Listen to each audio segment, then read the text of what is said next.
Well, it's been a bit overcast for the morning period so far, but we do believe that we're going to get a full day of Whitsuntide Games events in. As I say, welcome to each and every one of you to the live broadcast of the Whitsuntide Games 2026, right here from the Sekirani James Athletic Stadium. And of course, TNR Communication is happy to provide you with this broadcast. As we begin day 2, a number of athletes out in the field, already getting ready, going through their paces, warm-ups and so on to get ready for the first bit of competition. Let me say a pleasant good morning to Joel Lewis. Joel, good morning and welcome to day 2. Yeah, good morning, Clyde. And we're off already with action with the under 11 200 meter. Seems to be Antonia Taylor in lane 3, but it's Tanya Gibbs-Latouche on the outside in lane 1, claiming her first victory of the morning. Yeah, certainly the action has started on the track. A bit of rain earlier, but that still does not stop the action here. The sun is out with us, and we have our first event of the day. And that was the first heat in the girls 100 meter dash on the 11. So that's your result right there. I can tell you that we're going to be moving through the paces rather quickly. There is that threat of rain. And so we got to make hay while the sun shines. Yes, indeed. Although it seems to be clearing up ever so slightly, but based on the weather forecast, we are in for a little more as the day progresses. But hopefully it shouldn't disrupt the flow of events too significantly. One will hope that it does not. Number of records being broken as we get ready for heat number 2 in the 100 meter qualifying for the finals of the 100 under 11 girls. Good run there from the athlete Faye Augustine from Altitude Track Academy. She's in lane 5.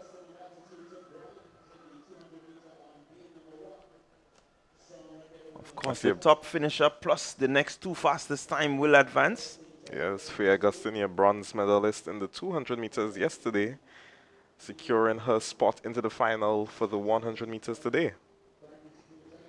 Yeah, good run by her. Just waiting there to see her time. And Tia Livingston of Southern Pros is in second. Time of 14.81 seconds. Just maybe enough to get her in. Let's wait and see. Games record for this event is by Leah Rose Charles. 13.81 seconds established back in 2023. Would we see that record being eclipsed here today? So we're getting ready for heat number 3.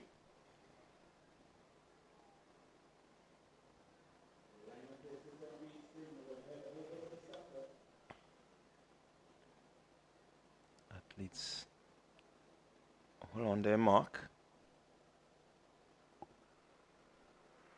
And we have a clean start. Let's see. Where does the running come from? It seems to be that athlete in lane number 2, Zarina Harry, biomechanics. She's running well. On her inside is Hadassah Frank, but it's going to be Zarina Harry, I believe, biomechanics with the win. Of course, biomechanics out of St. Vincent and the Grenadines. Look at the replay here. Still on the 11. It's a bit of work needs to be done, but certainly she is one to look forward to. Zarina Harry, 14.47. Hadassah Frank, 14.52. So Frank just doing enough to possibly get herself into the final heat. Yeah, as we go into our next heat, the heats are indeed flowing quick and fast. Right now, the bubble time is 15.93. 15.93 should secure you into the final. 7 athletes lined up here. We're in heat number 4. Lane 1, Hooper. Nicholas. Lane 2, Joseph. Lane 3, Charles. 4. Charles. 5, Tong. 6, and Filbert in lane 7.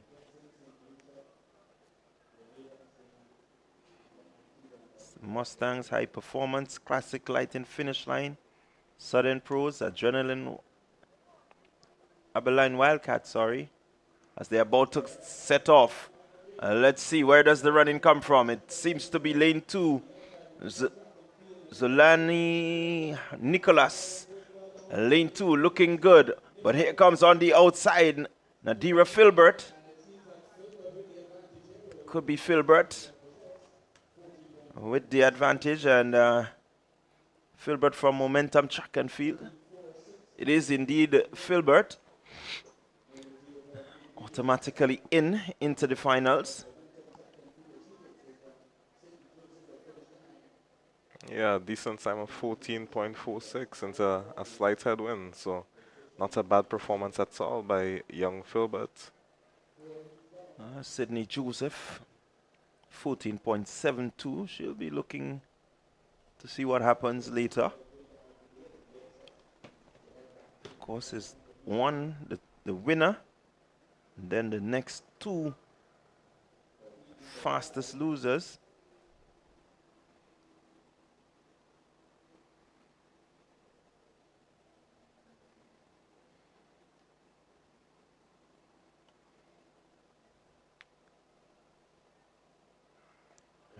Go lane heat 5. And let's see what happens here. Momentum Track and Field looking good. Zakia Joseph of Roots Sports Club looking well also. Good form, really striding well. Zakia Joseph from Roots Sports Club. And she has this one. The automatic qualifying spot is hers. Shanique Richards of Momentum Track and Field came in second. And that's her time, 14.59 for Zakia Joseph. Shanique Richards will have to wait to see what happens.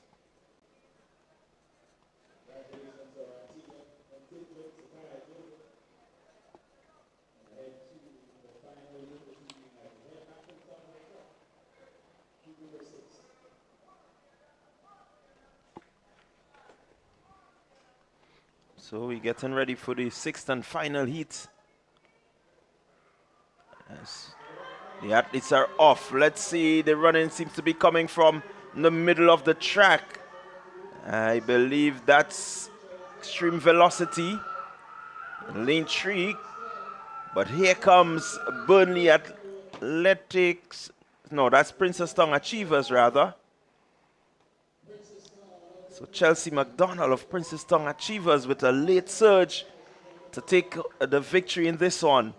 Princess Tongue Achievers out of Trinidad and Tobago.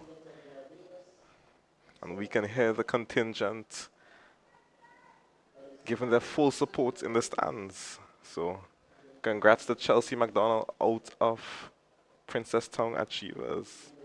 Well, Khaleesi Marshall will be seriously out of it. I don't think that 15.17 will bring her any sort of qualifying. So we get ready for the boys edition of the under 11 100 meters.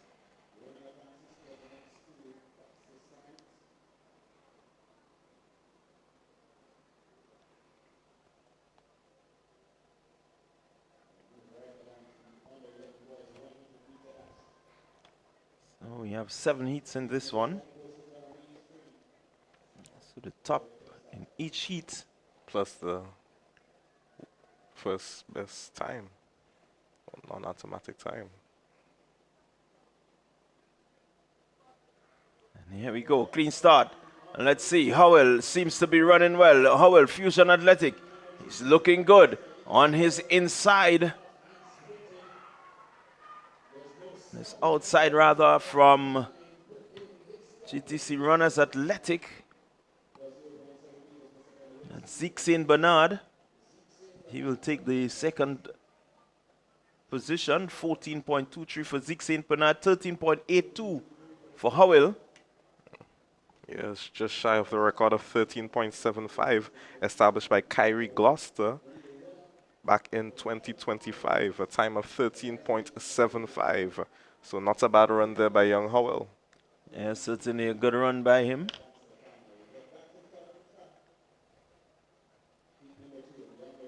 Will want to ensure that he gets himself within the podium position and maybe he has already qualified for the finals. So he needs to get to the podium now. Yes, and coming up in our second heat, we have Avery Marriott. Look out for him to even break the record in these prelims. Oh, a slight flinch there by lane 2. That is Jamal Lamkin out of High Performance. Yeah, boys are a bit eager to go.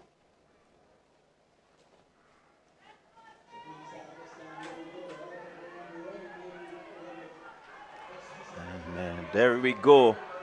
It's Avery Marriott in lane number 1. He's running away. And there is no catching. 13.48 the flash time. And positive 3.2 miles per second wind. So we will have to wait to see what happens here. Later on, this would not stand as the record.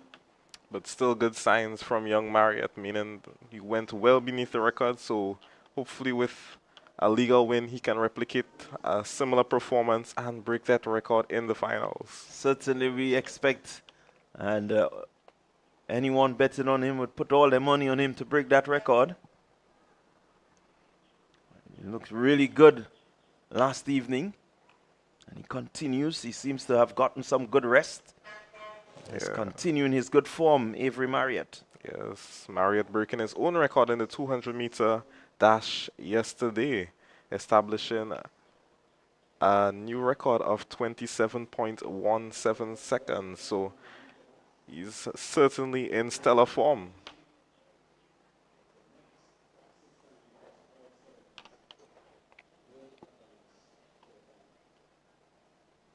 Marriott out of St. Lucia. So any Lucians watching should be quite proud. So we're getting ready for heat number 3. It's 3 of 7.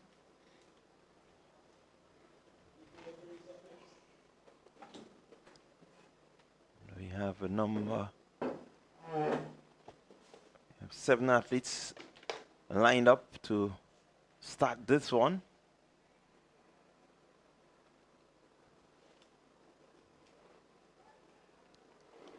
Get onto their mark. Clean start. Let's see, where does the running come from?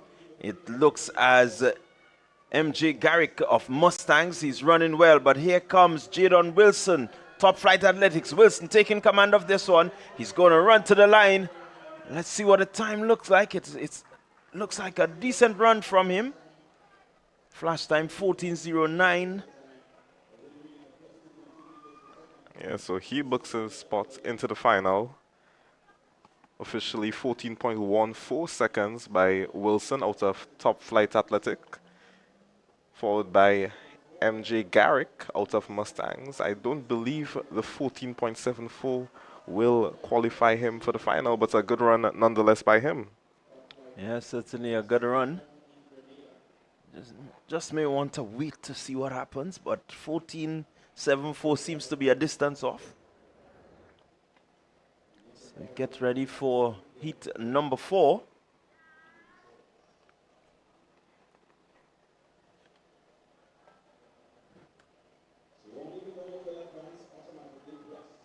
So heat number 4, we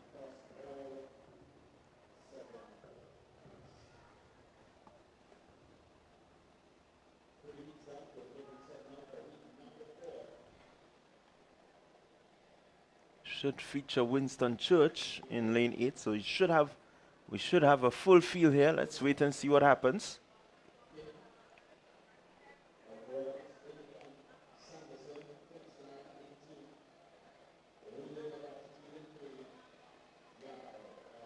Yeah, it does seem like we have a full field in this one.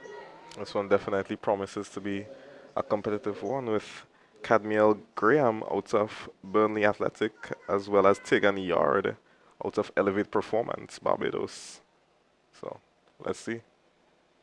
So we do have lane 6, Rohan Gilbert missing, but clean start. Let's see what happens here. As the boys get down, it's quite even still. No one really making a big move, but here comes Burnley Athletics. Burnley Athletics is in that of Cadmiel Graham. Seem to have it there. I left it a bit late. Yes, he did. It was pressured right through by the athletes to his left and to his right, as well as Church on the outside. But he was able to finish strong and come through to seal his spot into the final. So there it is, Cadmiel Graham of Burnley Athletics, a 14.06. Winston Church really worked hard to get in there, 14.16. So let's hope that possibly could get him somewhere close to the finals. Yeah, it's a competitive time. We will have to wait and see whether or not that secures his spot into the final. Church, better known for his 200 and 300 meter running, as we could have seen with the closing speed there, but we have seemed to be a false start. False start there, heat 5. Yeah, but these are young children, so more than likely they will be afforded another opportunity. May have seen a little flinch there by the athletes out of lane 5.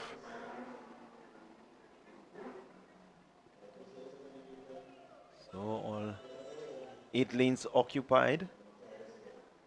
Charles, Benjamin, McPhee, Forsyth, Roberts, Stewart. Kylie Stewart is in this one. Yes, he is. Let's look out for him. Let's see. And it seems to be Kylie Stewart taking command of this one pretty early. He has some competition from the athlete from Exceed. Exceed Sports Club is moving. That's McPhee. But here comes on the outside Amir Rennie. Big performance with a late surge. Let's see what happens here. Yeah, it seems to be Rennie just clinching it at the end there. Really seemed to be picking up the speed as he got closer and closer to the finish line. And there he goes, just about. Now it's pretty tight. It could be lane 8. And it is in fact lane 8 with Amir Rennie. Mere milliseconds separating them, and not only that, but he has established a new record, Amir Rennie, out of Peak Performance Track Club. So we say congratulations to him. Not only him, but Kezron McPhee out of Exceed Sports Club. So congratulations to both of those athletes, and that promises to be a really spectacular final come later on today. Yeah, it does promise to be a good final. Certainly Rennie getting the speed just at the right time. He got really into his running just in the nick of time. Yeah, and given the performance by his counterpart there, I would say that he almost certainly would have booked his spot into the final, as he broke the record too. But let's see. Heat 6 is on the way. Let's see. Still a bit even, the athlete there from Classic Lighting MVP. But here comes Xavier Jeremiah of Track Blazers. And certainly the lead is changing. It's changing ever so often. Because Holden Batiste of Sprinters Athletic made a really good challenge there. But it's going to be Xavier Jeremiah, St. David Track Blazers, booking his spot into the finals, 14.18. into a negative 0.1 headwind. So that's quite a stupendous run there by Jeremiah out of St. David's.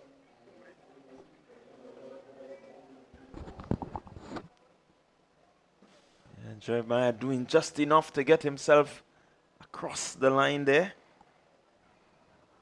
So get ready for the last and final heat. Of course, it's only the winners of each heat plus the fastest non-automatic qualifier. Clean start. Let's see what happens here. And the athlete there in lane number 4 seems to be running well.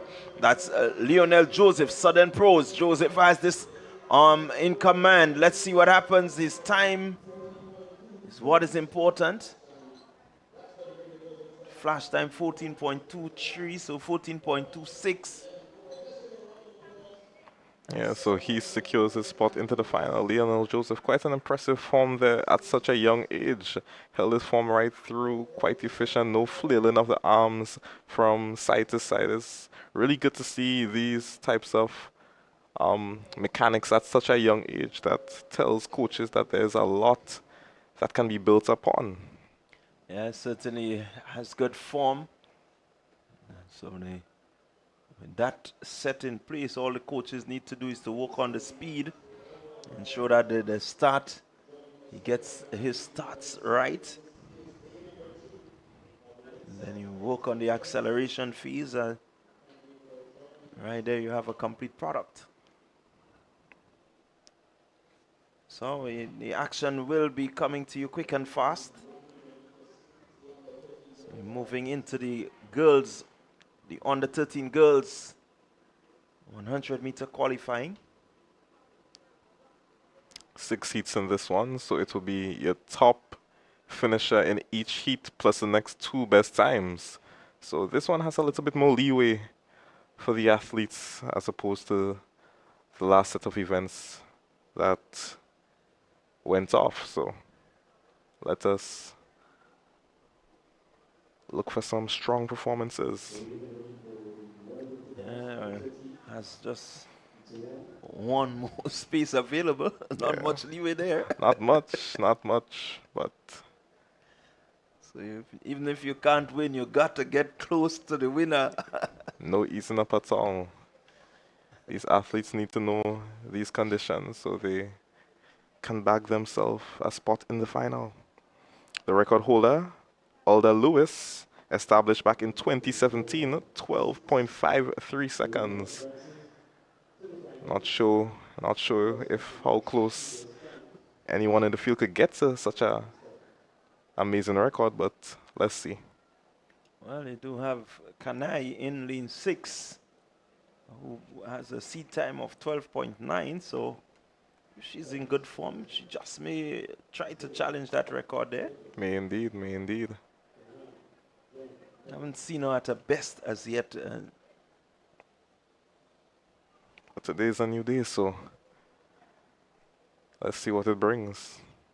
In this race, we can expect to see the running coming from Jazian Johnson, a first year under 13, really dominated the under 11 circuit last year. Let's see how she translates into the under 13 category this year. Slight stumble there by the athlete out of lane 3. That's Clarissa Castello.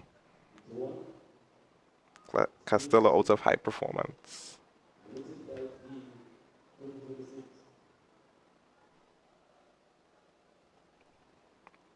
So they're back on the starters' orders. And let's see what happens here. Here goes Kanai. She's out of the blocks pretty quickly. Kanai, Johnson, that's where the competition is. Kanai seems to be running away from Johnson now. Let's look at the flash time. It's going to be important, 13:03. 13:03 for Kanai, qualifying there in a decent time. Officially 13.08 with a 3.7 tailwind. So quite a strong tailwind, but nonetheless 13.03. An impressive performance by young Kanai. Yeah, Jazian Johnson will have to wait to see what happens. 13.49. I believe that performance is strong enough to book a spot into the final. 13.49. This is the type of time we would like to see our under 13 girls running. Anything under 13.50 seconds is not a shabby time at all. However, we still have to await the other heats to determine our finalists. Well, we're getting ready for heat number 2.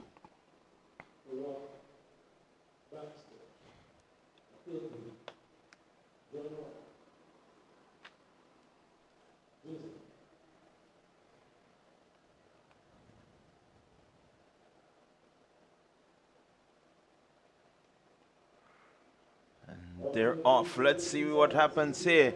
And still pretty tight here. But the athlete in lane number 2, that's Zandra Walker of Idat Academy. Zandra Walker of Idat Academy seemed to have this one, 13.56. So good run from her. Yes, 13.56, not a bad time at all by Walker out of Idat Academy from St. Vincent and the Grenadines. We have it 13.56 by Walker. Janaya Robertson out of Mustangs, 14.09, and Josanne Baxter out of High Performance, also from St. Vincent and the Grenadines, 14.11.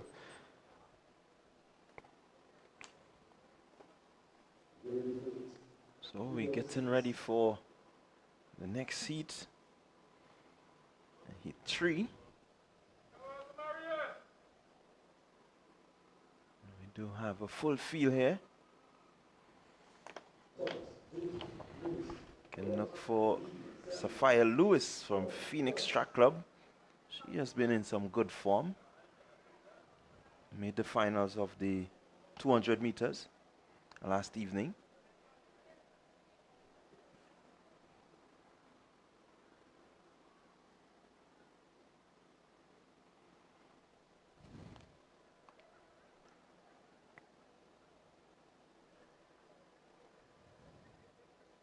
To also keep your eyes on Ayana Joseph. She's been in pretty decent form from Southern Pros.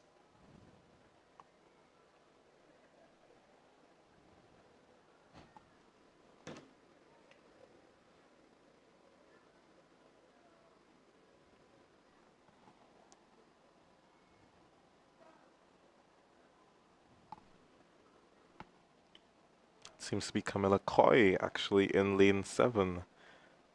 Camilla Coy out of Supernova Athletic. One to definitely watch in this preliminary event. Yeah, I want to agree with you there.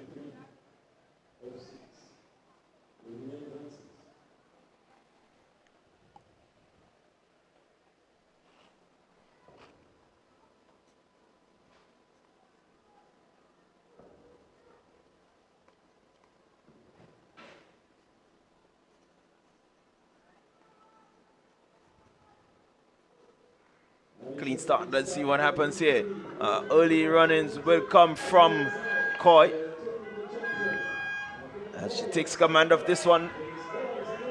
Coy, Supernova Athletics. She'll run away with this one, slowing down just as she gets to the line. Yeah, impressive running by Coy out of Supernova Athletics. A time of 13.36. A really impressive time by young Coy with a legal win at that.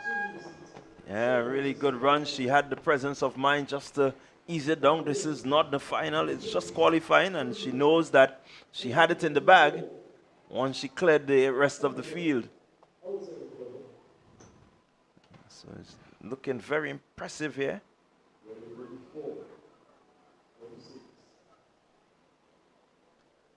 Of course, we're getting ready for heat number 4.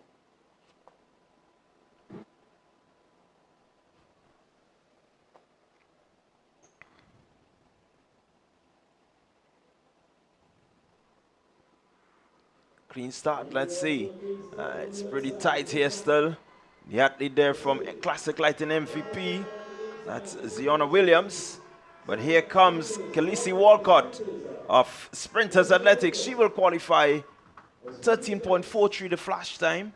Yeah, not a bad flash him at all. The bubble time being 14.24 seconds. So definitely Taraji Williams out of South St. George government should qualify into the final, along with Zion Williams out of MVP.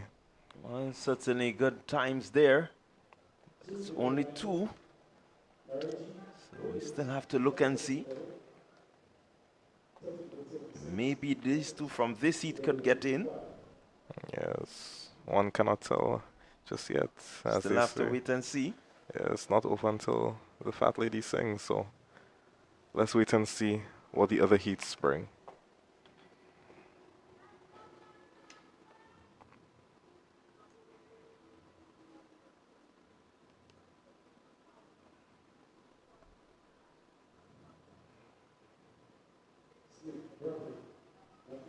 Expect to see good running out of lane 7. That is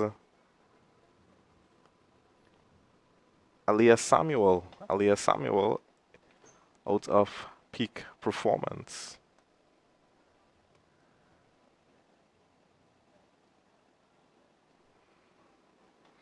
So they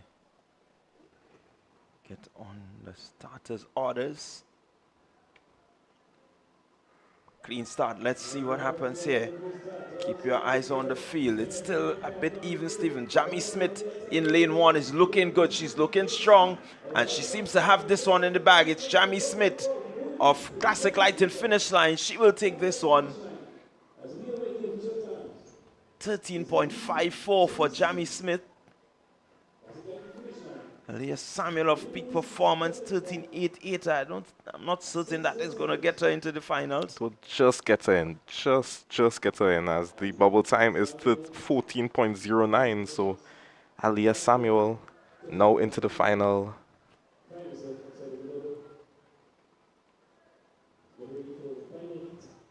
So we're getting ready for the final heat, heat 6. Of course, it's the first place winner plus the next two best times.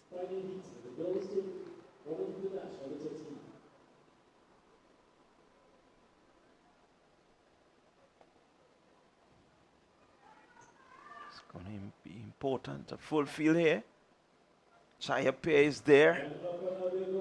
Sky Kane, and let's see what happens. Sky Kane from XL Track Club is looking good in lane 2. Sky Kane is running away with this one. Here comes Chaya Pair. Sky Kane. Flash time 13.42. Now wrong at 13.44, 13.88 for Khadija Joseph of Phoenix Track Club. She's in second position. Chaya Pair 13.89. So they were pretty close at the line. Yeah, that battle for second and third place there, quite intense, but it's Kai Kane winning by a handsome margin over her compatriots.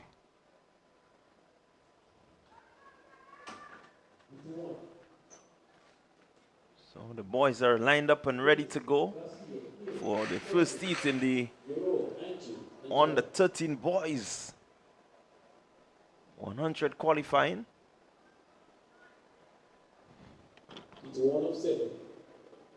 The winner advances. Plus the next best time.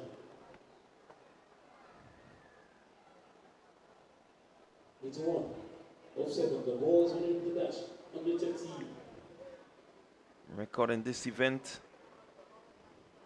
Kai Lawrence 11.92 set in 2017. Crazy record at that, 11.92 from under 13, almost unheard of. So, 2017 he set that record, and he was here last evening. winning the over 20. As a matter of fact, I was told that that was the only event he has not won, all age category, in these games. So he was able to complete that there. Let's see what happens here. It's Jadel Andrew. He's the favorite in this one. And look at him move. Jadel Andrew, he's going to go across the line now. And let's look at his flash time, 12.69. Yeah, Andrew has been dominating the circuit for the entire season, only been beat once in the 200-meter dash.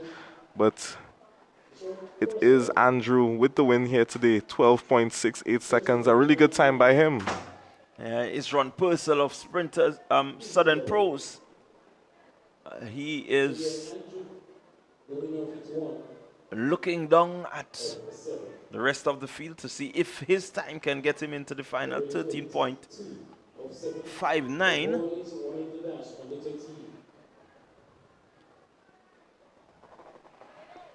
Getting ready for heat 2.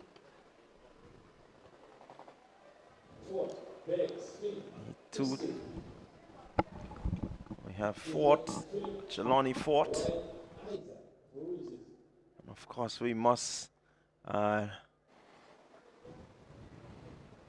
look out for Zevon Phillip. Zevon Phillip out of Adrenaline Ducks. Adrenaline Ducks. Yes, Adrenaline Ducks. They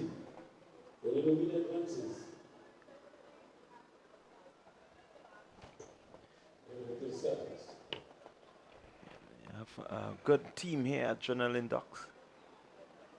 He will be heavily contested by Kieran Hostin. Kieran Hostin also an excellent runner, so let's see how it pans out. And they get a good start. It seems to be Fort, Sprinters Athletics. Here comes Philip, but Fort and Philip. It's going to be Philip taking it this one. Flash time of 13.23 seconds, rounded, and it remains the same, 13.23 seconds into a negative headwind. So a good performance there by Philip, as well as Fort, 13.47 seconds. Yeah, 13.47 just may get him there. Let's see. 13.23 for Zevon Phillip. So he's automatically in, Philip. As we look at him again, Fort just seems to have it there, but at the last moment, Philip really put on the afterburners and blew past him.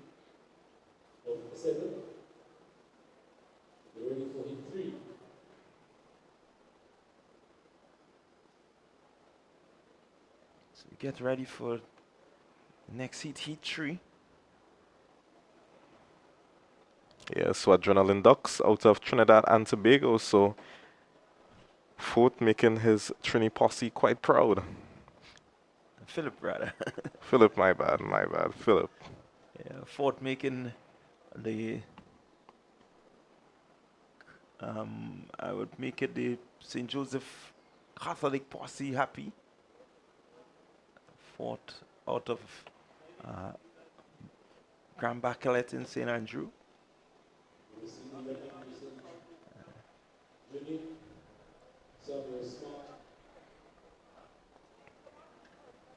I know his mom will be there cheering him on.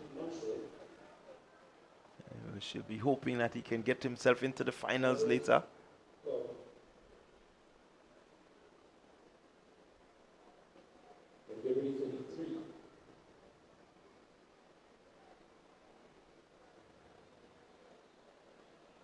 So we're getting all set for heat number 3.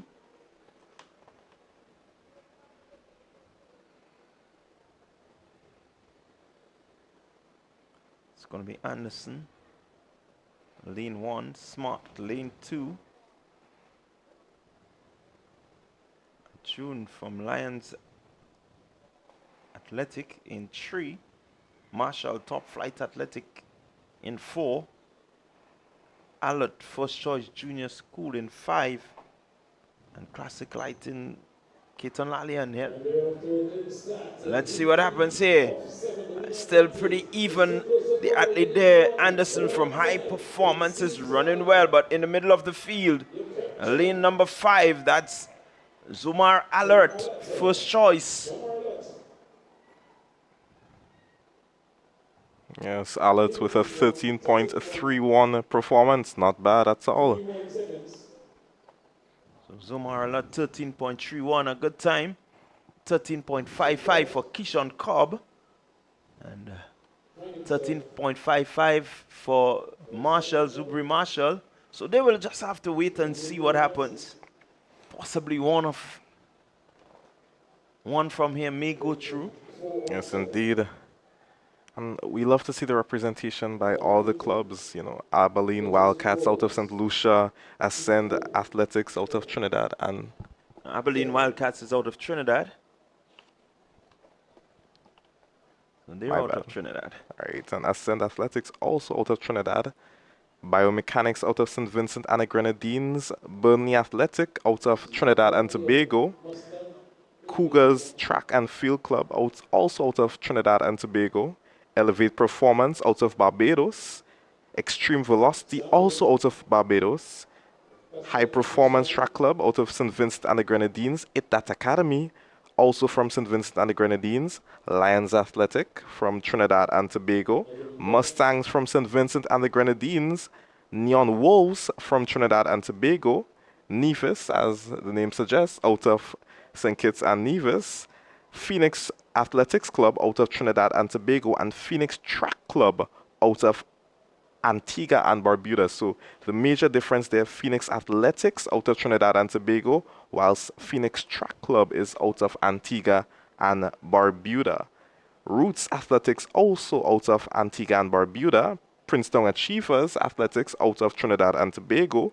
Roses Academy out of St. Vincent and the Grenadines. Stallion Athletics Club, Trinidad and Tobago. Supernova out of Antigua and Barbuda.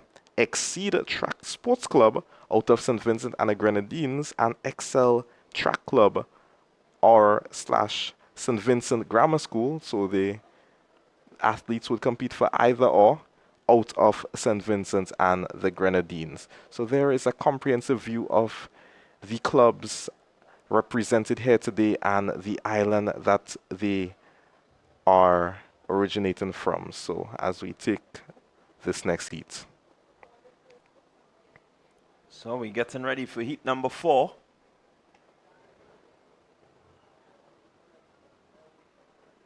Pompey. St. Bernard. Let's see what happens. It's a good clean start. Pompey looking good in lane 1. It's Tariq Pompey. Taik Pompey. Let's see. Here comes in the middle of the track. Lane number 5. Kudri from Adrenaline Duck with a good run. But it's Pompey. Flash time 13 seconds flat. Oh, wonderful performance there by him. As we see the rain start to come down once more. As stated earlier, we are expecting more showers today. So this is unsurprising, but you, the listeners, should stay tuned because it is expected to clear up as the course of the day progresses. So we may have a slight intermission here due to the rain, but hold the faith still. Yeah, it does seem a bit overcast as you look to the top of the stands there. Yeah, I can't even see the mountains in the background. So we may be in for a bit of an interruption. But as soon as we have clear skies and the action continues, we will be here to bring it to you live from the Karani James Athletic Stadium. So in the meantime, we will take a short break and we will be back with you momentarily. But before we go, some of you listeners were wondering where can you access these live results from, as alternatively from our commentating. And if you are to go online, you can search up Whitsuntide Games and Mile Splits, and you'll have access to all the results, including the field events and the track events, and you'd see who has qualified to the finals. So that is once again Mile Split, Whitsuntide Games, and you should be able to access the results there.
So viewers, we welcome you back to the live action here at the Kiriani James Athletic Stadium, downtown St. George's, Grenada.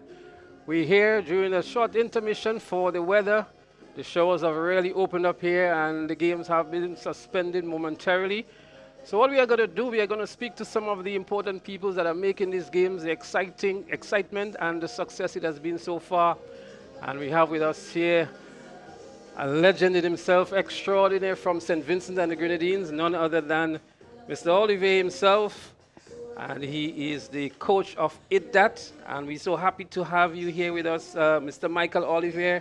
You've been in this business for some 52 years as a coach, and maybe much less than that with IDDAT, but it has been a life full of commitment to young people in terms of coaching track and field. Tell us about that. Well, kind of, and I'm really kind of happy to have been invited to talk to you. Well, I look at your resume and it extends way beyond track and field. Former Calypso monarch, I was told, and you've also coached a lot of illustrious athletes that have gone before us. You had a stint in Jamaica, and many people will know of Shafiq Maloney as well, that you've been coaching from since she was a very young age. The Keo Davis and others that you've brought along here with you in Grenada as well. But tell us what this journey has been for you, first of all. Before we go into IDDAT, what has this journey been for you as a coach for so many years? And what is encouraging you to remain in this business? Well, while at the University of Cave Hill, the Jamaicans thought I was probably a good runner, and they insisted that I go to Jamaica to work. And I started in Jamaica at a school called Wolmer's Boys. Spent 3 years there, and then in my desire to be part of St. Vincent's independence, I left Jamaica in '79 and came back to St. Vincent. A little turmoil because I was involved in Calypso and coaching, and a little controversial. The mighty Lord have mercy, right? Not the mighty, just Lord have mercy. Lord have mercy. So I went back to Jamaica and I worked at St. Elizabeth Tech. That's a rural school about 125 miles out of Kingston, and I had a fairly good 16 years there. I understand Pocket Rocket was part of one of the clubs that you worked with in Jamaica as well? Well, she was not part of my club officially. Her coach was Michael Carr. He didn't have a club, so she used to compete with us when we go to do relays around Jamaica. So I wouldn't say I was her coach. I just assisted her along the way. Well, tell us a little bit more what IDDAT now. We understand that IDDAT was originally formed in Jamaica, but now you have a sort of a chapter in St. Vincent and the Grenadines. Well, I started IDDAT. It actually means Integrated Team Developing Athletic Talent. I started in Jamaica. That's about 4 years, and then I was asked to by the then Prime Minister to come to St. Vincent to try to create, I call it a stir in track and field. And I started that club in St. Vincent in 2011. And it has been going really, really strong because besides coming to Grenada, I've noticed that the club also goes to other Caribbean islands, St. Kitts and other places to compete as well. Actually, we have an arm in St. Kitts. There's some kids who have had, social issues, parental issues, and for them to continue in St. Vincent would have been like a hazard to them.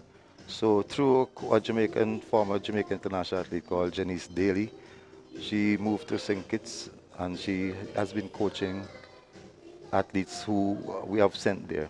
Presently, she has 4 young, very talented kids over there, and we expect her to develop them the way she has done with people like Shafiq Maloney and Tyra Charles.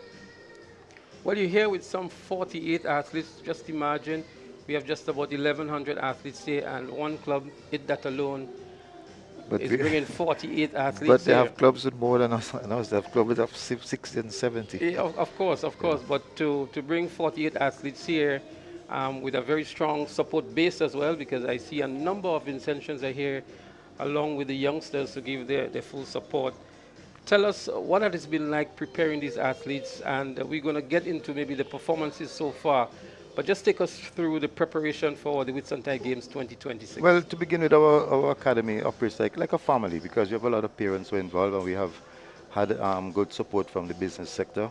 It could be better, but we have to be satisfied with what we have. We prepare kids for the inter-schools championships and whatever club events they may have. And this meet is a very important meet to us. I think we need to have a meet like this in St. Vincent also. So it looks as if, in some cases, it operates as if this is the Olympics for some of the kids, coming to Grenada. So they take it very, very, very seriously, and we are very committed to perform well here. So if you're not performing well home, you're not going to come with us.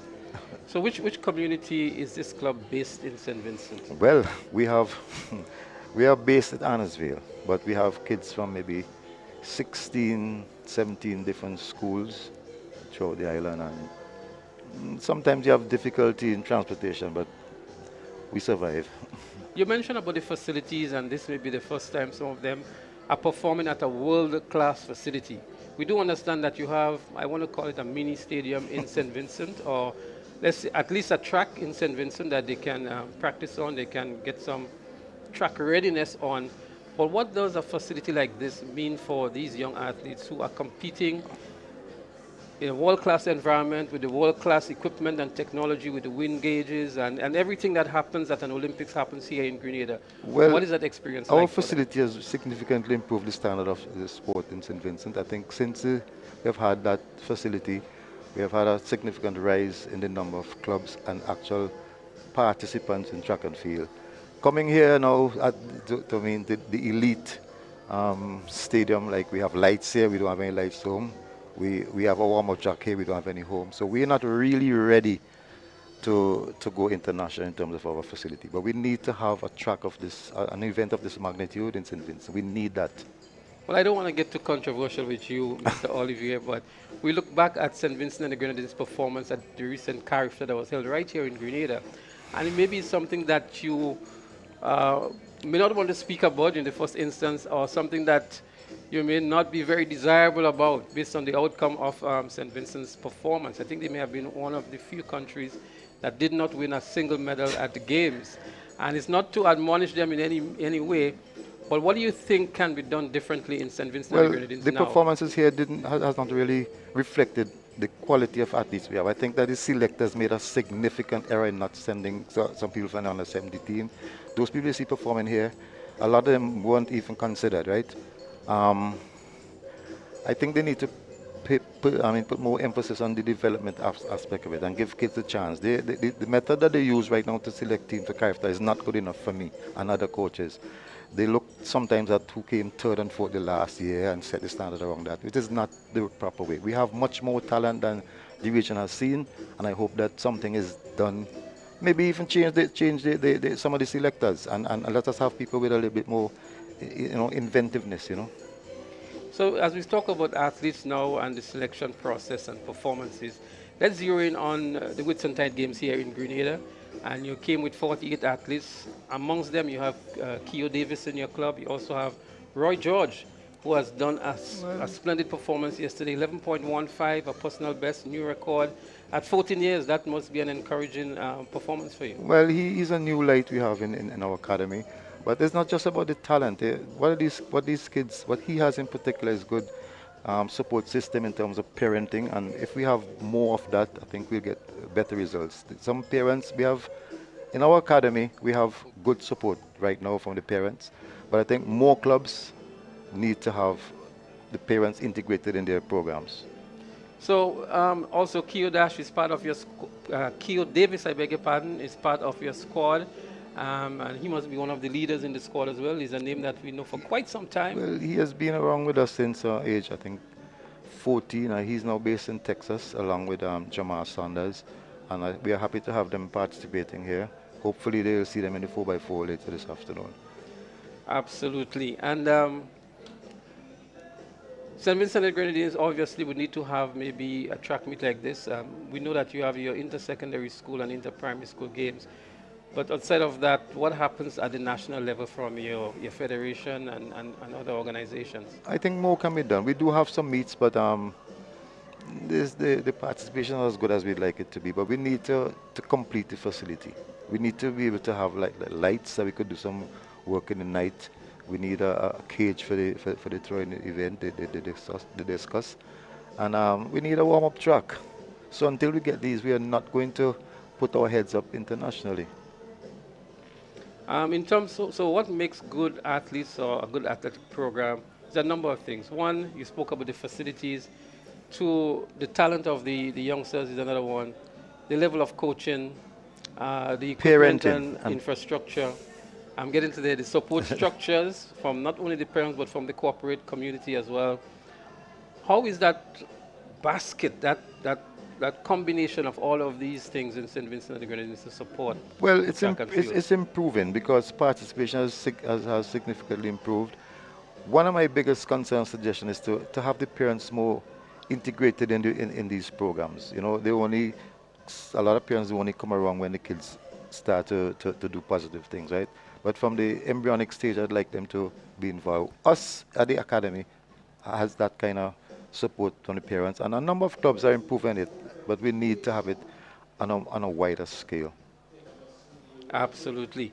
Um, and before we put a wrap on the interview here, I just want to again expose to the people who really Ah, Michael Olivier is. So many people do not know that you're the father of Protege, the reggae artist and superstar. that's not my fault, really. You know. Really, really. And so you're not just a track and field coach, you're a former Calypso monarch of St. Vincent and the Grenadines. Lord have mercy. And the father of Protege. I mean, you what we call a total all rounder. Well, I'm thankful for him, and he's a good boy. So it's been a pleasure speaking with you, Mr. Olivier, and we wish you and IDDAT all the best. We know that IDDAT is doing quite a lot for these youngsters in St. Vincent and the Grenadines.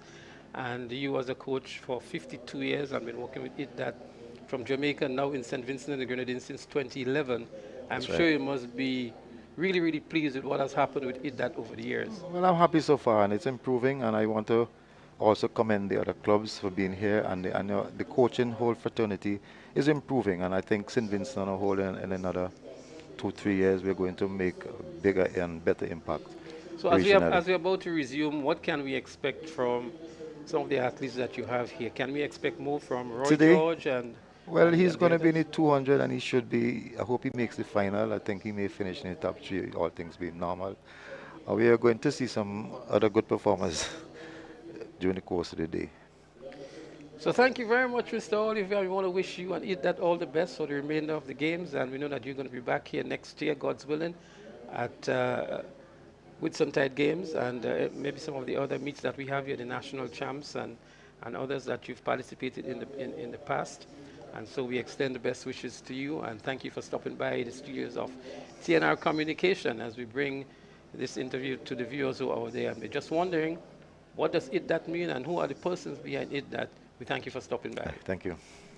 So viewers, we are going to continue with some more live interviews momentarily. We're trying to get also the coach from Extreme Velocity out of Barbados, as well as the coach from Princess Tongue Achievers Club.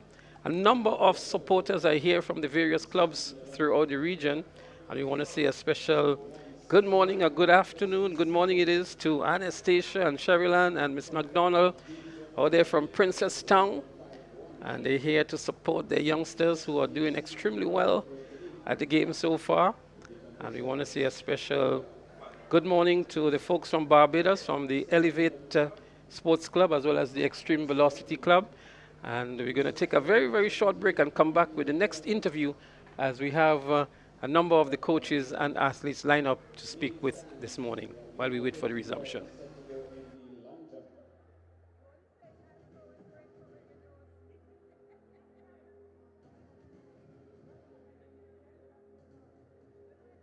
We've got lots of action in store for you here on day number 2 at Whitsuntide Games 2026. 58 teams and clubs competing here over 2 days of competition. So a special thank you to the Grenada Athletics Association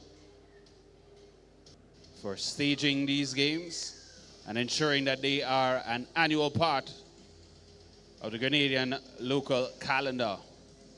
We're getting to head back to the track now for heat number 5, under 13 boys, 100-meter dash.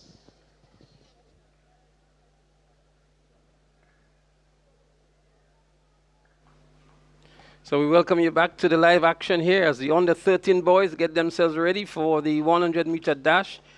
We're about to see the starters for heat number 5. And we'll have Kijon Henry, Colin Sandy, Kimmel Hall, Ronan Lessie, Kadim Joseph, Daquan Descent, and Zayden Alexis. Yes, you could expect to see Leslie doing quite well in this this one. Keep your eyes also on Daquan Desant, two of our local athletes who have been doing quite well over the season.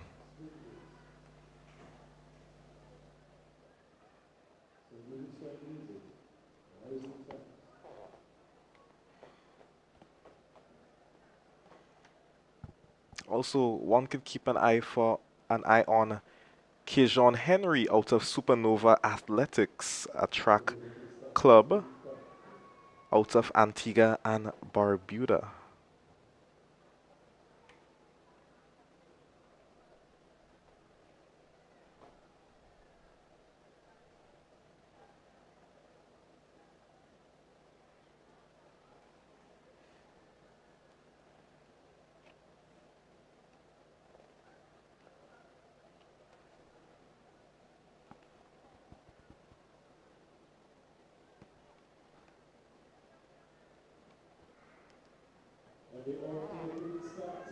So there they go, the start of heat number 5 in the 100 meters for the under 13 boys. And looking good there already is Kimmel Hall from sprinters. But on his outside from St. David's Track Blazers, Ronan Lessie, who was the eventual winner here and would get the automatic qualifying spot going into the finals. Ronan Lessie, we've gotten accustomed to him here on the track. And a good performance indeed to earn a spot into the finals later on this afternoon. Yes, 13.42 seconds. Not a bad time at all by young Leslie, followed by Kimal Hall out of Sprinters Athletics Club, 13.88, and Kejon Henry out of Supernova Athletics from Antigua and Barbuda. All decent times posted by these young athletes. 13.42 for Leslie. Kimon Hall from Sprinters to place second was at 13.88. He would have to wait to see what will happen. Yes, unfortunately, the bubble time as it stands is 13.55, so not quite able to get into the finals, but nonetheless, a good run by him. 13.88 as we prepare for our 6th heat out of 7. Well, the 6th heat will see Kyle Bain from... We will see Kyle Bain out of Rising Champs. Rising Champs, a local club that is. Carrie Glasgow is there, Omari Roberts, Dexton Forsyth, Kaj Kador, Zilon Samuel, and Liam Mitchell. They're up and running here now. Let's see who makes the early break. It looks as though the athlete out there in lane 6, that's Kyle Kador. And on the inside in lane 1 is Kyle Bain. But it's Kador. Kador wins this one and qualifies into the finals with a very comfortable run indeed, a flash time of 13.46. Adjusted down now to 13.45. And Samuel from Mustang was second in 14.02 seconds. Yeah, strong run there by Kador. Excellent form as he comes down, really maintaining it right through the race, and that is what we like to see from these under 13 athletes, being able to maintain that form. And I've been told that he's quite a disciplined athlete, and it shows in his running style. So congratulations there to Kai Kador out of Momentum Track and Field. Well, these youngsters are really giving off their best here, looking for an automatic spot into the finals. And the winner automatically goes through. Along with the next 2 best times.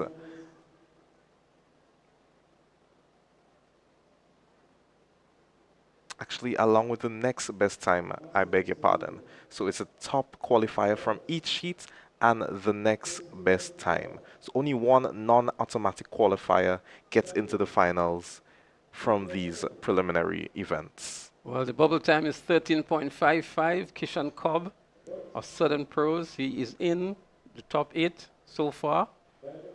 And we will look to see what the timing in this final heat would be, so that we will know exactly who will be the top 8 going into the finals. As a matter of fact, I think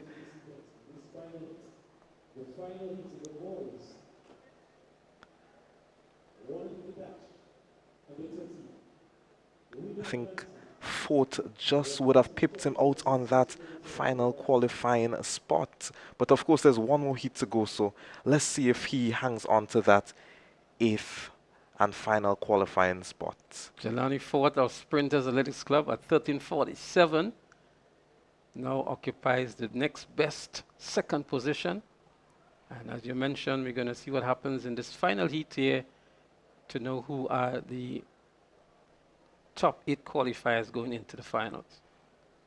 So in this, the final heat again, we're going to have Dre Abbott from Biometrics, Marvin Roberts from Classic Lighting, South City Rising Stars, Carrie Gloucester from High Performance, Elijah Saunders of IDDAT, Dominic Garnes from Momentum Track Club, Javid Nelson from Altitude Track Club, and Zavaric Martin of Supernova Athletics. Yes, keep an eye on Gloucester and Nelson out of Altitude Track Academy, and Gloucester out of High Performance St. Vincent and the Grenadines. Keep an eye on these two athletes.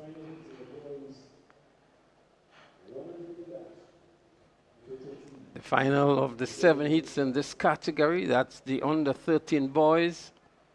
The winner automatically goes through, and the bubble time, as we mentioned earlier on, 13.47, I think it is, yes, 13.47.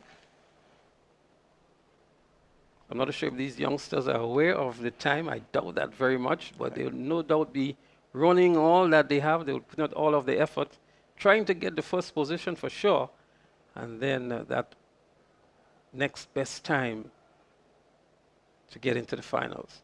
Yeah, I doubt that they know what the bubble time is. However, their coaches should tell them just run and run their best. Don't ease up at the line at all, because there's only one non-automatic qualifying spot. So you give all your effort in the heats to secure your spot in the finals as they go down on their marks. There they go, up and running. And who comes out ahead here? It looks as though the athlete in lane 2, Mervyn Roberts of South City Rising Stars on the inside, has some challenge on the outside in lane number 7 in Kyrie Gloucester. Gloucester it is, I think, just edging out on the tape here. And we wait for the official one on that. Illegal wind speeding of 2.2 meters per second. Gloucester it is in 13.28, and we have Javric Martin in 13:47, which is the bubble time, so they'd have to go through to the hundredths of a second here to determine who would be that 8th position. But Gloucester would secure it here from High Performance to get the automatic qualifying spot. And in a moment, we're going to tell you the top 8 positions, who would have gone through, be it the 4th or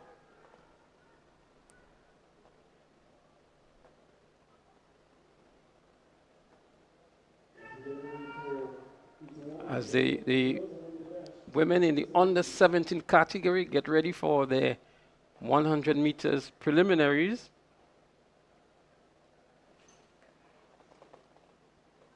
A lot of competition in this category, 100 meters under 17.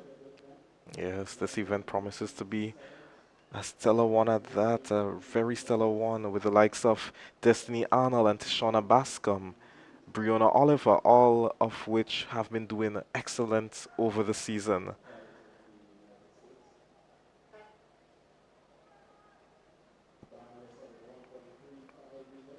So it seems like 4th has been just pipped out. So the only non-automatic qualifying time would be that of Akeem Kudre out of Adrenaline Ducks, Trinidad and Tobago. That would be for the under 13 100-meter dash. Up next on track, the 100-meter under 17 girls.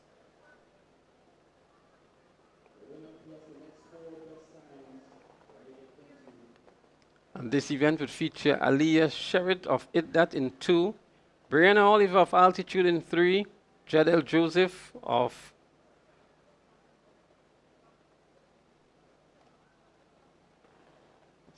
Burn from Trinidad and Tobago, she's in 4. Kevon Joseph of TTC in 5, Tishona Bascom, St. David's Track Blazers, she's in 7. Yeah, a slight flinch there by the Burnley athlete. That's Jadel Joseph. And now she awaits the official's decision. Well, it's an anxious moment indeed here. The moment you're waiting for that call from the starters as we look back here to see who would have just indeed in lane 4, Jadel Joseph of Burnley here. Yeah, and she And was. she's just been dished the red card here and been DQ'd from the event, much to her disappointment, and I'm sure to the fans who've journeyed all the way from Trinidad and Tobago to see her perform. It's quite unfortunate there, but rules are the rules, and these are the under 17 girls, so a little bit less grace would be shown upon them as we go down to the race. Looks like a little iffy there again, but there they go up and running out of lane 3 is Brianna Oliver of the Altitude Track Club. She has a slight lead over St. David's Track Blazers in Tishana Bascom, but it is Brianna Oliver of Altitude Track Club gaining the automatic spot into the finals. Yes, Oliver with a strong run there, eclipsing Bascom, who for the earlier parts of the season has been beating her, sorry.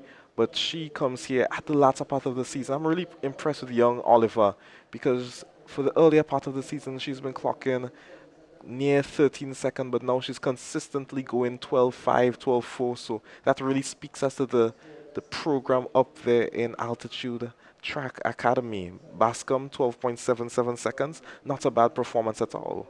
Well, it maybe tells how the coaches have prepared these athletes. Maybe Tishana was prepared for intercall and peaked around that time because she had the better of Brianna and others. Tishana Bascom, we saw some misfortunes for her at intercall as well. Yes. But a brilliant athlete, outstanding athlete, and to see Brianna Oliver getting the better of her at the back end of the season may just tell in terms of the preparation at this stage of the season. Yes, indeed. It could very well be that some coaches choose to pick their athletes for later times, but that shows good potential moving into next season for young Oliver.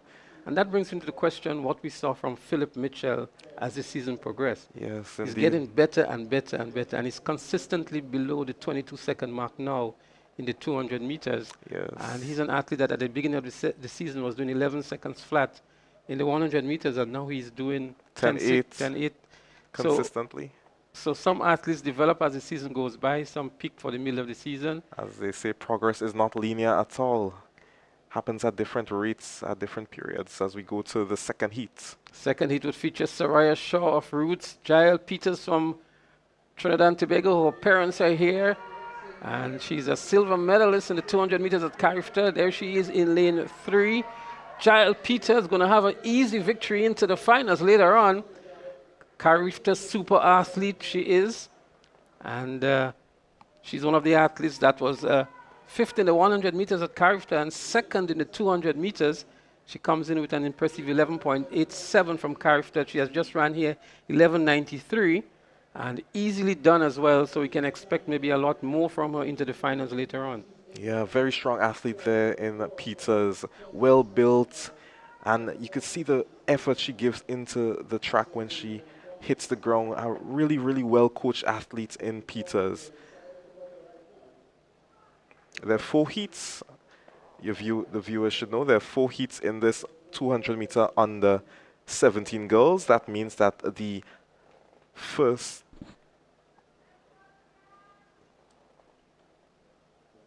That means that the top qualifier plus the next 4 best times, will get into the final. So top position plus the next 4 best times.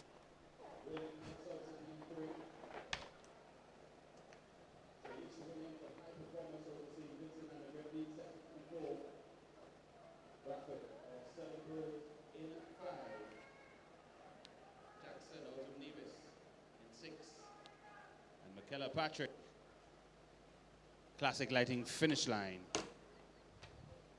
set to go in 7. Yes, so Patrick 151, the record holder in the under 15 high jump in progress at the southern end of the field. So heat number 3 is about to be started in the girls 100 meter dash in the under 17 category. Tia Nuss is there, Leandra Franklin, Kylie Williams. We didn't see much of her yesterday. She came just towards the back end for the relay. Shellis Williams, Kyla Brathwaite, Antonia Jackson, and Michaela Patrick.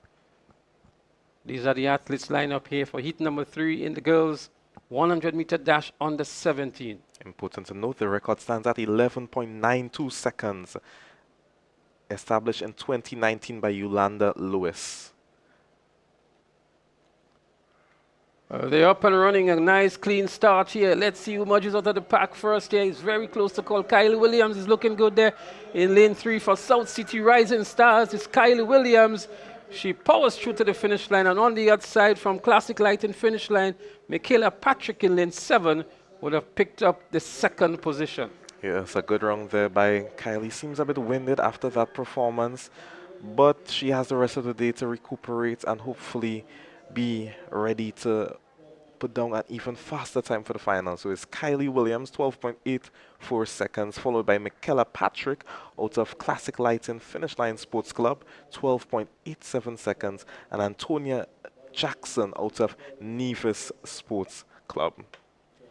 Well, Kylie Williams has a season best of 12:41, just did 12:84. She did not have much to do yesterday. She normally do not participate on Saturdays, and she's here today and already stomping her authority on heat number 3 to gain a position into the finals later on this evening. Yes, indeed, and I think we, the viewers, should be on record watch for that final event, as JL Peters posted a time of 11.93 seconds in the preliminaries, so just coming shy of the record by 1/100th of a second. So definitely one to watch come the final, as we move into our 4th and final heat of the 100 meter under 17 girls. Well, we had a personal best from Rihanna Thomas from Peak Performance, 12.77 in the top 8 times so far. Let's see what happens as we go to heat number 4. Heat number 4, we would see Kayla Allen of South City Rising Stars, Carla Burma, Janisha Richards, Anisha Griffith, Michaela Frederick, Kaya Swan, and Joanna Gilbert is not here. A false start. Let's see who will be credited to this false start. Seems to be lane 5. Yeah, that's Micaiah Frederick. She's been doing all well throughout the season, and she knows it's quite unfortunate to see. That's lane 6, Micaiah Frederick. Yeah. Oh my, that's a disappointment here for Momentum Track Club. Micaiah Frederick from the St. Mark's Secondary School has been one of their top athletes this year. It's rather unfortunate that she has to go out in that fashion. Quite a number of false starts so far in this meet and throughout the season too as well. Yes, you can see. And we're not using the electronic starting block, so can you imagine just what may have happened had the electronic blocks been used? Well, it's good that the athletes get that exposure. Maybe try and calm their nerves for lots of competitions like Carifta as well. Well, they're up and running this time. South City Rising Stars and Kayla Allen had a bumper start here. She has a slight lead over Classic Lighting, Kaya Swan on the outside. But it is Kaya Allen from South City Rising Stars over Kaya Swan of Classic Lighting finish line, who picked up the 2nd position. And I'm quite happy to see the progression there by Kayla Allen. And she seems happy with that performance, and as she should be, 12.41 seconds. Earlier this season, she was struggling to run sub 13, and a 12.41 really speaks to the effort she must have put in over the season to ensure that this is where she is at the moment. Well, 12.53 for Kaya Swan would also give her a position into the finals later on. 12.53 is still better than Tishana Bascom's 12.77. Yes. As we see a cross-section of the crowd here. A number of Vincentians, a number of Bajans are here. I had the opportunity to speak with a few of them during the rain delay, and they're here to support. Many of them are the parents of the athletes who are visiting. the group from Princess Town, Anastasia, Sherryland, and Miss McDonald. Such a pleasure to have you to chat with you guys during the break. The parents of Maria Charles and Malachi Ramsan, they're here as well. As we move on to the male counterparts, the 100 meter under 17 boys. In this first heat, we're set to see Philip Mitchell, Kelson Francis, Ethan White, Zahir Jeffries, Caleb Campbell, Elijah Amin, Josiah Williamson, and Marquez John, all set to compete. Well, Philip Mitchell of Altitude Track Club is one to definitely look out for. He has been having a great season. 10-8. He's done a 10-8-1 earlier on in the season. Kelson Francis is the Ethan White, Elijah St. Army, Josiah Williamson, Marquez John. They're running for a good time here. They're up and running here. Good start here. Out of the dry phase now. Philip Mitchell stomping his authority on this one in lane 1. Philip Mitchell, the runaway winner here quite easily. A flash time of 10.80 seconds. Another impressive performance, adjusted now to 10.84. And Josiah Williamson in 11.53 picked up the second position. Kelson Francis of Classic Lighting Finish Line in third with 11.79. But a great run by Philip Mitchell. Yeah, definitely. 10.84 is around what he's been averaging for the season. So we can see that level of consistency. And I typically say that once you see that athlete consistently going around that 10.8 or whatever mark it is, that means that they have a PB within them of at least 0.1 second faster. So we may see a 10.7 later on in the final.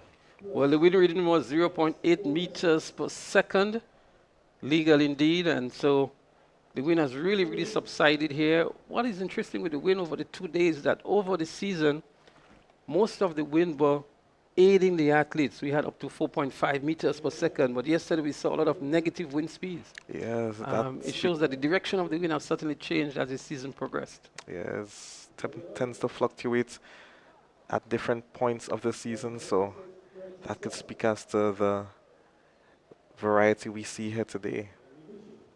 Well, the boys are getting ready for heat number 2. Heat number 2, we see J.L. Lian from Bern, Trinidad and Tobago, Javid Noel from MVP, Nathaniel Alfred from South City Rising Stars, Henley Boucher, High Performance, Jaden Andrew of SAS, Mackay Ransom, that's one from Trinidad and Tobago. He's the one that we want to look out for. His parents are here to cheer him on from Princess Town. And we also have Malik Foyle from St. Vincent Grammar School, Renard Bernard from Abilene Wildcats. A full field here for this, the second heat in the 100 meters under 17. There they go. It's a nice clean start here out of lane 3. Looks as though it's Nathaniel Alfred from South City Rising Stars. Indeed, it is Nathaniel Alfred cruising into the finish line. A comfortable win for Nathaniel Alfred. Yes, Alfred is definitely going to pose some problems for Philip come the finals. They have been battling for the entirety of the season. So let's see who will get the better of whom come the final. Official time of 11.05 seconds. Doesn't seem too pleased with that result, but a 0.1 meter per second wind, almost dead wind. So not too bad at all. Well, Renard Bernard of Abilene Wildcats, he picked up the second position. That's out of Trinidad and Tobago.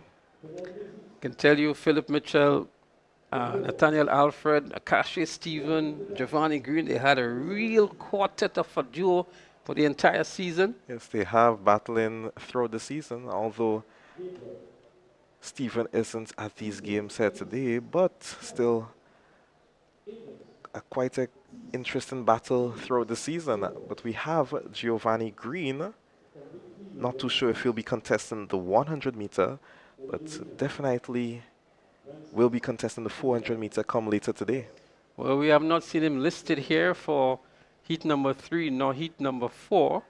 So I guess he is reserving or preserving himself for the 400 meters, although we saw at the Classic Lighting Games, Tevon Hall got the better of him in that 400-meter event. And again, it says a lot about the level of preparation as the season progresses. Yes, indeed. Wasn't quite too surprised with Hall defeating him there. When I saw his 53-second performance in that character final, I knew he had sub-50 pedigree within him. And speaking about the 400-meter hurdles, Yes. a bronze medal for Tevon Hall at Carifta 2026. First sub-50 run for the season, or in his career.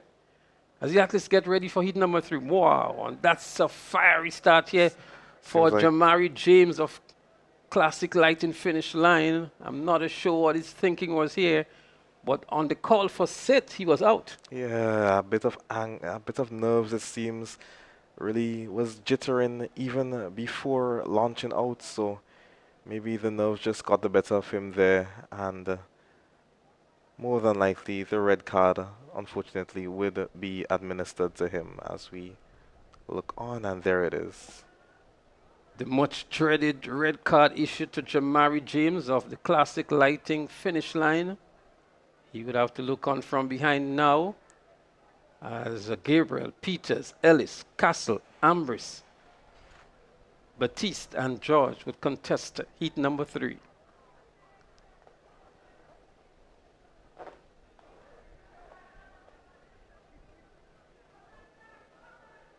Looking for a place into the finals. Here they go. Nice clean start one more time. In lane 1 and looking good is the Marion Gabriel of MVP. But he has some challenge here in lane 4 from Marquis Caliste. Marquis Caliste it is who wins this one from Velocity Track Club. And he would get that automatic spot into the finals. Yeah, not a bad performance there by Castle at all. 11.30 seconds seems to be a PB for him, albeit the wind is illegal. But nonetheless, a good performance there by Castle and George out of Altitude Track Academy. Gabriel claiming the bronze position after a stellar start, 11.47 seconds. So these were the top three finishers. Castle 11.3, same time as Keon George, 11.3, and the Marion Gabriel picking up the 3rd position. The final of the 4 heats about to go down now in the boys 100-meter dash under 17. We have in lane 1, Russian Holder, Tajan Olivier, St. Vincent Grammar School, he's there in 2. Josh Brathwaite of Top Flight, he's in 3. Nation Fergus of Excel, he's in 4. We should see Dante Oliver of Altitude Track Club in 5.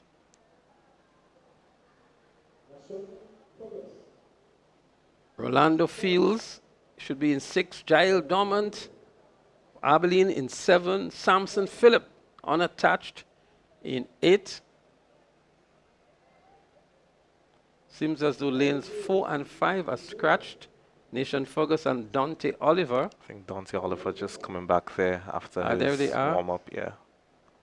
There they are. So a full field here, a full lineup for the final heat in the under 17 boys 100 meters. Your pick going into this final heat? It's going to be between Oliver and Philip out of running unattached today. But I think Oliver has been looking good throughout the season, a stronger 100-meter runner than 200. So I would have my bets on Oliver for this race. Well, Oliver comes in with a season best of 11.08. There they go. Nice clean start here. Let's see who wants it good in lane 1 and looking good is Russian Holder. But here comes the man out there in lane 4. It looks as Nation Fergus. Fergus it is in lane 4 from St. Vincent, from Excel, I beg your pardon, seemed to be the winner here. And we would have to apologize to our Excel Track Club fans. Yeah, our Excel Track Club fans, because Nashon Fergus really did the dog and produced a time of 11.18 seconds, eclipsing the entire field, booking his spot into the final, followed by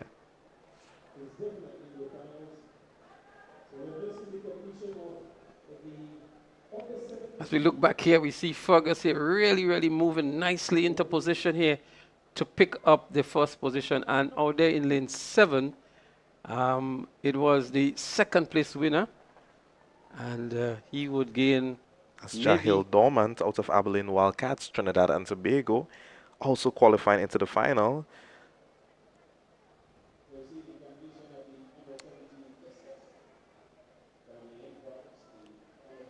as we move over to the 200-meter track. And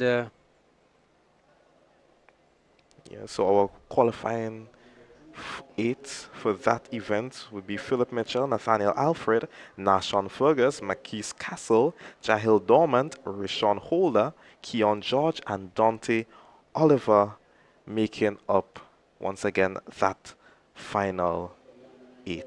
so Dante's 4th position still earned him a position into the finals.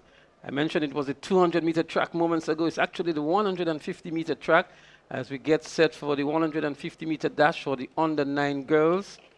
And heat 1 will see Soraya Dillon, Jazari Samuel, Rhea Porter, Elise Sylvester, Xavier Paul, Amaya John, and Maya Penny.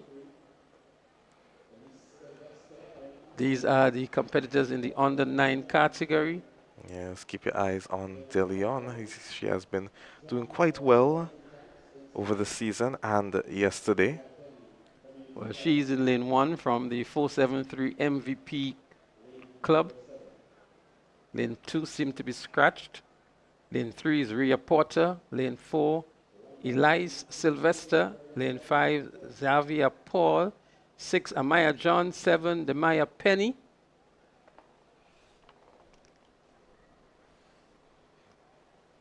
There are going to be 4 heats in this category. So the top 4 finishers will get the automatic position into the finals, and then the next 4 best times.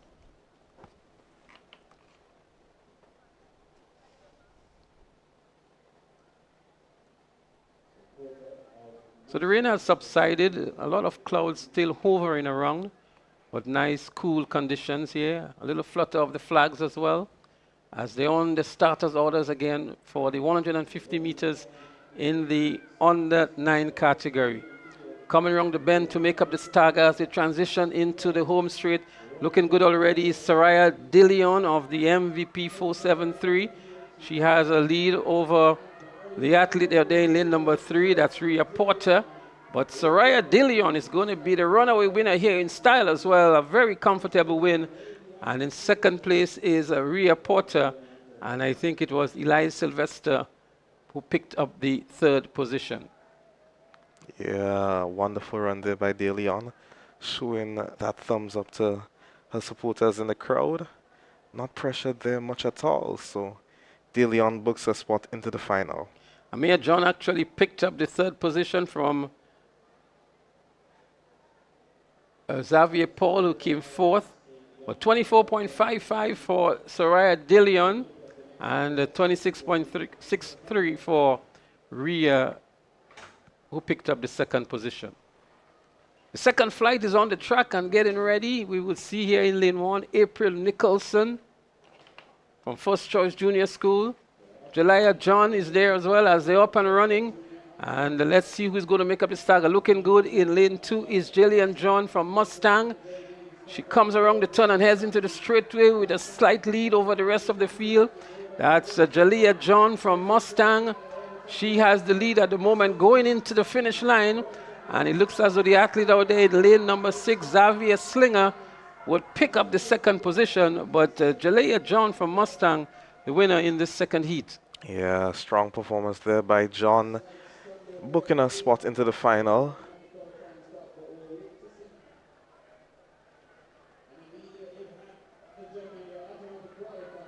So it was Xavier Slinger, who we see who have been given the win here. A little stumble there by John coming down to the end, and that may just have cost her that 1st position, but we can wait to see another stumble there by John. So those two stumbles really, Indeed. really affecting her momentum coming through to the end. Indeed, those stumbles here really, really took the momentum out of her. And so she picked up the second position. Mustang it is from St. Vincent and the Grenadines. The competitors for heat number 3, they're on the track. Azoria Mitchell from Sprinters, Royalty Herbert, Chloe Rouse, Zayla Jeremiah, Zuri Rock, Aria Thomas, and Kia Hood Clark. The 7 competitors. Kia Hood Clark is from GCT Runners Athletics Club, Aria Thomas from Holy Innocent Anglican School, Zuri Rock from Classic Light in South St. George, Zayla Jeremiah from 473 MVP, Chloe Rose from Classic Light in Finish Line, Royalty Hubbard from Elevate Performance out of Barbados. Seems to be some issue with the start here. They've been called back. And so they're going to be a restart. It seems as though it was a faulty start for these youngsters. Seem to be eager to get up and underway. We look back here to see if there was indeed there seems to be in lane 6, Yeah. Aria Thomas from the Holy Innocent Anglican School. Not to show you the false start rule would apply for the under 9s. I doubt it. They're still young and tender. I don't think the officials would show them a red card just yet. Sometimes the games have their own rules, although this is supposed to be a recognized meet. Apparently the false start not applied here to the under 9s. They're up and running this time. 150 meters in the under 9 girls category. South St. George looking good. So too is the athlete out there in lane 7, Kaya Hood Clark. On the inside in lane 1 is Zoraya Mitchell of Sprinters Athletics Club. It's Sprinters Athletics Club in Zoraya Mitchell who has a slender lead. But here comes South St. George Government School. South St. George Government School.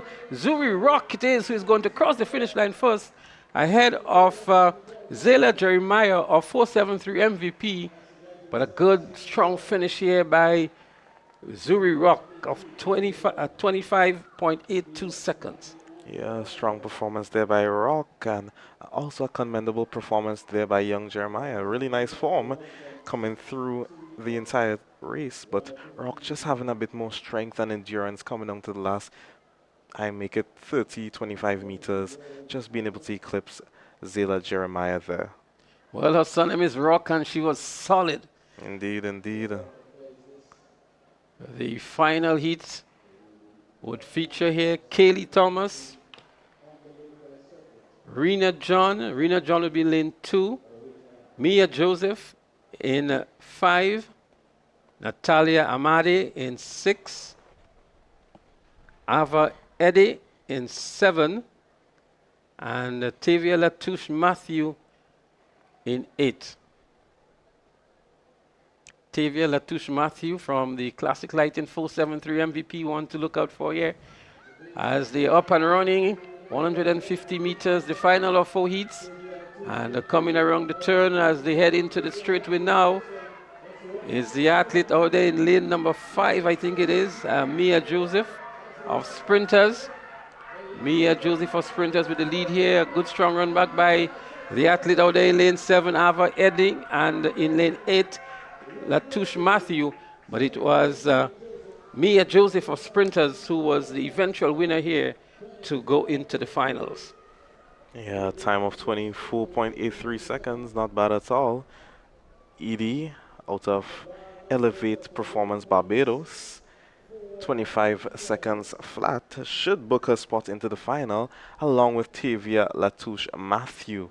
So the top 3 there securing their spots into the final later on this afternoon. Well, the youngsters are definitely giving a very good account of themselves on the track. And it's good to see them at an early age, developing good technique, running through the finish line as well, and giving off their very best. As we move over to the under 9, 150 meter dash, male. Well, the first heat would feature Jermaine Alexander from Classic Light and Finish Line, Romario Forbes. He's also the Demari Paul, one to look out for from Sprinters Athletics Club. He will be running lane 3. Amaro Joseph Momentum is in 4. Tadic Samuel, he is in lane 5. Shazan Hooper in 6 from Mustang, and they're up and running. Looking for the Mary Paul in lane number 3 in the green top here, already taking command of this event as they enter into the home straight. The Mary Paul continues to do well throughout the season, and he's going to finish this one in style here to go into the finals. The Mary Paul of Sprinters Athletics Club, and in second position, Jermaine Alexander of the Classic Lighting finish line. The top 2 finishers. A time of 22.27 seconds. Alexander, 23.71. Yeah, a good run there by young Paul. May have been a bit disappointed with his performance yesterday in the 80-meter dash, settling for what I can recall, maybe 7th or 6th, but nonetheless, booking his spot into the final here today. Heat number 2 is about to go down. Key Jones from First Choice Junior School is in 1. Josiah Moore is in 2. Tyler Bain in 3. 1 to look out for. Omarion Arthur in 4. Kamal Williams in 5. Michael Richards in 6. And Jamil Samuel in 7. They're up and running. There they go. Going around the turn and heading into the home straight. And already we see Tyler Bain from Sprinters Athletics Club in the lead here. Tyler Bain, who has been second to the Mary Paul all season, is going to win this one with a close push on the inside from Josiah Moore. And Josiah Moore is from Elevate Performance out of Barbados. He will pick up the second position. 21.73 for Bain, 21.90 for Moore, and Omarion Arthur, who came in third from High Performance in 22.17. Yeah, well, as a matter of fact, Tyler Bain has just established a new record in the event, 21.73, eclipsing the old record of Keyshawn Cobb, 21.96 in 2023. So, a fantastic run there by our young athlete. Well, as I mentioned, Tyler has been playing second fiddle to the Mary Paul all season, but he has maintained excellent form. As we get set for the third heat, Amir Burnett is there, Leisha Mason, Chaim Pear. There they go, coming around the bend here now, looking good in lane 1 is Amir Burnett of Elevate Performance. That's Burnett from Elevate Performance in the lead. And he's going to cross the finish line just so as well in the lead. And in second was Chaim Pear from Sprinters Athletics Club.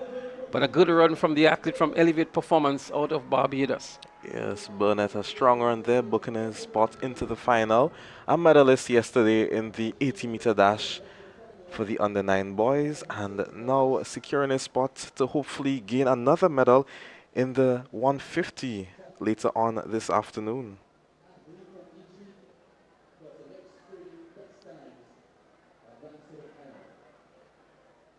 Well, the boys are really doing the best as well as they up for the next heat. That's heat number 4. Joshua Bain, Zaid Sims, Joshua Garnis, Andre McDonald, Shavik Charles as they up and running. Joan Arnold is also there. Massimo Langain, 1 to look out for. From the western side here, Kalen St. Louis. He's also there in lane 8 from the MVP 473. As we look back here to see what may have happened. Could have been out of lane 2. Very close one to call.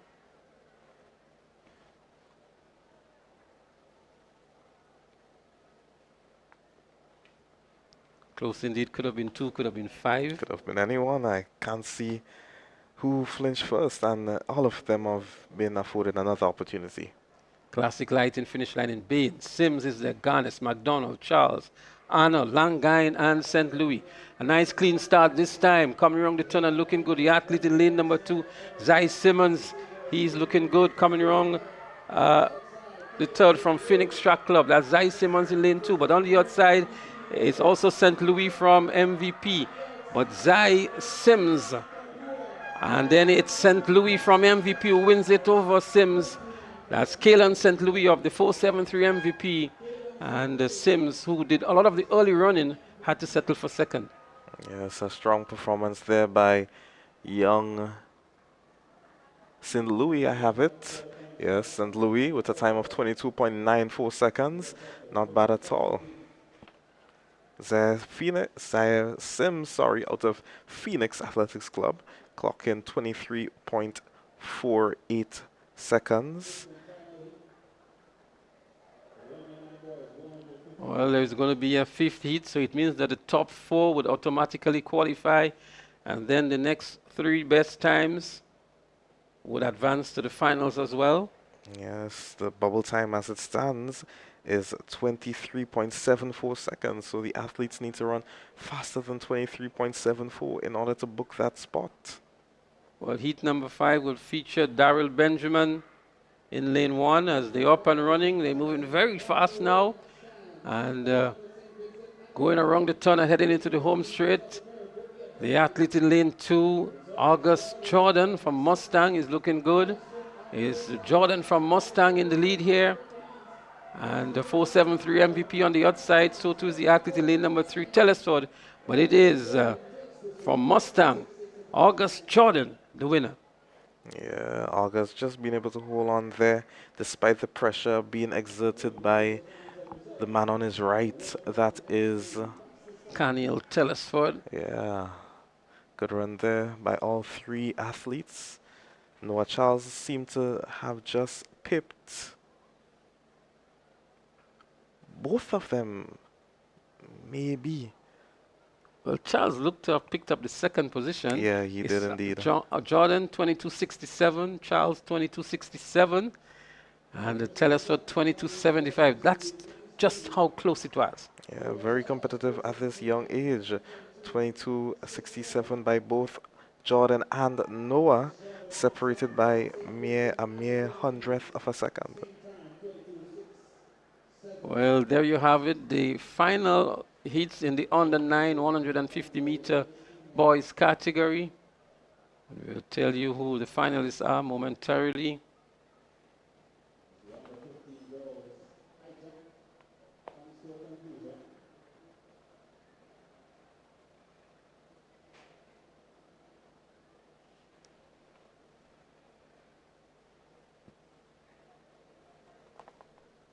Also in progress, we have some. Seems to be the under 13 boys long jump.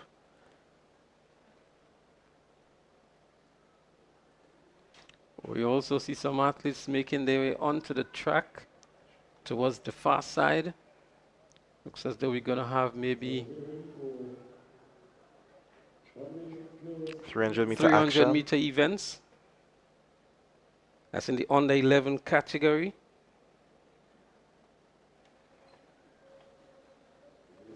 So the officials are really trying to make up the time for the rain delay we've had, and we see the events going off very, very quickly now.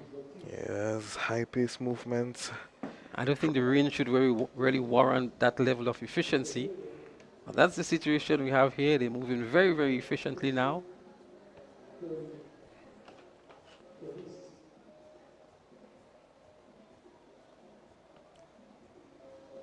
We do have the starting lineup for heat number 1 in the girls 300 meter dash under 11.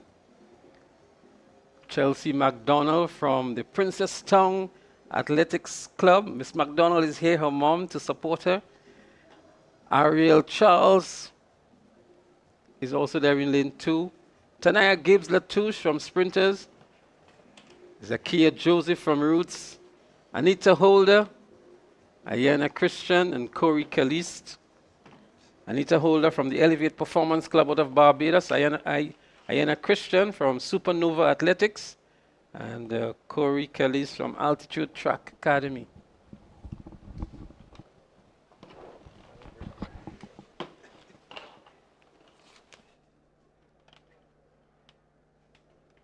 Welcome back, Clyde Joyner, to the microphone. Clyde, good morning. Good morning. Good morning to you, Leslie. And we've had a brief rain delay, but now the events are flowing very, very smoothly. And already we've seen some record-breaking performances as well, as pristine conditions continue to prevail here at the Kirani James Athletic Stadium. Yes, certainly the Conditions have been good for record-breaking performances. We had quite a few last evening, especially in the finals of the events. Some went as early as the, the prelims, and so certainly tells you about the form of these athletes. The wind is maybe quite favorable as well as compared to what we saw earlier on in the season in what we often refer to as hurricane gale force winds. It's much more reasonable now, if I could use that word to describe it. Within legal limits, might be more appropriate, but good conditions for running this morning. It's certainly a big contrast. As you get closer to the hurricane season, the wind gets calm. Well, we'll give you a position at the Met Office, Clyde. You seem to have the weather very much well organized in your mind. But the athletes are on the starters orders for the first of the heats in the under 13 girls, under 11 girls 300 meters. They're up and running. We have McDonald, Charles, Gibbs Latouche, Holder, Christian, Joseph, and Caliste. Making up the stag and looking good is Sprinters Athletics Club, Tamaya Gibbs Latouche. As the stagger is made up now, she is already in the lead here, going around the turn at the 200-meter mark here is Tanaya Gibbs Latouche. She is one of the phenomenal athletes coming out of the primary school circuit in 2026. Gibbs Latouche enters the home straight in the lead here, maybe a 10-meter lead over Ariel Charles of the Abenil Wildcats Track Club. But Tanaya Gibbs Latouche should be the clear winner here with maybe a 30-meter lead over Charles, as Charles dips for the tape here. And then in third we have Ayana Christian, I think it is from Supernova, the top three finishers. Yeah, good run there again from Latouche. She continues to be outstanding, and one will expect to see her in the finals giving even a better performance, 46.05. So a really good run from her. And 46.05. The record was 47.72, and she just ran 46.05, and so she becomes the new record holder. Jazzion Johnson had that record in 2025 of 47.72. Well, congratulations to Tanaya Gibbs Latouche. This is definitely one of her favorite seasons. As we get set for heat number 2. Of course, the winner advances to the final, then the next 3 best times. So coming up in this one, we will see Brazan, Marcel, Swan, Maya McIntyre, Summer Charles will be there, Tong from Supernova, Streaker, Momentum Track and Field. So a number of athletes well known to this event. Of course, primary school athletes, all of them. It does tell you a bit about the positioning of athletics in terms of the countries and the clubs and so on. Future looks very bright. So just await the start of that event. And as you rightly said, Leslie, the officials really trying their utmost to ensure that there's a smooth flow. So right now I know it is just a bit of a technical wait. That's why we're waiting. It's all about the technology here. The athletes are ready. The starters seem ready. The board not quite as ready.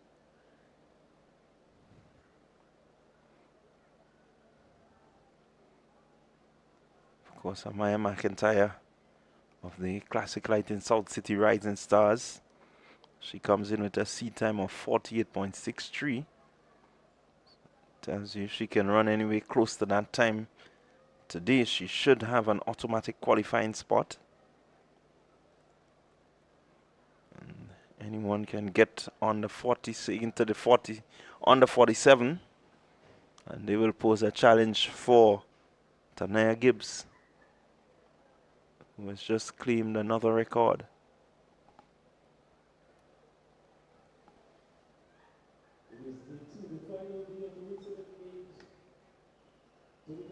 The sun, Clyde, is now out in its real brilliance. As you see, all of the equipment are properly stationed to ensure that all of the measurements are perfectly taken. The photo finish camera, the wind gauges.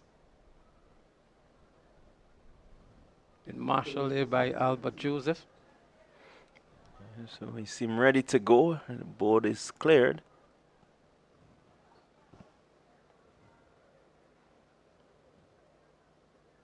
Seven athletes are on the status orders. Here they go. 300 meter on the 11 girls. Let's see who makes up the early running. It seems to be Amaya McIntyre, Classic Lighting Salt City Rising Stars. She is in lane 4 and certainly has made up some good ground, McIntyre, and is moving into the 150 region and taking good control of this one. As she heads into the curve just about now. Final straight away, McIntyre, arms pumping, looking really smooth and fluid is McIntyre. The rest of the field a bit back from her. She has some competition, but certainly she's strong enough. You can see the legs lifting, the arms pushing nicely as she heads for home. It's important to see the time that she will return. 47.72 on the flash time, adjusted now to 47.78. And do you recall Amaya McIntyre from the private primary school games? I certainly remember her from the private primary school games. Was one of the standout athletes, indicating that she wants to be on the Olympic stage sometime in the future. A good performance here, 47.78 to gain a spot into the finals. And Tegan was in second position. That's Tegan Straker of Momentum Track Club. And so certainly McIntyre continuing her good form. She's a youngster who does work hard. As the athletes in heat number 3 are on the track, Theodore, Charles, Harry, Kato, Joseph, Gill, and Taylor. They're up and running, and it's the 300 meters, heat number 3 in the girls under 11 category, and making a blistering start here. It looks as though it is Zorina Harry. Yes, Zorina Harry of Biomechanics. And she's in the lead at the moment. Going around the turn, the arms flailing a little bit here, but she's in the lead going into the home straight here now. Harry from Biomechanics. Zorina Harry it is, and on the outside from the finish line, out there in lane 7 is Sydney Joseph. But it's Harry who's going to take the first position, and Sydney would pick up the second position for finish line, and then South St. George Government School in Alicia Theodore picks up the third position. Well, I'll tell you what, Leslie, you take the form of Joseph and you give it to Harry, and man, you could have a seriously good 300-meter runner right there. She was a bit all over the place, but she had the presence of mind. She had the strength. Started really well, Harry. And she has earned her spot into the finals. Well, betting numbers here, 47.47 for Zorina Harry. The time for winning heat number 3 in the girls under 11 300 meters. So Joseph will await the end of the event to see if she can get in. As we look into the distance. In the distance, we do see a little bit of cloud cover coming in. It's getting a bit darker. We're getting ready for the next event, Heat 4.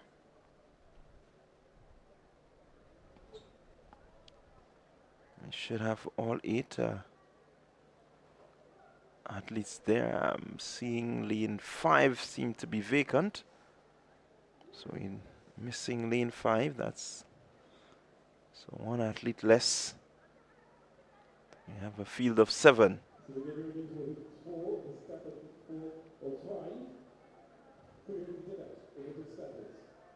So they're on their marks.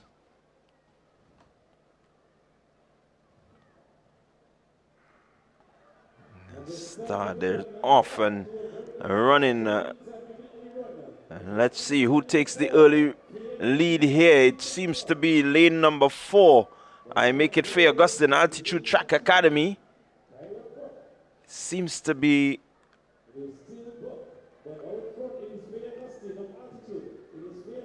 it's Altitude. Let's go Fair Augustine. And she's right there. On her inside is lane 3 Hooper of Mustangs. But it's going to be Faye Augustine. Augustine, does she have the strength to hold off Shariah Hooper? Here comes Kalia Gordon. That's Forbes of Excel. So it's going to be tight at the end. I really had a bit of competition there. Well, that was a splendid run back from Shanella Forbes of Excel Track Club. I mean, with 80 meters to go, she was not in contention here for top 2 positions at all. It was definitely Faye Augustine and Shariah Hooper from both Altitude Academy and Mustangs, respectively. But within the last 30 meters or so, it was a really, really spirited run back from Shanila Forbes of Excel Track Club to be the eventual winner. Yes, certainly. You have it right there, Leslie. I'm looking at the distance, just about maybe 20, 15. You would have really have Faye Augustine, the winner there, but Forbes, she really, really wanted this qualification. Well, maybe we talked a little too soon. The heavens have opened up and we have a slight drizzle here now, John. But the games are continuing amidst the slight drizzle that we're having. And you who support cricket a lot would know that this may not be the best thing for cricket. But fortunate for us, it's track and field that's happening here at the stadium. And so the games will go on. Here we go. Next heat, number 5.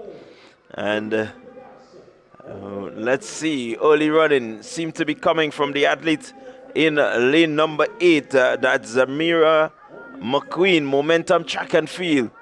On the inside, in lane number 5, is Kiana Sylvan rather, making a good run. Here is the athlete in lane 7. Sari Warren making a good run. Warren, can she hold on? She has some challenge on her inside. Can Warren hold on? She's looking, she's anticipating, but she's pushing her way through, and she just holds on. She just holds on. Well, a very exciting finish from these youngsters. Gordon a little bit wobbly at times at 49.85, and Sylvan giving good chase all the way through to the finish line. And in the end, it was Kiana Sylvan from Classic Lighting. Sorry, a lot of mix-up here on the scoreboard. But from our calculations here, it would have been Sylvan who picked up the 2nd position from finish line. And Gordon from Mustangs looked to us as the obvious winner here, unless there was some disqualification, because she did switch around the lanes a little bit here, Gordon coming around the turn.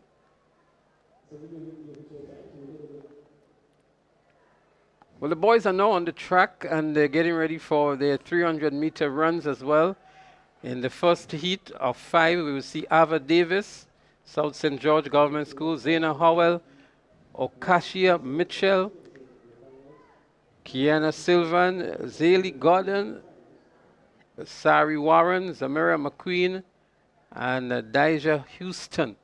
We do hope we get the pronunciations of all these names. It's quite a bit for us. 300-meter dash on the 11 boys.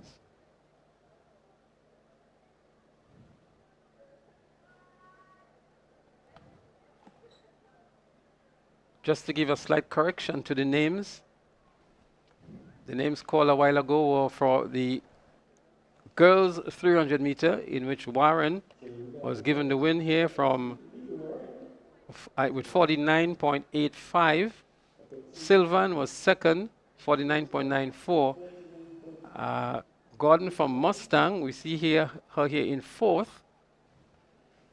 And Zamira McQueen was given the third position. So the boys in the first heat are actually Akim Mark from Momentum, Holden Batiste from Sprinters, Avari Marriott from Survivors, Antonia Spall from Runners Athletics Club, Reggie Hamilton from First Choice Junior, Kamal Charles from Finish Line, Tegan Yard from Elevate Performance, and Shamon Simon from South City Rising Stars. They're up and running here. The first of 5 heats in the boys 300 meters under 11. Making up the early stagger is the athlete there in lane 2, Holden Batiste. And on his outside, Avery Marriott is also doing well from Survivors. Marriott it is from Survivors, who is coming around the turn in good form. And Marriott making up the stagger and would enter the home straight into the lead. On the outside in lane 7 is Tejan Yard, but it is Marriott, Avari Marriott of Survivors in the lead, and comfortably so as well. He's going to win this one easily to earn an automatic qualifying spot into the finals. Marriott followed by Yard, and then in third position, Antonia Spall, the top 3 finishers. Yeah, good run there from Marriott, and continues his good form. He just outside the record. The record in this event stands at 45.18, and he just ran 45.57. So maybe a bit of tightening of the form, getting around the bend in a better, more balanced position where he could have the power to really drive home. We just may see a broken record later in the finals. Well, he comes with a seeded time of 45.18, which is actually the record time.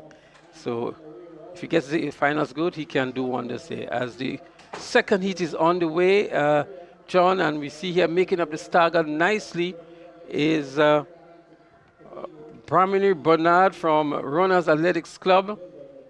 He has built up the stagger nicely here on the rest of the field. And Branimir Bernard from Runners Athletics Club, and on his inside, he has Jaheim Joseph. Altitude Track Club is also looking good in Jaheim Joseph. He's in lane 4. He comes on from the turn in the lead. That's Jaheim Joseph from Altitude Track Club. And on the outside out there in lane 7 is Cadmiel Graham. But it is Jaheim Joseph being edged off the line here by Graham of Burnley Athletics Club. And what a good run back. Yeah, certainly Graham, a really phenomenal athlete. We saw him last evening, and he really wanted this win. And as you rightly say, when the athletes get to that point where they're heading for home and the finish line is right there, you just may think that they're going faster, but certainly he didn't hold back, Graham. He wanted that win, and he went faster to ensure that he got the automatic qualifying spot.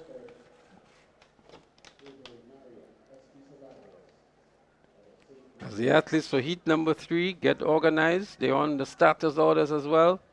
And we will see here McPhee from Exceed, Adams from ITDAT, Yard from Elevate, Charles from Momentum, Richardson from High Performance, Amir Rennie, want to look out for from Peak Performance, McQuilkin from Runners, and Williams from Phoenix. Amir Rennie look good. He comes in with a seeded time of 48.62.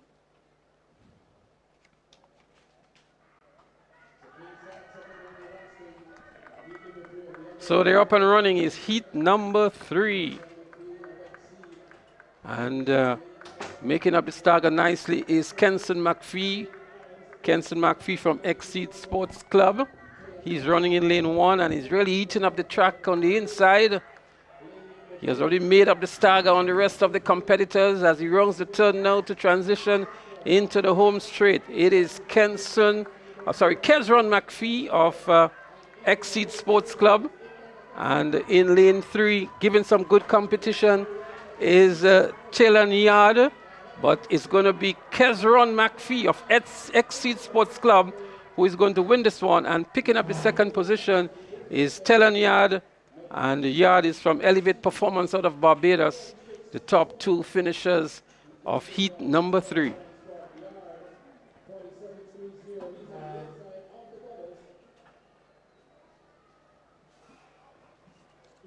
As we get set for heat number 4, the time for Kezron McPhee, 46.61 seconds. Yard from Elevate was second in 47.30. And Tyrrell Charles from Momentum Track was in third with 50.18. Yeah, again, a good run there from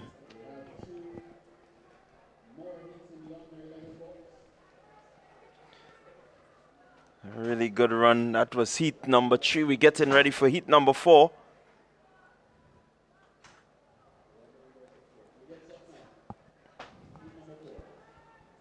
We will see Ruben from Altitude, Alexander, Church, Clark, Dumont, Philip Hood, and Howell. So let's look at who will make up the saga. They're quite evenly paced right here. Seem to be holding back just to get around the 150 mark. Let's see, by then someone will look to take control. Church, he's in lane 4. He's moving towards the lead, looking at the board and seeking to maybe exert his dominance here. It's Winston Church, Classic Light in South City Rising Stars. He's motoring now, putting in really some good yards within his strides. Has the power here now. He's just maintaining his lead. It's Winston Church, South City Rising Stars. He will take the automatic qualifying spot. A good strong run indeed from Winston Church. 47.33 seconds. Najari Clark was second in 48.40 seconds from the Elevate Performance out of Barbados. And Travian Alexander from the South St. George Government School in 49.88 picked up the third position. Of course, it's the winner of each heat plus the next 3 best times will go ahead into the finals. So if you're going to come second, you want to come a close second to ensure that you get yourself into the finals. So we get ready for heat 5.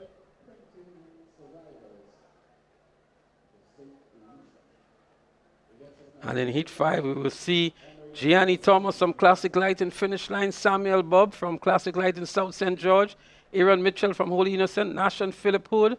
First choice, Simon Smart from Altitude, Von St. Louis from 473 MVP, Romain Top Flight, and Albert from Sprinters. They're up and running already, and making up the early stagger here looks as Jaron Romain from Top Flight.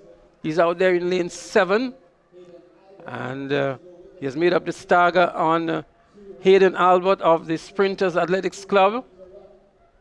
A much slower race than the others so far, but here comes Albert with a burst of speed here now with just about 80 meters to go. It's a battle here between Albert and Philip and Romain and Jaron Romain.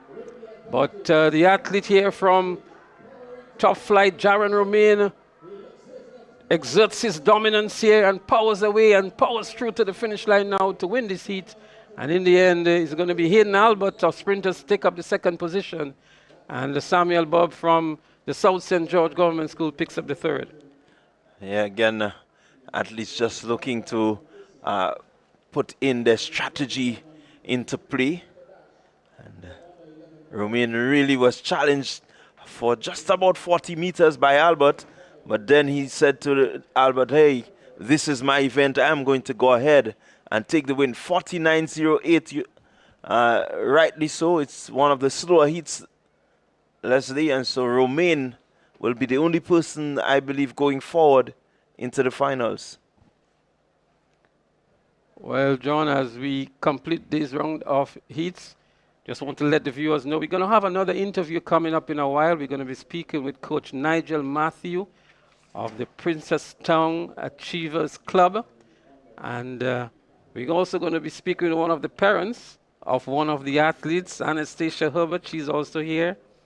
And she's here with Antonia Taylor, one of the standout athletes in the under 11 category. We always welcome our Trinidadian brothers and sisters to the Spice Isle. And so we're going to hear from them in a while, Nigel Matthew and the team from the Princestown Achievers Club, South Trinidad. And a strong contingent from Trinidad and Tobago is up here for the Whitsuntide Games 2026. Yes, certainly a strong contingent. Number of clubs from neighboring Trinidad and Tobago always present. And we always want to say thank you for supporting the Whitsuntide Games.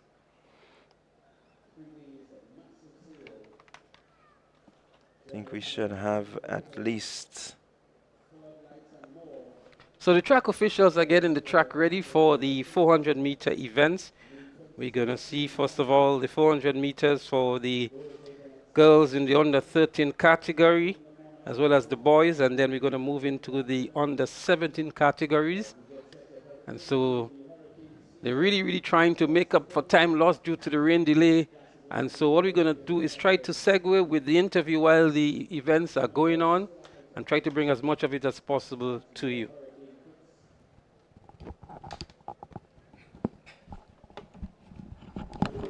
All right. So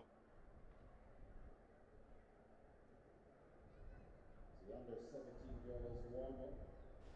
The island towards the southern end of the field. We'll continue to bring you lots more action here at the Whitsuntide Games 2026.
freshman and international.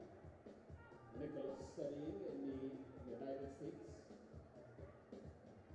Narrowly missing out on qualifying for the NJCAA's championships last weekend.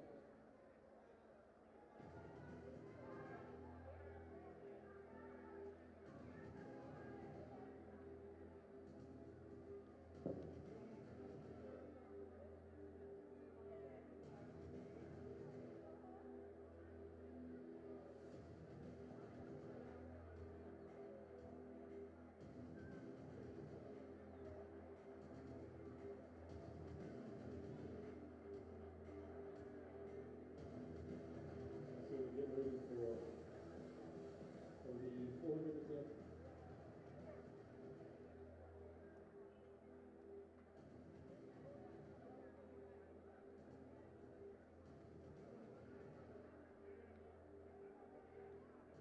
Event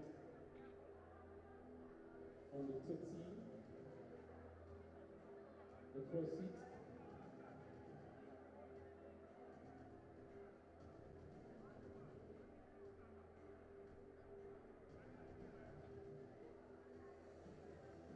Relay number 2, Jewel Maureen, Classic Light, South City Rising Stars. In 3, Alia Francis, Rising Champs. In 4, Kalishi Walker, Sprinters Athletics. In 5, Jill John, 473 MVP.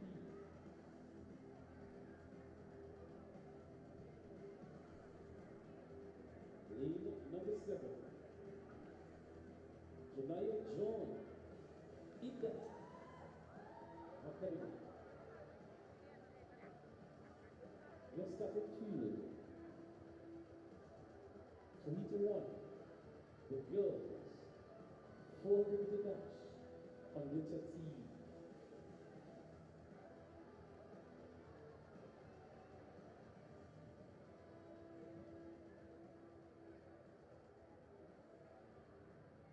Also in number 1, you will see Josiah Johnson, Classic Lighting, finish line. Name number 6, from First Choice Junior School, to G. Hamilton. As we bring it to the status for start for P1. Okay, viewers, we welcome you back to the live track and field action here at the Kirani James Athletic Stadium. The event about to be started is the girls 400 meter dash in the under 13 category. We have Josiah Johnson in lane 1, Maureen in 2, Francis in 3, Walcott in 4, John in 5, Hamilton in 6, and another John here in lane 7. It's the first of the heats in this category. And in and between the events, we are going to be speaking with the delegates out of Trinidad and Tobago, Nigel Matthew and Anastasia Hubbard, athlete and coach and athlete respectively. As the athletes are ready now for heat number 1 in the 400 meter dash under 13 girls. A nice clean start here. We have Johnson, Maureen, Francis, Walcott, John, Hamilton, and John. Classic lighting finish line, South City Rising Stars. From Sprinters Athletics Club, we have Kalisha Walcott. She's making up the stagger nicely here in the black and green. And to our outside from the 473 MVP is Jaden John.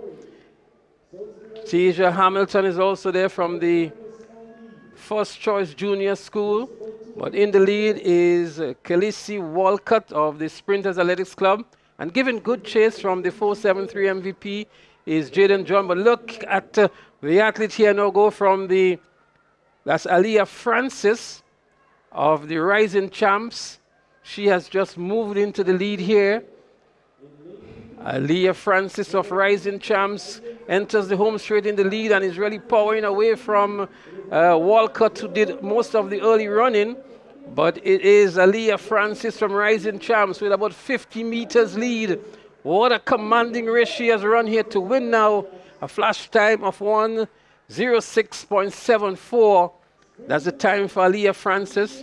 And picking up the second position was Kelesi Walcott of Sprinters Athletics Club in 1 minute 12.45 seconds.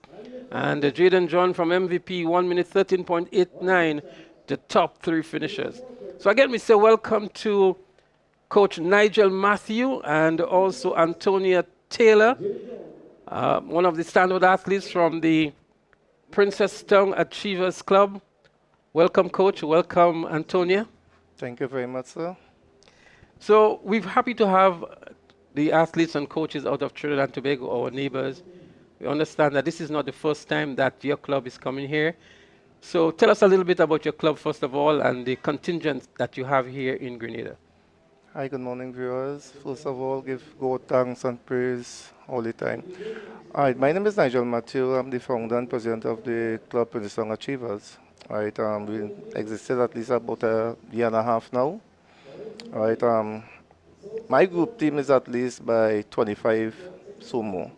All right, that's it back in Trinidad. But of course, you have 5 athletes that representing over the weekend. However, I was here last year where Antonia Taylor run under 9, and she also have the record, and the record also stand of 12:13.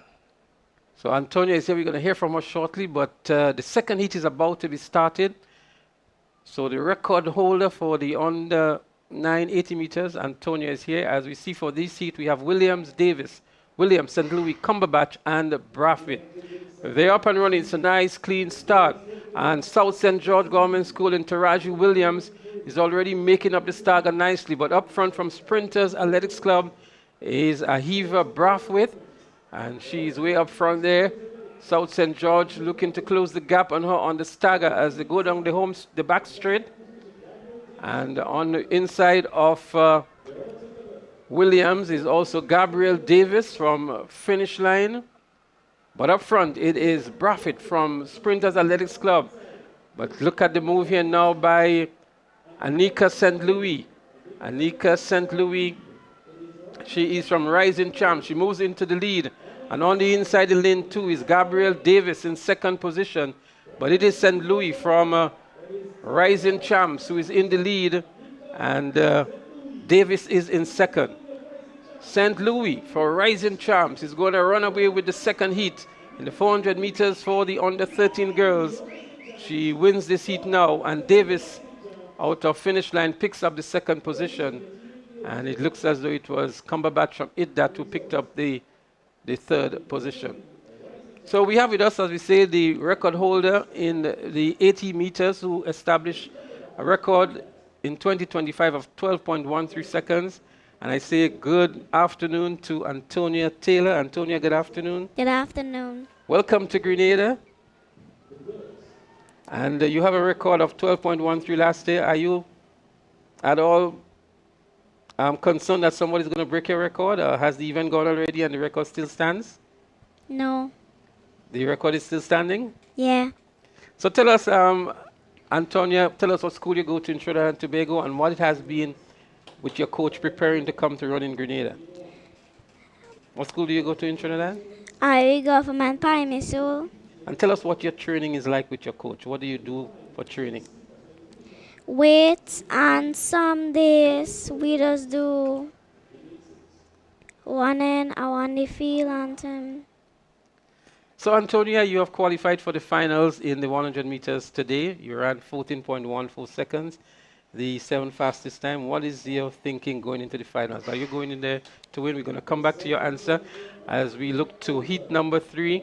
Pierre, Alexis, Scott, Smith, Bain, and McQuilkin.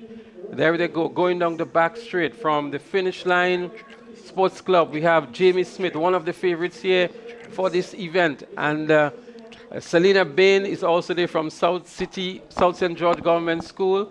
But it is Jamie Smith from Classic Lighting Finish Line, one of the favorites for this heat, who is in the lead at the moment. And on the inside, we have Tiana Scott from Excel, who is going to be making up the stagger on the bend and moving into second position, but also looking good in lane 1 is Chaya Pear from Sprinters Athletics Club. But Jamie Smith is still in the lead, going into the home straight here now. Moving into second position now is Chaya Pear from Sprinters Athletics Club. But Pear is picking up good momentum now on Smith. Pear on the inside with a slight lead over Smith. It is Chaya Pear, but here comes Smith. Jamie Smith in the end here, power into the finish line and winning over Chaya Pear of Sprinters Athletics Club. And in third, Tiana Scott of Excel Track Club. So we're back here with Antonia Taylor. Antonia, you're into the finals this evening in the 100 meters. What can we expect from you? Are you going to be running fast? Are you going to be going for the gold medal? Yeah. Do you feel afraid or frightened or nervous about going into the race? A little bit.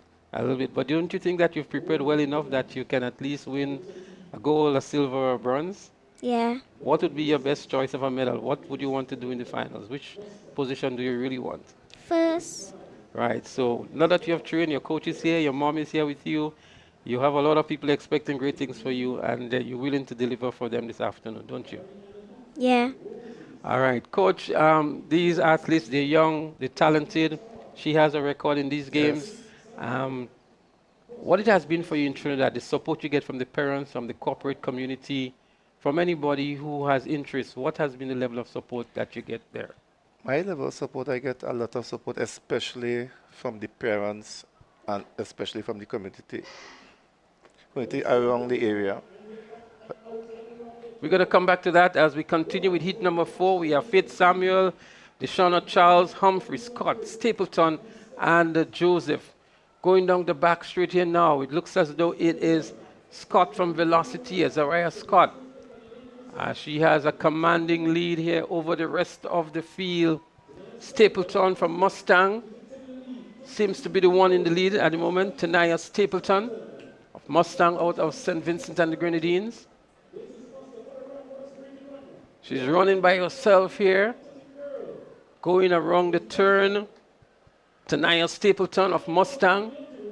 No one else in the shot. She has a commanding lead, maybe about 70 meters over the rest of the field. A very dominating performance from Tanaya Stapleton of Mustang. She can very much cruise now into the finals, into the tape, because the distance is just huge over the rest of the field. Tanaya Stapleton of Mustang wins very comfortably indeed. And the rest of the field is yet to come in as Stapleton looks back to see them coming at the moment. But a good, strong run by Tanaya Stapleton. Deshauna Charles came in second, and Zariah Scott picked up the third position. Coach, I was asking you about the level of support. What kind of support are you receiving for your program in Princesstown? We do get a lot of support, right? Maybe they could do a little better, but nevertheless, we do get a lot of support, especially from the parents of the athletes. And I'm sure you want to maybe recognize some of the major contributors to your program Yes. and who have helped the athletes to come along. So our sponsor here for Antonia Taylor is Ivy Concept Limited. All right, I want to say thank you for reaching out to the club and supporting us and also supporting her. Well, we do appreciate the presence of your young and small club out of Trinidad and Tobago who have journeyed here to Grenada to participate and doing well at the same time. Yes. And so we want to wish you all the best for the remainder of the games, to wish Antonia all the best into the finals later on. And I'll be looking out for you. I'll be rooting for you here, Antonia. Your mom is here. Everybody's here looking out for you. Your sponsors would be pleased of your course. performance so far. You've made it to the finals. And so anybody you want to say hello to in Trinidad and Tobago, or who is here with you now? Do you want to shout out anybody, Antonia? You want to say hi to mom? Yeah. And any of your friends in school you want to say hello to? Yeah. Who's that do you want to say hello to? Call a few names for us. Kamaya, Aliyah, Dariel, and Hazel. Well, the shout out has gone out for you folks from Trinidad and Tobago, from Antonia. And so, Coach, again, we wish you and the team all the best. Again, Irie Concepts, we much. say big up to you for supporting young Antonia. and all the best for the rest of the games. Thank you very much, sir, for having us here.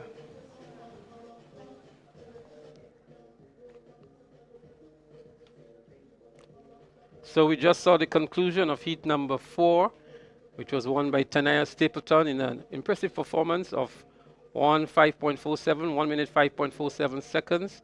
And Deshauna Charles picked up the second position from Momentum Track Club.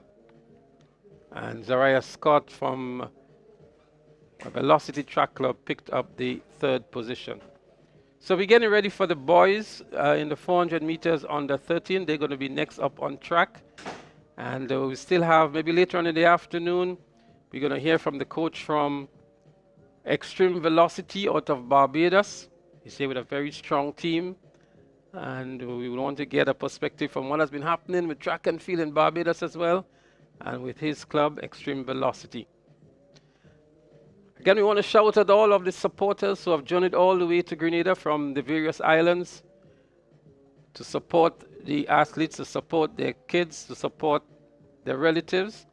And there has been tremendous support from all of these persons who are here. They're out in their numbers as well. They're very active in the stands, cheering on these athletes.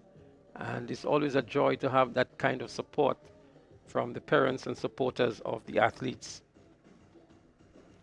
So Russell has joined me back here in the commentary position. Russell, we've just seen some very good performances in the 400-meter events for the under 13 girls. The boys are going to be up next, and we expect to see some good performances as well from them. Yeah, certainly the under 13 girls, very promising group of young ladies, especially those here on island.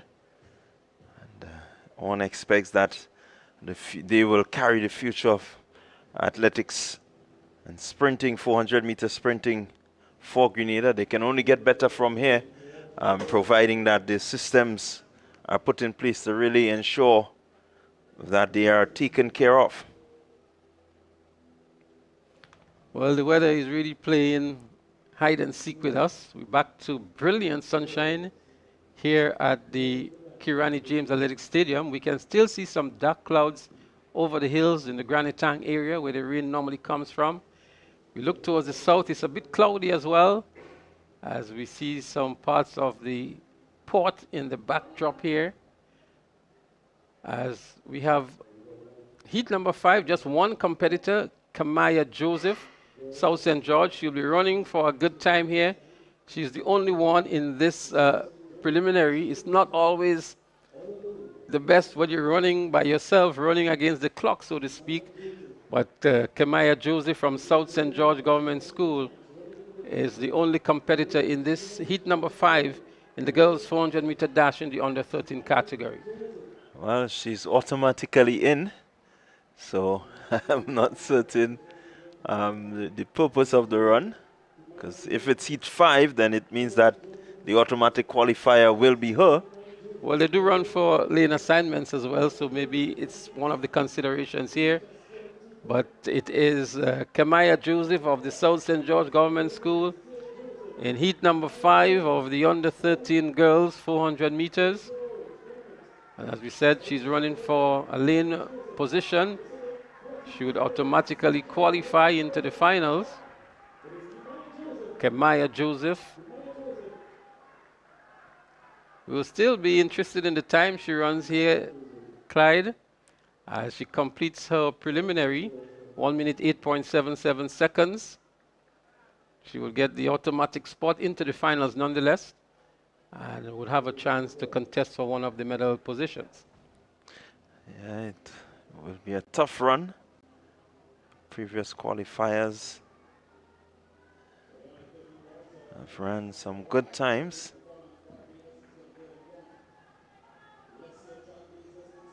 Well, the fastest time was Jamie Smith, 1 minute 4.38 seconds. And the 8th fastest time was, well, now it has been updated, Gabrielle Davis, 1 minute 8.60 seconds. Kamaya Joseph actually has the 5th fastest time, 1 minute 8.77 seconds. So the run by herself would have paid off in the end to get a good position going, a good lane assignment going into the finals. So the top 8 here are Jamie Smith, Tanaya Stapleton, Aaliyah Francis, Amika St. Louis, Kamaya Joseph, Kaya Pierre, I beg your pardon, Tiana Scott, and Gabrielle Davis. The boys are on the track now, and we will see Tyler Rock, Ronan Leslie, Joshua Westfield, Tyrone Alexis, Zevon Phillip, JDL Andrew, and Aquane Henry. JDL Andrew is a very familiar name for us from the Sprinters Athletics Club. He's in the green shorts and the black jersey. He's already in the lead, but has some good competition coming early from Zevon Phillip. And Zevon Phillip is from Adrenaline Ducks. He moves into the lead now over JDL Andrew. Andrew is a very strong athlete, and I'm sure he's running a very measured race. But in the lead is Zevon Phillip of Adrenaline Ducks. With 200 meters to go, it is still Zevon Phillip. Well, here comes JDL Andrew now. He makes his move, makes his kick, just about the 150-meter mark, and moves into the ascendancy one more time over Zevon Phillip. JDL Andrew and Zevon Phillip, the two here challenging for the top spot. But Phillip is giving very, very good competition. Seems to have a slight advantage over Andrew as well. It is indeed Zevon Phillip who wins this one. And maybe a surprise too over JDL Andrew of Sprinters Athletics Club. Yeah, certainly a surprise for him. No surprise to us. We've seen Philip. He looked good in the 200 meter. Andrew a bit stronger than him in terms of the 200 meter speed, but here that bit of endurance needed. Philip seemed to possess that bit of endurance. Well, I thought he ran a really, really good race. He didn't stay back too much. He moved into the lead early. Even when Andrew went past him, he didn't panic. He waited until he got into the home straight, maybe with 80 meters to go, 60 meters to go, maintained good form, and was able to get past Andrew. So 1 minute, 0.54 seconds, 1 minute, 0.98 seconds, the difference between Zevon Phillip, the winner, and JDL Andrew, the second place winner in the first heat in the under 13 boys 400 meters. Yeah, good strong run. I do believe this would be the fastest of most of the heats that we will see when you have the likes of Rock, Westfield, Leslie, Alexis, Andrew, Phillip. Certainly. Well, we almost didn't see Ronan Leslie. We call his name at the start, but the caliber of athlete he is, he really did not feature in the top 3. And that to tell you that this may be just the fastest of all of the preliminaries going into the finals. So we get ready for the second heat. So we see Uma Pear from Roses, Jehu Roberts. He's there from Fusion. Mackay Fraser John from Elevate Performance. They're on the starters orders now. They're going to start any moment from now. Glasgow, Rock, Frederick, and Fort is also there. So we saw Jelani Fort earlier on today with a good run-back performance from Sprinters Athletics Club. Nikolai Frederick from Momentum is there. Michael Rock from Excel. Kyrie Glasgow from Biomechanics. Jehu Roberts. Umar Pierre. And here they go, 400 meter under 13 boys. Let's see, Fort is on the outside, Sprinters Athletics. He's running well in the middle of the track. In lane number 5 is Michael Rock. Here go, let's look at lane number 1, that's Uma Pear of Roses Academy making a challenge here now. Fort, he's on the outside. Goes past Fort, does Pear. Heads into the 150 meter region. Coming around the turn is Pear. And he's heading for home. He's looking strong and comfortable. Is Pear. Maybe I make it some 30, 40 meters. He's leading and looking strong is Uma Pear. Rose's Academy. He will cross the line. Seemed to be a good measured run by him. Second position will go to Michael Rock of Excel Track Club. Certainly a strong run from Pay. Indeed, a very good run from Umar Peer from Roses. He led from start to finish. Michael Rock was also there. At the time, 1 minute 3.73 seconds. Much slower than the first heat as we anticipated. And Mackay Fraser John from Elevate Performance was in third position. Jelani in fourth. And they would have a position second, third, fourth, and the likes would have to wait to see what happens in the other heats to know if they're into the finals. But Umar Pay for sure has booked his place for the finals later on today. Yeah, again, the first heat, quite a few of the athletes from that first heat will definitely feature based on the times that we are seeing here. And so, well, the top three finishers in the first heat would have ran faster than the first place winner in the second heat. So we expect quite a number of the athletes in the first heat to emerge as next best finishers into the finals. so we're getting ready for heat number 3.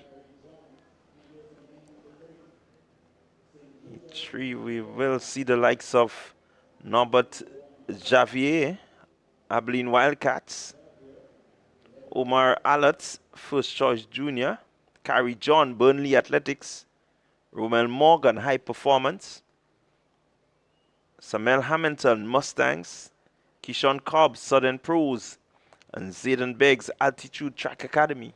Well, Abilene Wildcats, they're from St. Lucia, and so I want to say big up and say good afternoon to Terry Finnis there. Terry, we shout you out and hope you join in the broadcast.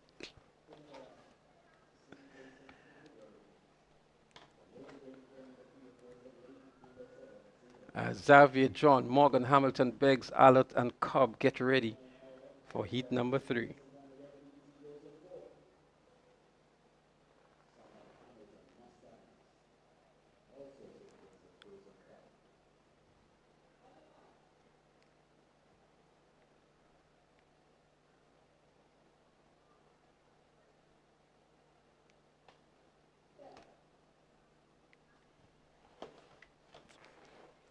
So there they go. They're ready for heat number 3.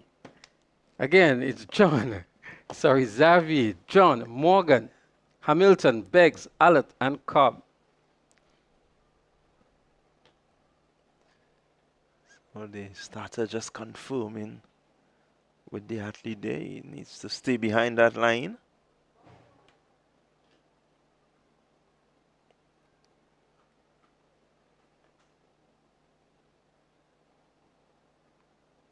Measure of concentration. Again, they asked to restart.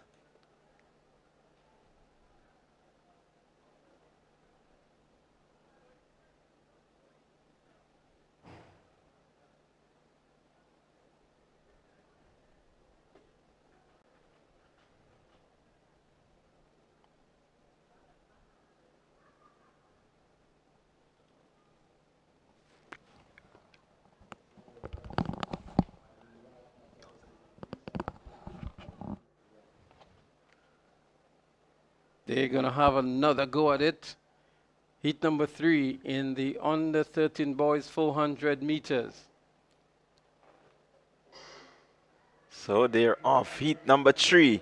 Let's see who will make the early running. It seems to be Burnley Athletic, Carrie John, making a good run on the outside in lane number 6.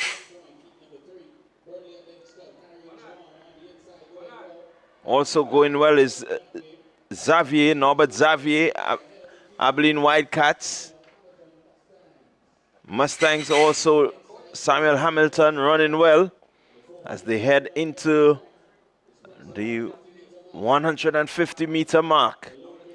Let's see what happens. It seems to be Xavier getting himself into a good position to lead this one. Xavier He has the lead. Norbert Xavier, Albedin Wildcat. But here comes in lane number 6, Samuel Hamilton. Mustangs.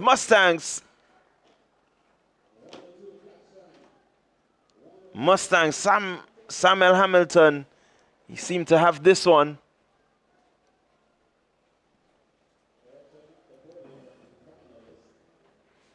So the automatic qualifying spot will go to Samuel Hamilton Mustangs. 1:02.37. So Norbert Xavier possibly will get in also.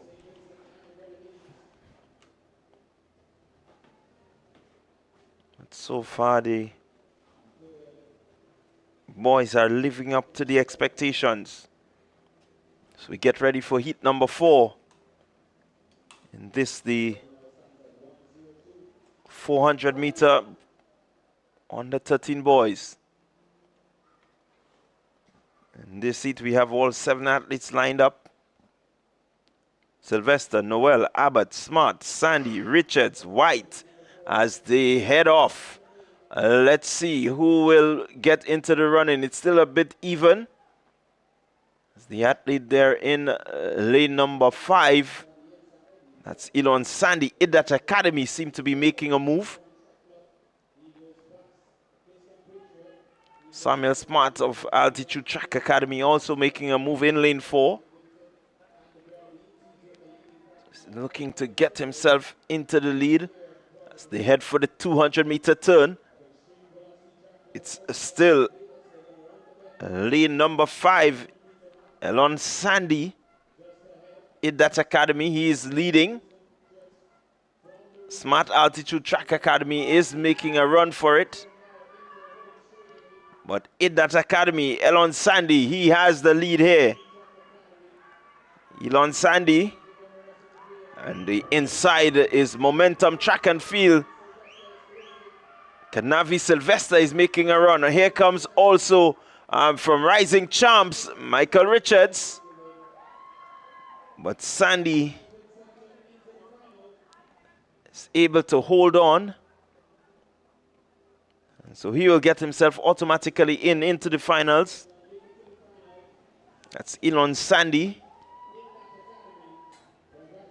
So I welcome Bernard Antoine. Bernard, a good Sunday afternoon to you.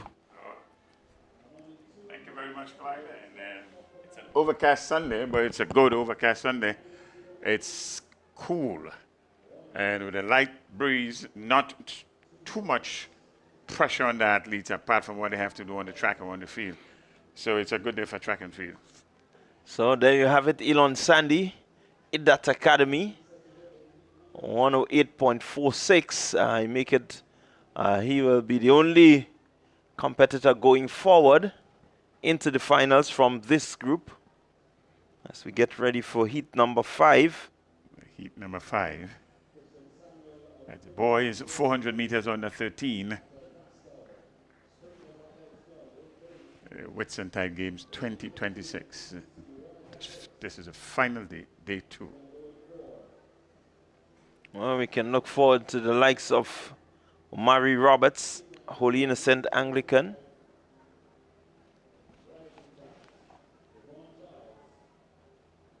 So he's not present, or lane 1 vacant. So Samuel, Pascal, Neptune, Lalian, Charles, and Joseph. These are your competitors. And look at for lane 5. That's Lalion coming here with a seated time of 1:05.23 seconds. And they're off and running. Let's see. Lalion making a good move, but on his inside is the athlete there from GTC Runners Athletics, Wayne Neptune. He's looking to take the lead very early. Neptune going up the back straight. Lalion, he's in second position in lane 5, but Neptune in lane 4 has a good lead as he rounds the 150-meter mark. He's going to be heading into the straightaway shortly. Neptune, GTC Runners Athletics. Just seem to be fading a bit, but he looks strong. Here comes Lalion with a bit of top-end speed. Lalion is closing the distance on Neptune. Neptune is really pushing. He's striding. He's really trying to get himself going, but Lalion is closing in and closing in quickly. Lalion getting him right on the line. So good run there from Keaton Lalion. I tell you something, Clyde. He followed this to the book. The game is not finished until it's over, and he ran right through and to get himself an automatic qualifying spot. That's Keaton Lalion, and a good strong run in the end. A bit of a peek over his shoulder is Neptune, Wayne Neptune, and that must have been his undoing coming towards the end. He should have just stayed the course. But he tried. I suspect he would say that he would have done his best. And that's what you ask when you get to this level. Yeah, certainly. You have to excuse him. He's only under 13. A matter of fact, he's 11 years old, Wayne Neptune. And so he doesn't have the presence of mind, the understanding that you just keep focused. You will feel the athlete coming, but you need to ignore, because once the body senses that, it begins to go into a different mode. Absolutely. It's the first 8. Top finisher in the 6th heat, and then the next 2 based on time. That will get him into the finals a little later in this evening. So we're getting ready for the final heat in this, the boys 400-meter dash on the 13s. It's heat number 6. What we see on the track, we see 3 athletes down to face the starters here. It's Barry, Patrice, Horsford.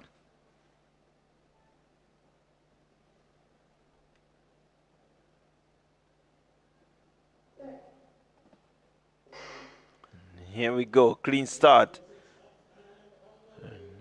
Pretty even at this point.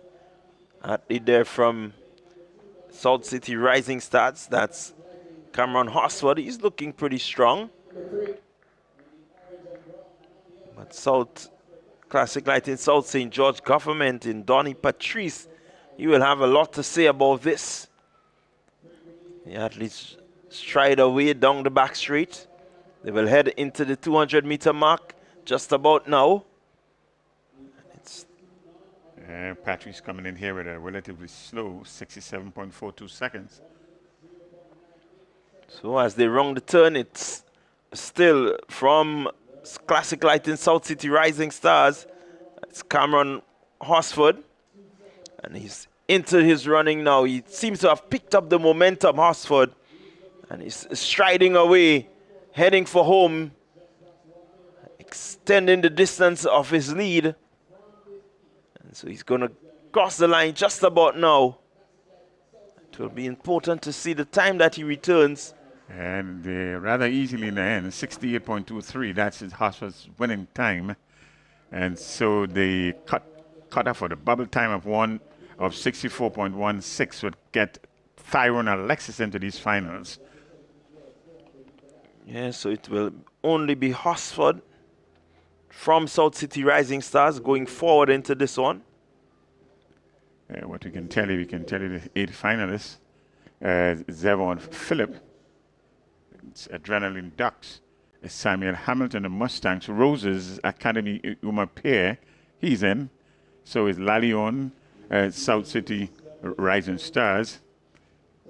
Classic Lightning, South City Rising Stars. That's Elon Sandy, he's in. JDL Andrew Sprinters, he's in also. Norbert Xavier, Abilene Wildcats, he's in. And the 8th competitor in final later today is Tyrone Alexis, Rising Champs. So there you had it, a completed list of qualifiers for the 400 meter on the 13 boys. We're going to head straight into the 400 meter on the 17 girls. It's on the 17 girls. They're up next. So the top two from each heat, plus the next two fastest. They're on the starters orders. Heat 1. The girls 400 meters on the 17. Six young ladies are facing the starters right now.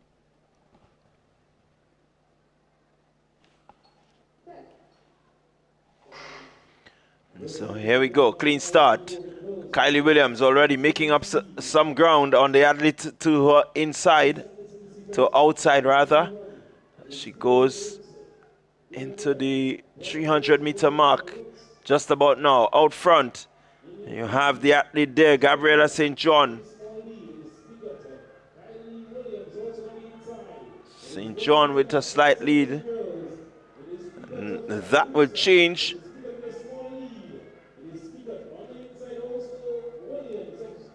As Roots Sports Club, Jada Piggott, she has moved ahead.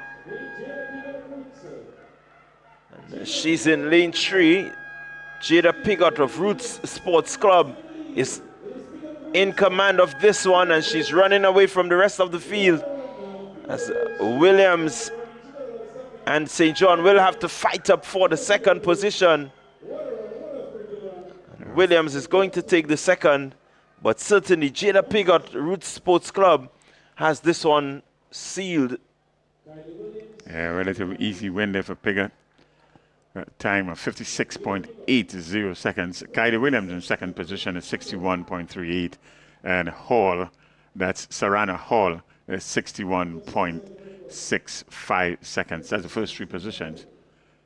I'll tell you what, Piggott is not too far away from breaking the record here. The record stands at 56.35, and she just ran 56.80. So certainly with a bit more competition, she could deliver a record-breaking performance later in the final. Yeah, it's not much of a competition in this first seat for Piggott. She had it rather easily, 35 meters. She went in the end. Heat number 2, that's up next. That's heat 2 of 3. 3 heats. The automatic qualifiers are the top 2 finishers. Then the next 2 fastest times. They're on to the max. Jordan, Tanvir, Latouche, Charles, Farrell, Benjamin, Joseph.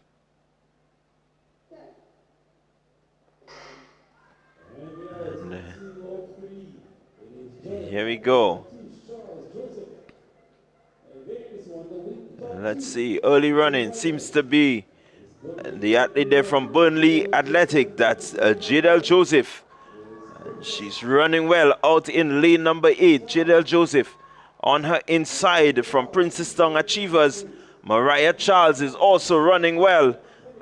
Keep your eyes on Hannah Tanvir of Top Flight Athletics. She is making up some ground, but it's still out front. Jadel Joseph, Burnley Athletic. She has the lead as they head into this straightaway. Jadel Joseph still has just about a 10-15 meter lead. Here comes, and in lane number 3, it's Tanvir, but Joseph showing her strength, showing that she's the stronger of the athletes here in this 400 event. 59.83 the flash time. Miss Mariah Charles seems to be in second position here. She's from Princestown Achievers. Yes, it's Mariah Charles in second position, 62.68 seconds. The winner, it's Joseph from Burnley, 59.86 seconds. And then third position, Tavernier in 64.76. That's heat number 2.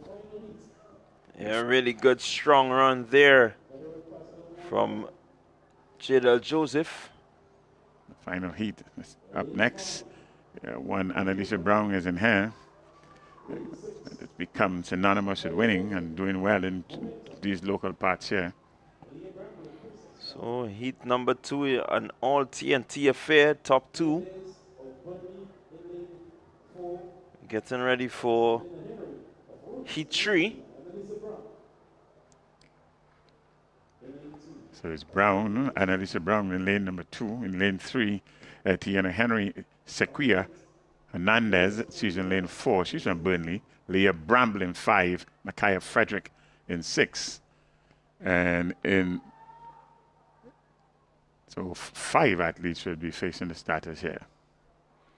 2, 3, 4, 5, and 6. So we're gonna look forward to this one.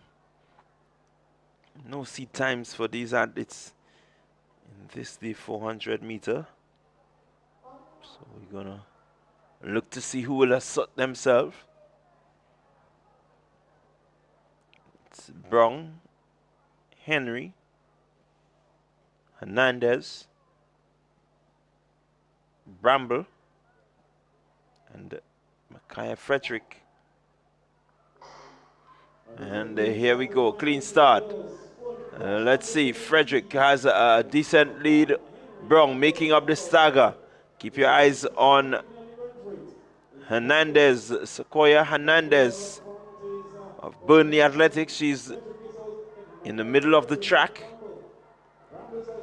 Micaiah Frederick leading this one. Here comes Annalisa Brown making a move as they get close to the 200 meter mark just about now. Brown looking composed, looking strong there. Sequoia Hernandez also looking well, but Brown pulling away from the rest of the field.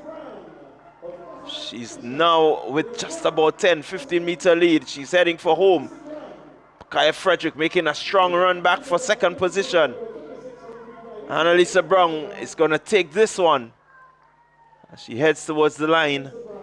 Micaiah Frederick, momentum track and field, will have to settle for second. Again, a relatively easy win there for Brown at the top of the 100 meter mark. She had some 25 meters lead, and she would have extended that to about 30-35 in the end with a good time of 1 minute 0.09 seconds. And Micaiah Frederick in second position, 61.99 seconds. Hernandez from Burnley, third position here, finishing in third position at 63.26. The top 2 qualifies automatic. Well, Hernandez may have just raised her hand to try and get into the finals. We wait to see based on the results.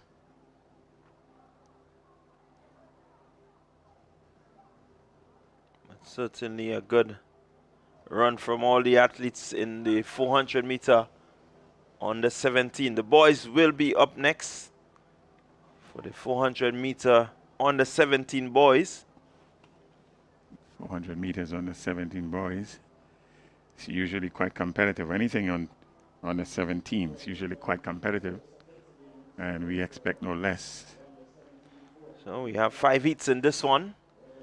It will be the top finisher from each heat, then the next 3 best times. So it's a question of winning. You got to win to ensure that your place is cemented there. But now the rain seemed to be setting itself to come our way. Well, I had a peek at the weather, and we do have a 30% chance of having some showers into this afternoon, evening. But I prefer to look at it as a 70% chance of not having. So, so let's see how this goes. And they're on the starters orders now. The seeded athletes in this first heat would come from lane number 8. That's Cassius Stevens. His name has become quite synonymous, and his performances have become quite synonymous with winning, and certainly doing well here in Grenada. So Cassius Stevens will be running out of lane number 8. Well, he's a non-starter. He's a non-starter. So the starting athletes here is Naquan Antoine. He's in lane number 2. In lane 3 is Jared Noel.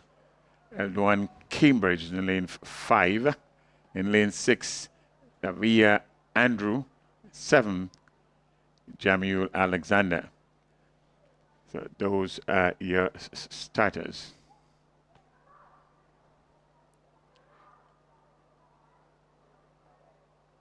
So we have 5 set to start the first heat. Antoine, he is in lane number 2, Abilene Wildcats. And Noel in lane 3, that's Gerald Noel. He's unattached. Lane numbers 5. So lane 5, that's Eldon Cambridge from Finish Line. Finish Line has been well represented in these games here. They're on the starters orders now.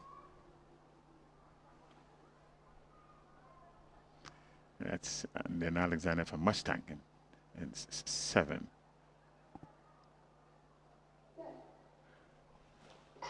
So here we go, clean start. Let's see who will make the early run. Seems to be Davil Andrew making a good run on his inside Cambridge. Cambridge from Classic Light and Finish Line is making a good run also. Jamal Alexander of Mustangs also running well. They're still nicely bunched together as they come around the 200 bend. Let's see. It is Nikon Antoine, Abilene Wildcat. He has asserted himself and has left the field. They're trailing in his dust right now. Is there a run back from any of the athletes there? Or can they catch Nikon Antoine? Does Antoine have the legs to hold on as Cambridge pushes? Mustangs Jamal Alexander making a good run to the end, but Nikon Antoine, Abilene Wildcats, he will hold on and take victory in this, the first heat of the under 17 boys 400 meters. So that's your winner there. Antoine Nakwan and Antoine, in spite of many turns and peek over his shoulder all the way through, he held on to the end. 55.38, it's a good time. Aldwin Cambridge, a Classic Light and Finish Line in 55.87 in second position, and Alexander in third. So heat number 2 is up next. Getting ready for heat number 2.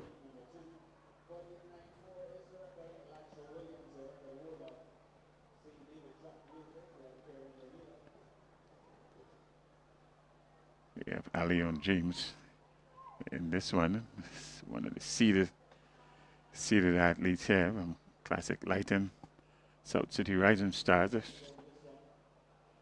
He has a season's best of 53.57. Releni Bascom from Velocity Track Club, season's best of 51 seconds flat. He's your favorite on paper here. So it's slight rain, slight drizzle. So we have a few non-starters. There's 3 athletes down to face the starters here. That's Marlon Burke. He'll be running out of lane number 1. Asher Nelson down. Lane number 4. Lane number 5, really Bascom. Velocity.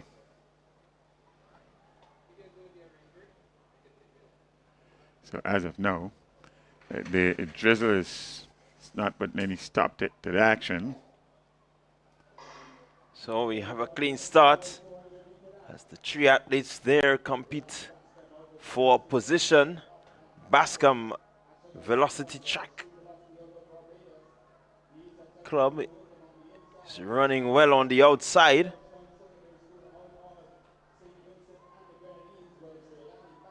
Book of the Georgetown Secondary is also running well on the inside lane. He's in lane 1. So lane 1 making his move. He's looking to assert himself there, Book. Lanny Bascom running well on the outside, but Book seemed to have the advantage here. It's Book and Bascom, Book and Bascom. Book going ahead of Bascom just about now. And he's going to take the automatic qualifying spot. Marlon Book, Georgetown Secondary School, automatically qualified for the finals. Good, strong presentation from Burke there. 51.67 seconds. He showed a bit of a class coming here. It's a good run, it's a good time. Because in the end, he won and seemingly quite easily. And Relani Bascom, velocity in 52.47 seconds in second position. Well, Bascom will have to wait to see how the other heats pan out before he can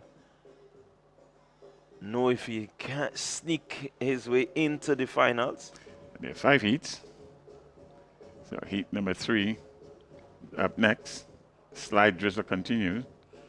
Not strong enough to put any pause on the action.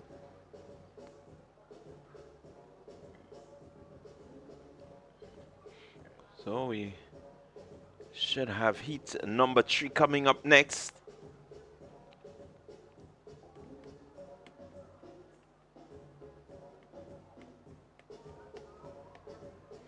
As the rain just lightly pitters down, not really heavy to, as Bernard said, put a halt to proceedings. Just light enough to maybe remind us that we didn't have this weather a few weeks ago. I heard somebody mention this morning they have been praying for the rain for the past few weeks. Somebody's prayers answered. Well, I did pray for a bit of it and I recognized that the salt was pretty dry. So, Clyde, you're responsible for the rains over these last 2 days. Not much of a heavy rain, though, one might add. It's a bit of a sprinkling. Yeah, and I took a look at the salt and I got a bit worried. But then within a few days of my prayer, the rain started to fall and the salt has already begun to look green again. Somebody did say that there's somewhere somebody's always praying for the opposite and keeping the God very busy. So what to really decide, but just about coming towards the height of, or towards the latter part of our dry season. So we are coming to the end of the dry season. It's just a few more days to have the end of May and the start of June, which signals as many would have it, the hurricane season. Yes, it's all these postings or markers in the traditional calendar. I think that has gone out the window. One is not sure when these seasons actually start and end anymore. So for me, I am certainly happy because with this rain here, my Corpus Christi will be a good one. I'm definitely going to plant something. Well, Clyde, I'm telling you that we who depend on the dry season, we are hoping that the rain stays away at least for 1 more day. Well, 2 more days. Corpus Christi holidays tomorrow, we hope it stays away. And then come in a flood on Tuesday. So you're not missing any action. The rain just seemed to be getting a bit heavier. And we're going to momentarily, while the rain falls, we're going to have an interview.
So while we wait for the rain to subside and to continue with the live track and field action here at Whitsuntide Games 2026 here at the Kiriani James Athletic Stadium, we're happy to have another of the coaches who have journeyed all the way to Grenada to participate for the fourth time at these Whitsuntide Games. And from the Extreme Velocity Club out of Barbados, I have with me here Mr. Glenn Williams, who is the coach of the club. And I say good afternoon to you, Mr. Williams, and welcome to TNR Communications. Welcome to Grenada. Welcome to Whitsuntide Games 2026. Thank you very much. So, Coach Williams, you're coach of elite club out of Barbados, Extreme Velocity. It's not your first time here at the Whitsuntide Games. Give us an overview as to the number of athletes you have here with you, and what has it been like preparing these athletes for making this trip here to Grenada? Oh, wow. We have 32 athletes here from the Extreme Velocity Track Club. It's been quite a task preparing them for these games, seeing that we had a good few of our athletes in the Crifter Games recently and had to go back home and recuperate and rebuild and come again. So that was kind of difficult in preparing them for this meet, trying to prevent any injuries and allowing them enough time to recover. So we had some scaled down training sessions to allow the recovery to happen so that we can have better performances here for this meet. So for many clubs, this is really the back end of the season. Yes, it And is. so you'd have prepared your athletes to peak for maybe some of the other events, like you mentioned, Carifta, Yeah, and some of the school events as well. yes. How much of a challenge it was for you to maintain the level of intensity and to still get them interested and wanting to make the trip here and to participate at the highest level? Yeah, it was kind of a challenge. But I keep saying to them, we're traveling. We're traveling, and we're going to go there and represent. So most of them were committed, but the hardest part was the recovery after Carifta, because Carifta was quite a bang. After all, Barbados stepped up really big at Carifta and did a great Awesome. job. So it had to be a lot of work that we had to put in across the board to represent the country well. And the recovery was the important thing, and it was a bit of a challenge. Yeah. Well, speaking about Barbados at Carif, I think this was one of your better years in more recent times. Your Prime Minister did acknowledge the performance of the athletes as well. Yeah. And I think it was a really, really proud moment for Barbados as you prepare for hosting Carif in the next 2 years as well. Yeah, yeah. For me, it was amazing. I heard some other coaches on different islands saying, "Oh, we didn't know Barbados had it in them to win the 4x4," but we always knew that we had that ability because we knew what we had. Well, you are here with some of those athletes that were on the Carifta team, even on that 4x4 team, Yeah. especially in the under 17 category. We're going to come to that in a while. Yeah. But for the day and a half that you've been here with your athletes, there must have been some standout performances. I'm sure you expected all of your athletes to do well, but there must have been some that did exceptionally well that you may want to recognize at this time. Yeah, I'm gonna start down in the under 15 girls. I had one girl that came here. Her PB coming in the 100 was 13.5, and she ran 12.8 here. So I was really impressed with that. The name you mentioned, Her name is Hannah Wallace, and we had some good exchanges in the relays last night, and I think that was a proud moment for me because I had under 9 little girl, Khaleesi Marshall, that ran one of the legs in that under 13 relay. So I was very pleased to see an under 9 going there holding her own in there with those girls. That was very impressive for me. Yeah, we had a good 400 under 20 boys. One of the guys there, he had a big PB from 48.5 to 47.8 yesterday. So that was a good run for us as well. In the 100 meters, we had open men. We had Amari Knight, had a good run. He was 5th overall. And the 20 boys, Jakai Brewster, he ran 10.50. Um, that was a good run for him as well. So we're off to a But good there's one start name I haven't yesterday. heard you mention at But all. I'll be getting there. We getting there. We getting there. And also, we had a young man in the four hurdles yesterday that has been doing pretty well, and this is his first time outside the Barbados competing, so that was special for him as well. His name is Thierry Griffith. He didn't get the time that he wanted yesterday, but he said that he felt very good to come out and represent his club and his country outside the Barbados for the first time. And I know you really want to talk about the under 15 boy, Mr. Jeleno Hamlet, that has been a standout so far. We have been we have been going through it. We've had so many people from around the world try reaching out and contacting, asking if this kid is really 13 years old, and did he really run these times? And there's schools around the world that has been inquiring about him coming to their school and having the opportunity to work with him because he's an amazing talent. Um, what I'll say about Jeleno that he is truly a kid.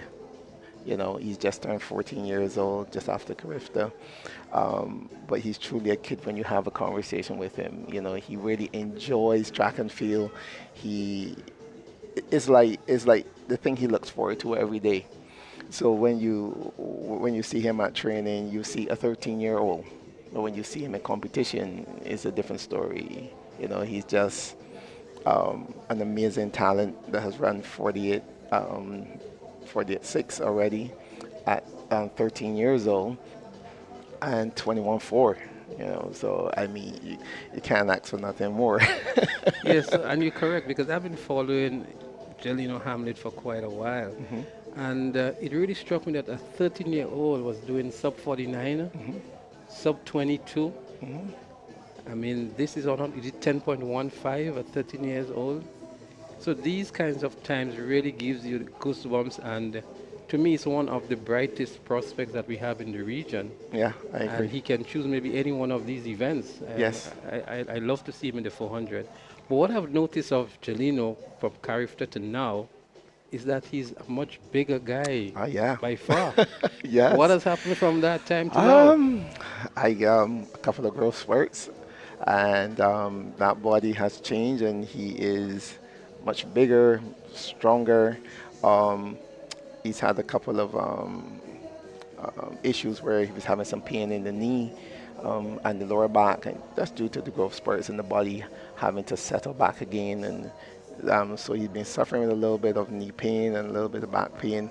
But as you see yesterday, he still performed pretty well in the 400 meters, and he's looking forward to the 200 today.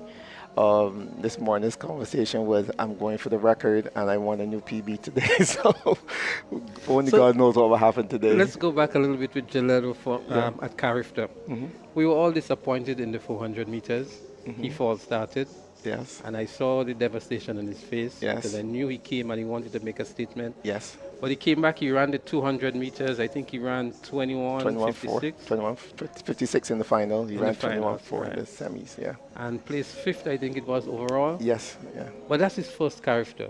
Yes. He's just done 14. So a lot is on the shoulders of this young man. Yeah.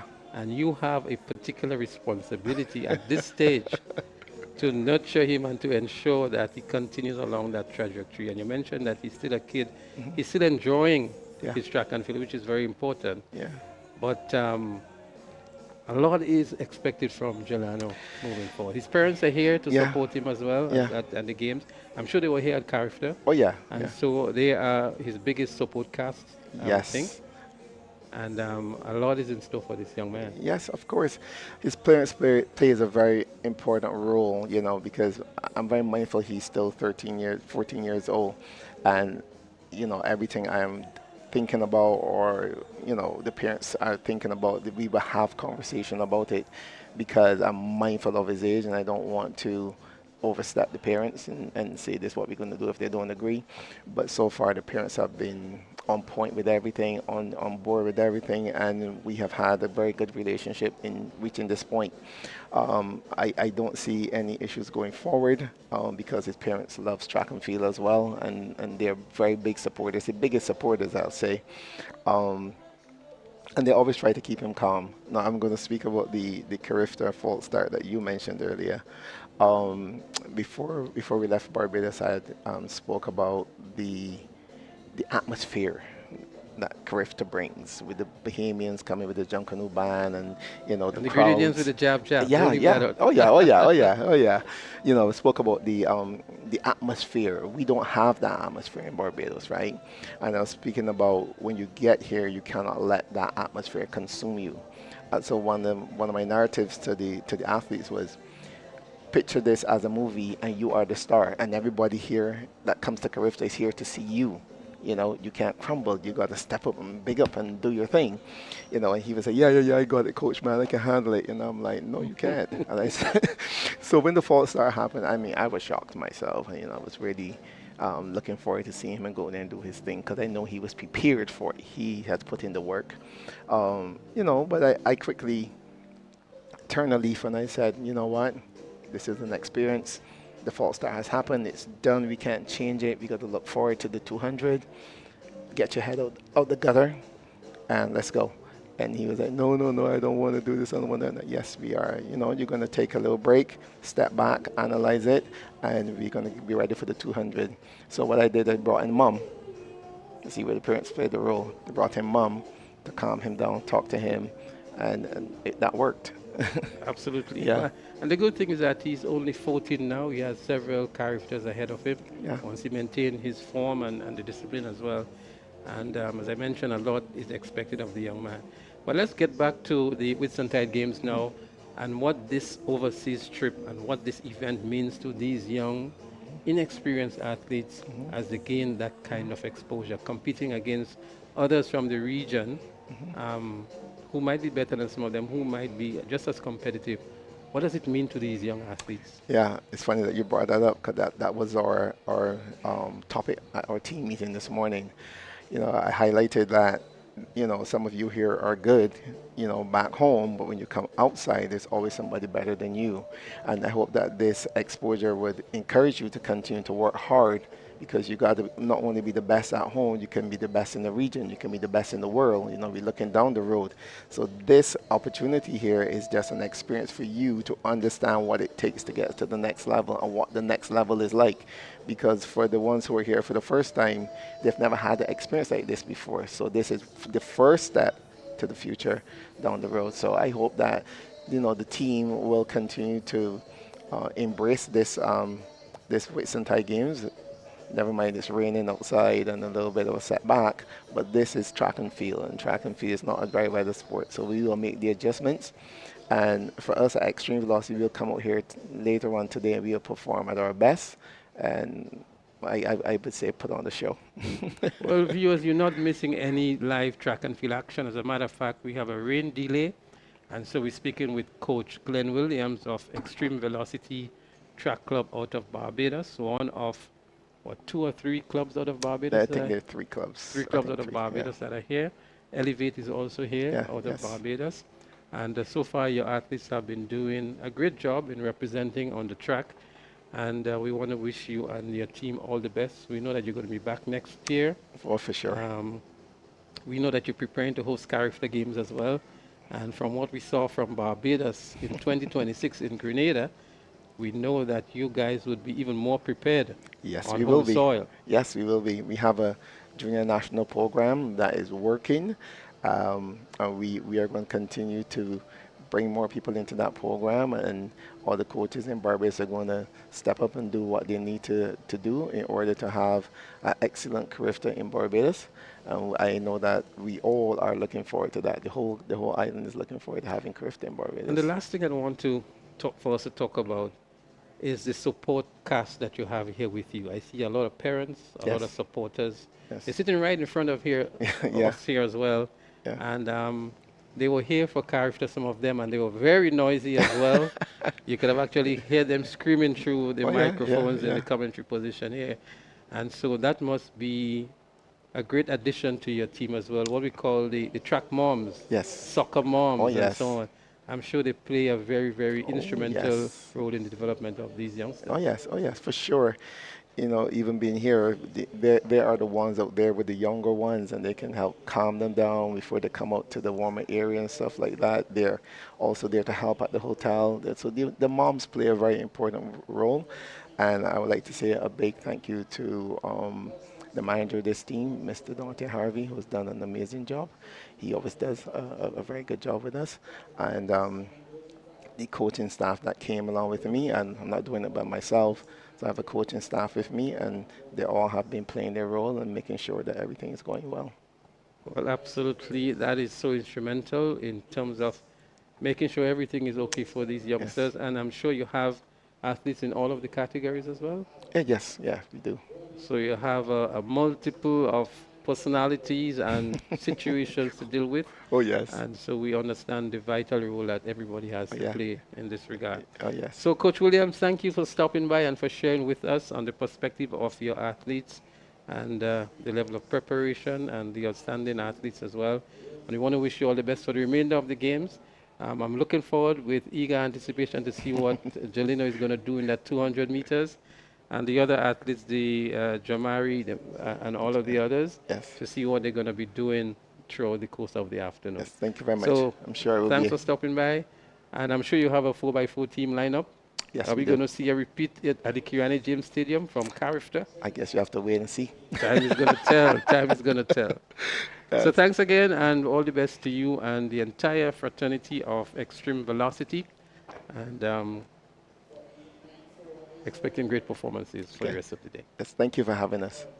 So viewers, we are just speaking here with Glenn Williams. He is the head coach of the Extreme Velocity Track Club out of Barbados. It's the fourth time here at the Whitsuntide Games, and a lot is expected. They have put on a very good show, and there is much more to come from them. The athletes are making their way onto the track, and in a moment we are going to continue with heat number 3 in the boys 400-meter dash on the 17 category.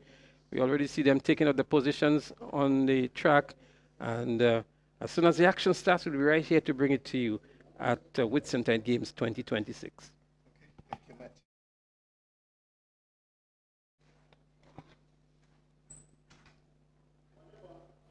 So for heat number 3, we have Devon St. Louis from sprinters, Janik Felix of Ace, Michael Simon from Altitude, Derek Brown, Zaya Jeffers, Caden Braffett Adams, and we also have Lionel Mathurin,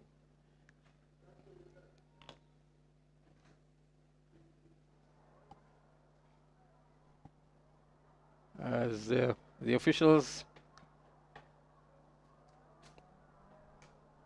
call the athletes up.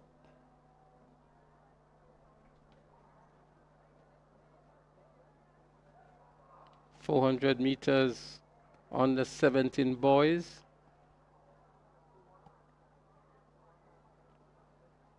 Heat number 3. St. Louis, Felix, Simon, Brown, Jeffers, and Braffett Adams.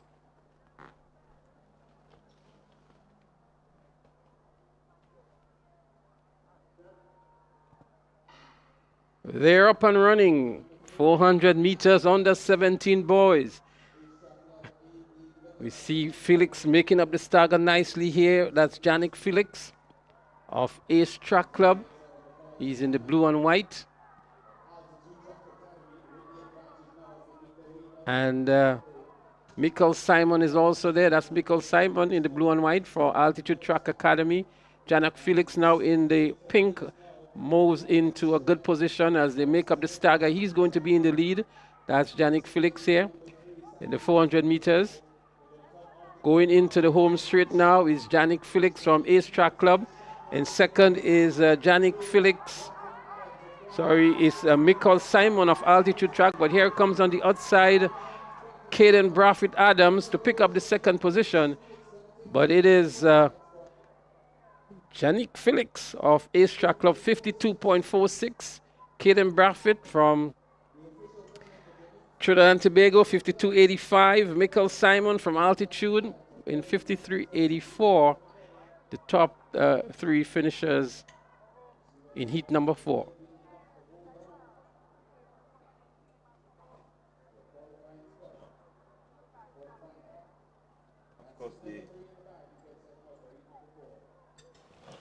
course, the top finisher in each heat, then the next best 3 times.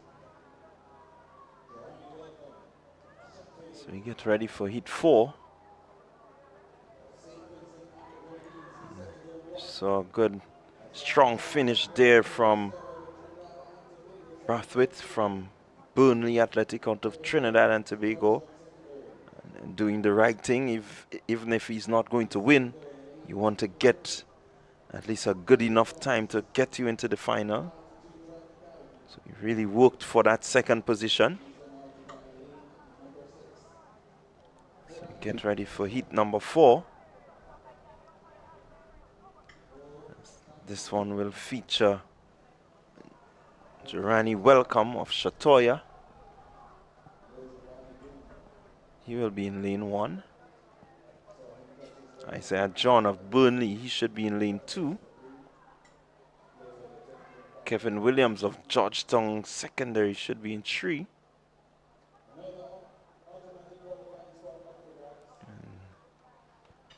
And lane 6 should feature Altitude Track Academy Khalid Thomas.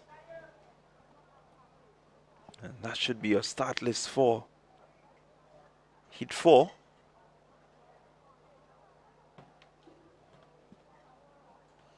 Of course, Welcome of Shatoya. He's the man to beat in this one. Comes in with a seat time of 51.91 seconds. Thomas of Altitude Track Academy comes in with a time of 57.01.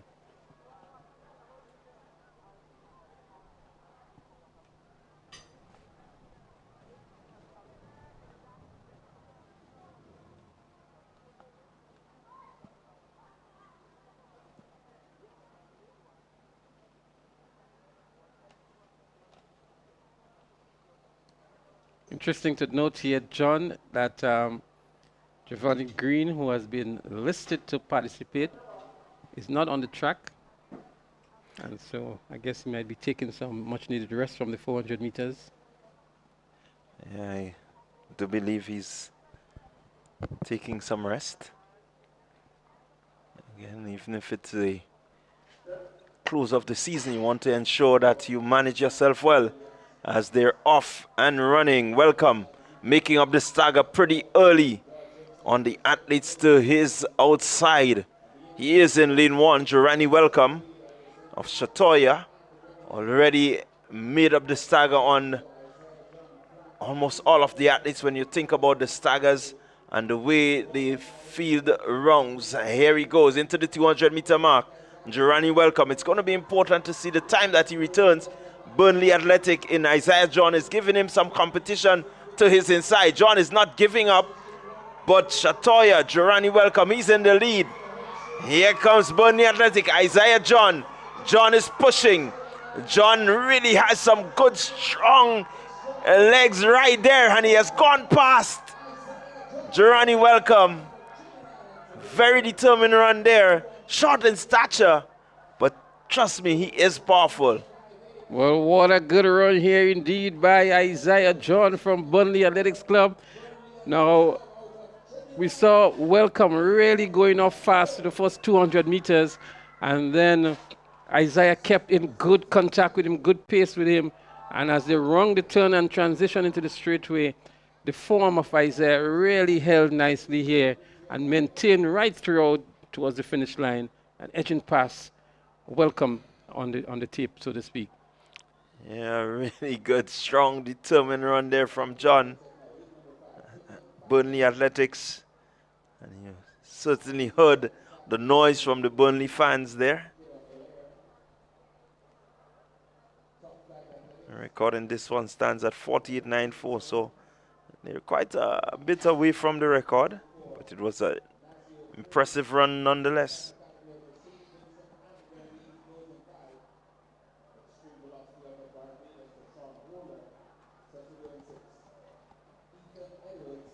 So we're getting ready for heat number 5. Final heat. Remember the winner in each heat and then the next 3 best times.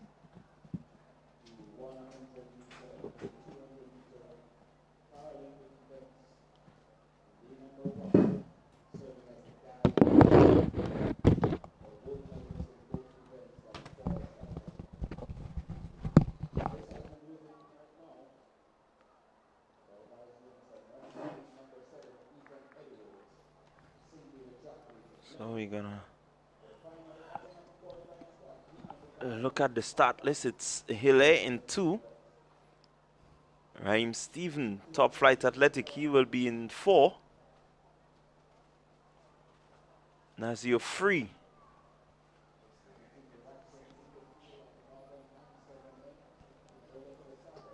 Nazio Free, Idat Academy, he will be in lane 5. Lane 6, Rashawn Holder, Extreme Velocity.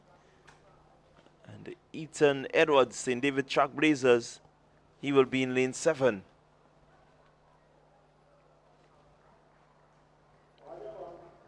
They get on their mark.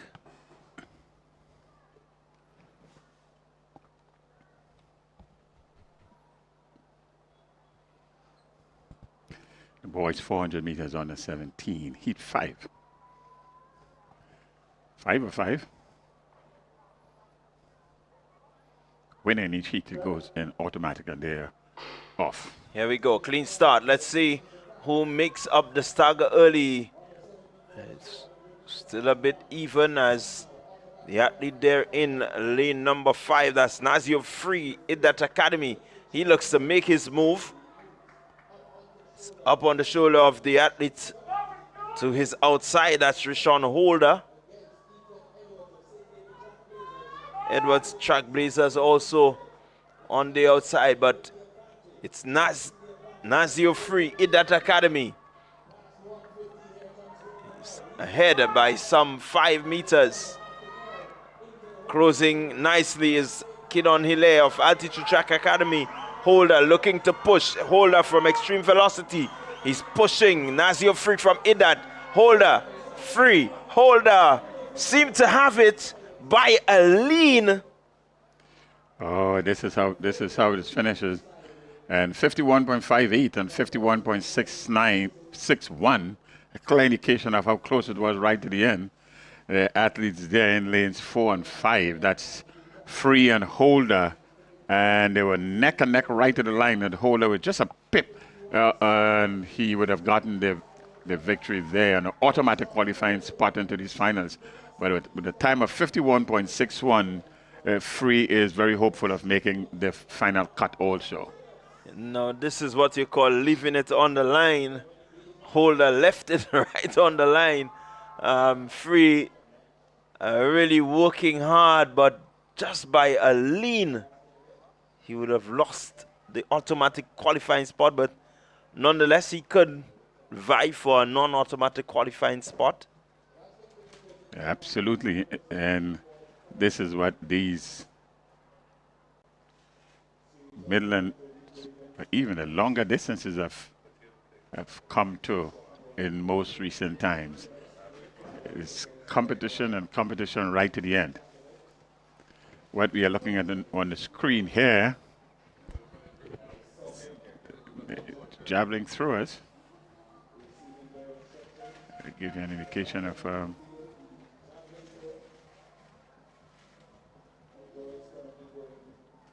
where they are.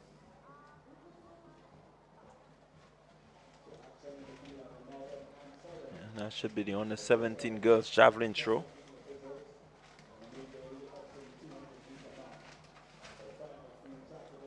Athlete there from the finish line track club.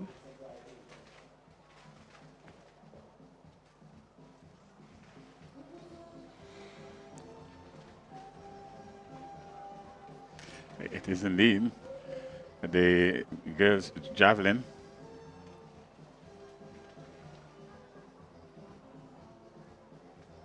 That's Keisha Klein there from Southern Pros in your shot.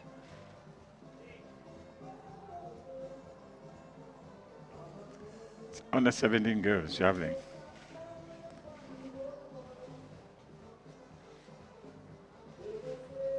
We can see indication there's the last signs of a bit of a shower earlier.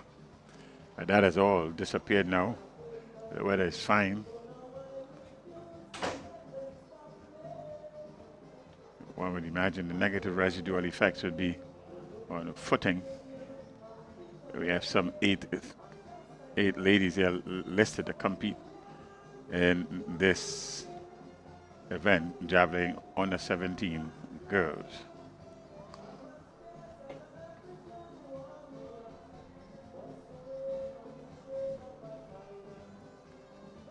Fiona Jackson from Altitude Track Academy. Marlena Joseph, a classic lighting finish line. Southern Pros in Kasha Klein. Jemiah Knight, classic lighting subsidy rising side. St. Davis Track Blazers, Sydney Douglas. Cassie Caliste, SAS, Time and Track Club. They're coming out from Wester Hall Secondary School. Shakeda Orr and Danique Swan, classic lighting finish line, make up the 8. Sydney Douglas on the runway from St. David Track Blazer with that throw.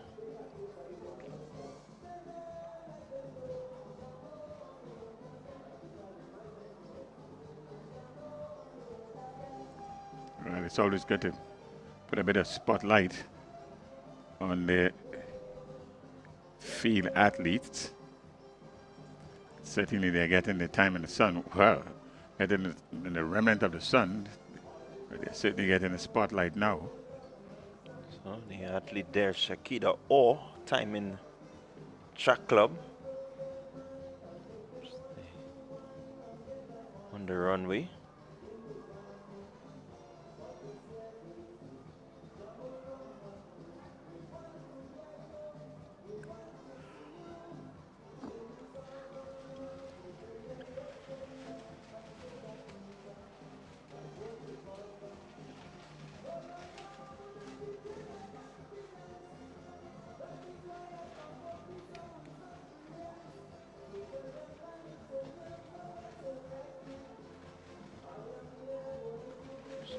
Other athlete there from finish line, classic lighting finish line on the runway. Number 179.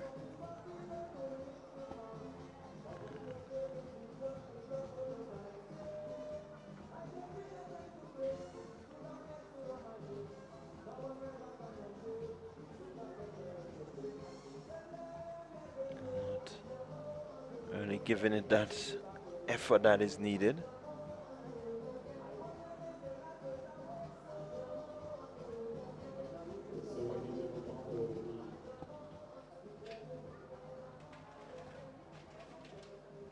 You're not missing any action on the track itself.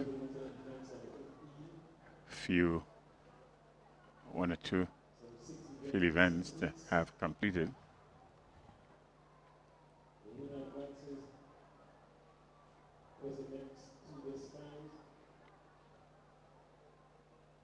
So we're getting ready for some 200-meter events. What we can do though is give you a peek as to what would have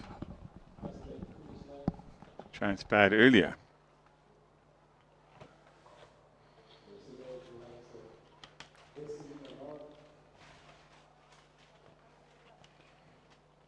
And we welcome a new voice that's joining the commentary. Yeah, good afternoon.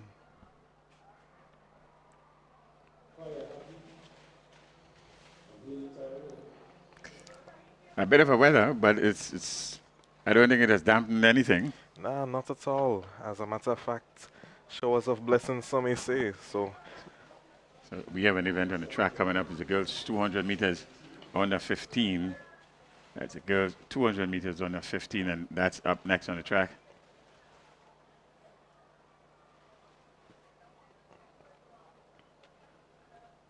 Six heats set to go in this one, so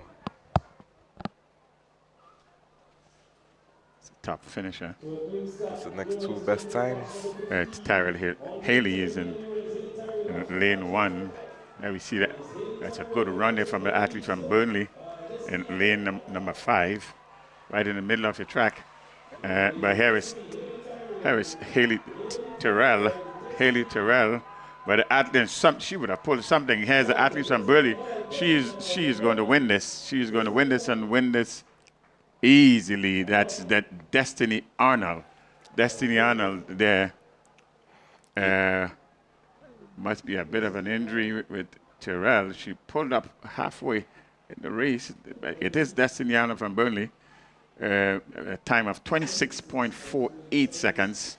Alexander, that's Suma Alexander, in second position, 28.19. A bit of a bad luck there for Terrell. Yeah, it seems quite strange. She came off the bend in the lead and just seemed to pull up around the 120-meter mark. I didn't really see her clutch her thighs, so must have been some knock or strain she must have felt in her legs. But we wish her all the best, and hopefully she's not too badly injured as we move on to the heat 2 of 6. Heat number 2, that's up next. In this heat, we could expect to see Rena Hosford out of lane number 1, Hannah Wallace, extreme velocity, lane number 2, Tristiana Charles in lane number 3, out of Timing Track Club. We are scratching lane 3, and here they are off and running well as the athlete there in lane number 6. Athlete there in lane number 6, that looks Pumpy. That's Michelle Pumpy from High Performance. On the inside, a bit of a challenge though on the inside. This is Hosford. Hosford is on the inside there, made up all the stag and made it up rather well, and Hosford is going to take this one. We can call this even from here. It is going to be Hosford. Hosford winning there, winning by some 10 to 15 meters in the end. 27.02 seconds is your winner. Hosford in second position is Hannah Wallace. Wallace with a time of 27.48, your top 2 finishers. Yeah, not a bad performance there by Hosford, 27.02 seconds. May have liked to dip a bit quicker, but there was no need to in this race. Just securing the first position, guaranteeing her spot into the final. Hannah Wallace taking the second position in this one, 27.48 seconds, and Tristiana Charles out of Timing Track Club securing the bronze. Yes, Hosford just wanted to win. This is what gets you into the final. She has a season's best of 26.24 seconds, so there is more to come. And we now get ready for heat number 3. Heat number 3, we are going to have five starters. This third heat, heat number 3 of 6. Yeah, seems to be lane 2. Matisha King out of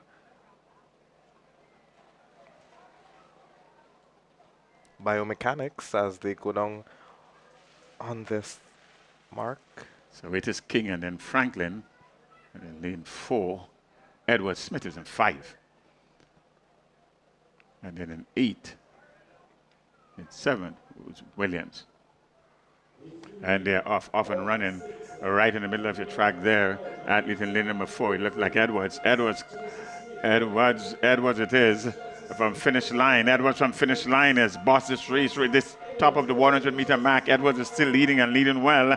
Oh, there is a race for second. There is a race for second, but we could call it from here that the finish line athlete that's Edwards, will win this one and win this one easy, 25 meters, and easy win in the end for Edwards there with a time of 27.10 seconds. That's Ariel Edwards, your winner. In second position is Williams. That's Charlene Williams, 28.78 seconds. Yeah, not much challenge at all there by being brought toward Edwards. Edwards winning by well over a second, 27.10 seconds, ensuring that she is into the final as well. Yes, there's only one guaranteed spot into these finals. It is the 2 next best fast times, but you got to win to ensure that you are there. Heat number 4, that's up next. And we have some 5 athletes here facing the starters in this 4th heat. Gittins.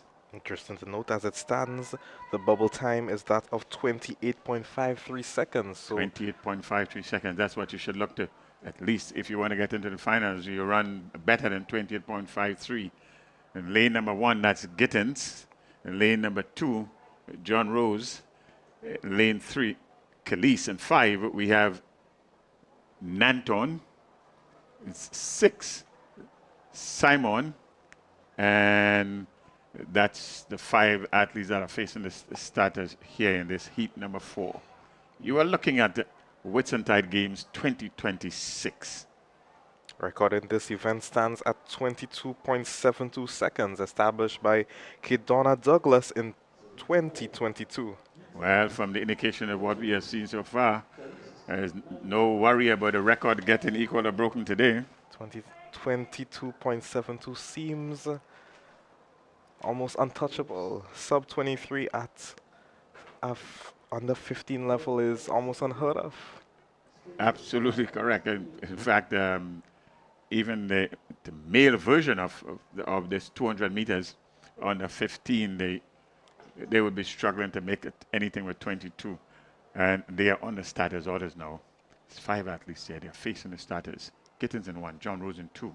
In 3, Khalees. 5, Nanton. In 6, Simon. Simon is from Roots. And they are off and running. A good start, good clean start there. And making up the stagger rather early is the athlete there right in the middle of your track. However, there is some good keen competition there on the outside. On the outside in lane number 6, that's Simon. It's Simon and the athlete in lane number 3, that's Simon and Khalees. But here is Simon in the end taking this one with a bit of a competition early on, but that phased out. And your winner is Nika Simon from Roots, 26.99 seconds, and in second position is Kenisha Khalees in 27.44 seconds, your top 2 finishers. 26.99, not a bad time at all by Mika Simon out of Roots. That is a club originating from Antigua and Barbuda. So 26.99, a strong performance there indeed by Simon. Good run there by the athlete, the winning time of 26.99. She's guaranteed a place into the finals. And we would have a look and see where Khalees is at now with a time of 27.44. It's only the guaranteed time that gets you into the final, the winning time that guarantees you a place into the finals. 27.44 is the second place finisher here. Should just get her in at this stage of the competition, although we still have other rounds to come. So at the moment, that 27.44 should guarantee her should secure her a spot into the final, but that may change come the latter heats. Heat number 5, that's up next. And we are going to see the likes of Rena Horsford with a seeded time of 27.38 seconds. The other seeded time is an athlete from Nevis. She's running at lane number 6. We have had some sprinkling of a sighting from athletes from Nevis with a time of 27 seconds flat. That's Janaya McNeil. She is running out of lane number 6. So that's Horsford in lane 1. Richards, that's Razia Richards in lane number 2. Lane number 3, Marie Claire Polias. Lane 4, Newton. Newton is running out of lane 4. In lane 5, Araya Carter, the high performance athlete. And the aforementioned Janaya McNeil from Nevis in 6. And in lane number 7, Anisha Moore. Yeah, I think Newton would be the prohibited favorite in this one. Yesterday clocking a time of 12.19 seconds to get the silver in the 200 meter and in the 100 meter, sorry, and I believe that the 200 meter is her stronger event, so and she has a few years in this division. She's only 13 years old. Only 13 years old, clocking these kinds of times. It's real scary to think what she can become in a few years' time. So one can feel assured that track and field is in good hands in the Caribbean. They are down in the starters orders now and off with a clean start right at the first call. And here it is there, right in the middle of the track. This is where the running is. The running is in the middle of the track here. The athlete there from St. David's Track Blazers, that's Tamara Newton with a slight lead as she's extended that now.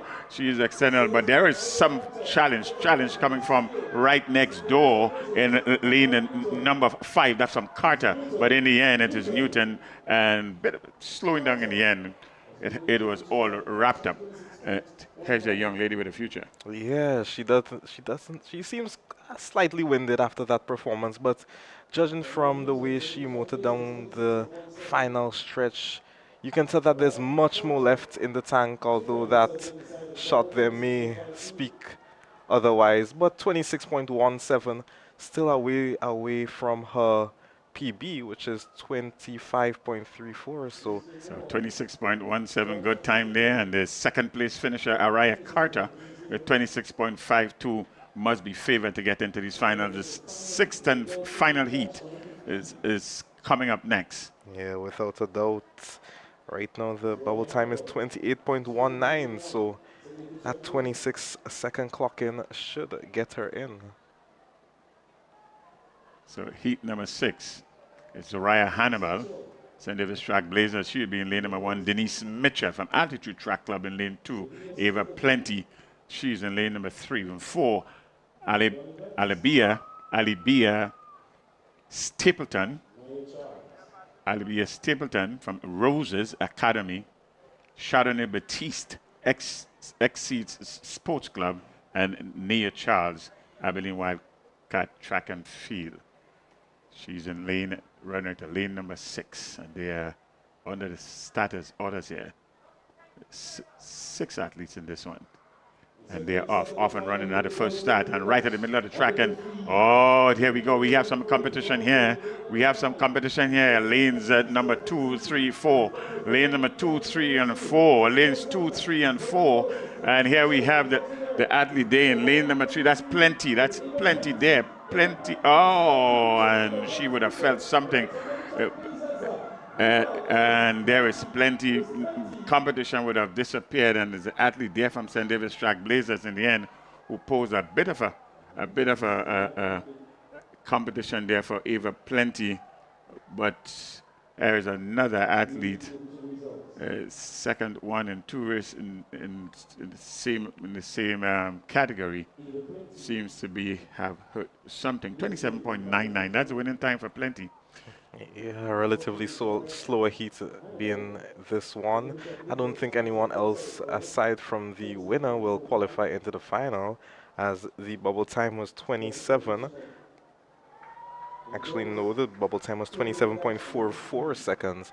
So only the winner qualified into the final in this one. But it's quite unfortunate to see Denise Mitchell, also from Altitude Track Academy. So both her and her compatriot Haley Tyrell suffering what seems to be muscle injuries in this 200-meter event. Well, the good thing is that the coaching manual would say you feel something, you stop and get it looked after. And she did not try to extend any beyond what she was feeling. But in the end, that's 6 heats completed in the boys. In the girls, 200 meters on the 15. The boys are up next. Yeah, the boys' version to this also promises to be fireworks, if you may. We have the likes of Roy George, amongst others, competing in this, the 200-meter dash under 15 boys. Well, this is we have a number of, we have 7 heats. Yeah, so that means first place in each heat along with the next best time will qualify into the final. So 7 guaranteed spots plus the next best time. And in this first heat, we will see none other than Jelino Hamlet out of Extreme Velocity Track Club out of Barbados. The young phenom has put down at 21.48 and at 21.5 in Carifta. Let's see if he can replicate that performance either in the preliminaries or in the finals later on today. So it's Hamlet in lane number 1. Nanton in lane number 2. In lane 3, Sylvester. Bernard Stephen, he's in lane 4.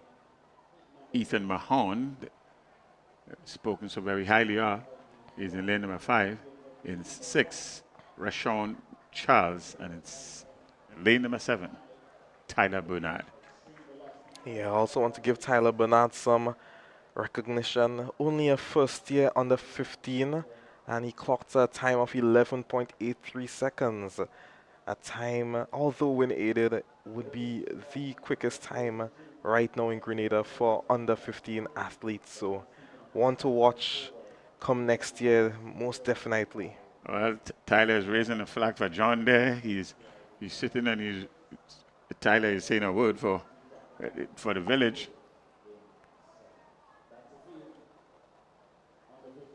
So it's under 15 boys, heat number 1.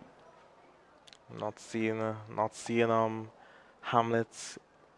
He's registered for the race, but does not seem to be in the lineup. So we won't get to be graced by his excellence here today.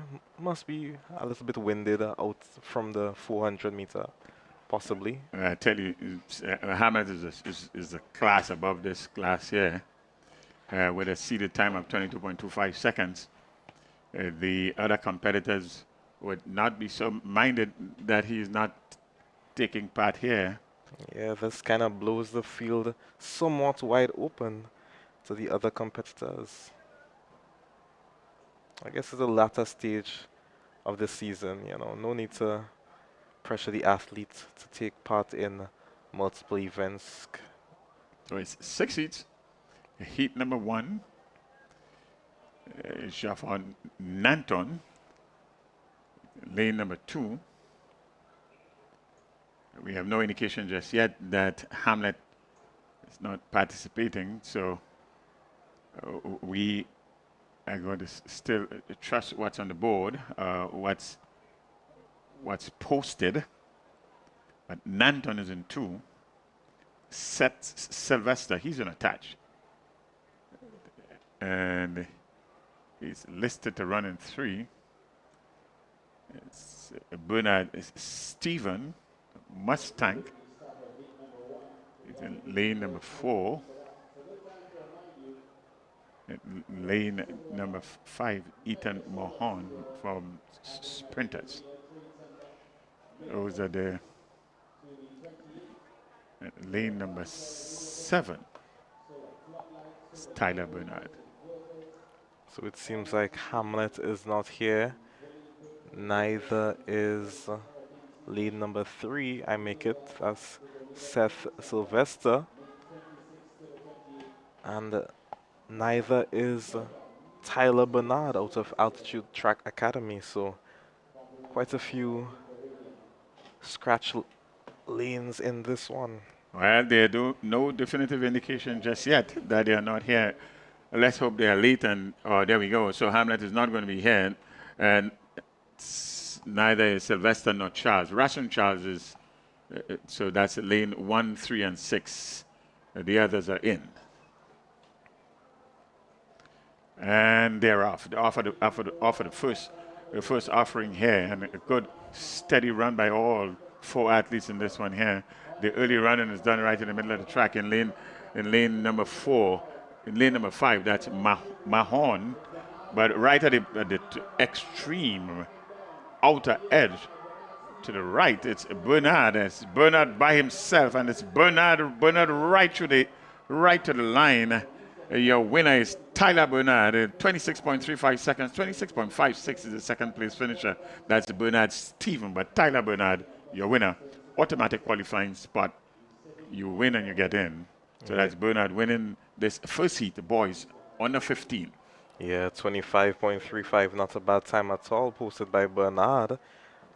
Stephen, out of Mustangs, out of St. Vincent and the Grenadines, 26.56, and Ethan Mahon, out of Sprinters Athletics Club, 26.91 seconds. So the new bubble time is 26.56. Keep that in mind. It's heat number 2 is up on the board, and right from the get-go, one of the earlier favorites. Deshaun Oliver, he won't be in this lineup. Right, in lane number 1, we are going to see Aiden St. Louis. In lane number 2, John Iddat. The GBSS athlete Alex Alexander, he's in lane number 3. Ozier Cummings in lane number 4, and Raul Riley in lane number 6. He's from Abilene Wildcat. That's Riley. O'Reilly. So 4 athletes are facing the starters. Lanes number 1, 2, 3, 4, and 6. And they're off and running and running well is the athlete in lane number 3. We are talking about Alexander here, Alex Alexander from the GBSS. He seems to be in the lead, getting some competition from John here. John in lane number 2. John and Alexander, Alexander and John, Alexander and John. John it is from running at lane number 2 from Iddat. John by some 15 meters, winning comfortably in the end. John by 15 meters. Your winner in the second heat, 24.37 seconds, a good time. The athletes from GBSS, the Alexander, finishing with 25.40 in second position. Automatic qualifier is John. Yeah, Jomar John out of Iddat Academy, St. Vincent and the Grenadines, 24.37 seconds, not a bad time. And Alex Alexander out of the Grenada Boys Secondary School, 25.40 seconds, not bad at all. Joma has a unique running style, all upright, and it's really a good thing to look at. He makes a good presentation. Yeah, seems to almost muscle his way through the races. It's heat number 3. That's 3 of 6. Heat number 3 is next on the board, next on the cards, and tell you, we have some interesting athletes here to look forward to getting a glance at here. The seated athlete Aquil Cumberbatch from Top Flight Athletics with a season's best of 23.19. It's not a bad time. And from Biomechanics, Kareem King. Yeah, he will also face challenge from Roy George. That is in lane 3. Roy George, your gold medalist in the 100 meter under 15 dash yesterday. Let's see what he can return today. Absolutely. So lanes 3, 4, and 5 that's where the running should be taking place. That's George Kingham Cumberbatch, your gold medalist in the 100 meters, and they're up and running. And right at the start, it looks like right in the middle of your track here in lane number 5. It's Cumberbatch, but here we go, George. There is George. It's George and George right to the end.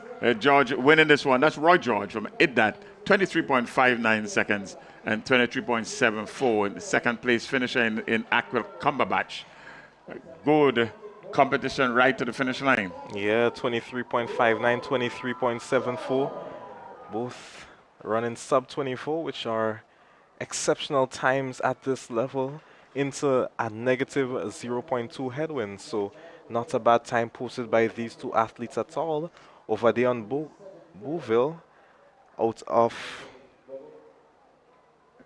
Lions Athletic, 25.06. So at the moment, he should be on the inside. So we're down to heat number 4. Heat number 4 is up next. J.J. Williams, he's down to start in lane number 1. Aaron Baisden in lane number 2. Demar J. Bend in lane number 3.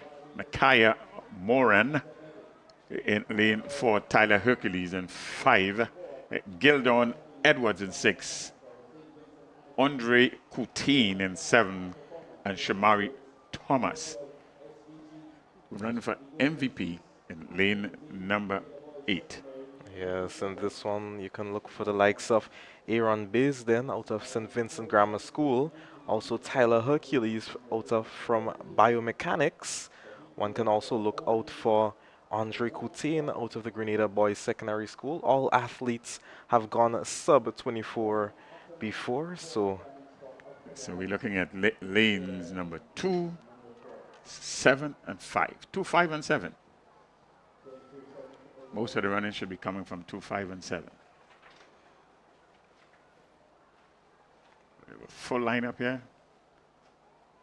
J.J. Williams, lane 1, Baisden in 2, Bend 3, Morin 4, Hercules in 5, Edwards 6, Coutain in 7, Thomas.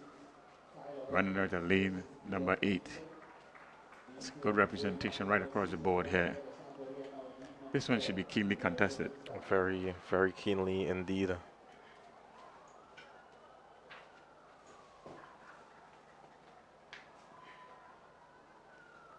Let's look for the seated athletes here. At lane number 7, 5, and 3. Of course, and on the day itself, anything goes. Yes, so let's wait and see what happens.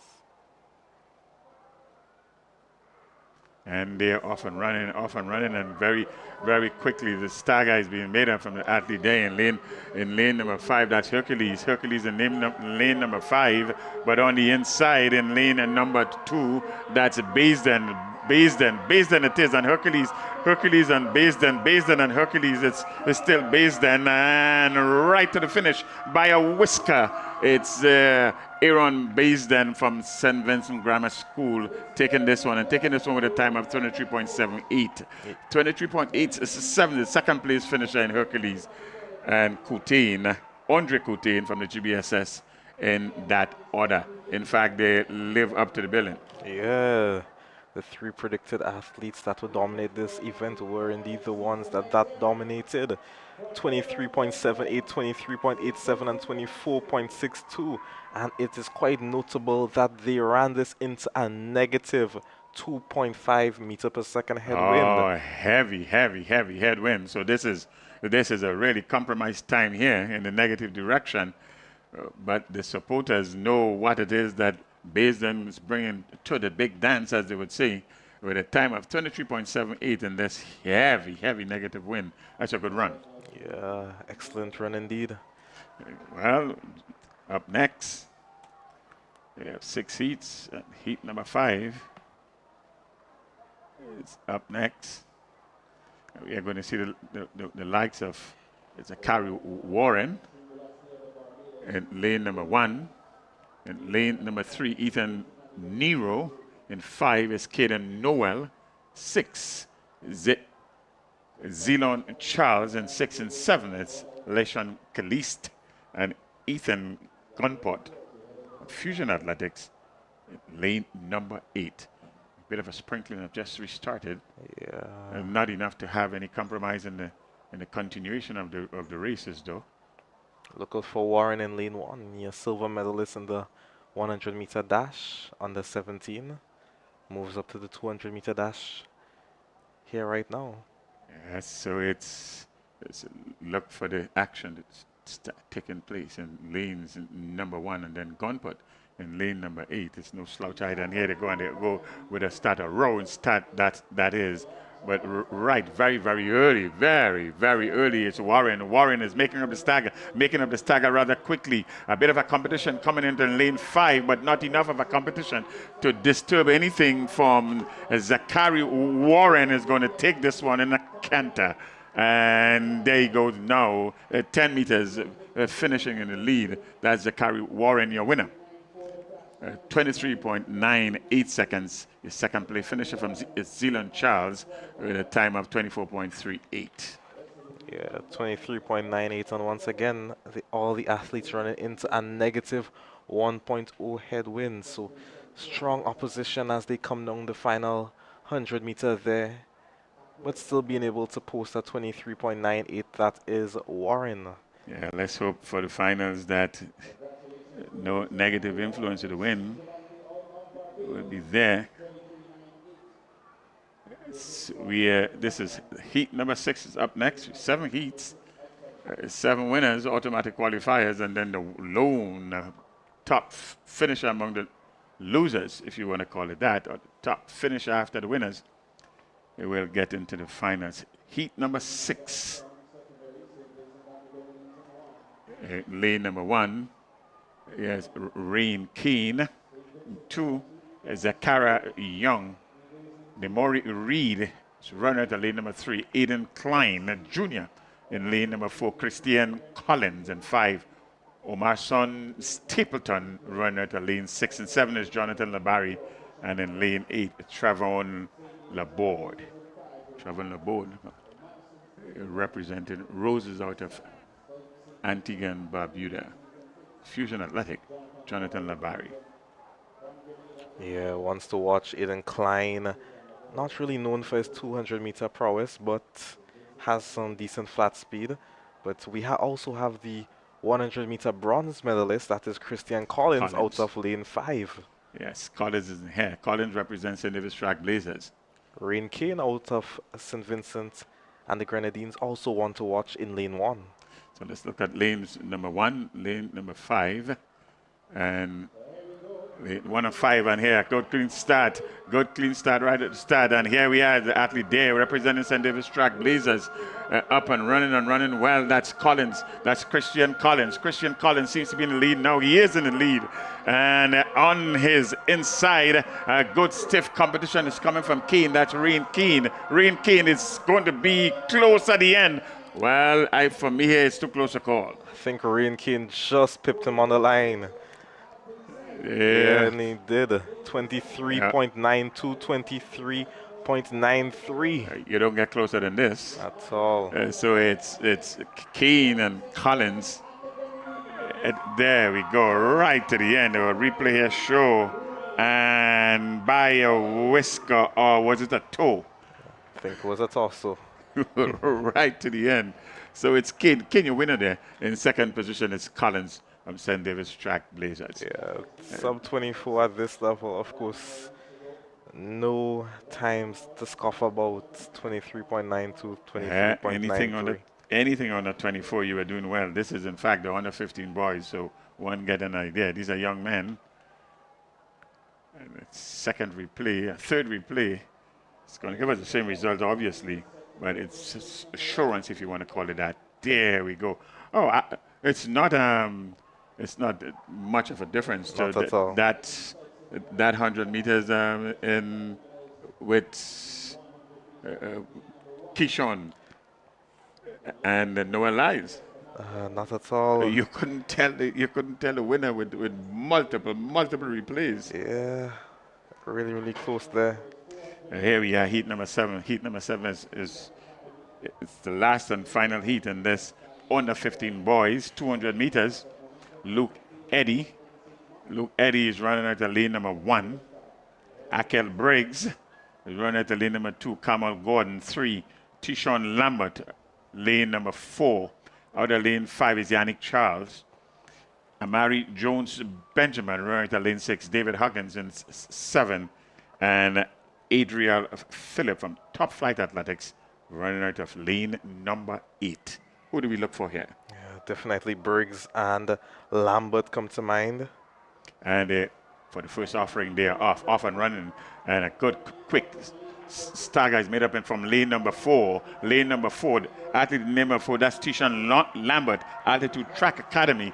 But here on the inside is the athlete there. That's Briggs. That's Briggs there. That's Akel Briggs. It's Akel Briggs there. Akel Briggs with a bit of a competition now coming from the athlete from Burnley. But in the end, it's Briggs. Briggs winning this one. Yeah, and winning it quite handsomely. 23.80 into negative 1.4 meter per second headwind. Quite a strong performance there by Briggs and Amani Jones Benjamin out of Burnley, Trinidad and Tobago, 24.02. So not bad times at all posted considering the strong negative headwind. That will complete the 200 meters under 15 boys. Up next on the track, though, it will be the 200 meters under 20. Under 20, and that's for boys. Under 20 boys, 200 meters. That's the next event on the track. We have the like of it's Daly, Antigua and Barbuda. Oh, we think he has a lot to offer, that Daly. Yeah, he came third yesterday in the 100 meter. With a horrible stat. Horrible start indeed. So it's Daly in lane 3. Actually, we have him registered for both lane 3 and lane 1, but he seems to be in lane 1. So that's Daly in lane 1, Thomas in lane 4, and what I make it to be Kazim James, lane 6, and Deron Sincere in lane 5. So this is going to be competitive, in other words. Yes, indeed. Yeah, okay, so. Yeah, so under 20 boys, your next event on the track. So in lane number 1, it is Daly.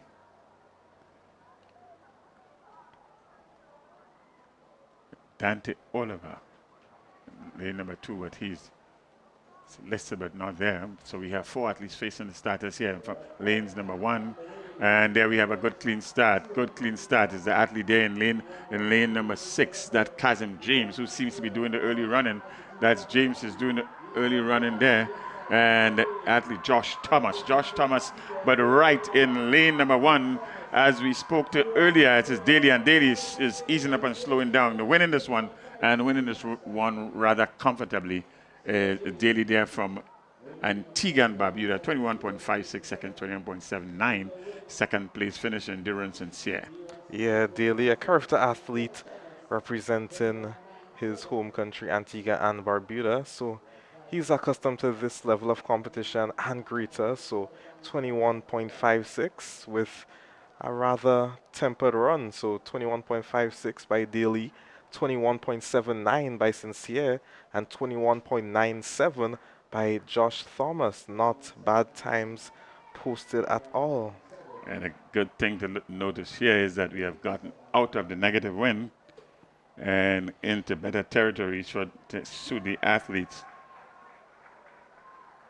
Yeah, as we approach the next event, that is Heat 2.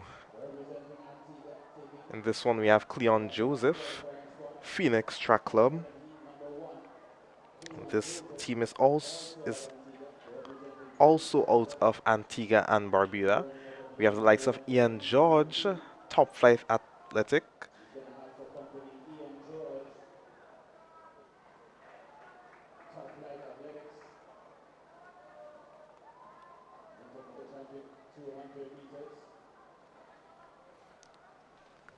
One can also look forward to Tarek McSween out of lane 7.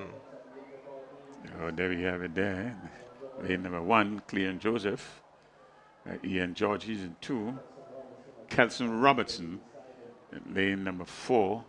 In lane 5, it's Tevez. That's Tevez Lewis, representing Ace. Kesai Moody. It's South City Rising Stars. And Tyreek McSween, representing St. Davis Track Blazers. He's running in lane number 7. They're on the starters orders. So we should look for Ian George, lane number 2. Yeah. A good clean start, and here they go. And making up his tag and making it up rather quickly is George. He's right on his man here. But there is some good competition coming from lane 1 and Cleon Joseph. Cleon Joseph it is. And right at the outside in lane number 7, that's McSween. But it is Joseph, Cleon Joseph, winning their Phoenix. Cleon Joseph, Indian, your clear winner Yeah, Joseph studying in the US, competed in the junior college track and field meet just a week ago. It's a good time at 21.32 seconds. Yeah, In fact, that's a quick run. yeah, quite a quick run, and he didn't seem too labored. 21.32 may pose a challenge for that gold medal position come later on in the finals. Ian George 21.60, Tarek Maxween 22.06. Tell you, it's no small feat to make even at the NJAC level, to make the finals in the NCAA. So he would have been doing quite well. Heat number 2, that's up next. So we've got 2 aspirants into the final thus far. Haley and Joseph. Heat number 3. It's heat number 3. That's up next. We have 5 heats. Heat number 3 to get on the way shortly. It's a top finisher from each heat, then the next 3 fastest time. So it was Clean Joseph, winner in heat number 2. Daly, winner in heat number 1, and incidentally, they both ran out of lane 1. Yeah. Could that be some sort of forecasting? Lane number 1, position 1? Well, Ethan Sam would certainly hope so. He's in lane number 1 for this heat number 3. So Ethan Sam in lane number 1. In lane number, Sam is scratch. So it's Judah Ash, and they're up and running. 3 athletes are registered here. The 3 athletes are registered here, and a good early running athlete there in lane number 3. Athlete there in lane number 3, that's Judah Ash. So it's Ash, and Curtis O'Geist. Ash and O'Geist, it's Ash in the end quite easily by some 5 meters. Ash, your winner, representing Phoenix, 22.07, a relatively slow time compared to the last heat, certainly the one before. Also 22.07, the winning time there. Curtis O'Geist in second position, 22.45. And guess what? Can you guess what country Judah Ash represents? Another Antiguan into the final. So that is 3 Antiguans now into that 200-meter final. Well, that's going to make sure some good bragging rights going back home. Yeah, most definitely. And if all 3 young men came straight from the NJAC competition, then one can understand the quality that exists now. Certainly the form is there. Yeah, I believe it's only Cleon Joseph competing in the JUCO circuit in the US, but nonetheless, that speaks to the coaching system done out of Antigua and Barbuda. Absolutely. We are down to heat number 4. So heat number 4, Omari Brown in lane number 1. Jubril Oliver in lane number 2. Jaron Xavier in 3. Kazim Dubisat in 4. Lemo Oliver in 5. In lane number 6, it's Brewster, Teved, and Jakari Brewster, Tevis Newton in lane number 7. Look out for Brown and Brewster as well as Olivier. And they're off and running. A good early running is there, in the athlete there in lane number 7. That's Tevis Newton. Tevis Newton seems to have a slight lead, but on the look at the athlete on the inside there in lane number 1. That's Omari Brown. It's Omari Brown and the athlete there in lane number 6. The knee end is the athlete there in lane number 6. That looked like Brewster. It looked like Brewster. It is Brewster, Jakari Brewster. with a time of 21.43. Back to business in the 21s. That in second position, 21.55. That's Oliver Brown, who started so well, finishing with 21.77. Yeah, if you viewers can recall, that was somewhat of a replay of the 2025 200 meter under 17 final as Omari Brown got the better of Brewster last year, although Brewster came off the bend in the lead and in the lead by quite some margin. Omari Brown was able to claw him back come the last 20 meters, but on this occasion, at least in the prelims, it was Brewster getting the better of Brown, posting a time of 21.43 as opposed to Brown's 21.77. Noteworthy as well is Limo Olivier posting a time of 21.55. A really good time there by Olivier out of that academy, St. Vincent and the Grenadines. So good racing all around. Very good, and top three finishers. One would seems to think that there was some homework being done there to avenge what would have happened in 2025. Yes, one may never know. That may be the motivation Brewster needed coming back this year and wants to assert his dominance on the field. Heat number 5, that's up next. That's the last and final heat in this under 20 boys 200 meters. In lane number 1, which seems to be a charm lane thus far, as Kanik Nixon. Kanik Nixon running at the lane number 1 from Fusion Athletics. Alex Sipasad, good ding-dong, good runner Sipasad is. Had a very good showing in the 100 meters. Tyrell Johnson Rouse is in lane number 4. In lane 5, Justin Lampkin, and then that's in lane number 6. Lampkin in lane number 7. Micaiah Ward, and here we are. Good clean start, and right in the middle of the track there, making up the stagger and making it up early that is Sipasad there. Some competition is coming from out of lane 1, and that's Nixon, but it will be Sipasad in the end. Sipasad in the end by some 2 to 3 meters on Nixon. So it's Alex Sipasad, your winner, in 21.23. Yes, Sipasad has been in smacking form, 21.23, and he posted a 21.44, winning the 100 meter under 20 event yesterday. So Sipasad seemingly the favorite in this 200 meter event, 21.23. Nixon also posting a splendid time of 21.35, booking his spot into the final. I would suggest this is a wonderful time for Nixon there. One would not complain about that.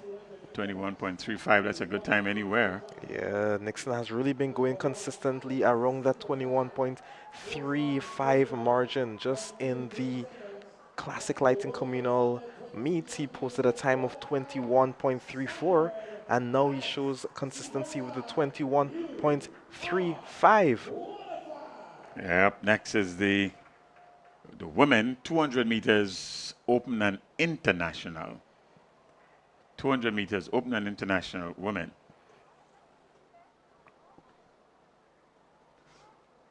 It's Kelly in lane 1. Madison McIntosh in lane number 2. Rain Brown in lane 3. Kishona Phillip in 4. Naomi Theodore in 5. Runner at the lane number 6 is Sophia Goddard. She represents Burnley. And Anisha Hosford, lane number 7. Yeah, so quite some familiar names in this event. Let's see how it pans out.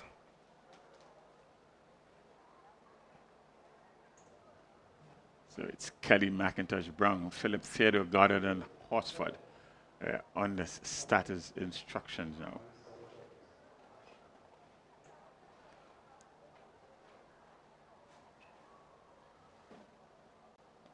Model of concentration, start of this 200 meters.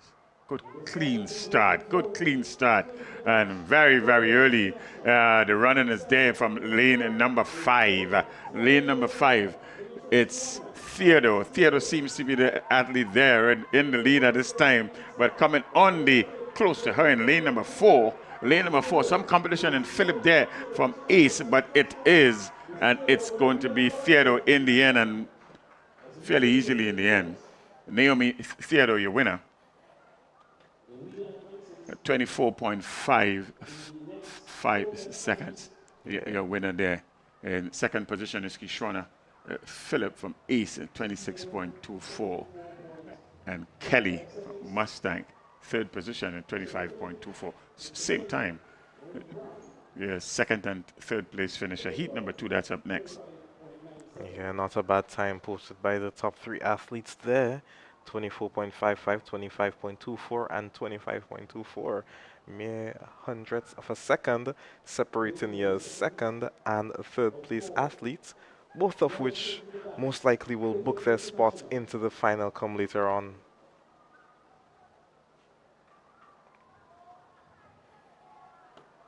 Yeah, we expect some very keen competition later in the evening. Heat number 2. Women 200 meters, open and international.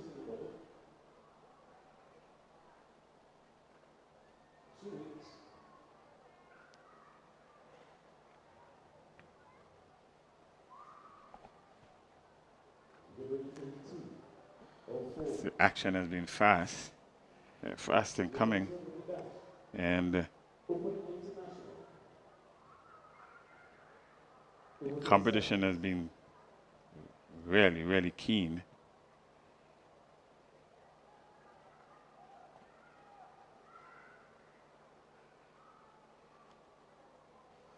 At 200 meters, heat number 2. It's a Bailey in lane number 2. Tia Andrews, that's classic light and finish line. She's in 3. Shadi John, running out of lane number 4. She represents St. Davis Track Blazers in 5. Augustin, Naya Augustin in 5. In 7, it's Jelino, and then lane number 7 is Jelino. It's 5 ladies are facing the starters and they're off and running good, clean, clear start. A good showing there by John in these early stages, but it's the athlete there in lane number 2. That's Bailey. Bailey. John it is that is still leading and leading comfortably at this stage. She's going to take this one. That is Shadi John. And easing down now with some 25 meters to go. Your winner, Shadi John. Let's see what the time looked like.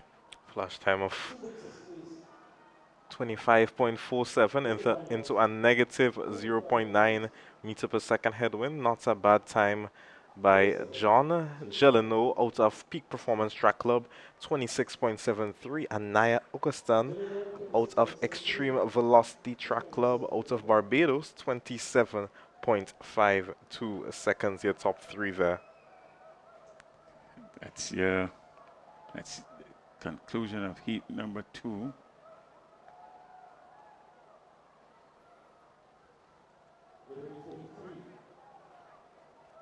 Heat number 3, that up next. There are 4 heats in this one. Open and international. Aboard Davis, Houston, Christopher, Sandy, Tobias. And in the field, to be seated. Heat number 4, the board, and lane number 1. Kimura Davis in lane number 2. Shafona Houston in 3.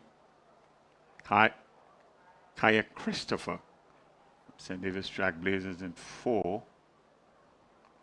It's Sandy in 5. And the athlete representing Burnley, that's Tobias in lane number 6. Yeah, this race seems to be only contested by 2 athletes. That is Houston and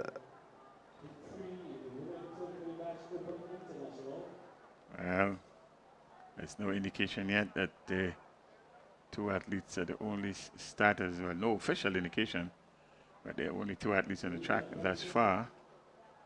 Yeah, that is Houston and Tobias. Seems to be Houston and Tobias on track. That's Shafona Houston.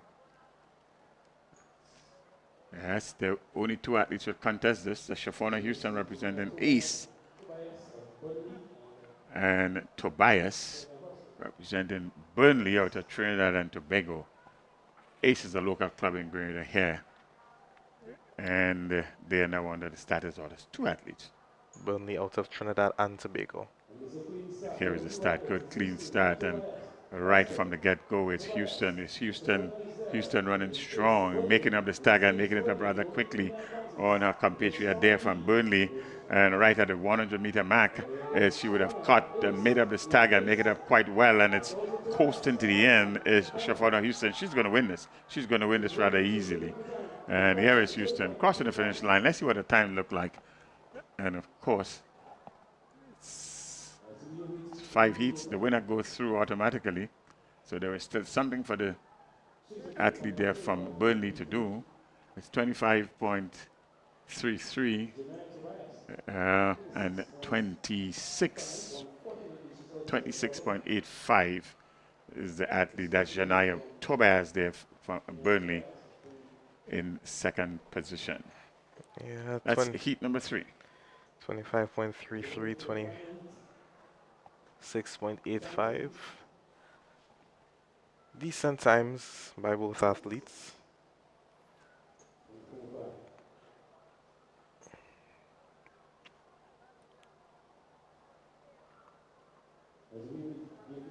At this level, though, we'd like these athletes to be going sub 24, so still a ways away from what is generally considered the benchmark of sprinting at that level. So still a lot of work to be done, but nonetheless.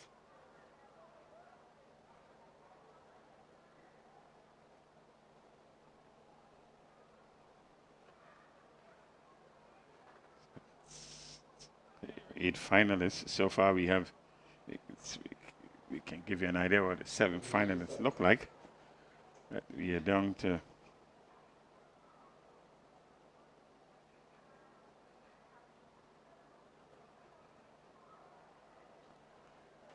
this is heat number 4, 5. 3 athletes at this one here. Up and running and good steady clean start here right in the middle of the track from Ace. This is Thomas. That's Thomas from Ace in lane number 3. A little bit of a competition there. The athlete there in lane number 2, that's John, but it's Thomas all the way right to the end. Right to the end, and fairly easily in the end to is Thomas winning there. That's Bria Thomas, your winner. 26.24 seconds, fairly slow 26.24 seconds, but the winner should get her directly into the finals. Yeah, quite a slow performance there all around, 26.24. We have sub-juniors going faster than that, so these athletes maybe out of form somewhat. Granted, it's the latter part of the season. So your winner in heat number 4, that's Brinell Thomas from Ace. She go into the final directly. Last and final heat. There's women's 200 meters open and international. That's coming up next. Yeah, and this event upcoming is going to be quite a treat, I tell you. Well, it's going to be the heat number 1 of the men 200 meters open and international.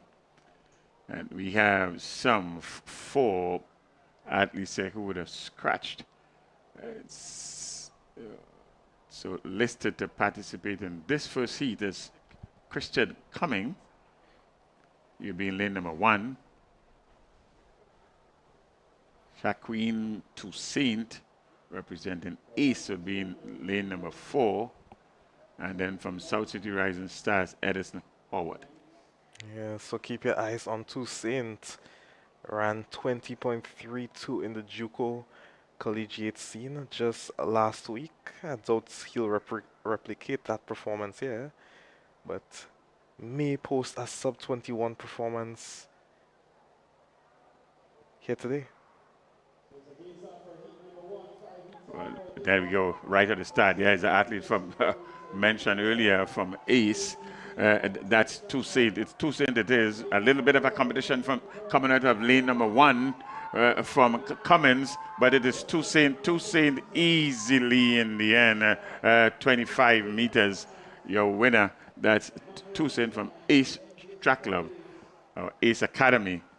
Your winner in 20.82 seconds. Good time. Yeah, 20.82, not a bad time at all.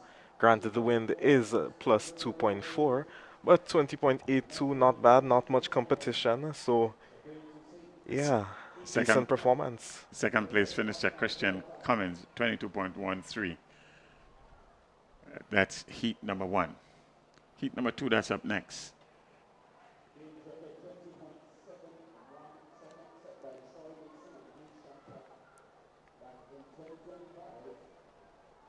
So 5 heats in this one, so it's a top finisher plus the next 3 best times. In the back there we can see Hamlet. Maybe he will be reinstated and run to qualify into the finals, as we can see him in the back there with his coach.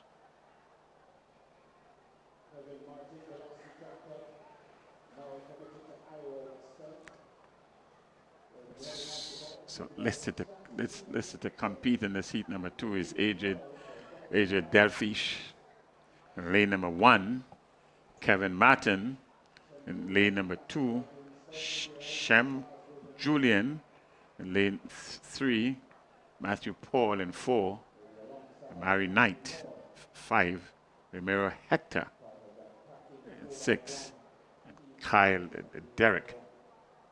Lane number 7.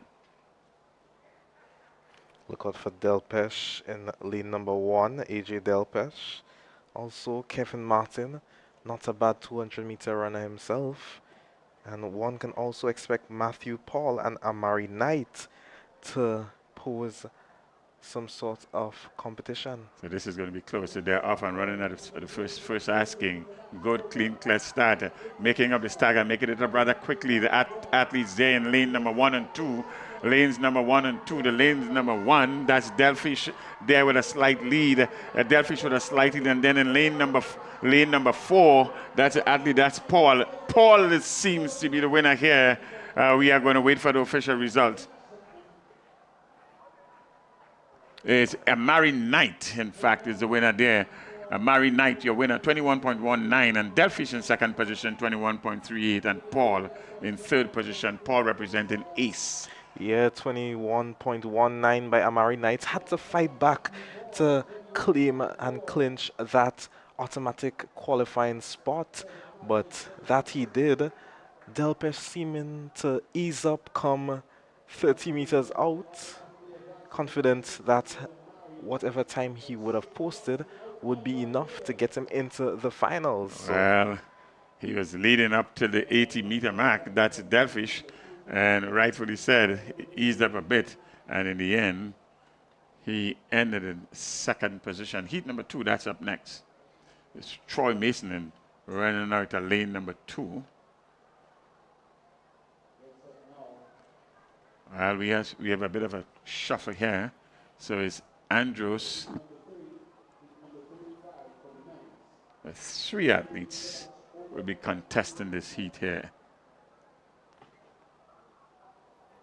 So Troy Mason will contest this heat. So we have Troy Mason out of Ace in lane 1, Jalen Diet out of Antigua and Barbuda lane 2.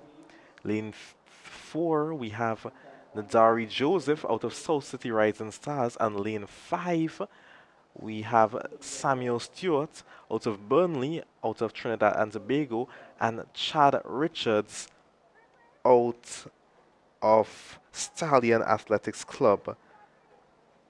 That is a club out of So they're up and Trinidad and running, up Tobago. and running. It's a good, clean start here. And right from the start, in the middle of the track, well, it's not in the middle of the track, in lane number, yeah, lane number 2, that is Diet.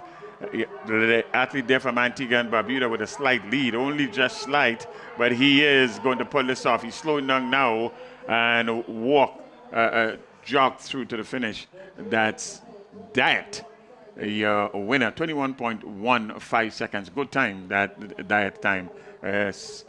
That he turned it off or slowed down some 20 meters towards the end, towards the finish line there. Still posting 21.15. Mason in second position, 21.44. And Stewart representing Burnley in 21.69. Yeah, Diet Top 3 finishes. posting at 21.15 and looking quite comfortable in that run. Heat number 4 is up next.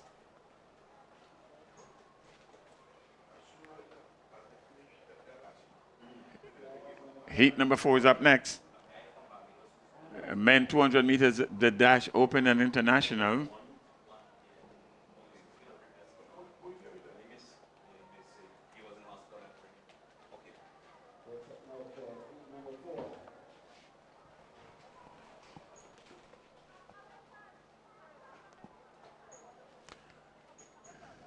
We seem to have only three persons starting here.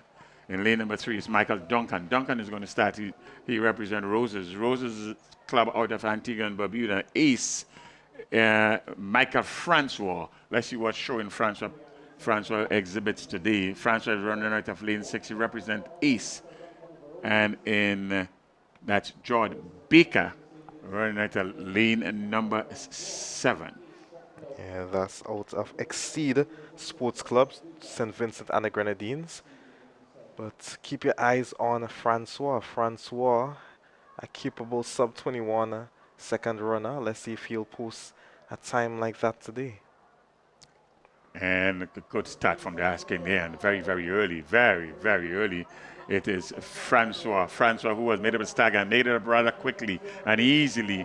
But a bit of a competition on the inside. On the inside now is the athlete there. That's Duncan. That's Duncan from Roses, but it's Francois all the way. And in the end, Duncan faded rather fast, and it was Francois, your easy, clear winner, 21.53 seconds. That's his winning time. And in second position, rather pedestrian, 24.29 seconds is Duncan. That's not going to count towards the final. So your winner, your easy, clear cut winner, 21.53. That's Francois. One heat remaining in this men's section, and see the likes of Junior Alexander and Samuel Green in this one. Yeah, but back to Michael Francois, that 21.54 was ran into negative 1.9 meter per second headwind, so almost like a mini hurricane he was running into, and still being able to post 21.54 speaks as to his form come later on in the day. And added to that, he was running by himself. Yes, indeed. Because the other two athletes, I think they would have given up quite easily and early. Yeah. And so he ran all the way through, all by himself. It's heat number 5. Samuel Green, he's in lane 1. Junior Alexander in lane 2. In lane number 4, that's Lennon Williams. In 5, it's Stanley. And lane number 6 is Kadeem Campbell, representing Phoenix.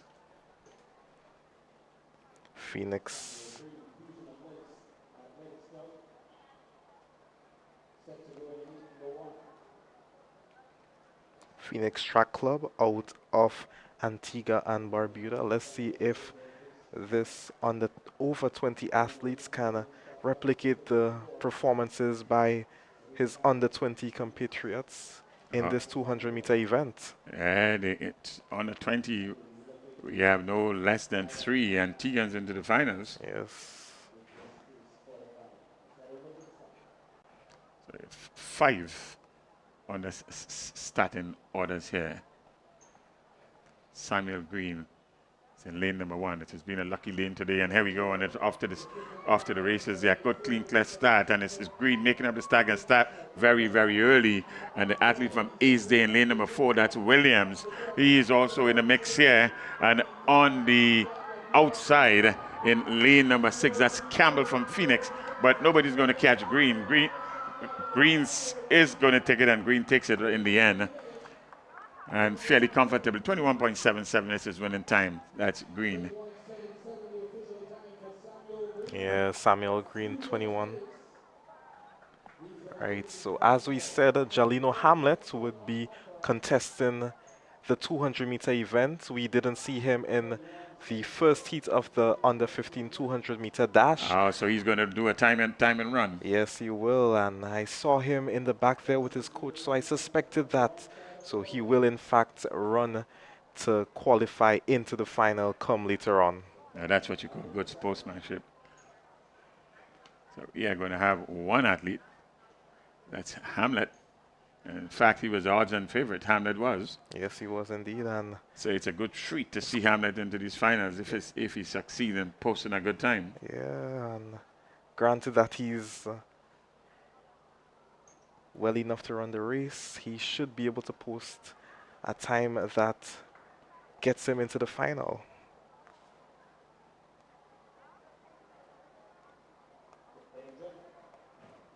So on your screen, it's just one athlete running, gains the clock, plays in the finals.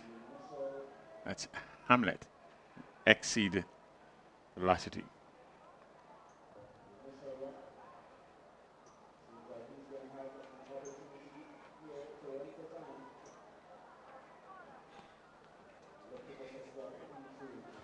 St. Vincent has represented himself rather well this weekend. Yeah, St. Vincent, despite the lackluster performance in the Carifta Games, St. Vincent and the Grenadines have came down here to the Whitsuntide Games and, in a sense, dominated these sprinting events. So St. Vincent shouldn't feel too demoralized by their earlier performance. St. Vincent represented well, yeah. And so did Antigua and Barbuda. They would have done very well. Barbados, they're here. Yeah, and Barbados, speaking about Barbados. Trinidad and Tobago. Yeah, we have the young phenom Hamlet prepping up to go. 21.48 at his best. Let's see if he can replicate a similar performance, although we see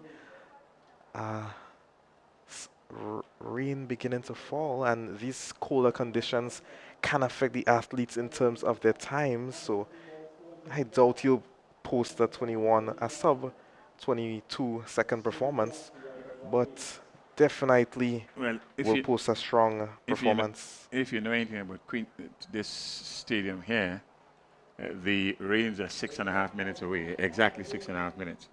So here he goes. And there we go, running against the time. Good, clean start he had in the first asking, and nice posture. And he is running against the clock for a time into these finals. Let's see what he'll post. And he is not easing down as he shouldn't. Run right through. Well, that's Hamlet. I stand corrected because the flash time showed, and it was in fact sub 22, 21.87 as a matter of fact. And it is not only a legal wind, but running into a negative 0.8 headwind, meaning that he has just established a new record, eclipsing Ajani Daly's 22.92 second performance back in 2019. So once again, Hamlet, the young phenom, really excelling here at these games. And we have to remind you that Hamlet is an under 15 athlete. Only 14 years old. These are times posted by our under 17 athletes. Absolutely. Matter of fact, Philip Mitchell, one of the renowned stars here in Grenada, would be posting these sorts of times, and he is over 15. He's, I believe, he's actually 15, my bad. He's 15. So Hamlet really one for the future to watch. So he ran on his own, and he ran well enough to post a new record. And so we are going to Take a take a slight segue here. And Clyde is going to be on next with a guest. And the rain is going to make a visit. It's exactly 5.5 minutes, so it's a 1 minute to rain time. So here's Clyde.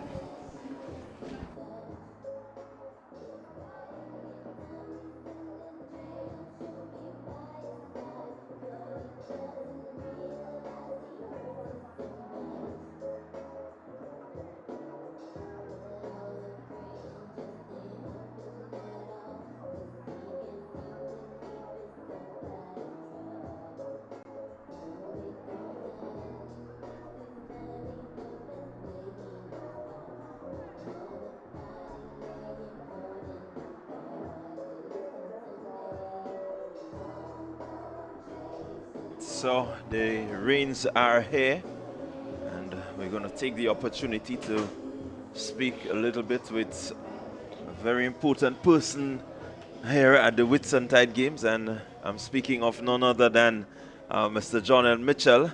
Mr. Mitchell, good afternoon and welcome to the studios. Good afternoon, and it's indeed a pleasure to be here. I've been in so many games here, and it's my first time actually just joining you guys in the commentary booth, and it's indeed a pleasure to be here. Well, certainly we will need you to be here more often. I'm not sure what you will have to do to be up here, but... Well, the thing about it, when you're busy directing a competition, that leaves no room for you to come and have that lovely discourse. We do have people in the background who we know are quite capable, and they're quite knowledgeable, and they can handle and ensure that we take care of things. Well, we want to get off the bat right away, and Whitsuntide Games 2026, 1,144 athletes taking part in a two-day event.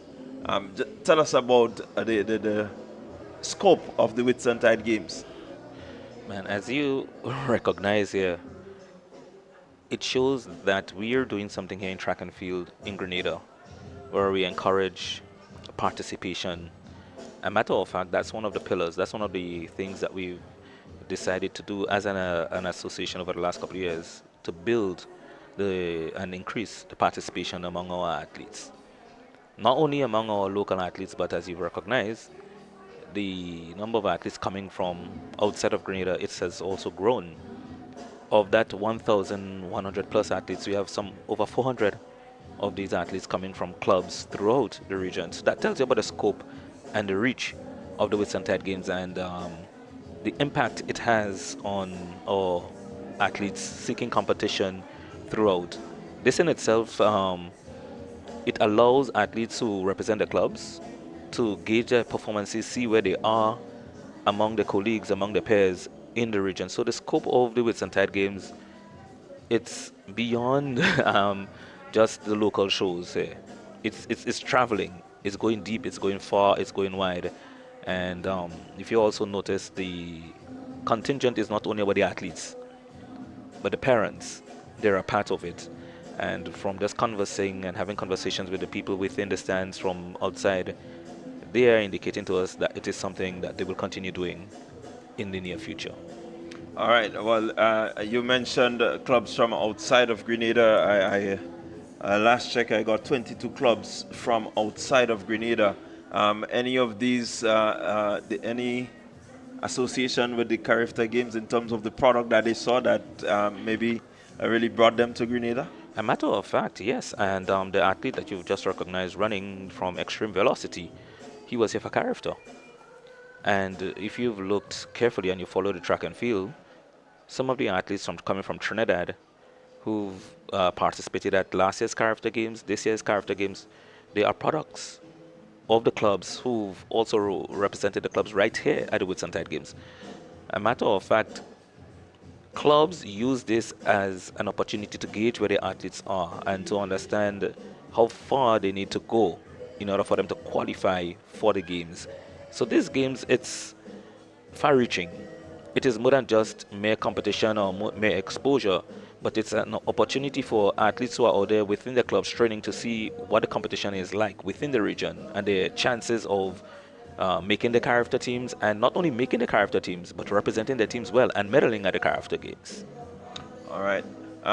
The we speak about 1,144 athletes. In terms of managing the games with that volume of athletes, talk to us about that. The games are the games, and the games will always be the games. Track and field is track and field, and the management structure of track and field doesn't necessarily change. Once you have all things in place and you cover all your bases, we can manage the games. Yes, it is going to put a strain on us in the sense that with a 2-day event and that amount of athletes, there's no games. There are no games within the region right now, or the OECS, or even right here in Grenada where we have so much athletes. Even our intercall games, we don't cross 1,000 athletes. All right, and we run our intercall over 3 days. Our national champs, we may go close to 700. We run it over 2 days, but to manage over 1,000 athletes in a 2-day period, that in itself is a long stretch. It takes quite a bit from you. For example, if you've noticed, as especially in the lower categories, the under 15s, under 13 categories, we have heats with as much as 8 batches, 7 batches, and that tells you the amount of strain it puts on you as officials and the amount of work you need to put in. This in itself, it impacts your time. So that's why we have to try our best to keep it as tight as possible. Because whereas you may have a set of 100 meters where one event may take approximately 5 minutes, and you may have 4 heats, that's 20 minutes. Now think about that, where you have 8 heats, that's 40 minutes. So it in itself is challenging, but I believe in our officials. We have their experience. They've gone through the test of time and they've proven themselves. And that's why you see that we are able, in cases where we have the lapses, we are able to really pull back together to manage the event and to try our best to finish in a reasonable time. Well, thinking about the magnitude of athletes, I was of the opinion that maybe we needed a bit more officials to really help to manage the games. And that's true in itself. At games like that, you need more officials to be out. But that's the whole aspect. You see, when people like me and others came into the sports, on a weekend like this, Whitsuntide weekend, it was basically track and field only. We gravitated to wherever it was held, Old Queen's Park, Tantine, Stadium. But now what you've recognized over the last couple of years, and we've seen the challenges, and it is something that we have to work, we have to mitigate the challenges that are presented before us. We realize that there are a lot of competing activities, lots and lots of competing activities. This sport is built on volunteerism. It is a commitment to the sport. We're not saying that these officials are not committed to the sports. But when you see you have a number of activities that are also calling on the same volunteers that we have here to support them in one way or the other. So they would say to you, you know what, we also have this activity, so we would have to split ourselves. We can give today to you and tomorrow to the next. And but we also need to find a way of motivating and encouraging our officials to be here, because this in itself, we might take it for granted.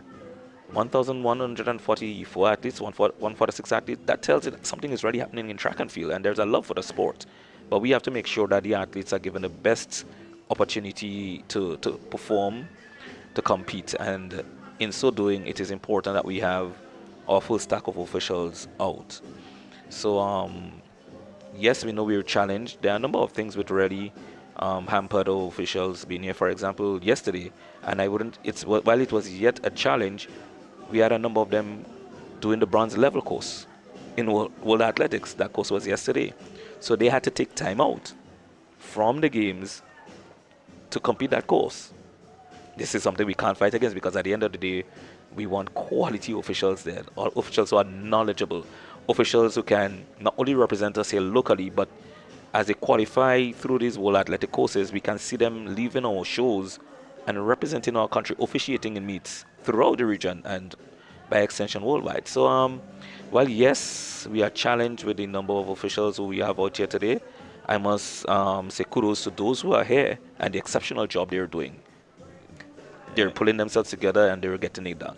I quite agree with you. They're doing an exceptional job. You look at the way the races are run off, and it speaks to the fact that they understand, the need for the timing to be as short as possible.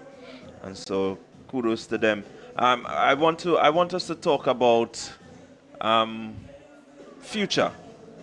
We've seen the growth of the games. We've seen the participation increase, and based on the showing that we've seen yesterday and what we've seen so far today, the possibility of a bit more athletes, maybe more of the OECS and other Caribbean islands coming in. What would be some of the plans in terms of improving this product, the Whitsuntide Games? Now, that's a critical question. We can't have growth in numbers and not adjust to make sure that we have or present opportunities for the numbers to compete. So there are a number of things that we may just have to start looking at, and we've never been challenged like this before. That's just the truth. And with tradition, we've always hosted these games over a 2-day period. Now, personally speaking, and that's my opinion here, I don't want to see the numbers drop. I do not want to see the numbers drop. So what does that mean? It means that we need to put contingency plans in place as to how we can best accommodate and support something like that. So, as we say, we're talking future. We will definitely have to probably engage bigger sponsorship, and that's where we're calling on the sponsors to come on board with us, because the product is growing, because this is an expensive venture. It is not cheap to run a games. So one might say, well, why not go to 3 days or so, or 4 days, because it's growing, so we can have prelims and you go into a semis and a final structure, but that in itself is costly. But is it a discussion that we need to have down the road? Definitely, it's a discussion that we need to have. But we not only that, because you don't want to have a discussion along that line and you can't maintain the numbers, because you still want to be able, if you go an extra day or so, to keep the numbers up, because next thing we go an extra day and then our numbers dip. So what does that mean? We also have to satisfy the clubs and ensure that the environment is conducive enough to encourage them to want to come back and keep competing right here in Grenada. Because as you know, this event is not just something on the Grenada calendar. It is on the World Athletics calendar, but let me just bring it even closer to home. It is on the calendar of the clubs within our region. Not only the OECS, because you see Trinidad, Barbados, these clubs are also a part of it. So we need to be able to really sit and reevaluate where we are and the direction we need to go. Additionally, we need to look at the recruitment process likewise for officials.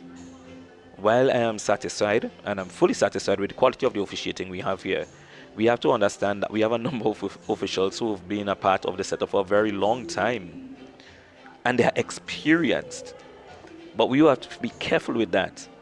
We don't want to allow them to go with all the experience they have. So we want to be able to recruit young officials to work along with these people. So when their time comes and they say to us, hey guys, we've served you and we've served you well, we have a cadre of officials who are there and ready to continue with the quality officiating that we have.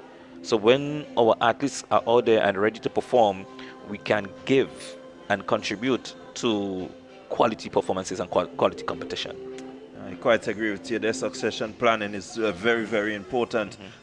We want to talk a little bit about the feedback from the clubs that have been here, especially those from overseas. What has the feedback been like so far in terms of the games and the running of the games? The feedback has been exceptional. And the Grenada experience is always one of the things that speaks to itself. It is more than just the competition. It is the experience. And that's why when we host games like this, it is not only about what happens within the stands, on the track, or in the field, but the general experience that these people engage in. And that's why even as a public, as a nation, we need to be aware, and we need to recognize that we have a special product within ourselves that we give to these overseas clubs when they come in, and the countries when they come in, that cause them to want to return.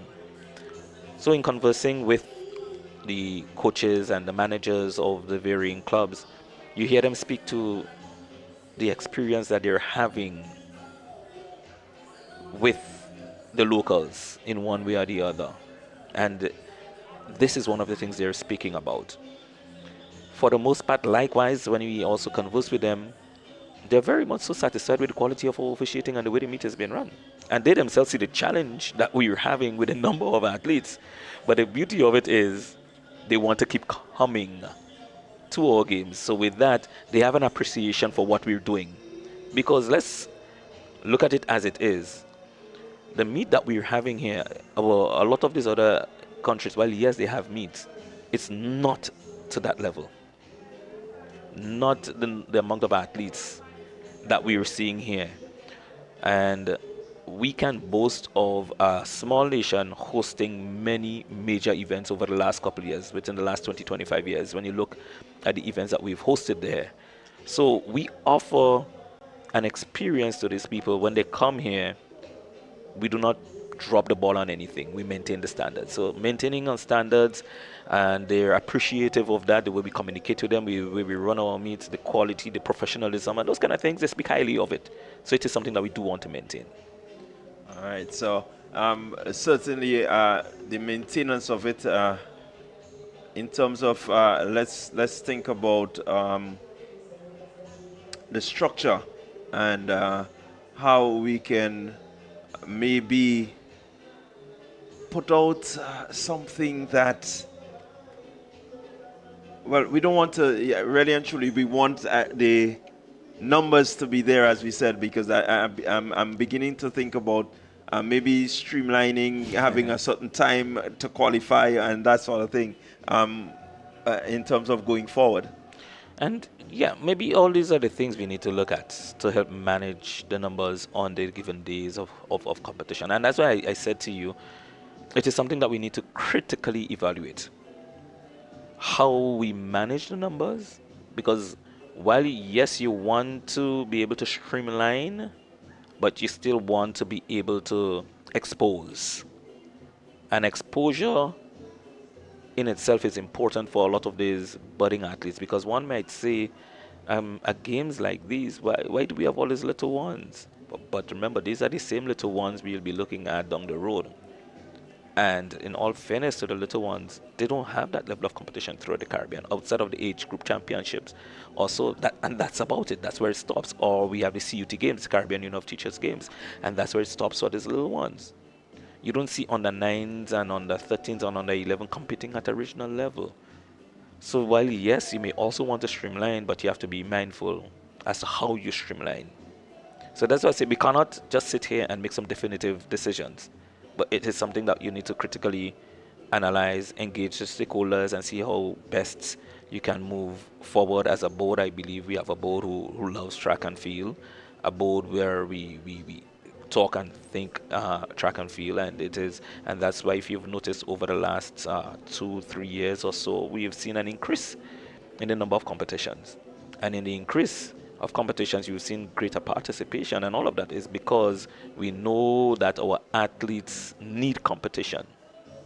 Whitsuntide in itself is like a big competition for even all of our athletes, because we also use it as opportunities for them to qualify for events through NACAC, World Athletics, and all of that. It's a recognized meet, and that's why you see open and international events here, because clubs and countries also use that as qualification for world events. So it is something that we have to keep looking at and see how we can keep building on the product.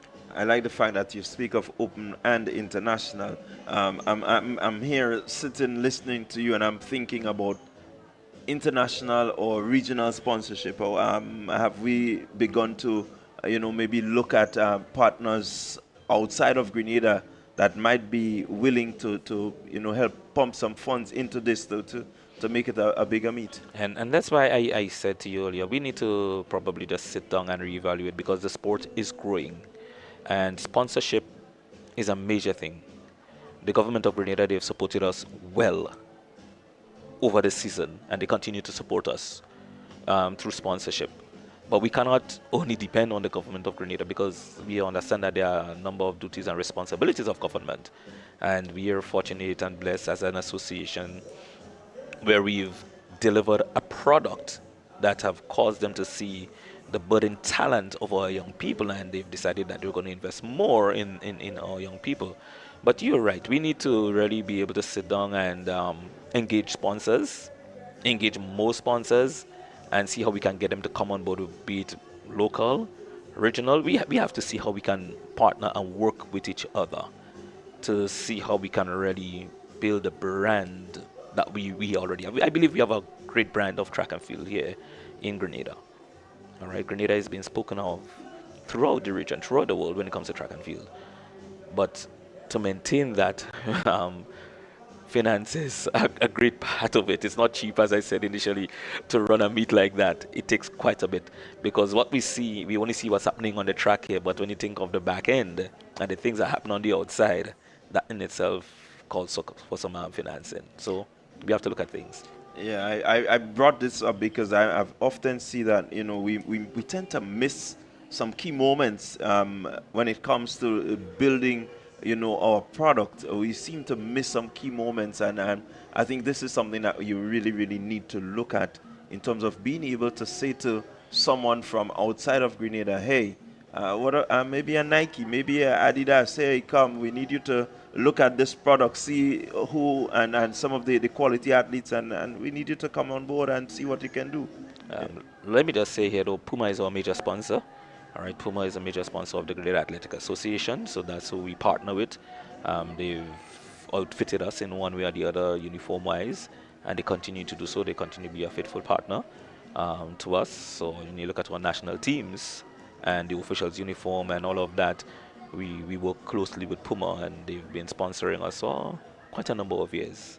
So we continue to work with them, and we appreciate all that they're giving to us as an association, and the way they continue to help us build a brand of track and field right here in the country. But as you stated, there are probably other entities outside of the competing ones that we can continue to engage as we seek to lift the quality, the standards of what's happening here. One of the things, though, and I failed to mention that would help build the quality and sustainability of the games, it's development of our coaches.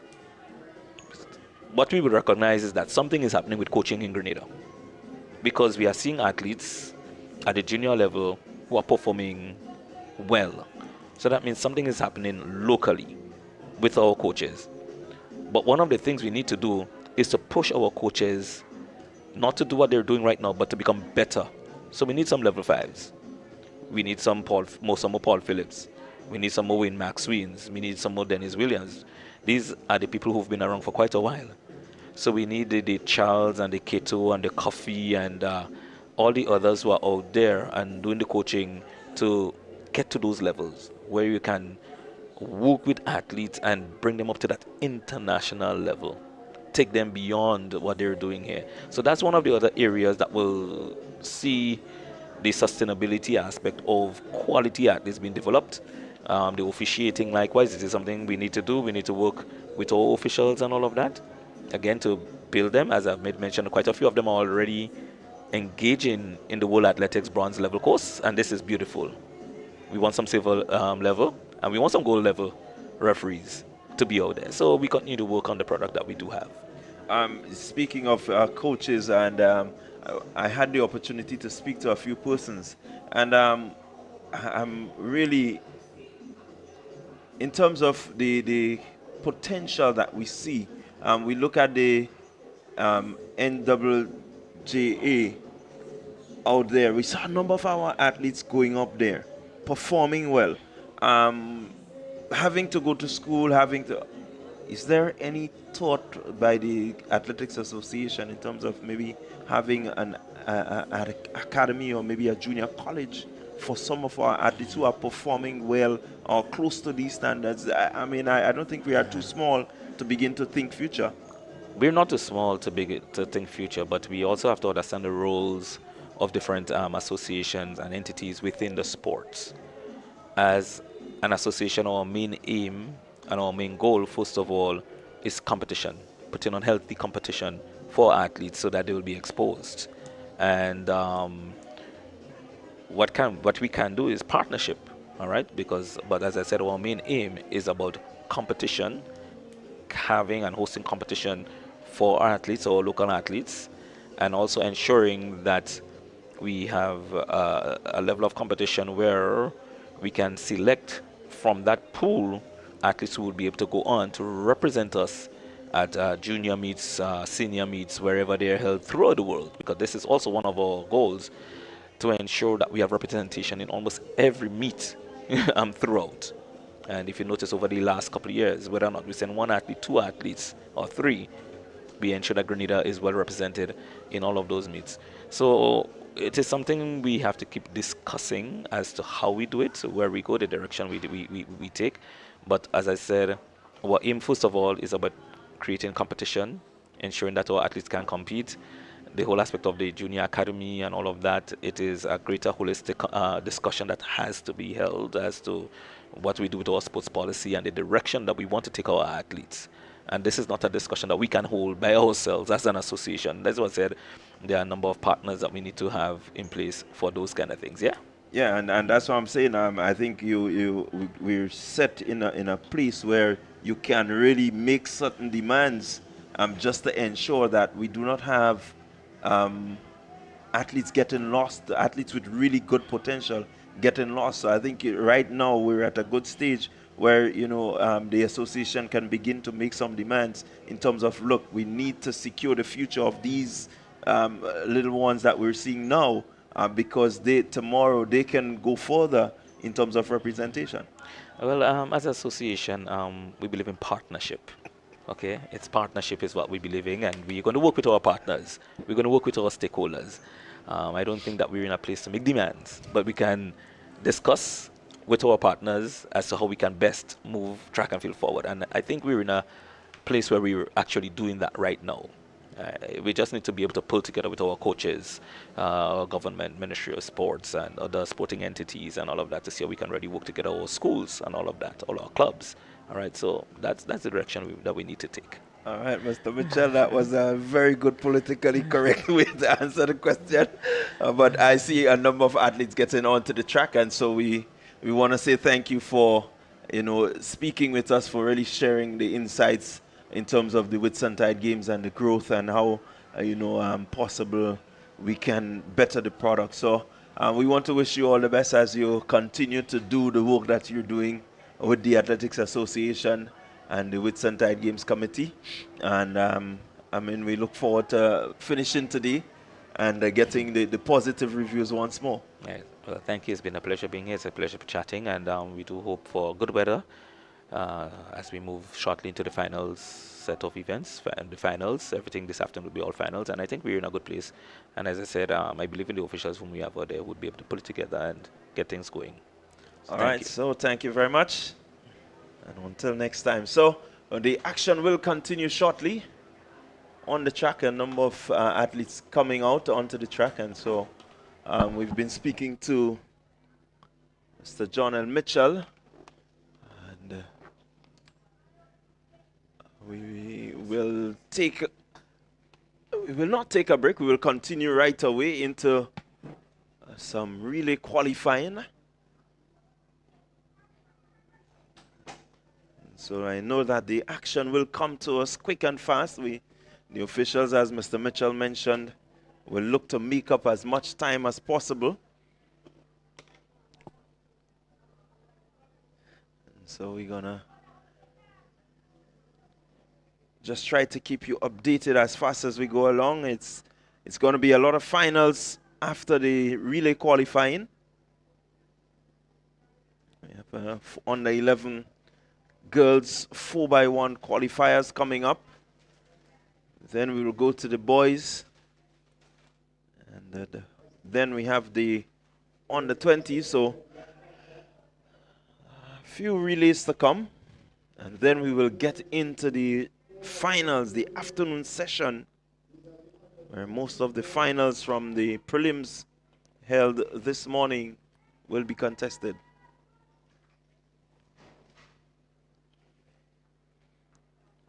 So let's see heat 1 of the 4x1. under 11 girls. That's what it should be next. But they seem to be starting with the under 13 girls. Under 13 girls, 4x1, Idat Academy, lane 1.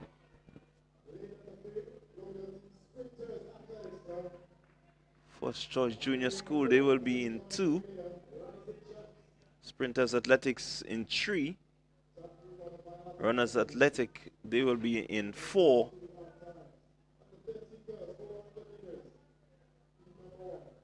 And we have in lane number 5,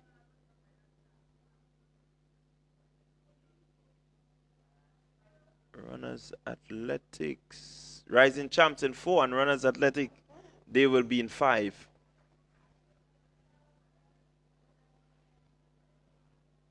So we're seeing Runners Athletic, they will not start. So the top 4 lanes occupied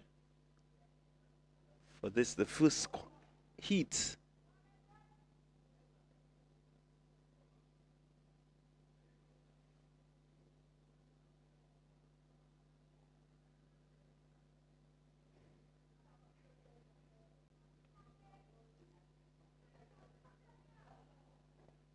So they get onto their mark. Efficiency plus speed. Clean start. Let's see who will make up the stagger. It seems to be Sprinters Athletic. They have made up the stagger on the team to the outside. And their first handover, Sprinters Athletic. It's clean, it's smooth. Sprinters Athletic with the lead as they go up the back street. Heading for the second handover. It's going to be Sprinters Athletic. Again, a good clean pass. Adjustment of the baton, but here comes in lane number 1, Idat Academy. And they certainly have made up some good ground, Idat Academy. Handover now, Chaya Pair. Idat Academy fumbles slightly. This would have thrown them back a bit to challenge Chaya Pair. Tania Gibbs Latu, sorry, that's your anchor there for the Sprinters Athletic. But certainly Idat Academy just fumbling the baton there and really not posing any challenge to the quartet from the Sprinters Athletics Club. Absolutely correct, Clyde. In fact, it was a little more than a bubble. It was a real fumbling. In fact, questionably if they actually got a better pass in a timely manner. These are young people. It's under 13. The fundamentals have to be hammered home. So very little time for recovery when you have a straight batter passing on the last leg. Well, tell you what, they have just established a new mark, the Sprinters Athletic.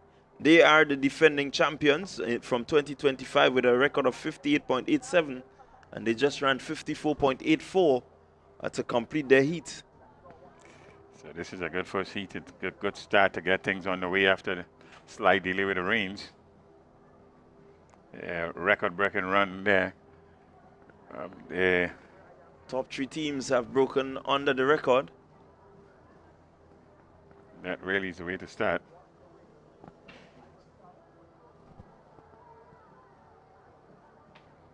So we're getting ready for heat number 2.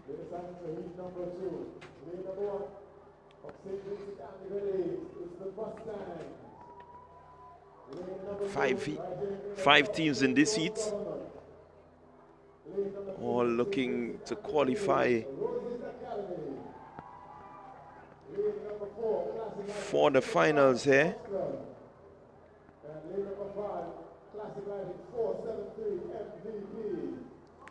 So it's Mustang in lane number 1, South St. George Government. In lane number 2, Roses out of Antigua and Barbuda in 3. Classic Light and Finish Line is there in 4, and MVP in lane 5, and they are off and running. Let's see who will make up the stagger pretty early. South St. George are having a good run. Also MVP on the outside, they're running well. as the handover is made. A bit of a fumble by South St. George, but Classic Lighting for MVP, they're looking good. Finish line looking well also as they head for the second handover.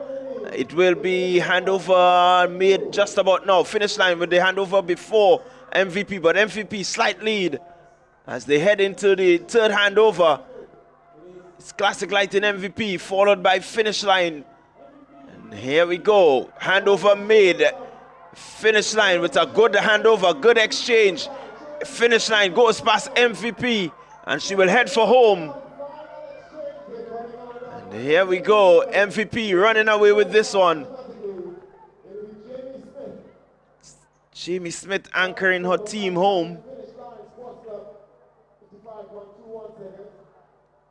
55.21. So again, time lowered, but still doesn't get under the time of the Sprinters Athletics.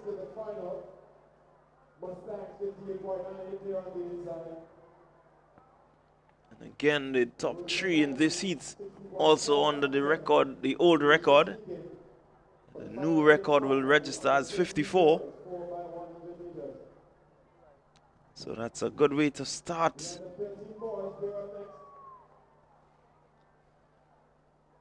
For the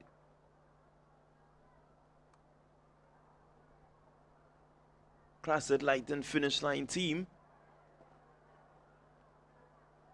So we get ready for the doing two heats. This top three finishers and the next two best time. So end of heat number 2. Should get your 8 finalists. Give you an indication of your 8 finalists now. So on your screen is the long jump for, I make it on the 17s. So 8 finalists of the girls under 13. 4x100 meters sprinters. Classic Lighting finish line. Hit that. 473 MVP. Classic Lighting South St. George.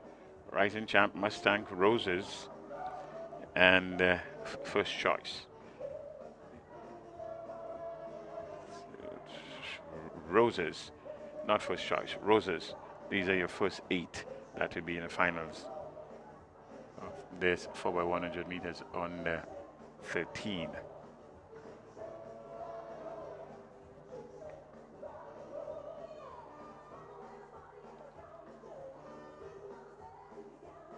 Get another athlete from the St. Vincent Grammar School in the long jump, and long jump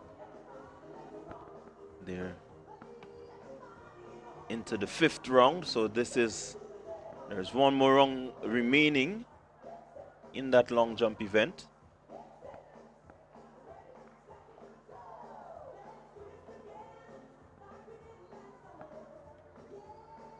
Jump of 6.02 meters.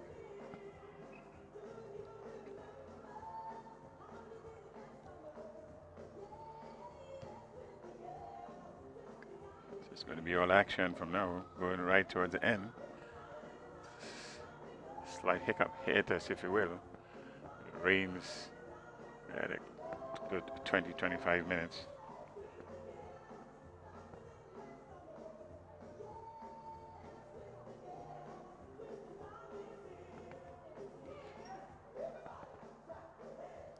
That was the athlete from the GBSS with his jump.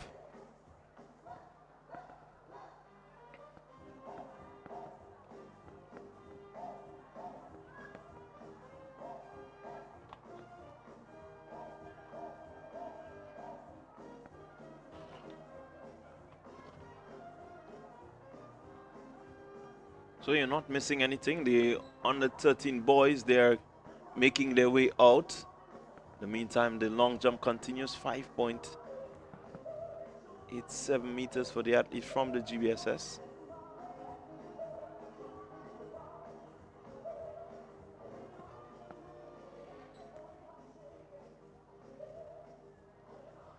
Clyde, I can tell you, It's the tail end of the season, but the performances have been top class.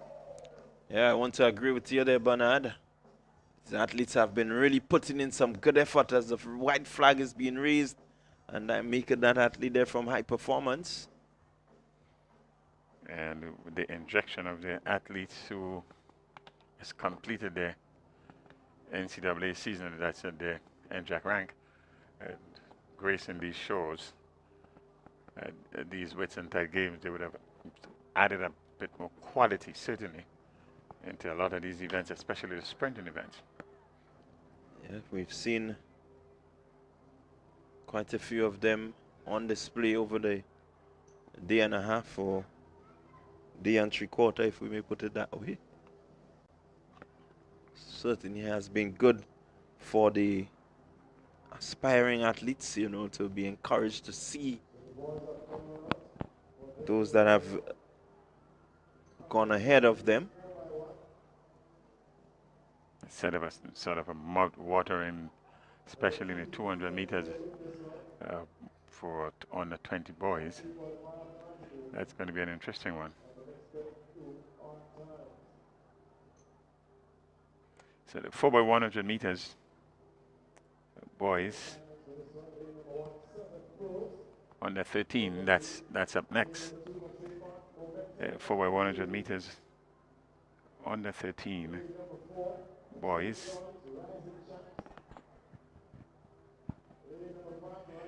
Right, you can give you some lane assignments. Southern Pros is there in lane number 1.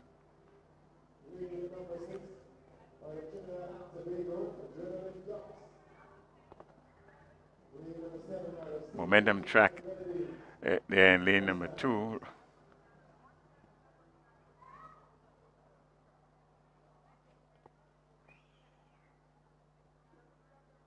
South City Rising Stars in 3. Mustang in 7.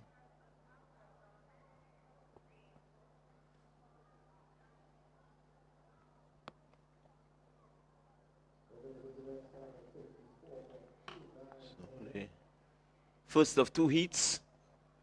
Let's get on the way shortly. So First Choice Junior School, they will not start this event. They should have been in lane 3. So you're gonna see lane 3 empty. Yes, Southern Pros there in 1, Momentum in 2, Rising Champs they're there. They're in 4. It's Classic Lighting, South City Rising Stars. They're in 5. Adrenaline Ducks in 6. And Mustang is there. So Mustang is in lane number 7. So we'll just So 6 teams are facing the starters here. waiting on that athlete there just to set his block in place. Southern Pros, they boast of the likes of Jaden Creedland, Keyshawn Cobb, Isron Purcell, and Dexton Forsyth. That will make up the team for Southern Pros.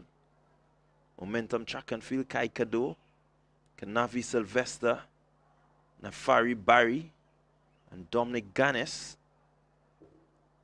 Rising Champ, they have Michael Richards, Kiel Bain, Devon Charles, Tyrone Alexis, and possibly Trishon Amade.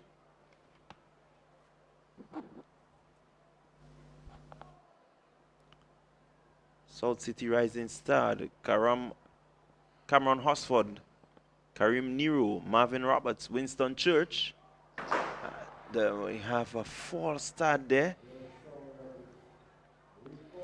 The young man, a bit excited. Adrenaline Duck, they have Kari John, Akeem Kudre. The culprit seems to be coming out of lane number 2. Sion Garcia, Zavon Phillip will make up the team for Adrenaline Duck. The Mustangs, they have Zelon Samuel, Caleb Potter, Samuel Hamilton and Tariq Pompey. See what the officials decide. Yeah, at this level, they don't really penalize them, Bernard. So that's not a bad thing. It's after a long wait, waiting for the abatement of the rain. We're back on track and they're off and running. Here we go. 4x100 on the 13 boys. Let's see who makes up the stagger. It's still quite even. And the athlete there in lane number 3 from Momentum doing a good job. But on the outside, it seems to be Mustang and Adrenaline Ducks. That's where the competition is at this time as the handover is made. A second handover, and it's still nice and tight there. Adrenaline Duck and the Mustangs going at it. And a final handover. Here it goes.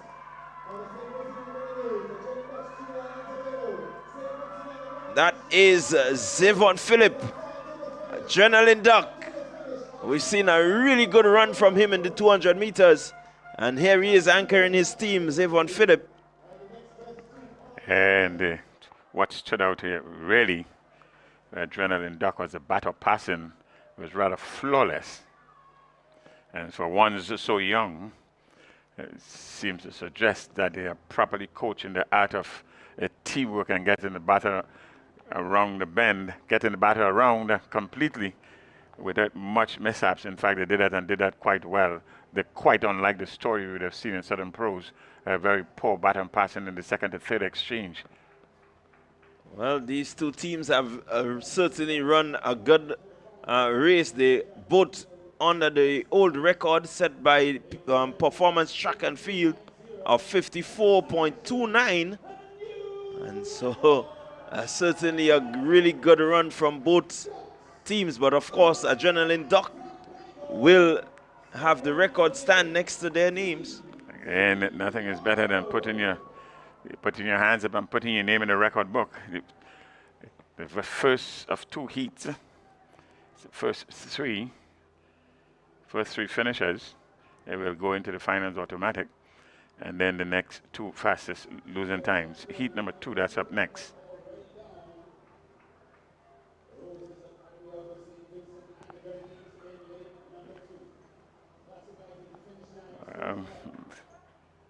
Rose's Academy. They're in lane 2. In lane 3, Classic Lighting finish line. Classic Lighting, South City Rising Stars. They're in lane 4. And 5 is Peak Performance.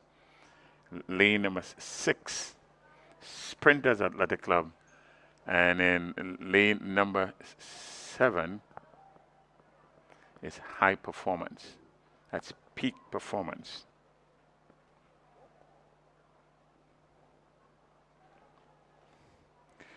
It's Peak Performance Track Club in lane number 6. Well, we have three non-starters. High Performance in lane number 7, they will start, as is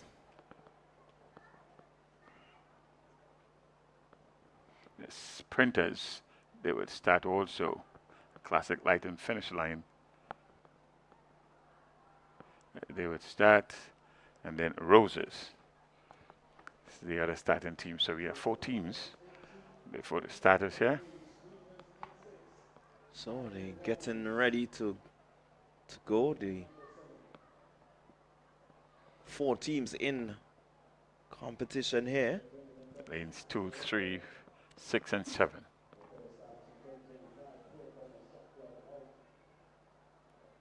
So Sprinters Athletics, they boast the likes of Keemon Hall, Jelani Ford, Agel Pascal, and Jadel Andrew. Should be a really competitive quartet. Lane 2, Roses Academy, Kajani Hari, Rashad Alec, Navi Edwards, Wyatt Isaac, Nirad Matthew, and Navi Edwards. So that's the full slate. We're not too certain who is who as yet. We need to see the numbers, and then we may be able to tell you. But they have their A list of 6. Classic lighting finish line. Christian Samuel, Dion Forrester, Kieran Hostin, Adrian Forsyth,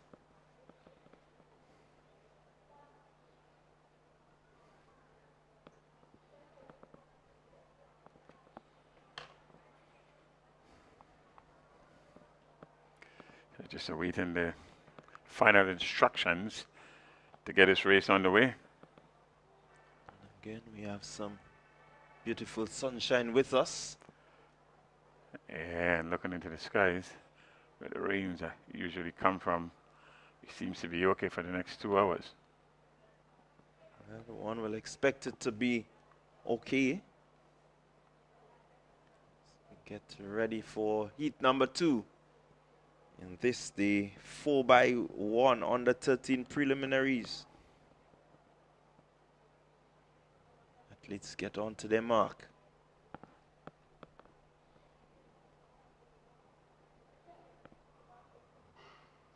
And they're off. Here we go. Let's see what happens.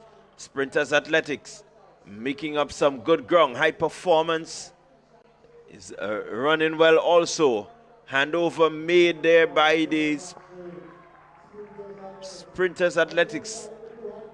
And here goes the athlete in High Performance. He seems to have a good lead there. High Performance, Sprinters Athletic. And here we go.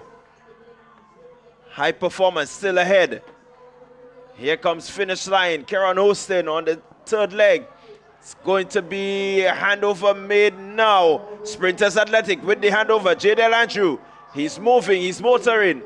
Jadel Andrew. He's going to anchor his team to a victory here. Let's see what the time will be like. 52.95 the flash time. Yeah, good clean passing all the way around, and all 4 teams on display here. That's a good sign. Good indication of teamwork. 52.96. That's the winning time. So 52.96 again under the old record. And so a really good run there from Sprinters Athletics. And even a better display of battle passing. Up next is the 4x100 meters under 20 boys.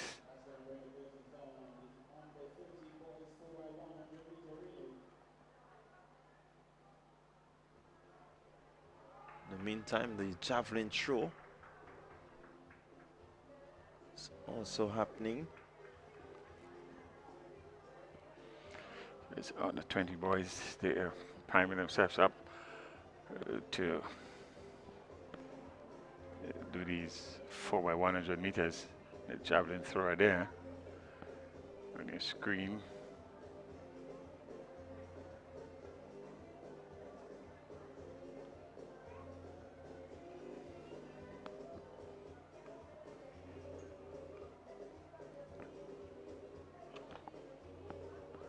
So it's this one should be the men's javelin throw open.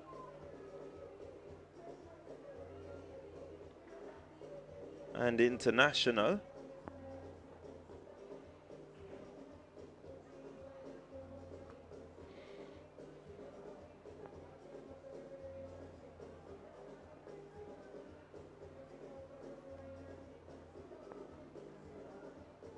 So quite a bit of events happening in the field.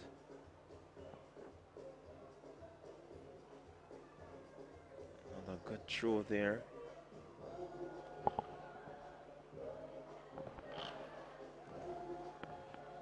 See if we can get you up to speed with the javelin throw.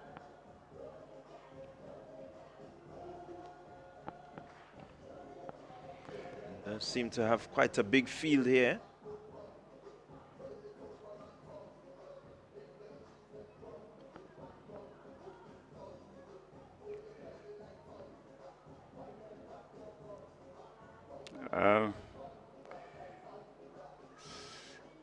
Seems to be going into straight final here.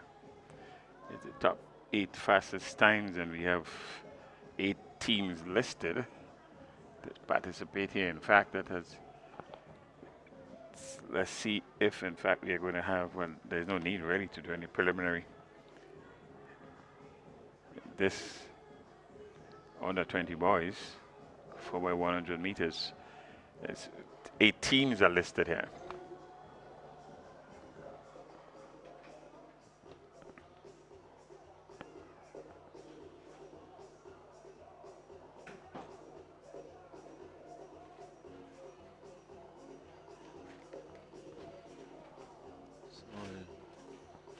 Athlete there from Exceed Track Club should be Maxwell Pompey. He's on the runway to make his throw.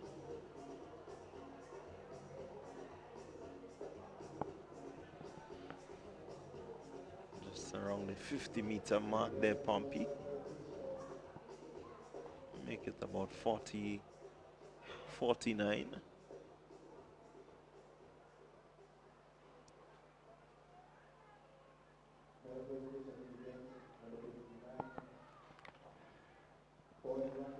You're not missing any action on the track. We're in a slight holding pattern. What's listed here is a 4x100 meters on the 20 boys. There's only one heat. So we do have a medal presentation.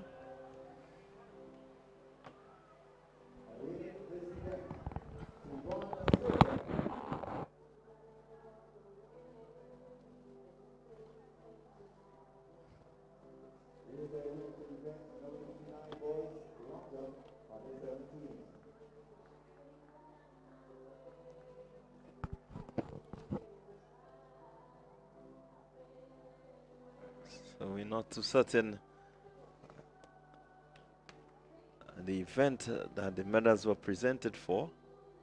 Long jump on the 17s. So congratulations to athlete there from Altitude Track Academy, that's Slater. Well, I can tell you, we are into the. So GBSS winning that event. So we're gonna give you a preview of the top performer there. What's next on the track, though, Clyde? It will be the hurdles.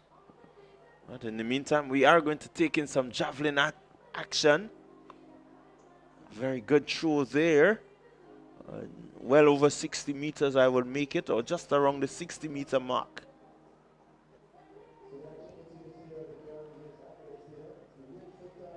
Athlete from East Track Club there.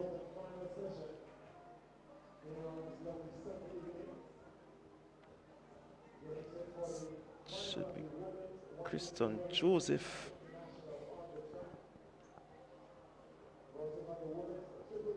This should be Christian Joseph here.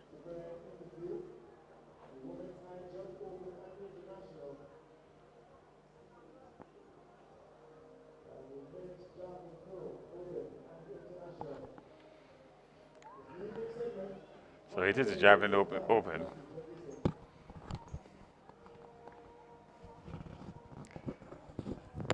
Continue with some action.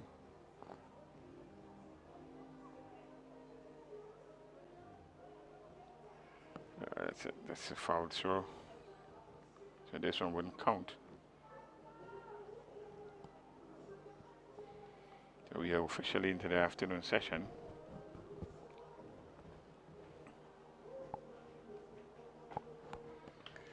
We should see some action. High jump. It's open and international. Women.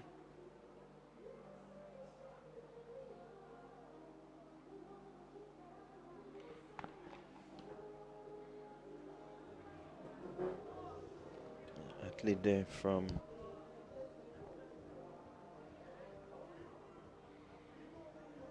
back a bit of the action in the high jump, just to give you a very quick update. The height is now 1.4 meters.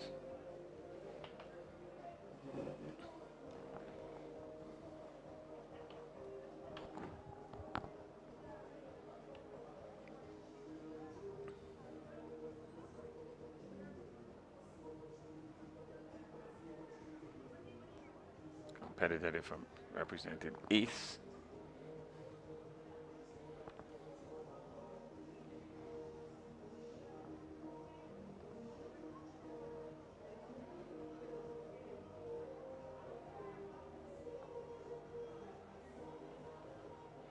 There's some 4 athletes that are listed to participate in the high jump for women, open and international. They've just gotten on the way, where the javelin is in full flow here. Men, open and international. That's what you've seen on your screen.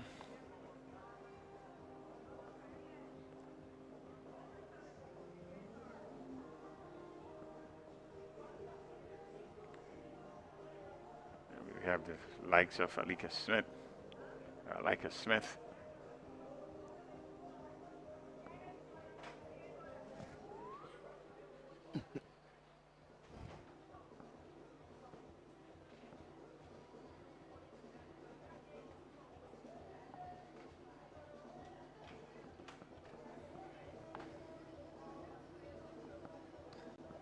Yeah, the javelin show, some 13 competitors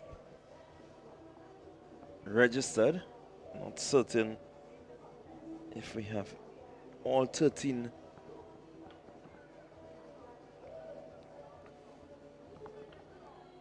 being a part. The competition is looking pretty tight. Some decent 60-meter throws. This one over 70 meters.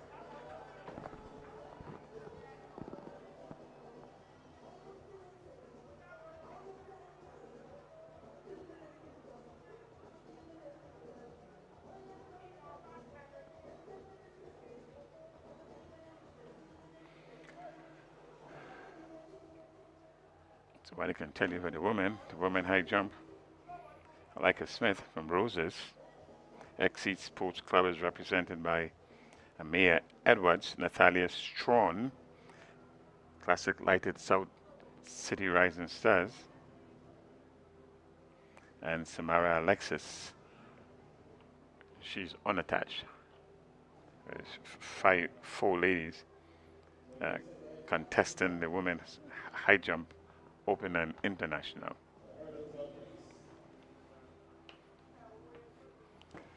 Height now stands at 1.50 meters.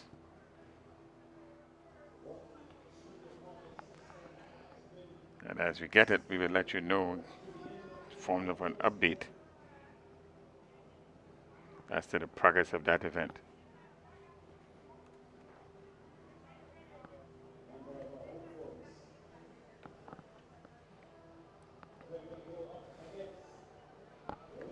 The action continues. The field. The javelin men, open and international.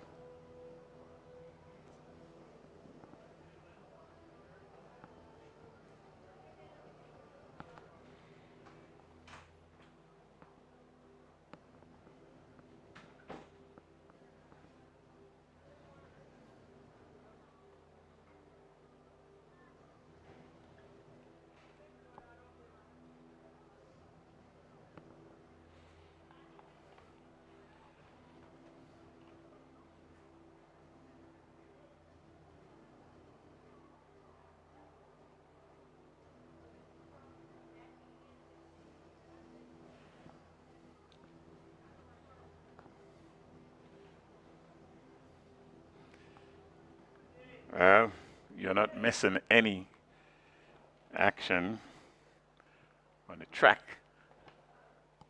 We are monitoring and viewing the 2 field events. We're not viewing the high jump, but we are viewing the, oh, there we're getting a peek into the high jump right here.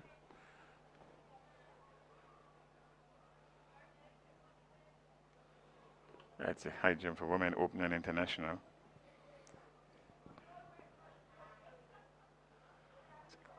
This is a successful clearance there. The athlete from Roses. That's a Leica Smith. Successful clearance, 1.5 meters.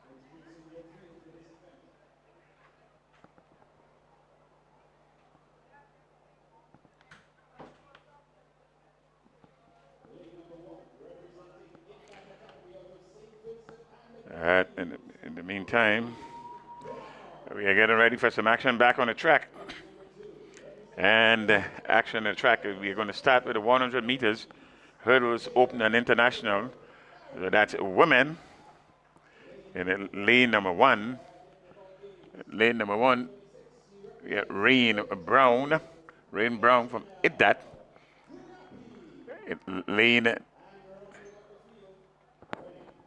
Lane number two, Edwards Barry. Edwards Barry in lane number two. We have Grappy in lane number five. Adrenal Grappy representing Trailblazer. She's in lane number five. And we are graced with the presence of Shanti Augustine in lane number 7. She's representing MVP.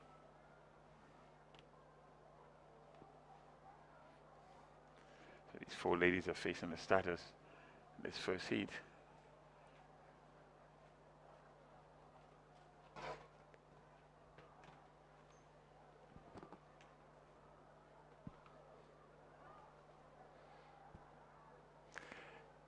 Oh, well, we're really anxious to see the performance of Shanti Augustine in this one, Clyde. She has been doing quite well on the U.S. circuit. NCAA is not in Division 1, but certainly in the NJAC program. Yeah, certainly has been a standout when it comes to hurdles. It's good when you can find the event that you think you would do well in. Athlete there, good clearance, 1.5 meters. The bar up at 1.55, so they seem to be at a new height. This 1.55. So only 4 ladies that are contesting this. There's the athlete there from Roses. It's like a Smith. Smith from Roses. She's onto the new height of 1.55 meters.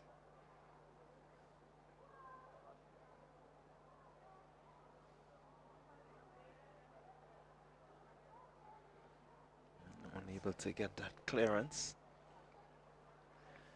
Got over the bar, just needs a bit more momentum to take her away from landing on the bar. Certainly made some good height.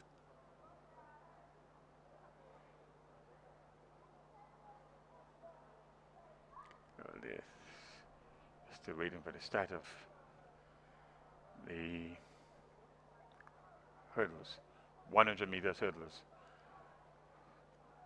Women. It's open and international. Brown. That's Rain Brown.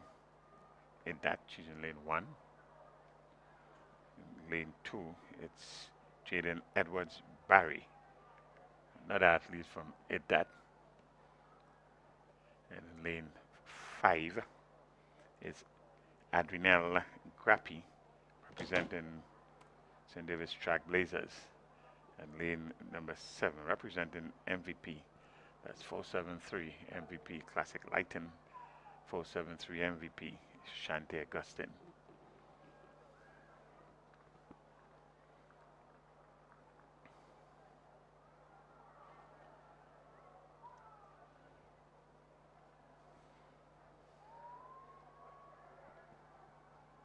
So not much happening that event, just finalizing the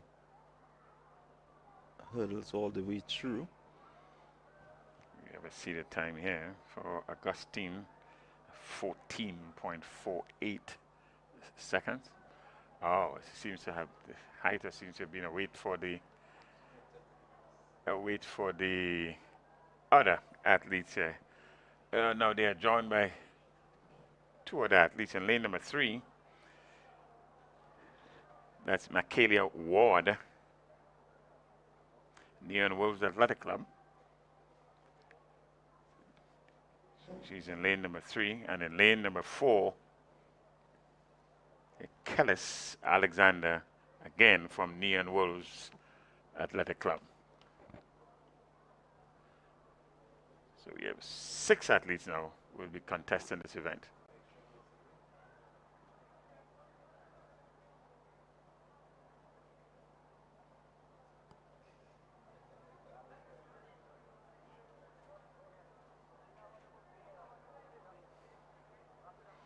The 100 meters, we are waiting at the start of the 100 meters hurdles. Women, open and international. These are all final events.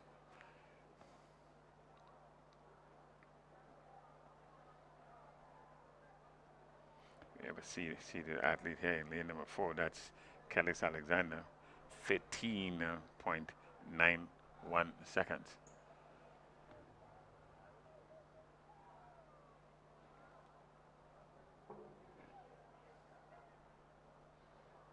We are still in a slight holding pattern.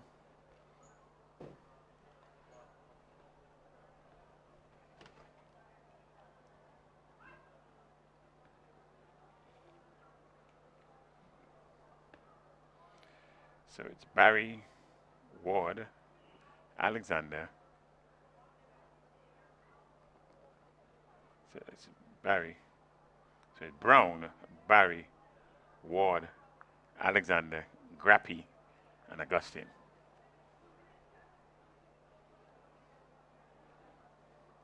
At that Neon Wolves Athletic Club. St. Davis Trailblazers and Classic Lighting 473 MVP. So they're on the starters orders. It's a little bit of a twiggle there right at the start. And lane number 5.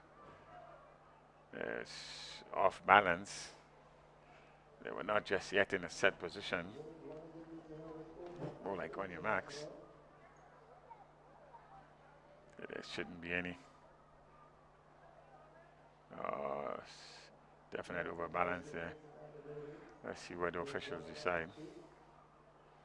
That's the athlete there from St. Davis Trailblazers. That's Adrianelle Grappy.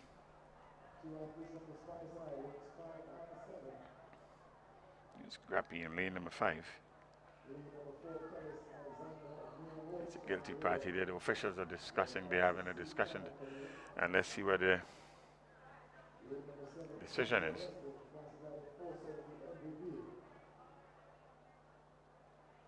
The decision is made.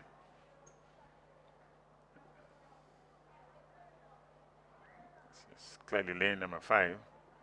It's offending party. Let's see what the penalty is. It's a talk. It's a stern warning. No expulsion, no disqualification. And the Rains are back with us. Didn't quite listen to my predictions. Yeah, it's the fact that she fell over. She still couldn't even get the hands up because she was already in a falling motion. So to get the hands up there, definitely it would have been falling. Here we go. Augustine into the first hurdle very quickly. She has this technique very well locked down. Ashanti Augustine moving away from everyone else. Is Augustine into a final hurdle. And she's looking at the time. Really a good strong run there from Augustine. Well, I tell you what was most outstanding here is the technique. It looked flawless. This is what exceptional training and specific training does. winning time of 13.89 seconds. Winning there, Augustine, and winning rather easily. Second place finish at 14.58 and 14.73. That's the top three positions. Well, looking at the old record of 15.22, all four athletes. And Roger, yeah, certainly will be happy. 13.89 seconds for Shante Augustine. So she's really improved a long way in this hurdle event. This is what exposure does. This is what competition does. This is what training does. Look at the technique there, Clyde. It's nice. It's smooth over the hurdles. There's no jumping anywhere. In fact, most of the ladies seem to have the technique down. They would have done quite well. And that hence the top four. They ran under the previous record of 15.22. And what has been happening on the international scene, they have the hurdles, the 100 meters hurdles for women has taken over as the ending a meet. When you have an event that ends a meet, it sends a signal or a message ending in a special high. So this event has really gone leaps and bounds in most recent times. I quite agree with you. A number of the ladies in the 100-meter hurdles looking to get, you have quite a few of them sub-13s. So that speaks volume for the hurdles. Very competitive 100 meters in the last Diamond League. It's a competitor here. Ladies and gentlemen, it's official.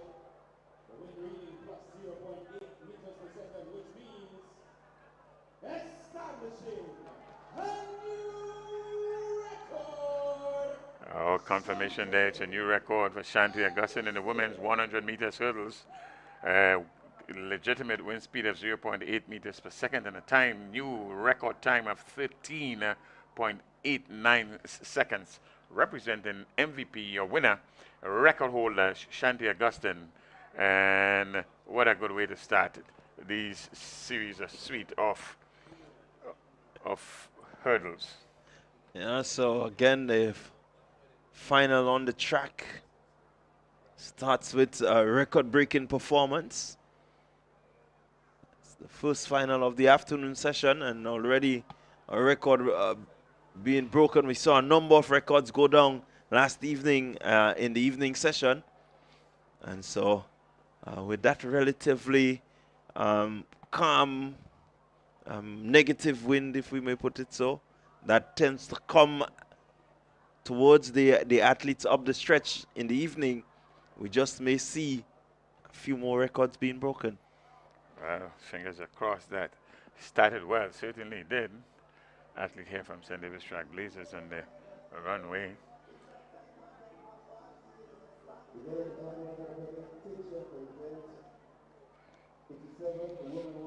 It's a peek into the javelin for open and international men.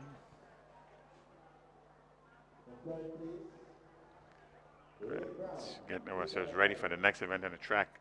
It'll be the 110 meters hurdles, open and international, and that's for men.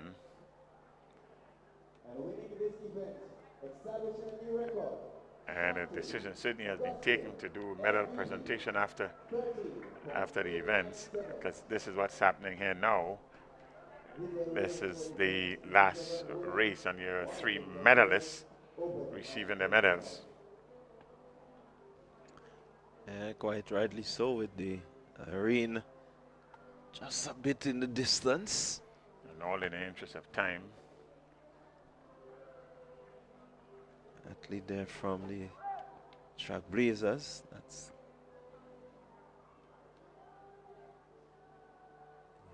Intercall silver medalist.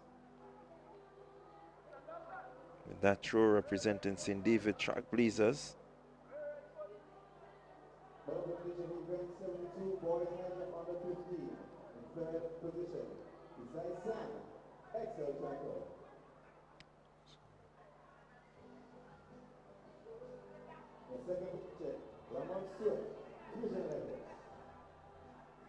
That's the under 15 boys long jump. St. Vincent Grammar School, 1 and 3. Yeah.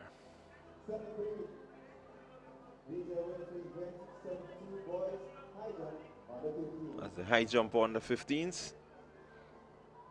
So medals presented right away. Coming up next on the track will be the men's 110 hurdles open international. See the officials just setting the hurdles.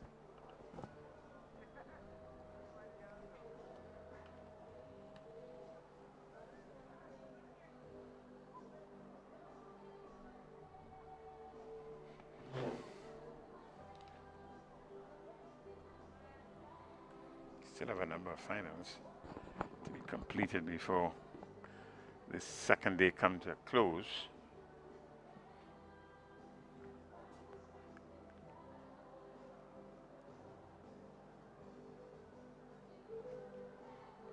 We have the 110 meters hurdles. That's up next. That will be followed by the 1500 meters women open and international, and the 800 meters, a suite of 800 meters on the 17 male and female, and men open and international. Then we get into suite of 100 meters dash on the 11s, both male and female. On the 13, male and female. On the 17s, both male and female. Then into the 150 meters on the 9s, male and female. The 300 meters, male and female, that's on the 11s. We get into a suite of 400 on the 13, on the 17, and back to the 200 meters on the 15, both male and female. On the 20 for boys, then the 200 meters for women open and international, 200 meters men open and international, and then our relays 4x100 meters. Suite of those, a 3,000 meter run on the 17 boys, 5,000 meter run open and international men, and then the curtains would come down at the 4x400 meters open and international. So Clyde, we have a full range of events before pull the plug on these 2 days of what has turned out to be a very, very competitive Whitsuntide games. 2 days of competitive rivalry, 2 days of showcasing the best of some of the best of what we have in this part of our world here. Yeah, certainly it's been a good showcase of athletic talent, especially for many of these athletes who are coming to the end of their season and going into the period of active rest. I think they've certainly gotten a preview as to where they've ended, and now they can begin to set their goals for the 2027 season, which will begin in September for most, or in August. Let's put it that way. It may just take about a month and a half break, and then, for those going on to the world on the 20s and so on, they will want to continue their preparations. But certainly, for quite a few of them, they will be looking just to get some rest, take a moment just to relax from all the training, and begin to set their goals and look at what has to happen for the new season. It's an active time. The athletic season, the rest period, or the down time, we shortened continually. So many meets. So many meets. So many things happening at the same time. It keeps the athlete active, keep them engaged. It certainly makes for good spectator viewing. Right, we are getting ready for the 110 meters hurdles from men, open and international. And in lane number 3, Kale Lewis, representing St. Davis Track Blazers. Kyle Ned will be in lane number 4, representing Ace. Aki Daniel, representing St. Davis Track Blazers, and Anthony Phillip, representing Fusion Athletic.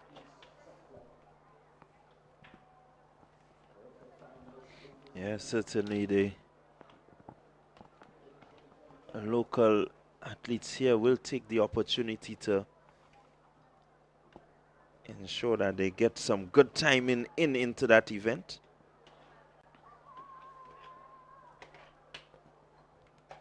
What is interesting though is that we have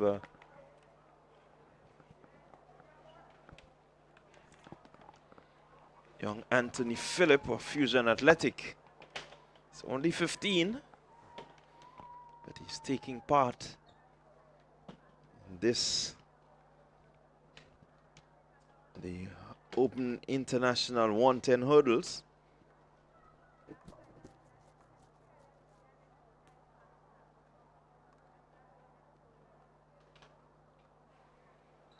Getting as much experience as possible running along the likes of Kyle Nair and Kay Lewis. Yeah, the action should resume shortly. But I can update you though. It's that once we get into the flow of things, it'll be fast and furious. Well, it's beginning to get a bit dark within that region again, Bernard, where the rains generally come from.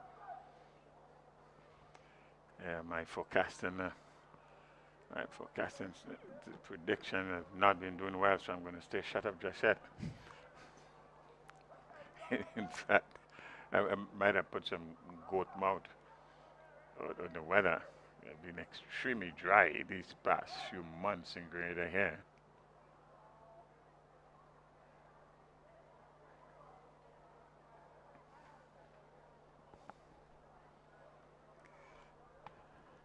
So we are still waiting the start of this 100 meters. It will be Lewis, Ned, Daniel, and Philip. 110 meters hurdles, open and international for men.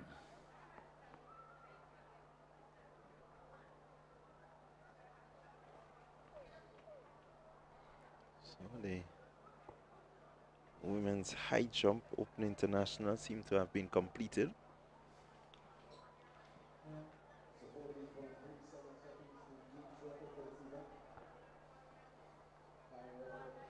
Well, we did certainly have 100 meters for women hurdles.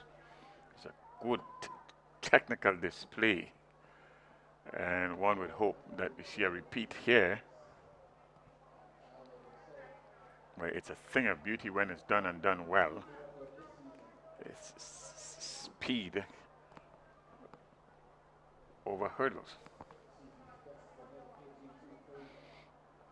Yeah, it's certainly a very skillful event. The technique has to be right, similar to that of the relay event. The technical competence in terms of how smooth you can get over the hurdle, get the leg back down, pick up that momentum again over the next hurdle.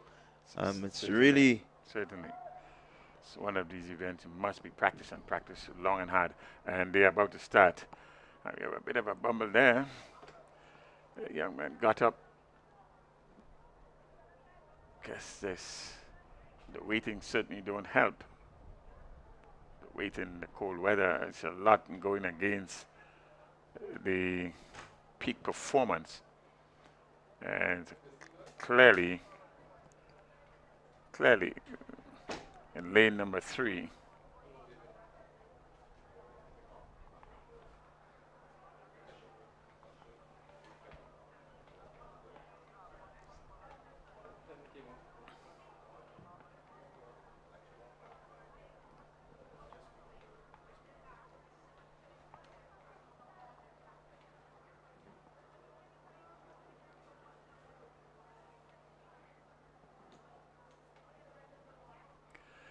and the officials are conferring how to treat with that,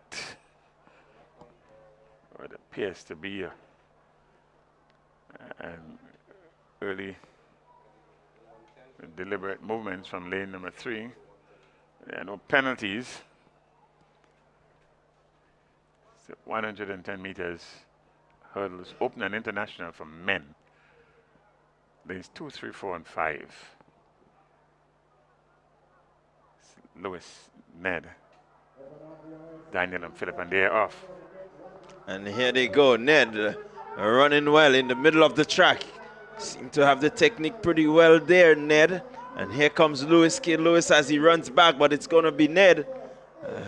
Flash time 14.22 for Kyle Ned.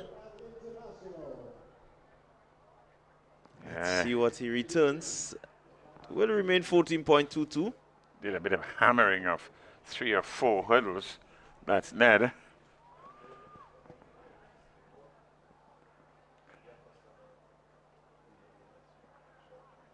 It's not as smooth as you would expect. 1 and 2. Well, with a positive 0.9 win, Bernard. 4 clattered the hurdles, and he still ended with a time better than he did last year in this event. He won in 14.37, and he has just ran 14.22. So, despite clattering into the hurdles, he certainly has lowered his time from last year. Well, what we have had since we started back on the track is record-breaking performances. And the indication here is that this is another record-breaking performance by Kyle Ned here in the 110 meters hurdles open and international. Yeah, certainly a record-breaking afternoon. This the final day of competition in the Whitsuntide Games. It ended last evening with records in the finals, and it has started in the finals today with record-breaking performances. And so again, it speaks to the athletes and how well they are prepared. And they have been going through the pieces all season, and they continue to do well. A quick fire rapid medal presentation seems to bring back some memories of Tokyo. Yeah, I like the rapidity of it, Bernard. No need to. Well, for the persons who are not receiving medals, like ourselves, we'll probably love this, but the medalists sometimes like to bask in a little bit of afterglow and a bit of applauding. Well, it is actually their moment, but you know, based on the conditions that is prevalent, we have to ensure that, you know, the time is recovered. You have some new voices coming over your sets just now, because we are going to do some changes right here at our commentary station.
So we welcome you back to the live track and field action here at the Kirani James Athletic Stadium. It's the Whitsuntide Games 2026, and in progress now is the javelin, open and international for men, and we're going to resume with some track action as well. The 1500 meters is one of the events that would kickstart some of the events on the track. We already saw some of the hurdles, the 100 and 110 meter hurdles.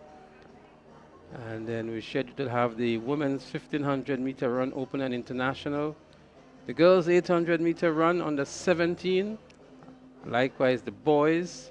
And then we're going to have the 800 meter run open and international.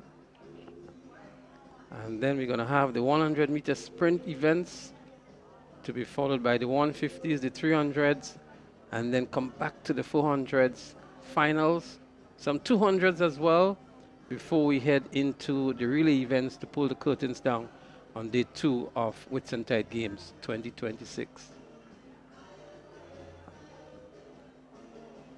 So the track is now being prepared for the 1500 meters. The hurdles are being removed. And in the meantime, the javelin for the open and international men continues. If you watchers were paying attention, just previously, not the last thrower, but the thrower before that, it was actually Malik Francis out of Panthers International, the Antiguan who broke the javelin under 17 record back in 2024 right here in Grenada with that current record. So we are being graced by the record holder here now competing in the open and international javelin throw. Well, these Whitsuntide Games have really brought a lot of elite athletes to Grenada. We've seen a number of Carifta medalists participating and returning some outstanding performances as well. And Dishon Smart may be looking at him.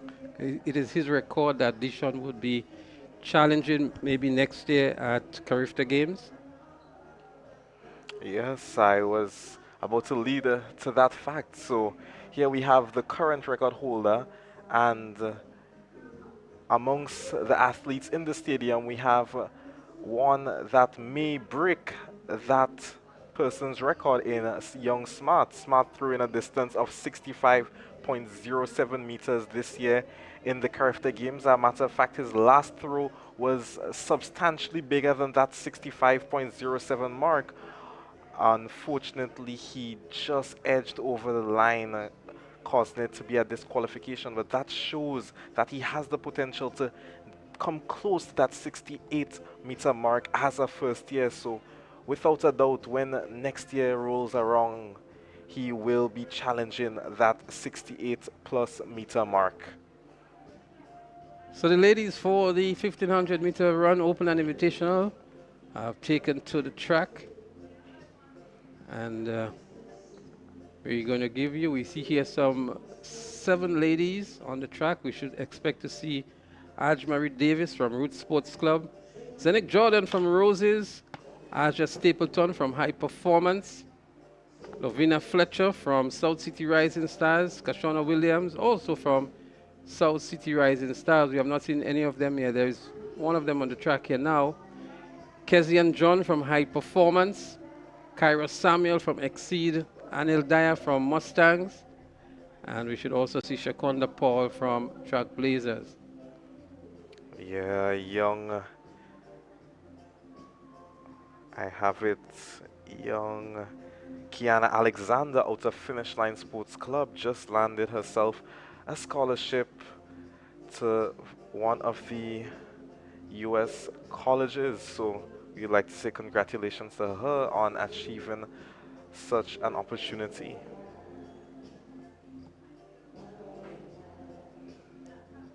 And it's really not easy for these athletes, as I know that she is currently sitting her CXC exam, so having to put a short hold on those studies and preparations to come here and compete at the games. So it's really, really good that you, the viewers, come down and support our athletes as they're making sacrifices for our entertainment. So you too should make a sacrifice to show them some support.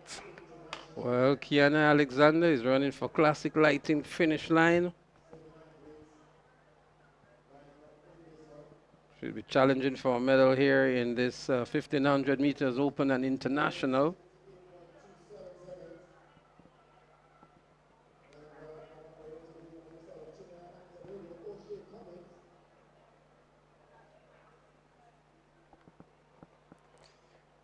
All right, so we have Alexander in the lead, closely followed there by Kyra Samuel out of Exceed Sports Club. Exceed Sports Club is a club out of St. Vincent and the Grenadines, so they're still relatively closely bunched. We see now the athlete with the pink top now etching our way forward to the lead.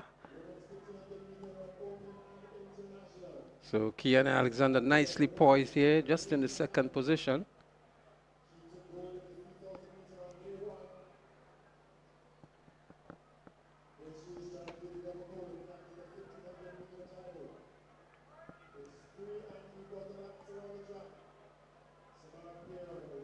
So there's the lead pack of 2. Then there is a chase pack of 3.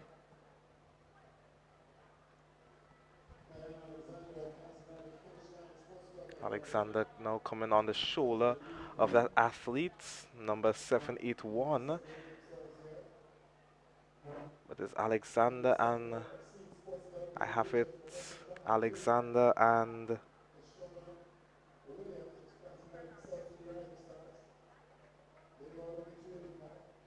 There should be Samara Pay. I think it is from Roses. maybe Samara Pierre. Alexander moves into the lead now.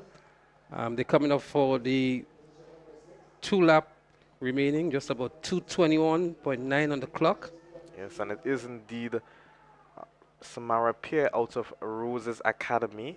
Roses originated in Trinidad and actually no, Roses originated in St. Vincent and the Grenadines. So it is Roses out of St. Vincent and the Grenadines in second, but it's Alexander establishing what seems to be almost a 10-15 meter lead over her closest competitor. Well, she goes down the back straight now, all by herself. Must be lonely for her up there. As we see, the second spot is now being exchanged between Samara Pay. She now is being relegated to the 3rd position.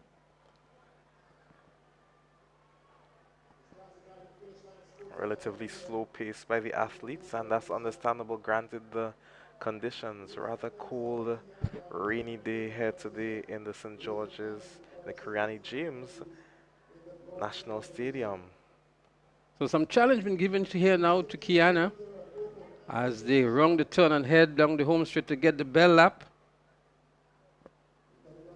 Moving right on the shoulders now of Kiana Alexander.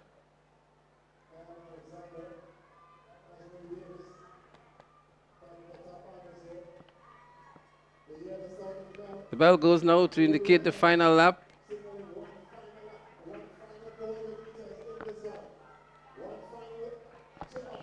.400 meters to go in this 1500 meters. They go stride for stride at the top of the curve here before they go down the back straight for the last time. Pace begins to pick up definitely. Let's see who has the best strategy going into this final 250 meters.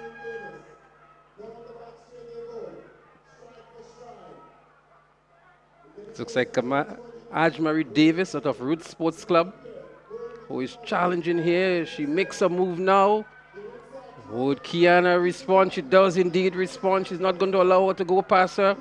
They're going to have a battle to the finish line as they go around the bend for the final time before they transition into the home straight.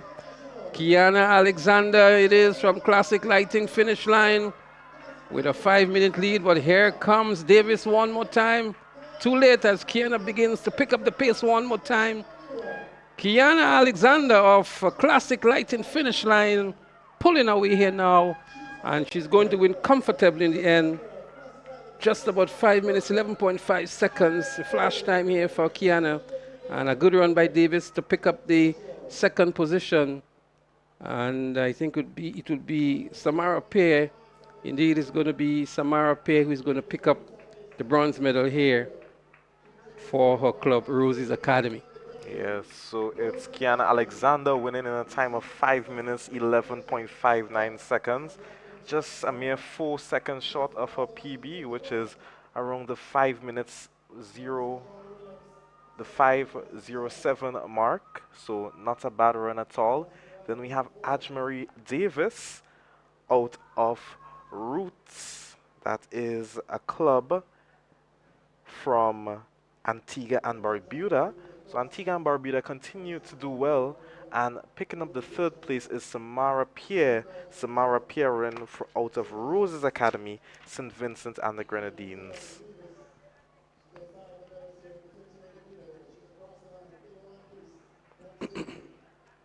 I will like to apologize to you viewers. Some of the numbers assigned to the athletes we aren't privy to, so we're trying to figure out some of those athletes whilst running. So apologies once again. But your top three, Kiana Alexander, Ajmari Davis, and Samara Pierre.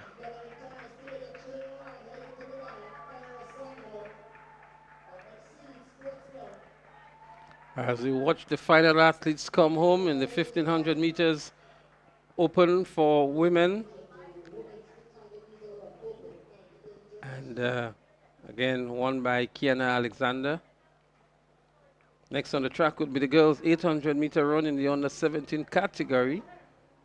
As we see here again, the final results, those athletes who did not actually start. Still very overcast conditions here at the National Stadium. The lights have been turned on now. It's been very gloomy. Yeah, these kinds of conditions can induce injuries if the athletes aren't sufficiently warm. So competitors need to ensure that they maintain a level of freshness coming into these events to avoid those injuries.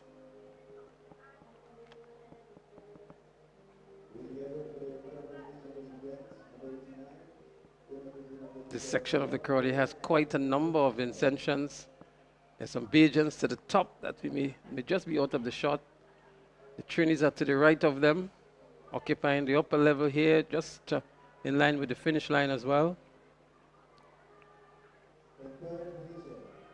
As we go down track side now for another medal presentation.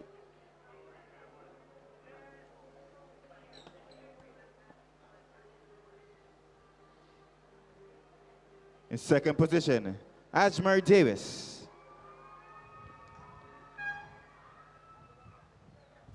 And winning this event, Kiana Alexander, Classic Lighting.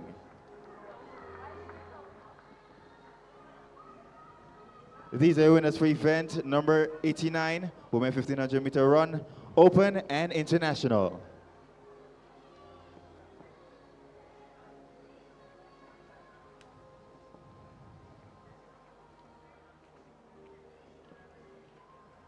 So there we have the medal presentation for the winners of the 1500 meters for the Open and Invitational Women.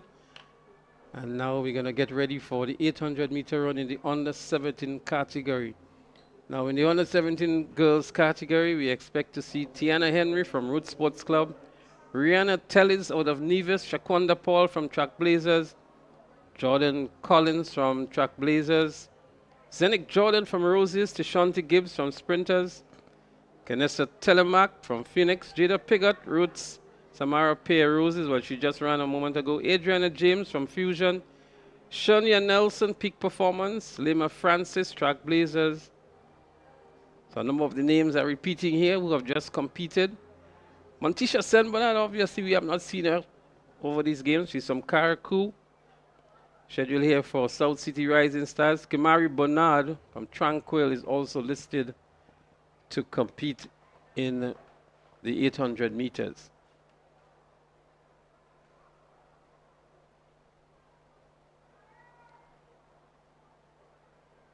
Annalisa Brown, a noted name not included here in the under 17.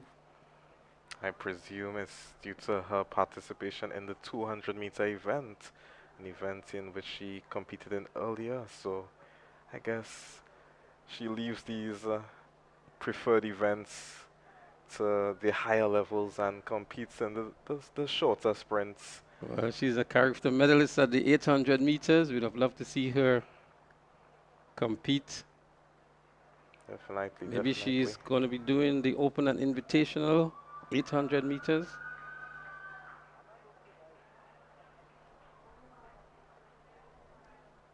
But they're getting ready now for the 800 meters under 17. 10 competitors. Athletes on the inside there just stepping over the line.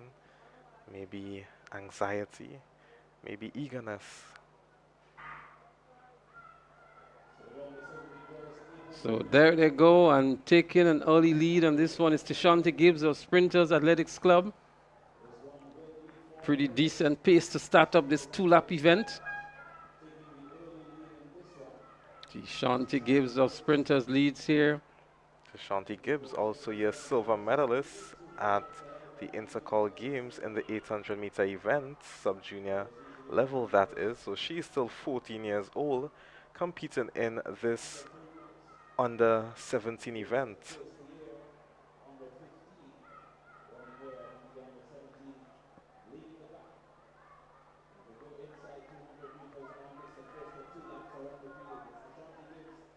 So we see in the mix that Kenessa Telemac from Phoenix. She's on inside in fourth position now, making a move to the lead now. It looks as though it is Jada Piggott from Roots. Just over 400 meters to go. And the flash time after one lap, 1 minute 10.6 seconds. Field begins to spread out nicely here. Tashanti now in the third position after a fiery start. Two athletes up front here really looking for the glory. Going down the back straight for the final time. They go stride for stride. Abreast each other here, almost a straight line. They must be having a conversation of some sort with the feet as well. As they approach the 200-meter mark now and going around the turn for the final time as well. The pace begins to pick up definitely. Seems like Jada Piggott right now establishing her lead over her nearest competitor. Not even establishing, but extending that lead coming down the final 100-meter stretch. Indeed, it is Jada Piggott of Roots who is really powering and sprinting towards the finish line. She's going to finish in glory. She does so now, an impressive time too. Just about 2 minutes, 23 seconds thereabout. As we see a sprint coming in here for third and fourth. And it looks as though Kenessa Telemac would pick up the third position. But Jada Piggott of Roots, 2 minutes, 22.31 seconds. It was Stapleton from High Performance who picked up the silver medal in 2 minutes 31.06. And Mariah Charles out of Princess Town Achievers Athletics. So Roots out of Antigua and Barbuda claiming the first position with Jada Piggott. Aya Stapleton out of High Performance, St. Vincent and the Grenadines, and Maria Charles out of Princestown Achievers claiming that bronze position.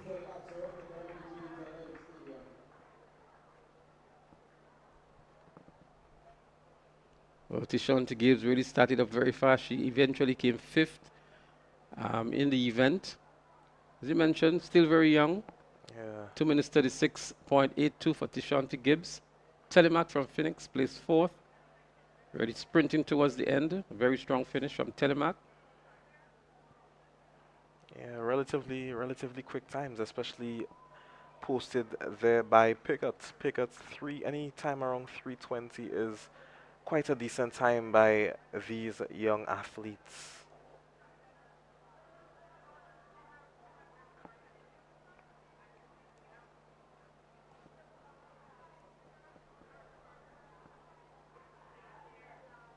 The next event on the track will be the boys 800-meter run in the under 17 category.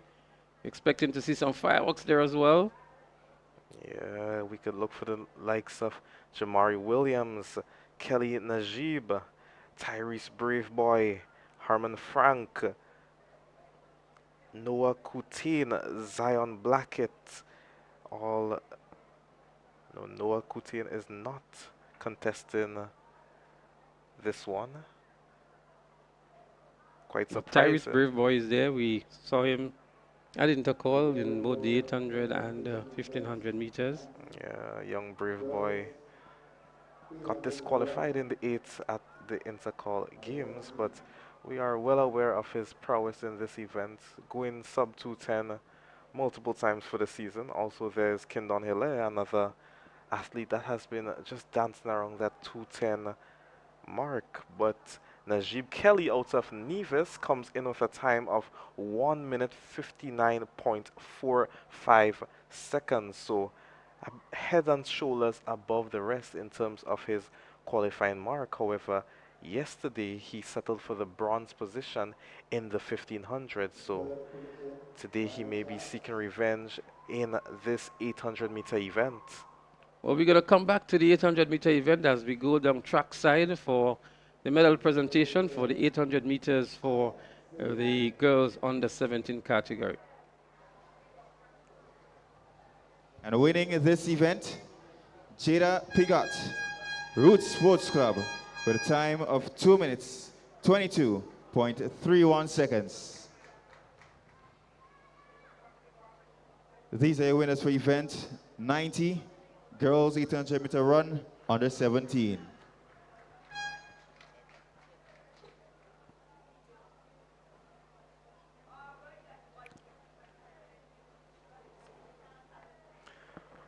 So there will be 2 sections contesting this 800-meter event. There will be 2 sections contesting this event. So we have here maybe a total of 32 competitors registered for the 800 meters, and if all of them turn up now, what we have on the schedule here is actually 2 flights, a section 1 and section 2. So Noah Kutin that you're asking about is scheduled to run in section 2. And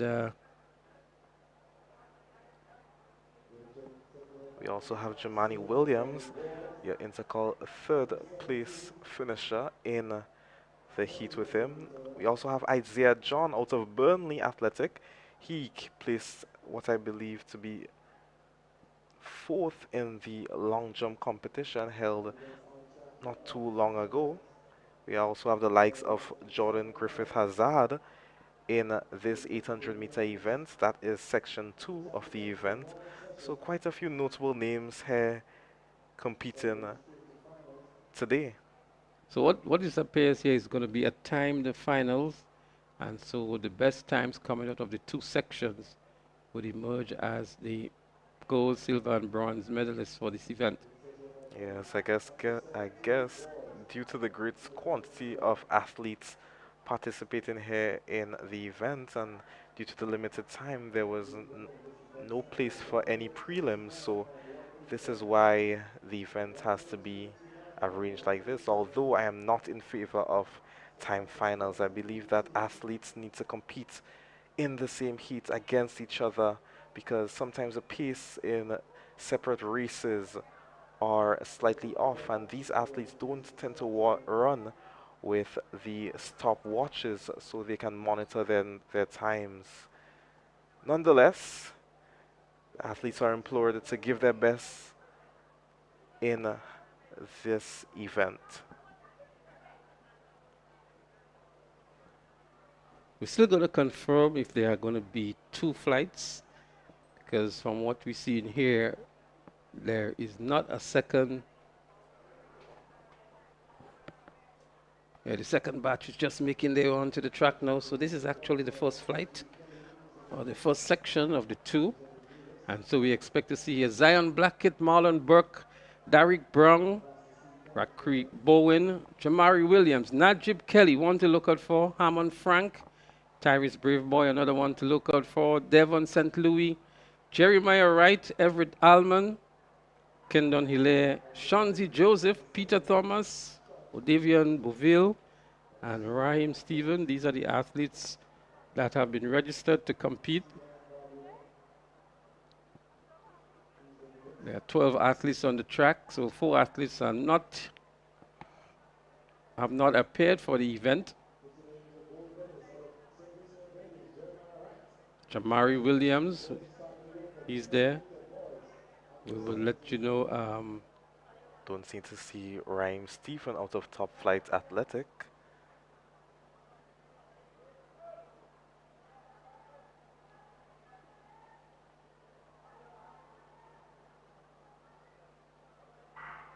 So it's the start of section 1 of the 800 meters for under 17, Kendon Hilaire of altitude. The athlete in the lead at the moment. And we see Jamari Williams giving trail to him very early, these 2 leading in the early stages. Slightly change here as a bold move is made very early.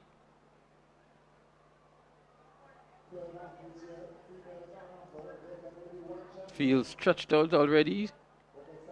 Normally we tend to find them very closely bunched at this stage. Looks as though it's Odavian Bouville of Lions Athletic and the track pants who might be up front.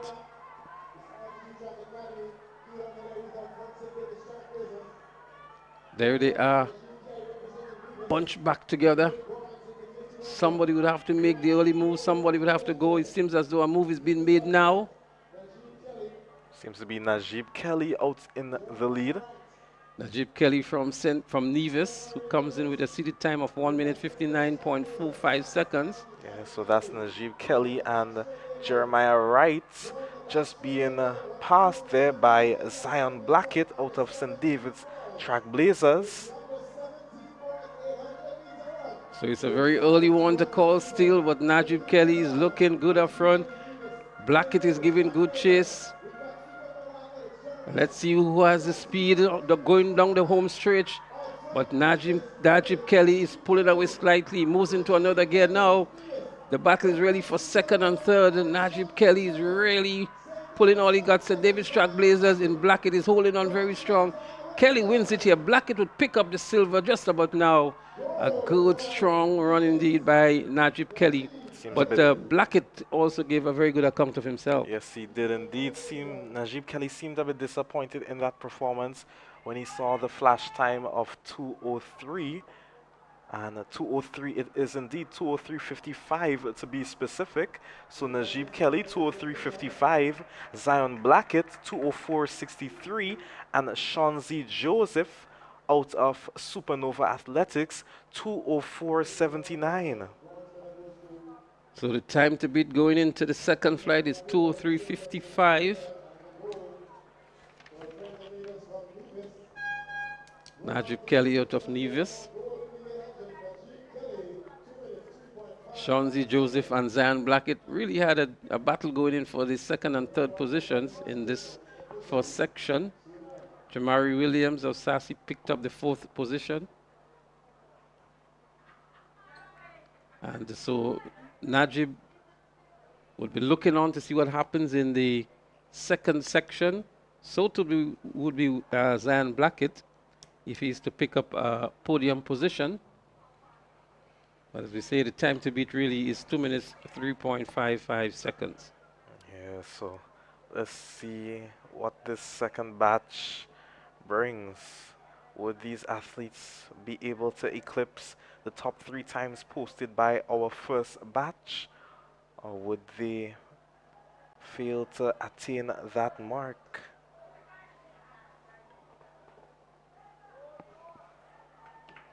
So there they go, the athletes taking up the positions on the track. We have listed here Delvin Connell, St. Vincent Grammar School, Kevin Williams, Georgetown Secondary, Asher Nelson Downs from Extreme Velocity, Ryan Lampkin from Lions Athletic, Jordan Griffith Hazard, GBSS, Aiden St. Louis Sprinters Athletics Club, Olafemi Gale from Altitude, Isaiah John from Burnley, Naquan Antoine from Abilene Wildcats, Amari Ellis Top Flight, Trayvon Batiste High Performance as they get ready to go, Taquan Purcell from Track Blazers, Noah Kutain from GBSS, Jomani Williams from SAS, Dejan Ambrose from IDDAT, and Tylon Smart from St. Francis College. Interesting to note, the record holder for this event is Handel Robin from St. Vincent and the from Grenadines. St. Vincent and the Grenadines, a time of 1:59.18. And if we are following track and field, you would know that Handel has just recently broken the Vincentian record in this event, posting a time of 1:44 in this 800-meter event. So it really tells you that we have quality athletes gracing this Whitsuntide Games, going on to much greater things in the future. Well, St. Vincent and the Grenadines enjoying the 800-meter runs these days. Shafak Maloney in the female category holding her own as well. As we come back here to the Kirani James Athletic Stadium, the second section in the 800 meters under 17, we see Noah Kutain there.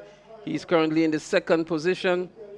And up front, it looks as though it's Aiden St. Louis from Sprinters Athletics Club. Yeah, that's St. Louis who is there from Sprinters. Noah Kutain, nicely poised there as well. The athlete from SAS, that's Joman Williams. He's also in the mix. Under 400 meters to go. Kutain now moves into the lead. Noah Kutain of GBSS.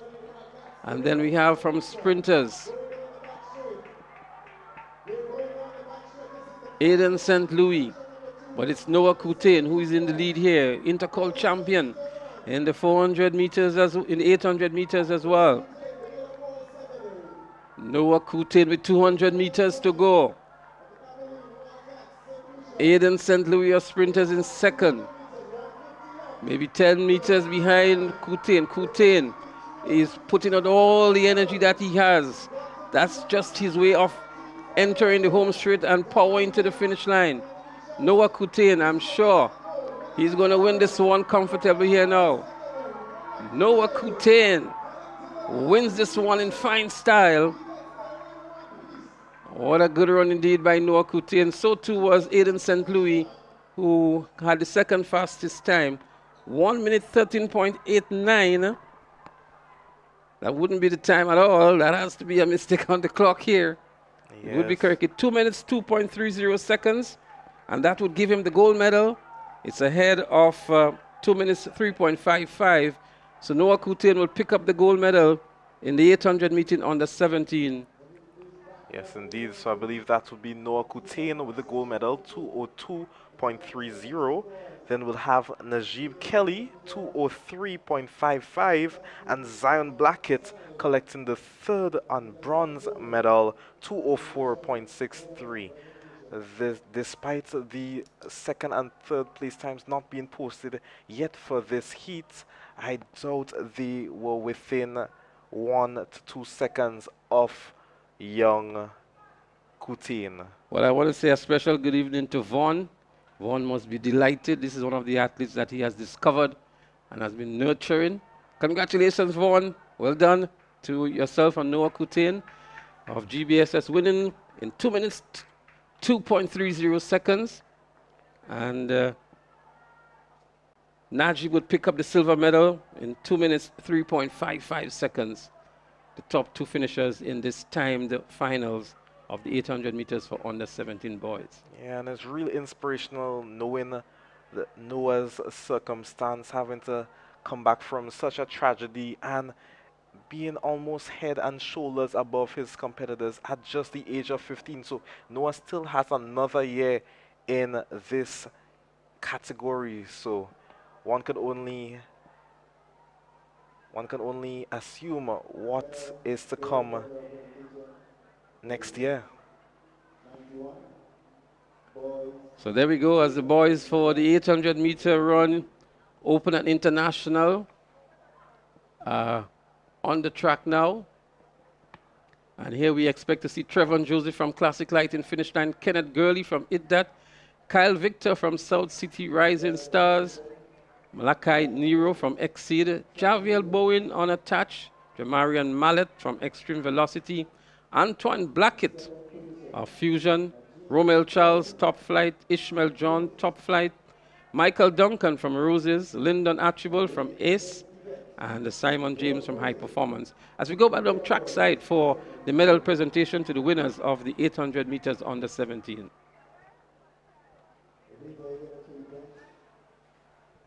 The top three finishers, Noah Kutain, Najib. Noah Kutain, the gold medal. Najib, the silver. And Blackett claiming that bronze position. And this the under 20, not the under 20, sorry, the open 800 meter open and international event here on screen. We'll take a pause there to see the awards like for the javelin, maybe. Javelin open and international.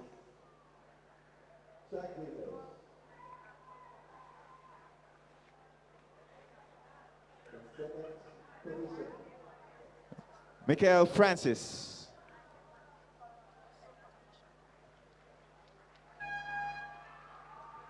And winning this event, Micah Shepard.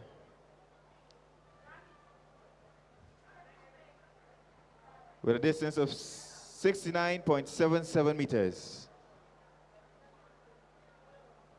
These are your winners for event 93, men javelin through, open and international.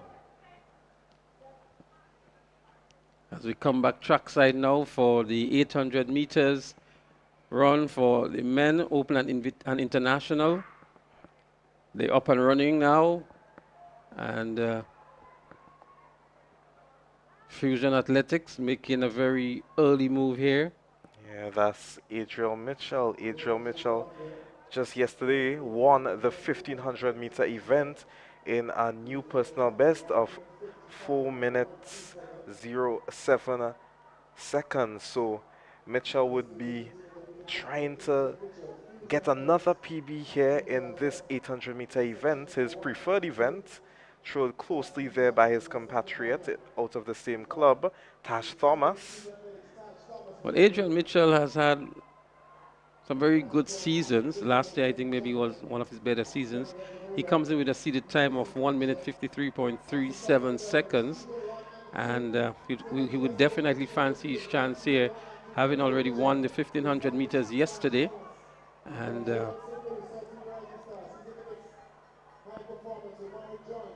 leading so far in the 800 meters as they go around the turn, at the top turn for the last time and enters into the back straight. Adriel Mitchell is really pulling away from Taj at the moment.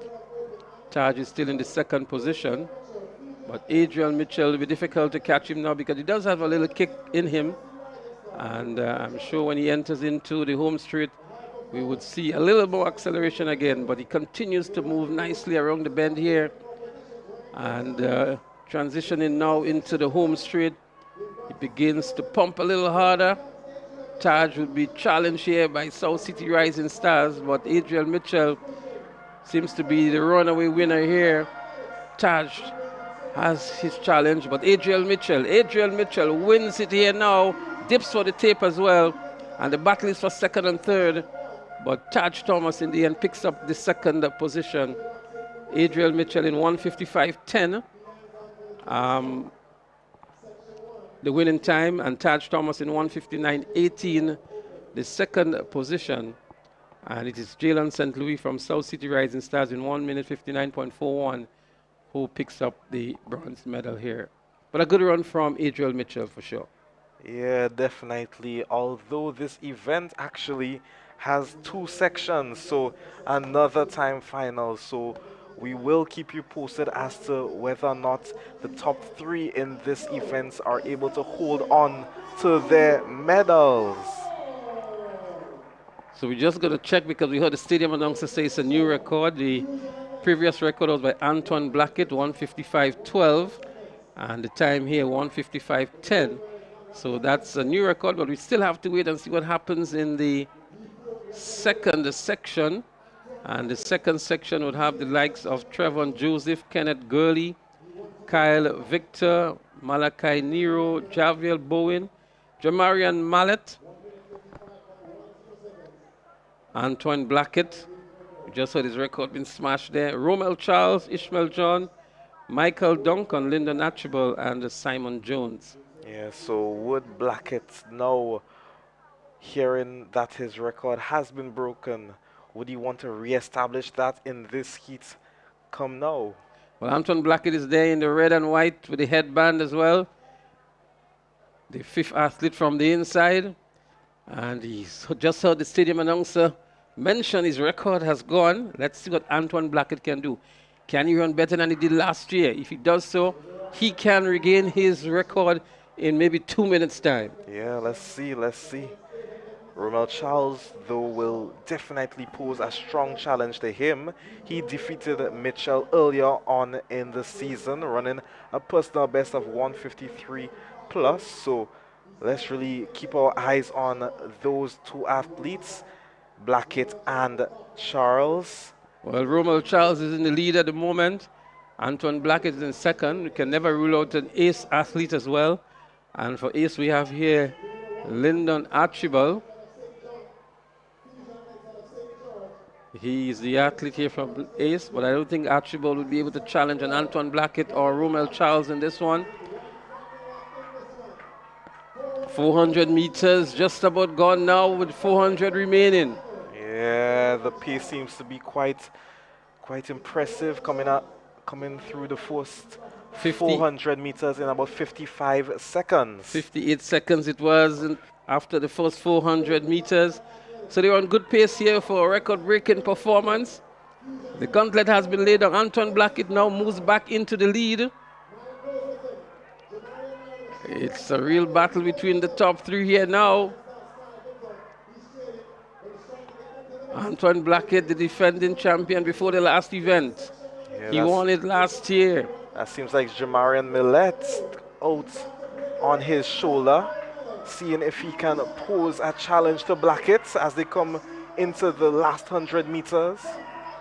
Well, Antoine Blackett, and then there is Romel Charles making a run back here, but Antoine Blackett looking to regain his record. Let's see what happens. Antoine Blackett finishes at 154.5, the flash time. And if that stands, that will be a new record again, re-establishing his record. Antoine Blackett, knowing what he had to do, and went out and did extremely well. A flash time of 154.57, the adjusted time 154.57. And it means that Antoine Blackett would have regained his record that was smashed only about 2 minutes ago by Adriel Mitchell. Yeah, so that may have just served him the motivation to put down such a performance, 154.57. I also believe that this is his personal best. So that run from Mitchell definitely sparked a fire within him to come out here and post a 154.57. Well, he came in with a seeded time of 155.02 and just ran 154.57. Antoine Blackett here regaining his championship record in just about 2 minutes' time. Yeah, and interesting to note, the other two athletes in this event will pick up the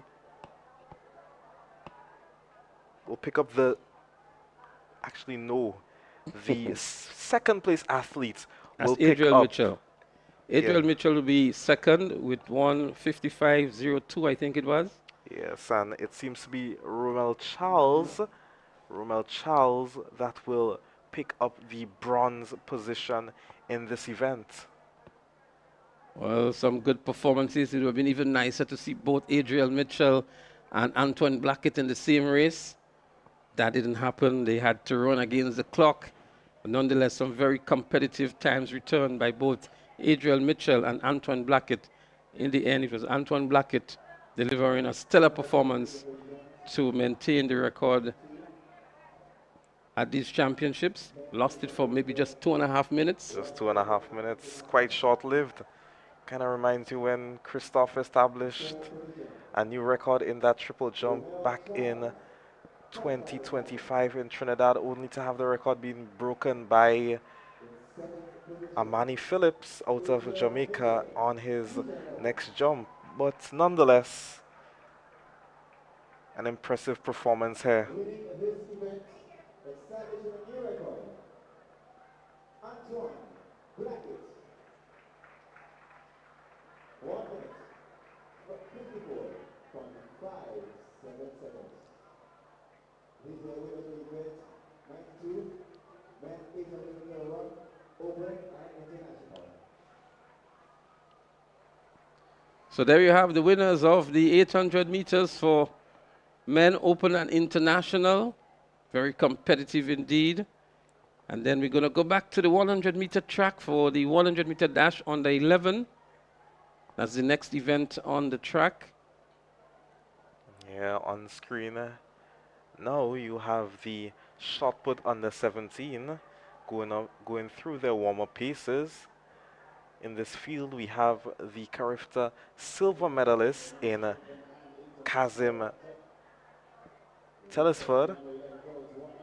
So will he be able to establish a new PB, possibly exceeding his 15.87 PB, probably crossing that 16-meter mark today? Well, the shot put on the discus eye, his pet events. I think it's still better in the discus if you ask me. Yeah, I'd agree with you there.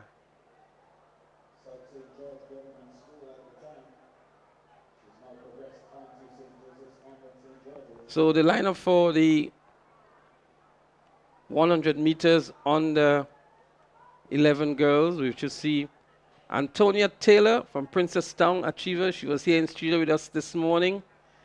She's the current record holder for the 80 meters in the under 9 category. Chelsea McDonald from Princestown Achievers. She's also into the finals. Nadira Filbert from Momentum. Tania Gibbs-Latouche, one to look out for. She is running out of lane 4 from Sprinters Athletics Club. Faye Augustine from Altitude Track Academy. Zorina Harry from Biomechanics. Zakia Joseph from Roots Sports Club. And we also have Hadasha Frank from Classic Lighting Finish Line. Yeah, the record in this event is posted at 13.81 seconds. Tanya Gibbs-Latouche came close to this record in the prelims with a time of 13.85 seconds, although the wind was slightly above the allowable mark of 2 meters per second. So let's see if the competition will allow her to attain this record. Well, she comes in with the fastest time, as you mentioned, 13.85. And then the next fastest time is 14.14. And that is by Antonia Taylor. And the third fastest time would be by Nadira Filbert from Momentum, 14.46. So Tanya Gibbs-Latouche maybe a class above the rest in terms of the times that they returned in the preliminaries. But as we always say, when they line up on the track, athletes versus athletes, that's where the real difference is. And when it comes to the sprint events, whoever gets the better start and can maintain that to the end can become the winner quite easily. Yeah, not all the time it is the flat speed of that athlete or the talent of the athlete that determines their position. There are many factors going into these types of events, and many of which a major factor as to whether or not an athlete can medal is composure.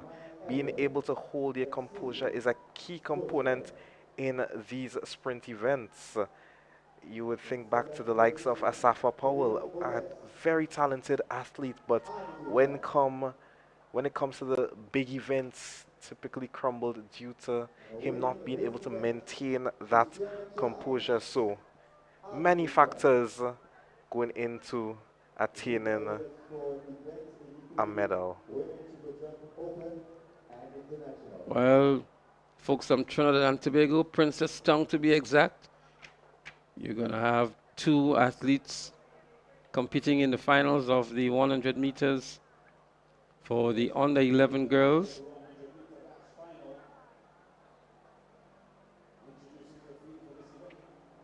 This morning we heard from the coach from that club,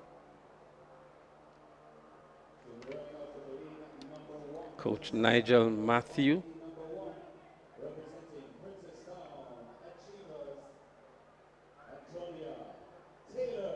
Let's go down to our in-house announcer for the lineup.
Well, there you have it, the lineup for the girls 100 meters in the under 11 category. They'll be chasing a record of 13.81 seconds. Well, the wind has certainly died down a lot, so they will not be wind assisted by any measure from what we see from the flags here. And the time alone is going to tell whether or not the 13.81 will go today. But there they go. Tanaya Gibbs Latouche already looking good. But on the inside, Antonia Taylor is also giving good challenge from Princess Tongue. But Tanaya Gibbs Latouche pulls away and wins it now. 11.23. Again, I was about to call the flash time, but that could never be correct. We're going to wait for the flash time or the official time for Tanaya Gibbs Latouche. But a good run on the inside from Antonia Taylor as well. 14.11, and the wind speed being legal is going to be another new record. No, it's not going to be a record. The record stands at 13.8. And so Tanaya Gibbs Latouche winning here. Taylor on the inside picking up the second position, and Zarina Harry picking up the third position in 14.55. All right, so it's Tania Gibbs Latouche, our local athlete, followed by Antonia Taylor out of Princess Tongue Achievers, Trinidad and Tobago, and Zarina Harry out of Biomechanics, 14.55 out of St. Vincent and the Grenadines. So before the race start, we're going to go for the medal presentation, and the way it's been done today is that the medal presentations would follow every final event. And so we're getting ready for the presentation to the 100 meters under 11 girls.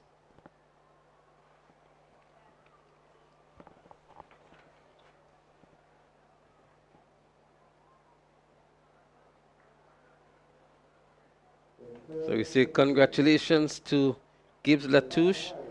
Special congratulations to Antonia Taylor. As I mentioned earlier, she was up here in the studio with us.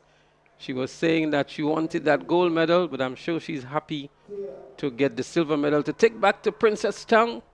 Shout out to her mom, Anastasia Herbert.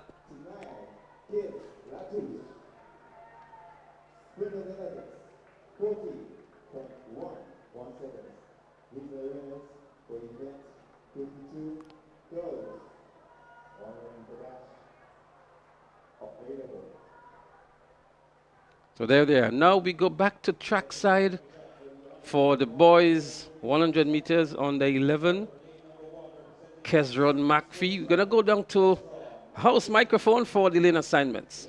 Representing Top Flight Athletics, Jaden Wilson. Lane number 3, out of Trinidad and Tobago, Burnley Athletics Club, Cadmiel Graham.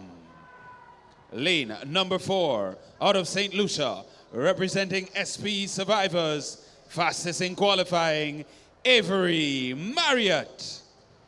Lane number 5, representing Peak Performance Track Club, Amir Rennie. Lane number 6, representing Fusion Athletics, Khalil Howell. Lane number 7, representing St. David Trackblazers, Xavier Jeremiah. And rounding out the field, representing Southern Pros, Lionel Joseph. That's the field. Well, there you have it, the Under lineup 11 for the boys. 100 meter dash. 100 meters final. under 11.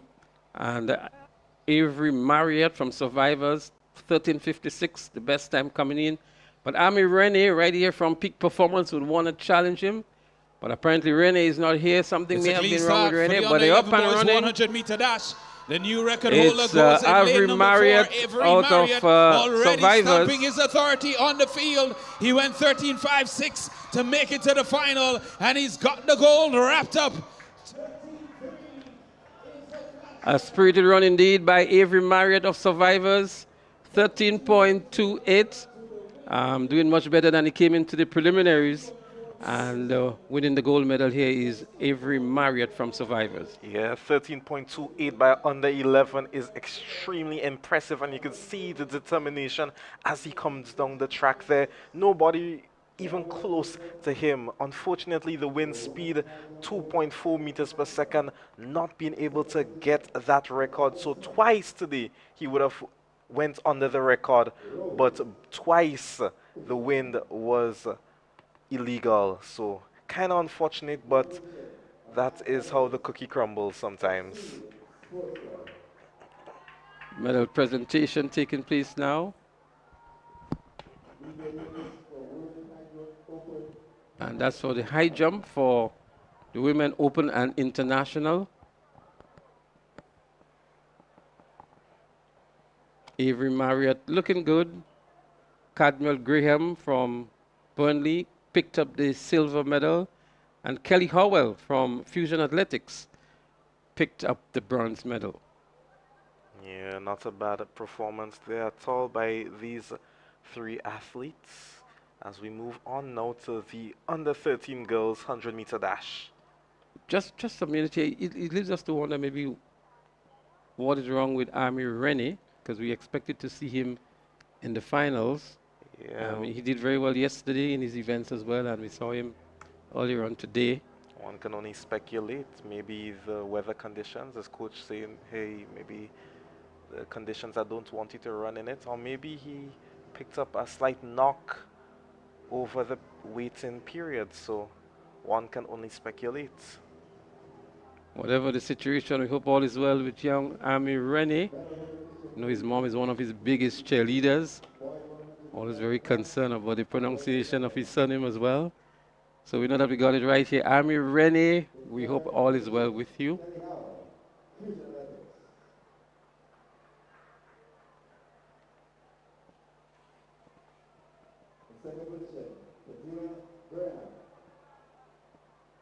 As we're witnessing now the medal presentation for the under 11 boys 100 meters.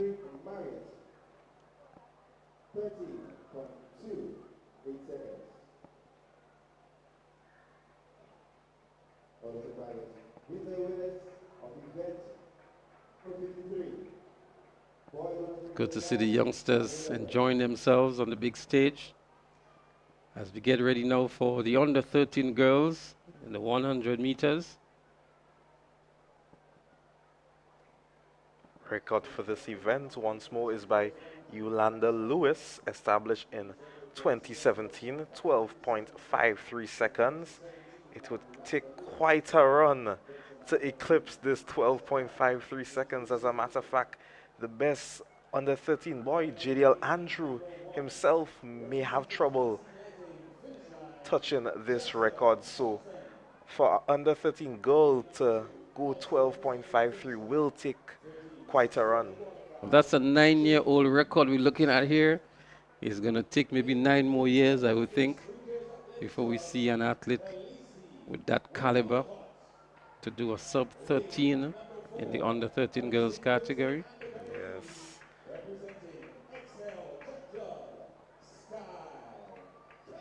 So we now move down to the house announcer for the lineup.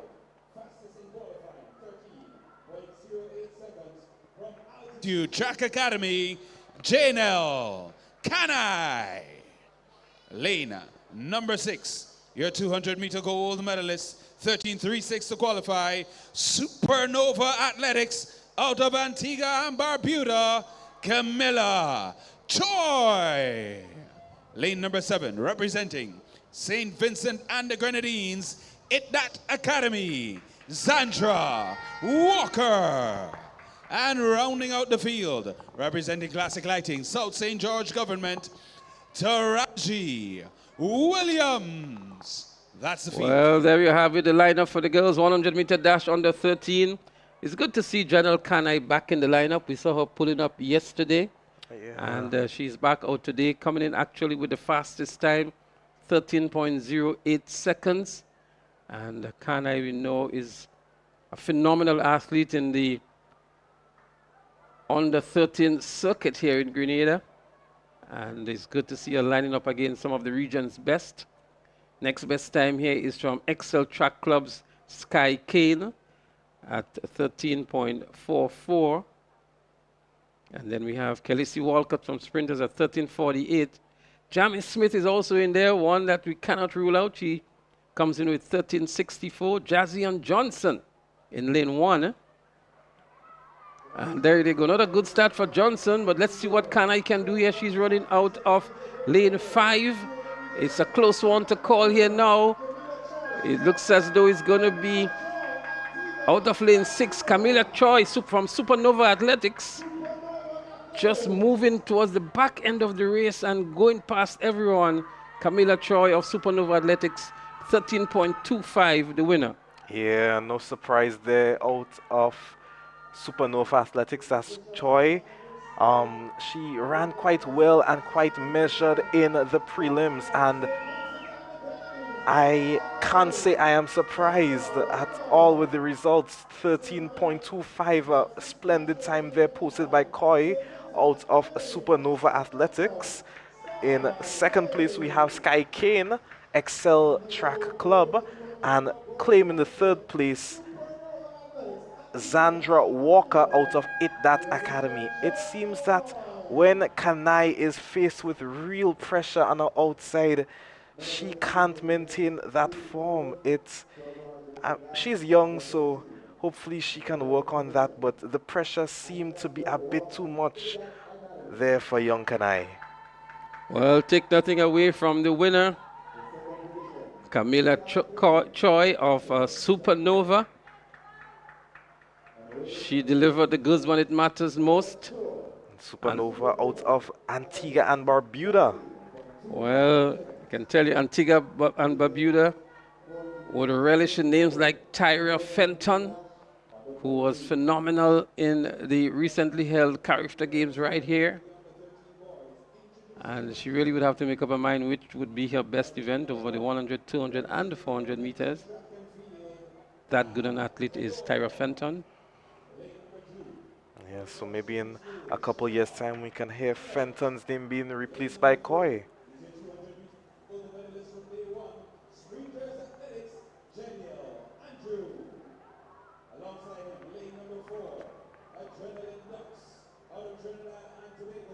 In the 200, Zavon Phillip.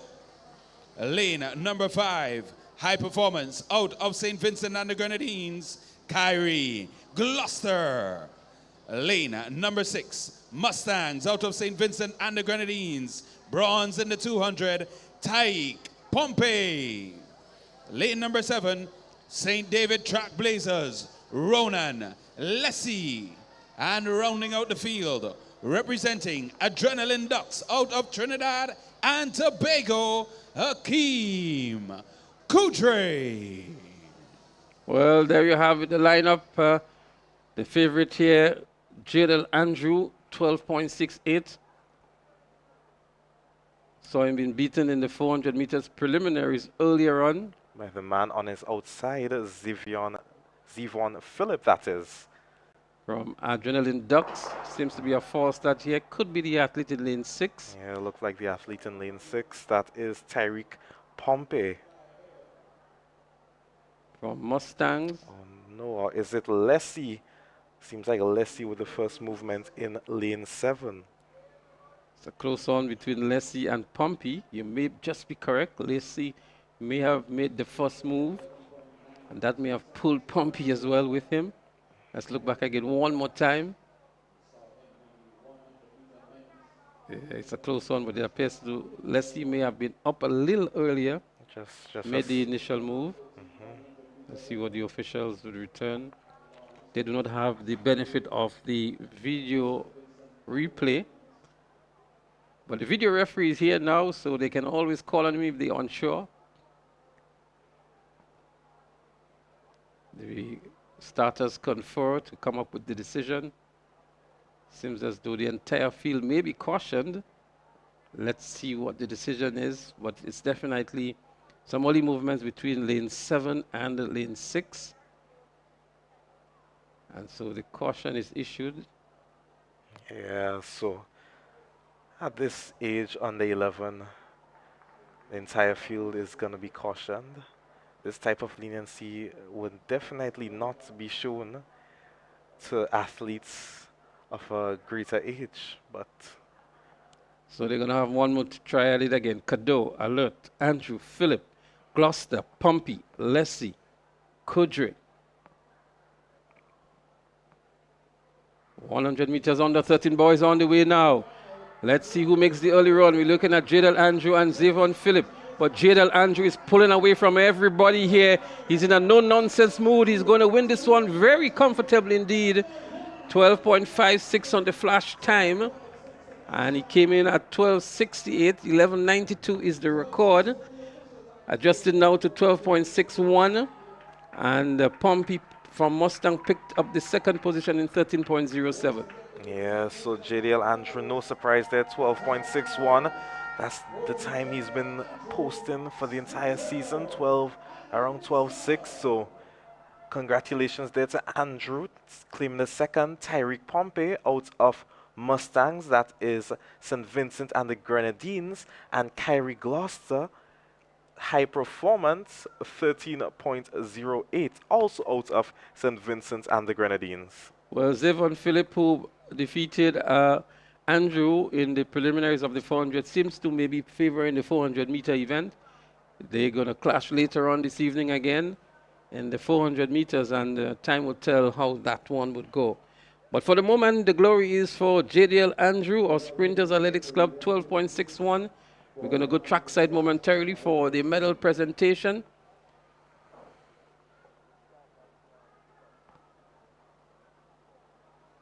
But a great prospect indeed is JDL Andrew as he transitions into the secondary school. Yes, I wonder which school would be able to grace his presence.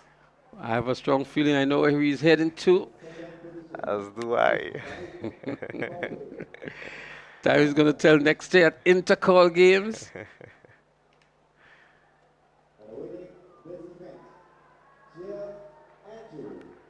Maybe all I can say here now is that he was a standout athlete for the St. Andrews Primary School GUT branch. Yeah.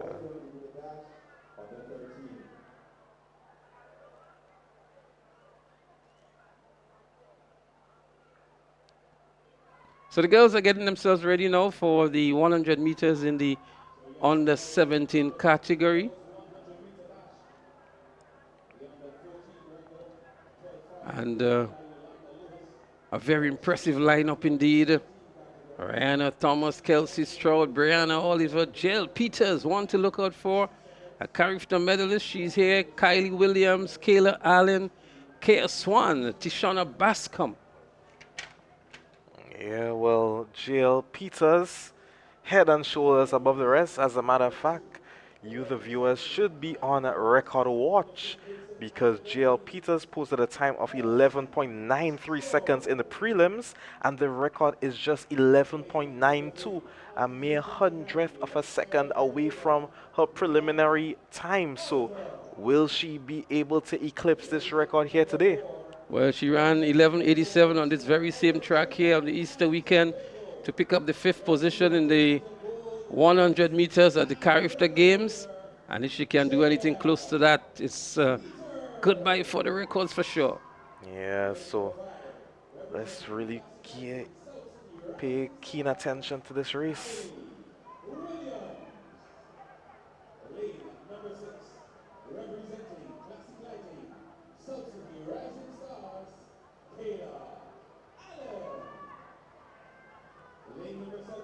Representing Classic Lighting, finish line, Kaya Suwan. And rounding out the field, representing St. David Trailblazers, Tashona Bascom. Well, there you have it, the lineup for the girls 100-meter dash under 17. And as we mentioned, it's a very impressive lineup indeed. JL Peters in lane 4, she comes in as the favorite. It's good to see Kylie Williams back out here today from South City Rising Stars. She's in lane 5. Rihanna Thomas from Peak Performance in lane 1 would want to offer some challenge as well. So too will be Kaya Swan from Classic Lighting finish line. They're up and running, and already we see JL Peters establishing herself just about 50 meters gone, and JL Peters is already in the lead by 7 meters and wins very comfortably. 11:78 the flash time, and the wind speed, we're looking to see it is a plus 0.3 meters per second, legal indeed, 11.80 adjusted, and so it's a new record for JL Peters of Burnley Athletics Club in the 100 meters for girls under 17. Yes, no doubt about it. Young Peters there stamping her authority on the field. Sparks a little smile there to supporters in the crowd. Young Peters, 11.80 seconds. Wasn't much competition there, and she was still able to post such a amazing time. And it's important to note that she is only 15. Well, she did better than she did at the Carifta Games right here. At Carifta, she did 11.87. Today, she did 11.80 to establish a new record in the girls' 100-meter dash in the under 17 category.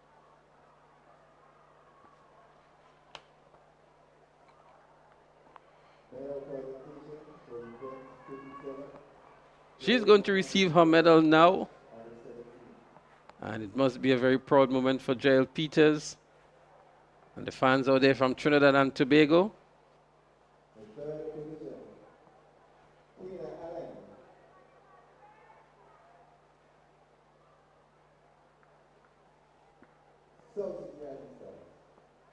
Second position, Kelsey Shaw, high performance.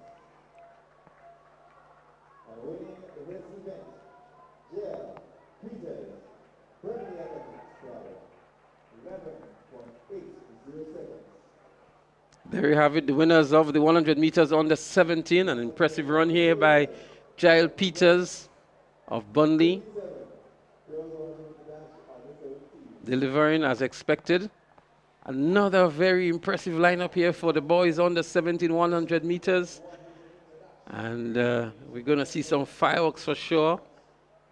Sub 11 time is expected here as we go to the house microphone for the lane assignments. Academy, Keon George.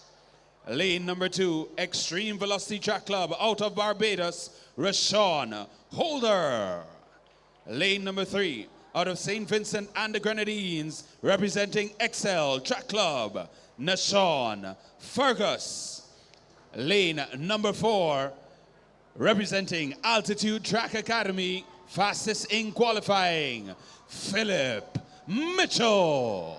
Lane number 5, representing Velocity Track Club, Marquise Castle.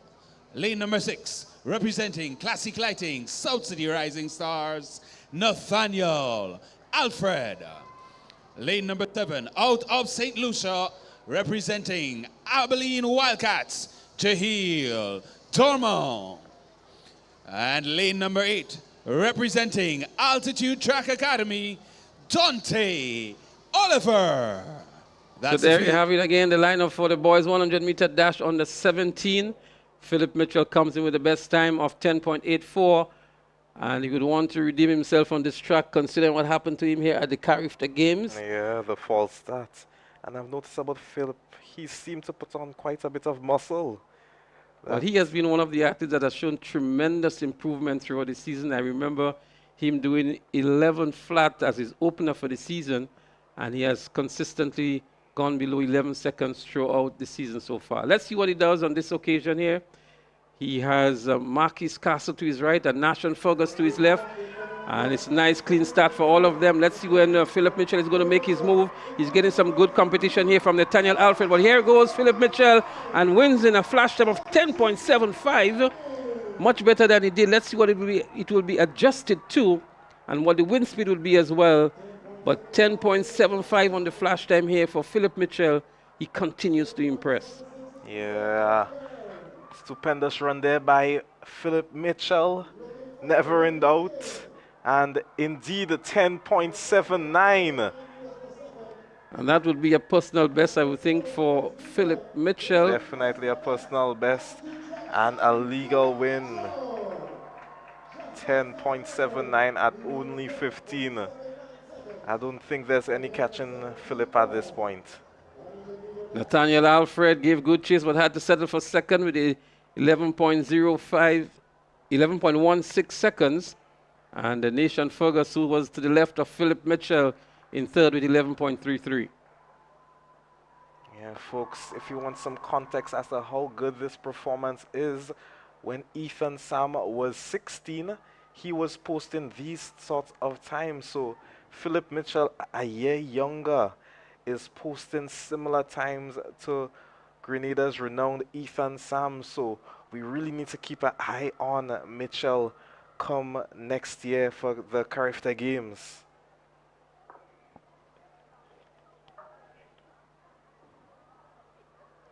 As we continue here now, we move to the 150-meter dash on the 9 girls.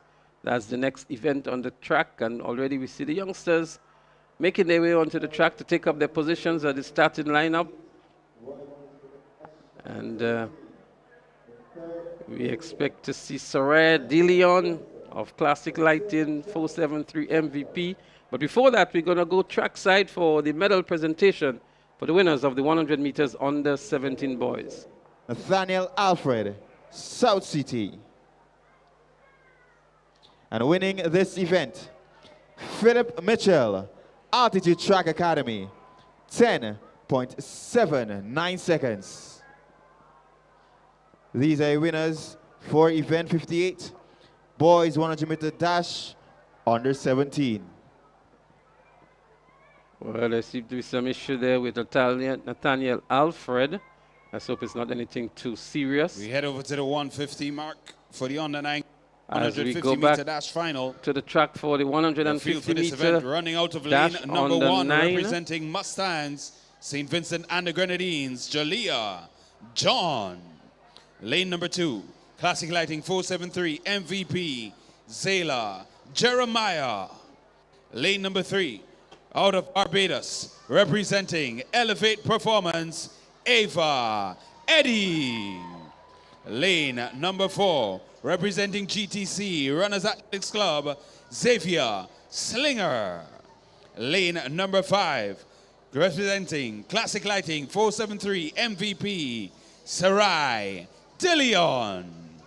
Lane number 6, representing Southern Pros, Mia Joseph. Lane number 7, representing Classic Lighting, South St. George Government, Zuri Rock.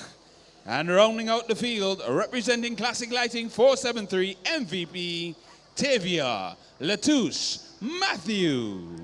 So that's the lineup for the girls' 150-meter dash. The record stands at 23.03 by Gibbs Latouche, Tanya Gibbs Latouche. And the likes of Soraya DeLeon may have her eyes on the record, but she comes in with a best time of 24.55. I don't think the record will be challenged today for sure, but Soraya De Leon having a very good season and is expected to win this one. Yeah, De Leon has been looking good for the entirety of the season. Let's see if she can culminate a good season here with a gold medal at the Whitsuntide Games in the 150-meter event. Well, Mia Joseph from Southern Pros may have different thoughts on that. She comes in at 24.83 as against 24.55 by De Leon. And I'm sure she has her eyes on the gold medal as well. Yeah, definitely going to be a competitive event.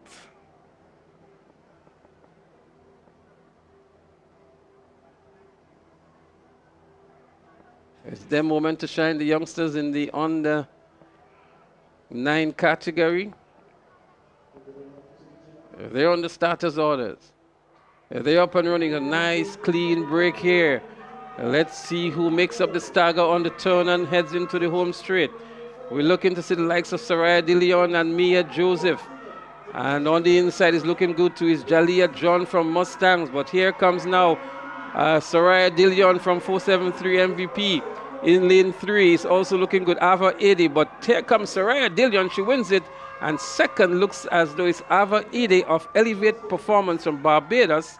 But Soraya De Leon delivering on the moment on the big stage to win the gold medal in the under 9 150 meters. Yeah, it was relatively even coming off the bend, but De Leon just had the strength to push past her opponents come the 150, 160 meter mark. Well, she won in a time of 24.57 seconds. Ava Ide of Elevate Performance was second in 25.02. And Mia Joseph picked up the bronze medal in 25.17 seconds. Yeah, almost mistaked Tavia Latouche Matthew for Tavia Gibbs Latouche. I was wondering, well, why is the record holder still in this event? But Matthew, not Gibbs. So that was the girls 150 meters. They're going to have their medal presentation momentarily as the boys are already on the track for their 150 meter event.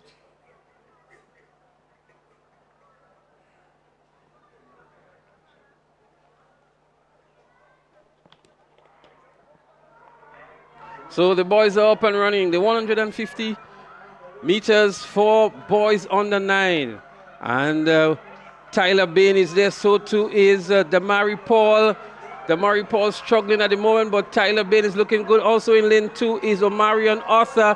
But it's Tyler Bain who is going to win this one for Sprinters Athletics Club. Damari Paul maybe a bit tired today. Not his best day on the track. But Tyler Bain delivering and winning this one, the 150 meters under 9 boys. Yeah, Tyler Bain had to settle for...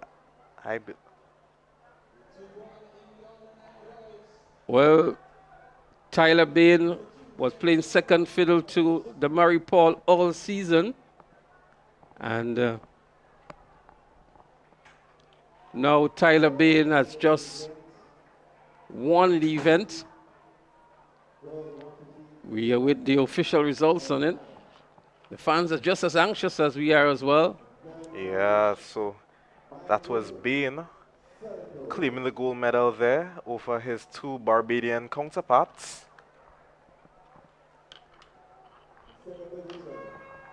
So it's Tyler Bain in 21.23, Amir Burnett from Elevate in second in 21.37, and Josiah Moore also from Elevate in 21.38.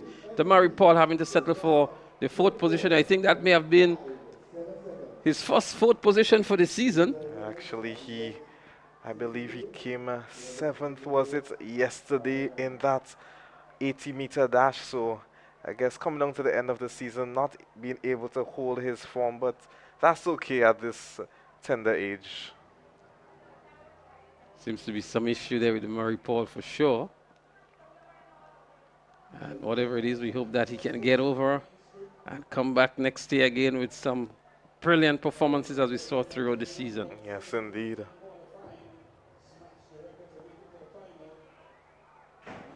The girls' 300-meter dash would be the next event on the track.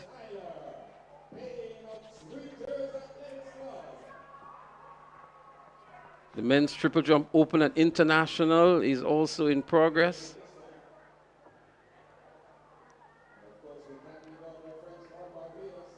Elevate performance with 2 winners.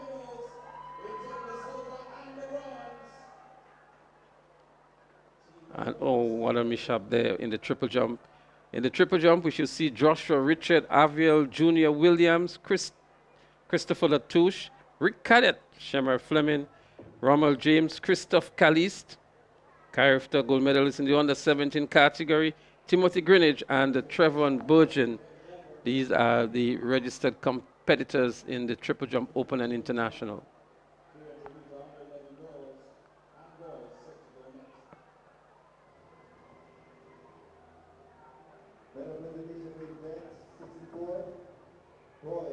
Meter dash on the 9.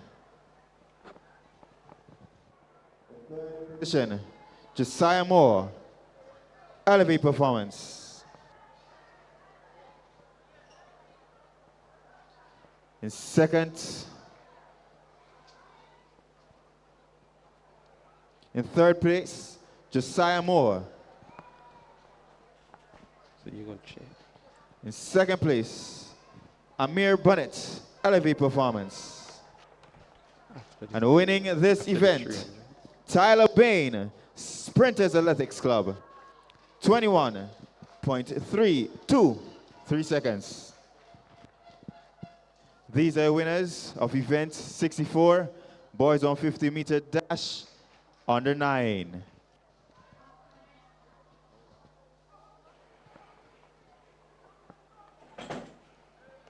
So we're getting set for the 300 meters dash on the 11 girls. Another impressive lineup here with Sydney Joseph, Kiana Sylvan, Shanilia Forbes, Ariel Charles, Tanaya Gibbs Latouche, she's back. Zarina Harry, Amia McIntyre, she's also back. And Saria Warren. These are the competitors for the 300 meter dash in the under 11 category. Yeah, Gibbs Latouche actually established a new record in this event in the prelims, 46.05 seconds. Would she be able to go under that record here tonight? Well, they're up and running. Time alone will tell that story. Tanaya Gibbs Latouche continues to impress. She's already making up the stagger on Zorina Harry to her outside. Amia McIntyre is also making up the stagger on Saria Warren from Exceed Sports Club. But here comes Tanaya Gibbs Latouche now as they run the turn and transition into the home straight. Already making up the stagger is Tanaya Gibbs Latouche, and she emerges ahead of the rest of the field with 80 meters to go. Tanaya Gibbs Latouche looking to see if she can lower the record she established in the preliminaries of 46.05 seconds. She has a 10-minute lead over Amia McIntyre. Gibbs Latouche wins comfortably in the end, 45.75 on the flash time. And it is confirmed, 45.75, establishing a new record once more. Tania Gibbs Latouche really putting on a show for you here, the audience. 45.75 seconds. Second place, we have Amia McIntyre from South City Rising Stars, 46.96 seconds. And claiming the bronze, Zorina Harry out of Biomechanics St. Vincent and the Grenadines, 47.78 seconds.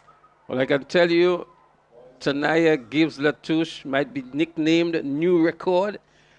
Last year she established a series of records, and this year she's doing just the same. And she's done it in the preliminaries. Now she's back in the finals to even better the record that she established earlier on today. A standout athlete indeed is Tanaya Gibbs Latouche from Sprinters Athletics Club. And more so amazing is that this is only her first year in this age category. From the records we have here, she's only 9 years old. Only 9 years old. This really speaks volumes as to the kind of potential she has. Talking about records, let's see if Marriott can establish this one. So they're up and running here. Is the boys 300 meter dash in the under 11 category. Yard, Clark, Yard, Graham, Marriott, McPhee, Church, and Romaine. Already Marriott have made up the stag on all of the athletes. He's running out of lane 5. Marriott, Avery Marriott from Survivors. He has some challenge on his outside now from Kesron McPhee of Exceed Sports Club. But Avery Marriott from Survivor running very close to the line indeed. And we see Kesron McPhee looking to give some challenge, but Avery Marriott is gliding nicely towards the finish line. McPhee would have to settle for the silver medal. Avery Marriott wins it here. And 45.11 on the flash time. And if that holds, 45.14, another new record by Avery Marriott, re-establishing his record from last year, 45.18, lowering it to 45.14. Another good performance from Avery Marriott from Survivors Club. 45.14 to win. As we look back here, and picking up the second position was Kesron McPhee from Exceed. Talon Yard of Elevate picked up the bronze medal in 46.16. But there is the gold medal winner. There is the record holder as well. Avery Marriott, a champion indeed. Yeah, quite a well-built athlete for his age. Tall, strong, good framework for the future.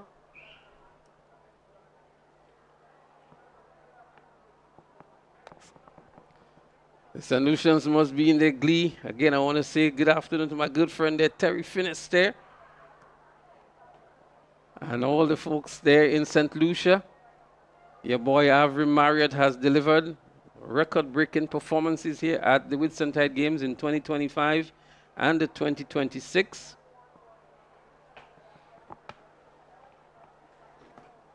The exciting events continue as we segue now towards the 400-meter events. We're going to have 400 meters in the under 13, under 17 categories. So both the under 13 and under 17 categories. And then we have the exciting 200 meters still to come.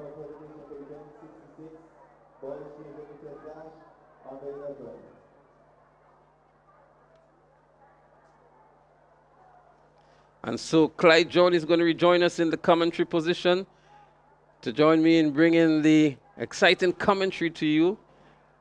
Wherever you are in Grenada, within the Caribbean region, in St. Vincent and the Grenadines, Trinidad and Tobago, St. Lucia, Antigua and Barbuda, St. Kitts and Nevis. Wherever you're getting this broadcast, for those of you who are in the diaspora, North America, Canada, United Kingdom, Asia, wherever you are and you're receiving this broadcast, we shout you out today, and we hope that you are enjoying this coverage that we're bringing to you from the Kirani James Athletic Stadium. Medal presentation for the winners of the 300 meters under 9 category, under 11 category.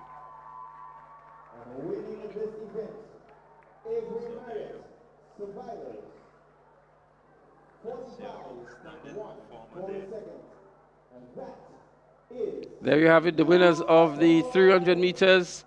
A record-breaking performance for Avery Marriott out of Survivors Club from St. Lucia. Marriott certainly is in gold form. He's in golden form, we would put it. Everything he touches turns to gold. So he continues to have an outstanding Whitsuntide Games 2026. So we get ready for the 400-meter suite of events. We'll start with the 400 under 13 girls. Certainly, Leslie, a record-breaking evening so far. A number of records. We've had the drama of a two-minute record holder. Antoine Blackett was saying, you're not going to hold on to this record for too long, Adriel. I'm going to take my record back in 2.5 minutes' time, and that is exactly what he did. But I think what is contributing to a lot of these records at the back end of the track and field meet is that the clubs that are coming in with quality events, quality athletes, I beg your pardon, athletes of high standards, high quality, character athletes as well. And so they bring a different level of performance and a different level to the games, and we're getting the results in records. Well, I quite agree with you. Even our own local athletes here, we've seen them throughout the season. They've been dominant and they continue to dominate. So it tells you that they are in really good condition. And again, we must mention the work of the coaches to keep them performing the way they do. What is good again about it is the fact that their times are throughout improving. And you're seeing it here with a number of new personal bests being established for many of them. Well, what I want to say about the Whitsuntide games as well. So we know that the character games is a gold standard that brings all of these regional athletes together on a big stage. But this Whitsuntide games is doing something of maybe a lesser impact, but achieving maybe some of the same results, where we see several different clubs and countries participating here. So the athletes from one country can really measure and gauge themselves. So the best under 13 boy here in Grenada, although he feels he's a champion, gets an opportunity now to measure himself with some of the best from Barbados, from Trinidad and Tobago, from St. Kitts, from Antigua, and it really tells the full picture and the real story of how these athletes are matching up with their counterparts in the region. Yeah, I quite agree with you there. And it's always good for the competition itself and gives the athlete the confidence that they can, go on and really compete at another level apart from just the local level. So we know that there is, for example, the Caribbean Union of Teachers Games, where a lot of the primary school athletes go to. Within the Windward Islands, we have the Windward Islands Secondary School Games, which has the same kind of objective as well.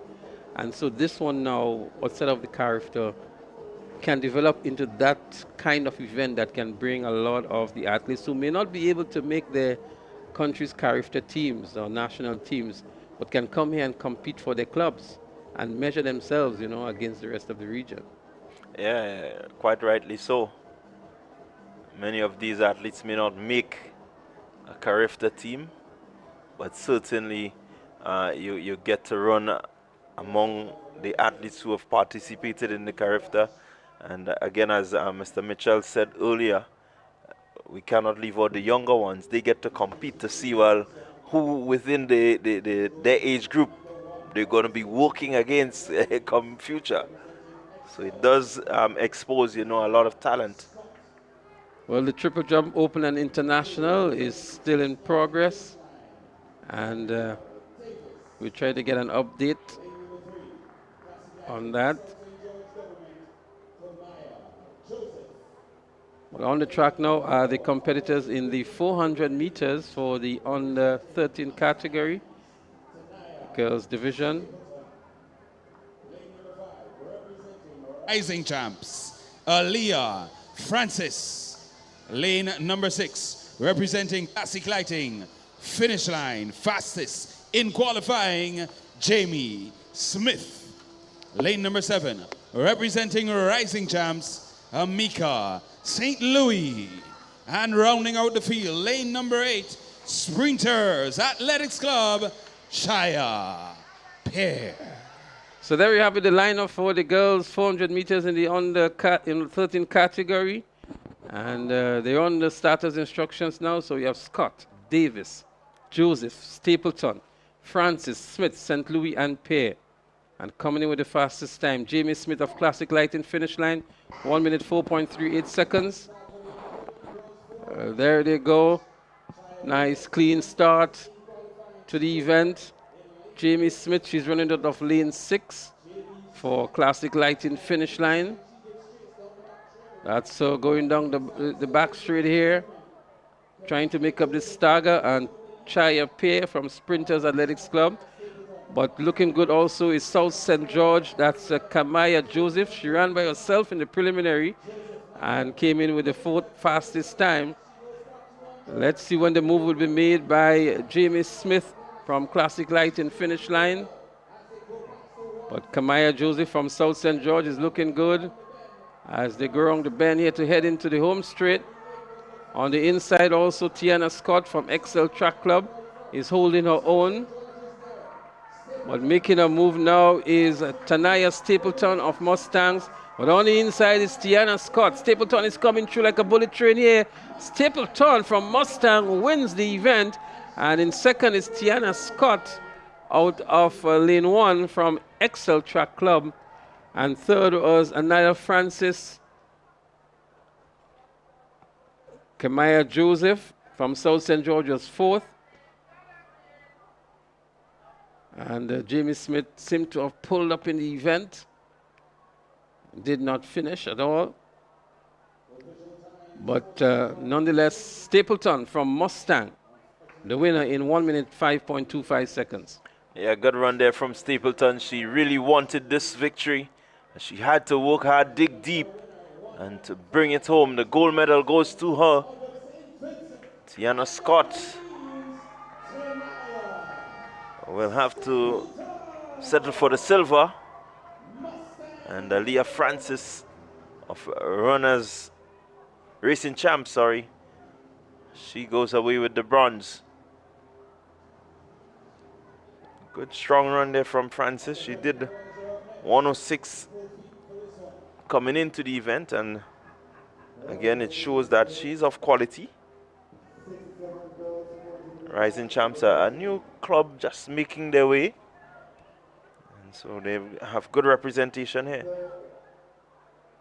Well, the boys are on the track now. Only moments ago we saw them in the 100 meters. They're already back on the track for the 400 meters.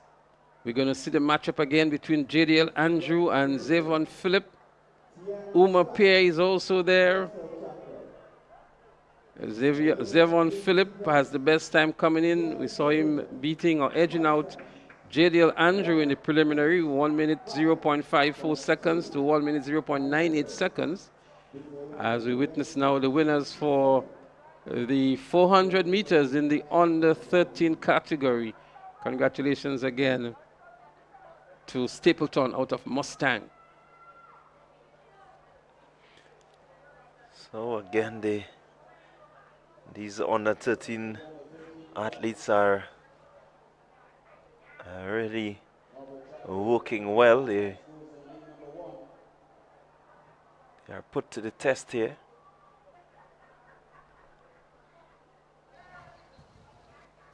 JDL Andrew, Sprinters Athletics Club. He goes in lane number 2. Well, the officials Cameron are trying to Hosford. get the lane assignments correct, because certainly that's not JDL Andrew in lane 2.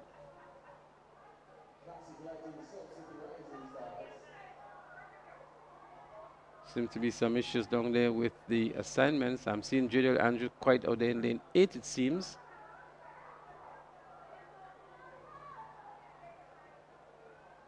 So there's going to be some adjustment. Andrews is now making his way to lane 2.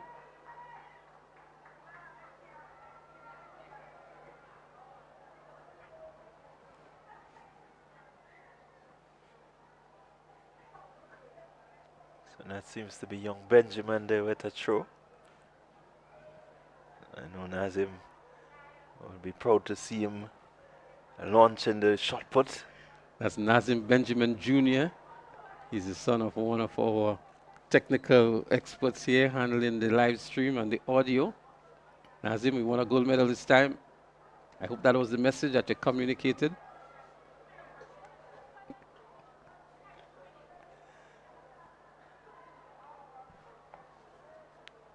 So the adjustments continue to be made on the lane assignments. Not too sure if they have it correct still, because Andrews is back out there in lane number 8. But from the schedule that we have here for the program, he is scheduled for lane, he's assigned to lane number 2.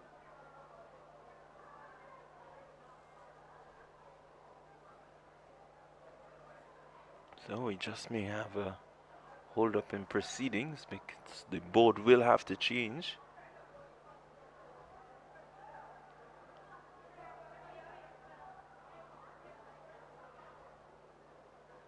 So it was interesting, Clyde, to see Zevon Phillip really getting the better of JDL Pierre, because we come to expect Pierre to be a sort of a class above the rest of the athletes. And I thought it was a very good run by Zevon Phillip from Adrenaline Ducks to post that surprise run on JDL Andrew. And I'm sure coming into this finals here now, JDL, with that knowledge and with that experience earlier on today, would want to answer back that challenge he got earlier on. Well, I think when you look at it, I think JDL recognizes that it was still qualifying, so there was no need to really go hard. Once he stayed close, he will get into the finals. I thought his wrist tactic was poor. He started up slowly, then at the 200-meter mark, he made a kick, and then couldn't sustain that kick.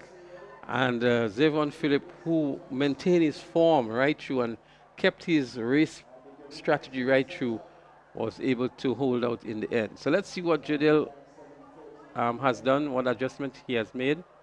A pretty unusual tactic for 400 meters to start slow, then kick at 200 and can't sustain it. Let's hope that the coaches may have given him some advice going into the finals. Yeah, one would hope that he comes with a different mindset as the officials try to sort out the lean assignments. Well, they would have to get it correct for everything to be synced with the meet manager here, and that the respective athletes are given the times that they return. That we know for sure is a prerequisite before the race is started. So unless somebody compromises here with what we're seeing here, there's a huge difference between who's on the track and what lanes they are assigned to what is in the meet manager's program. Yeah, certainly you need to have it rectified. Again, the entire system is a bit computerized, so the computer will need to be updated in order for the right results to come to the right person. It's not just about running that race, but the lean assignment has to match.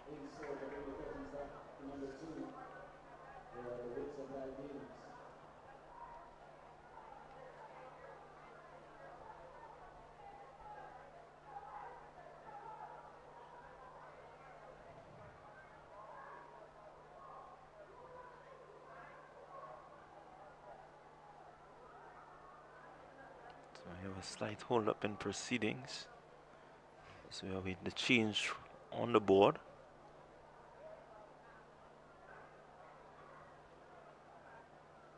In the meantime, what we can tell you is that following the 400-meter events, because we still have the under 17 categories to go, we're going to have the series of 200-meter events for the under 15s and the under 20s, plus the Open and International, before we get into the exciting relay events. And of course, we have the 3,000-meter run, the 5,000-meter run, and we're going to end today with the two 4x400-meter open relays. So we still have quite a number of events remaining in the program.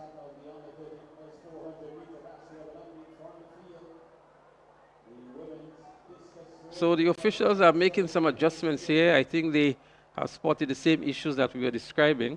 And so what we're going to have is a switch around in the events.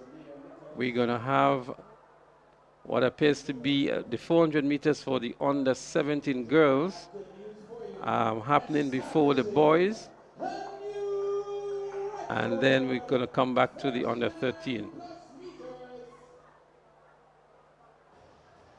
Some excitement there from the stadium announcer about a new record. It looks like in the shot put event. A lot of records tumbling in this Whitsuntide games. Makes you believe that the games is maybe less than 5 years old. Because, you know, these newer events tend to have records tumbling very quickly. Yeah, certainly the Whitsuntide games have been around for a very long time. When you have the new records being established and broken ever so often, it tells you that the quality of the meat is improving. Absolutely.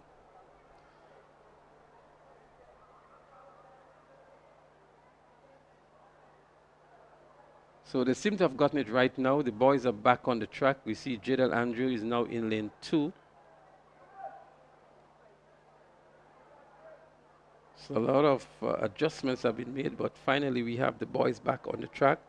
So Javier, Norbert Javier, he is in 1, Jadal Andrew in 2, Cameron Hosford in 3, Umar Pear in 4, Keaton Lalion in 5, Samuel Hamilton in 6, Zevon Phillip in 7, and Elon Sandy in 8.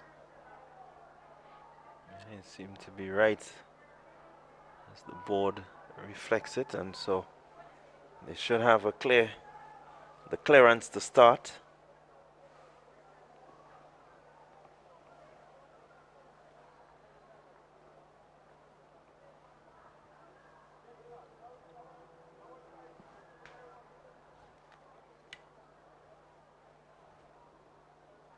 So just a bit of a lull here.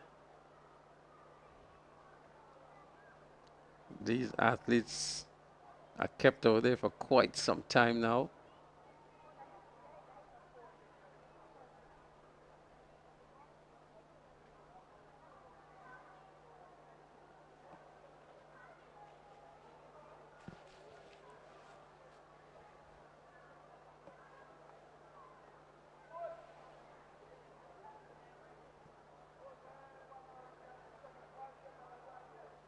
Norbert Xavier from Abilene Wildcats came in with a time of 1 minute 2.52 seconds. Jadal Andrew 1 minute 0.98 seconds. That's the second fastest time coming into the finals. Cameron Hosford of South City Rising Stars 1 minute 8.23 seconds. Umar Pear from Roses Academy 1 minute 3.73 seconds. Keaton Lalion from South St. George 1 minute 5.07 seconds. Samuel Hamilton from Mustangs, 1 minute 2.37 seconds. The fastest time coming in, Zevon Phillip from Adrenaline Ducks, 1 minute 0.54 seconds.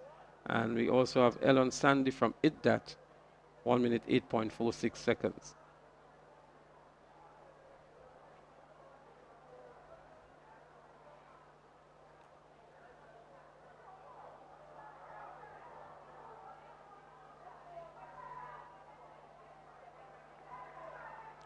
They've been called off the track one more time, Clyde. Yeah, I think they're going to sort out whatever the issue is, and they just may have the other teams go ahead. Well, the spectators have not taken too kindly to that. And so the under 17 girls are making their way back on the track.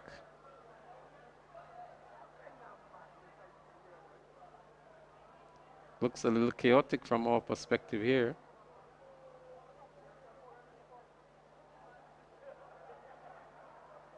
So the girls are making their way onto the track. Sarana Hall from Classic Light in finish line should be in lane 1. Sequoia Hernandez from Brunley in 2. Mariah Charles from Princess Tongue Achievers in 3. Annalisa Brown from Classic Lighting finish line, she's in 4. Kylie Williams in 5. She's not on the track at the moment. Jadel Joseph from Burnley in 6. Jada Piggott from Roots in 7. And Micaiah Frederick from Momentum is out there in lane 8. Annalisa Brown was in ripping form at Intercall 2026, establishing a new record in the 400 meters. I think it was just under 55 seconds. A very old record held by Kishara George. Kishara George, and we knew how good Kishara George was back then. And Annalisa Brown, better known for the 800 meters, but nowadays we see her doing the 100, the 200, 400 of course, and she's here to run out of lane 4 in this 400 meter race for the under 17 girls.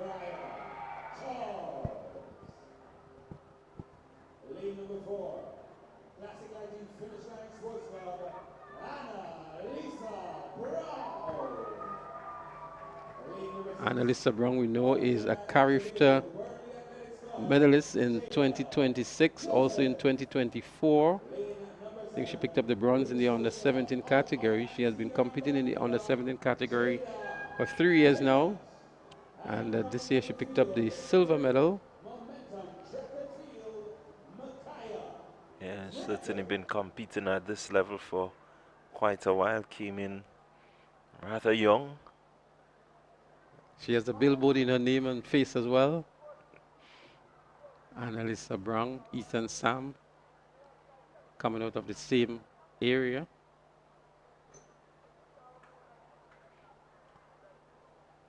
Shakoya Hernandez from Burnley. They're up and running now. It's a nice clean start to the 400 meters for the under 17 girls. Let's see who makes up the stagger. It seems to be the athletes on the outside. That is Pigot and Jadel Joseph Burnley. And they came in with some very good, impressive times. And so right now, Annalisa Brown making her move. She's looking to get herself into the ascendancy. She needs to be wary of the Burnley athletes on her outside, but here she comes. Annalisa Brown, she's not holding back, she's not waiting. She's made a move, very determined. Annalisa Brown, she's going up into the straightaway just about now by her lone self. And it's only Micaiah Frederick on her outside. But Annalisa Brown is going to win this one. Very strong statement sent there by Annalisa Brown. 55.85 would be a new record. Shafonia Houston established this record in 2023 of 56.35, and Annalisa Brown has just demolished that record in 55.85. Really a strong, determined run. And she did what she needed to do in the preliminaries. And now she decides, I'm going to show you what I am made of. Well, it did look like a record-breaking performance. She took charge of the race from the 200-meter mark and never looked back. 55.85, Annalisa Brown for this new record. So again, the records continue to tumble here at the Whitsuntide Games 2026. So you look at Annalisa Brown in your picture. Clear distance, some 15, 20 meters over her, the closest rival. Well, 16-year-old Annalisa Brown continues to impress us here for several years. She brought the bronze medal to Grenada in the Bahamas Carifta Games when she was, I just think it was 13, 14 years. And she continues to develop well, Annalisa Brown. A new record, 55.85 seconds.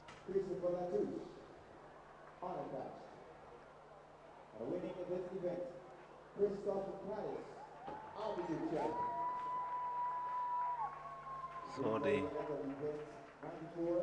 medal presentation for the triple jump. Open International, Caliste, gold medalist.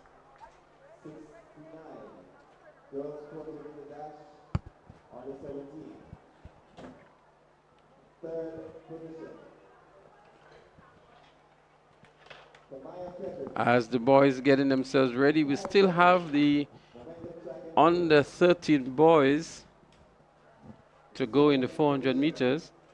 But we look at another medal presentation. This time is for the 400 meters under 17 girls.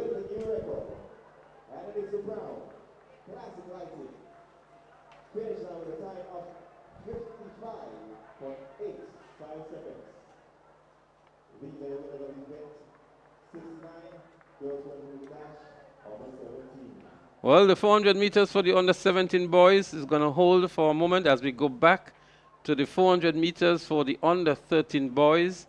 And we believe the officials have had it sorted out now, Clyde. And the athletes are back on the track. Yeah. They're back on the track and in the order. Same order that they had. They just needed to rectify.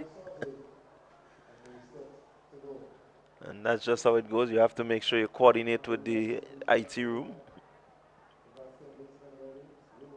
So just to remind you of the lane assignments, Norbert Javier, he is in 1, Jidel Andrew in 2, Cameron Hosford in 3, Umar Pear in 4, Canton Lalion in 5, Samuel Hamilton in 6, Zevon Phillip in 7, and Elon Sandy in lane 8. That's Jidel Andrew there for you. Comes in with the second fastest time, already winning the 100 and the 200 meters. Looking to add the 400 meter gold medal to his name. Let's see how they go. Out front, Zevon Phillip is looking good. He has already made up the stagger on Sandy. Jidel Andrew is also made up some good ground on the inside. As they go into the 200 meter mark just about now. Samuel Hamilton, Mustangs also making a move. Omar Pear also making a move on the leader there in Zevon Phillip. As they come around the bend, they're going to head into the straightaway shortly. It's still lane number 4. But here comes Jidel Andrew. Andrew looking to power his way through. Phillip is not giving up. Phillip is pushing. Andrew is pushing. Phillip is pushing. And Phillip is going to take it. Zevon Phillip winning and showing that he knows exactly how to run this 400 meters. And certainly a really good, strong run from Zevon Phillip to give him the gold medal. And it looked as though it was Norbert Xavier from Abilene who may have picked up the silver medal indeed. So Zevon Phillip for the gold, Norbert Xavier for the silver, and Samuel Hamilton from Mustang picked up the 3rd position. Jidel Andrew was 4th in 1 minute 2.43 seconds. Again, Zevon Phillip came in with the fastest time and delivered again a good time to win in the finals. Well, certainly a really good run from the top 4, 102.06, 102.20, 102.30, and 102.4. Really some good performances from these guys. Well, they ran much slower than they did in the preliminaries, but nonetheless, Zevon Phillip was able to win this event in the end.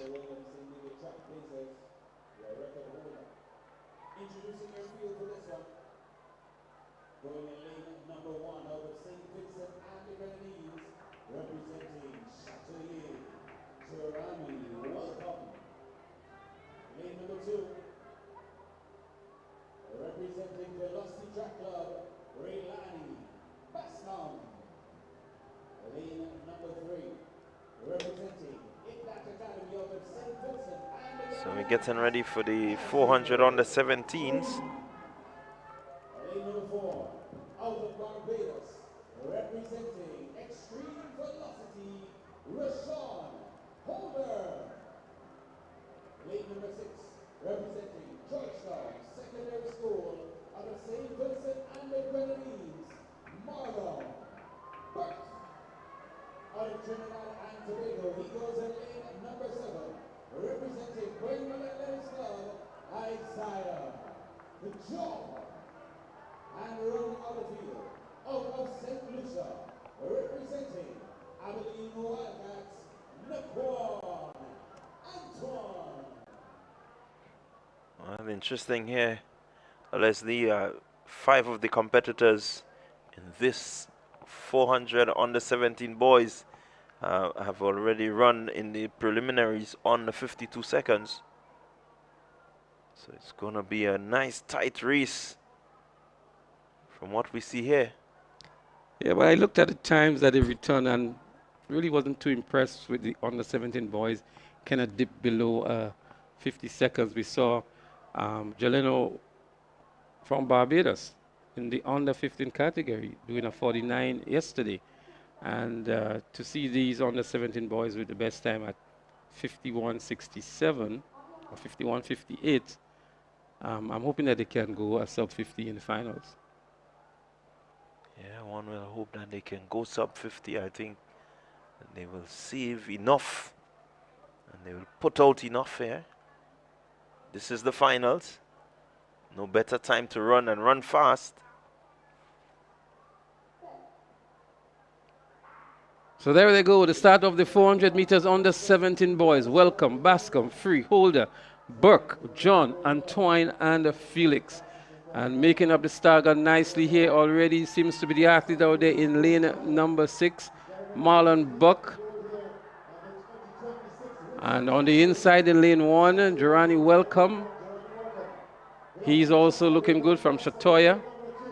Going around the bend here up front, Naquan Antoine from Abilene Wildcats out of St. Lucia. On the inside, Durrani Welcome is also looking good, but also in lane 4, Russian Holder of Extreme Velocity. So too is Nazio Free of Iddat. On the inside, Durrani Welcome is still looking good. In lane 3, making a move now is Nazio Free, but it is Welcome. Welcome from Chatoya wins the event in a flash time of 50.46. No adjustments made to the time, 50.46. Nazio Free in second in 50.72. And Russian Holder in third at 50.97. That's how close it was. It certainly was rather close. We expected it to be close. 54.6, 57 to 59.7. And certainly the boys have lived up. They've improved, but again, not really dipping under the 50-second barrier. And so congratulations to Welcome. He goes away with the gold medal. Free will have to settle for the second and Holder for the bronze. Well, Janino Hamlet did 49.75 yesterday in the under 15 boys category, and not very often you see a lower category having a better time than an upper category. But he is the fastest on the day when compares the under 15 and under 17 boys. 49.75 for Jalino Hamlet yesterday. Yeah, it says that the future of the 400 meters is in good hands here in the Caribbean. And look forward to see a number of these youngsters just improve and really, try to make it on the world stage and getting some sub 43s and sub 44, because the world lead now is 43.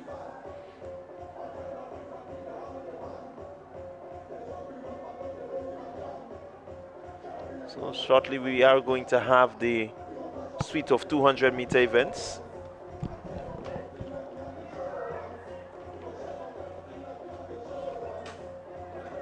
It's been a record-breaking evening on day 2 of the Whitsuntide Games 2026.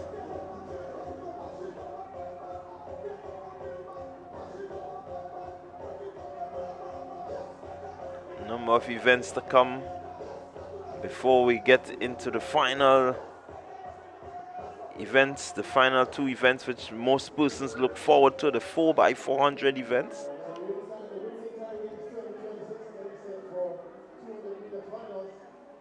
So we're gonna go into the 200 suite of events with the 200 under 15s.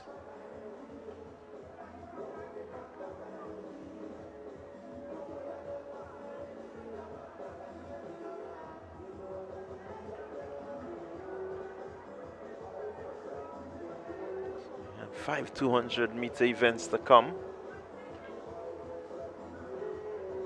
And then we will get into some relay action.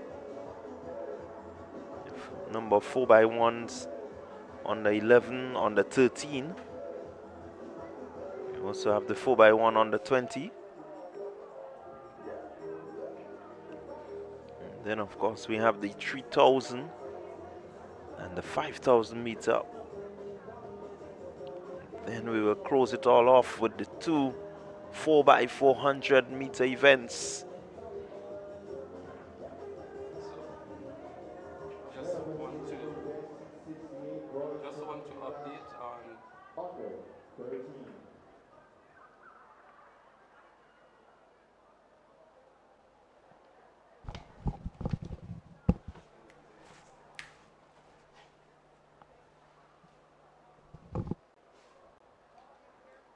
So those of you who are just as concerned as I was, those of you who were just as concerned as I was about young Army Rennie, the news coming to us here now that he had a hamstring injury, and that's what rendered him unavailable for the finals that we saw earlier on today. So we certainly hope that he's able to recover. I know he has been scheduled to participate in Trinidad and Tobago, and that may not be a good sign for him.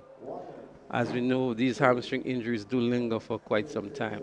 So I want to say a shout out to Debbie Crony and to Kizzy. They have been keeping us informed on some of these athletes as they follow them right through. And very strong supporters of everything that happens in Grenada, Debbie and Kizzy. Wherever you are, take a bow, and thanks for the information as well.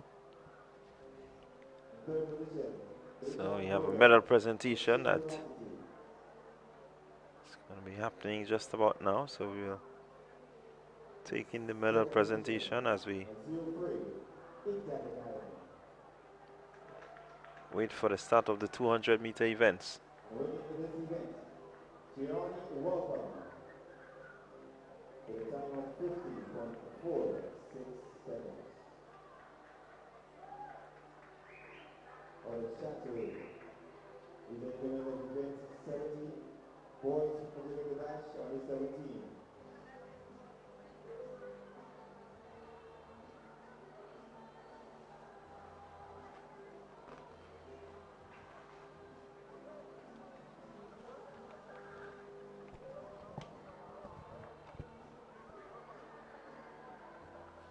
So we're going to segue to the 200-meter starting lineup, or starting point.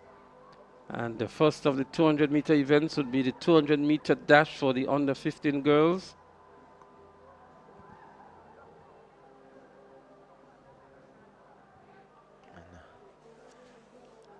Interestingly, there is no Haley Tyrell.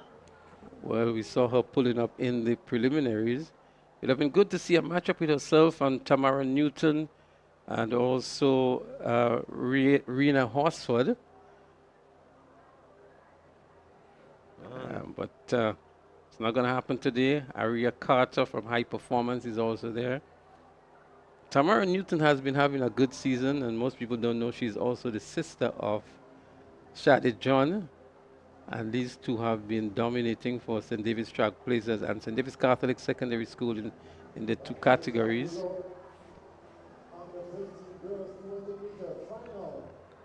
Newton, Horsford, and Arnold, three youngest in the field, 13 years.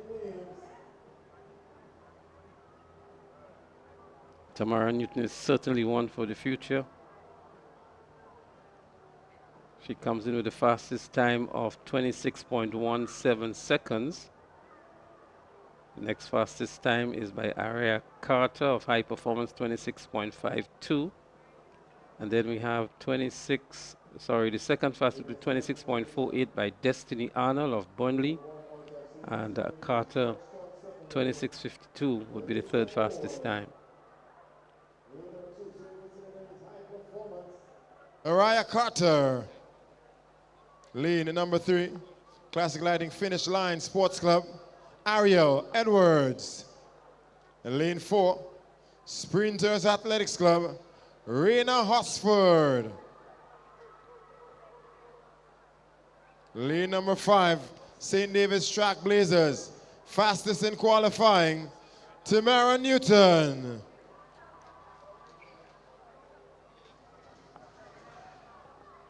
Lane number 6, 26.48 in qualifying, second fastest out of Trinidad and Tobago, Burnley Athletics, Destiny Arnold.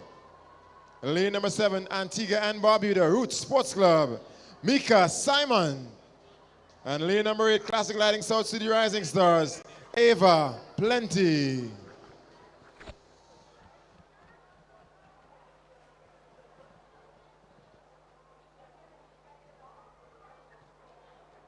The under-17 record holder, J.L. Peters, took this event last year 25.43. 25.43 seconds. These girls are here now trying to challenge.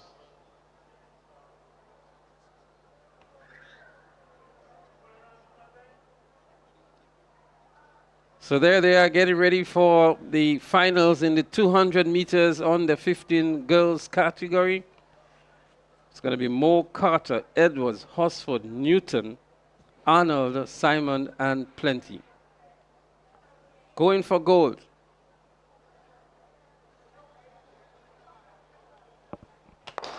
There they go. Nice, clean start to the finals of the 200 meters.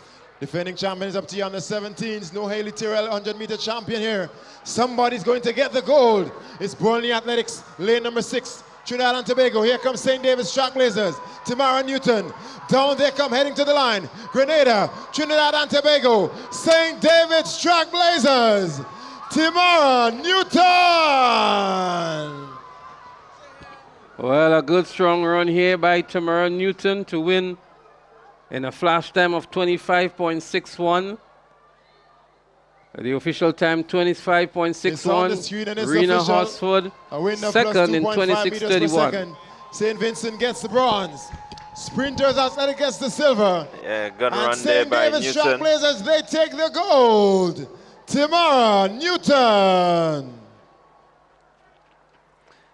So Newton, 25.61. Rena Hosford for second in 20. So those medals have been decided.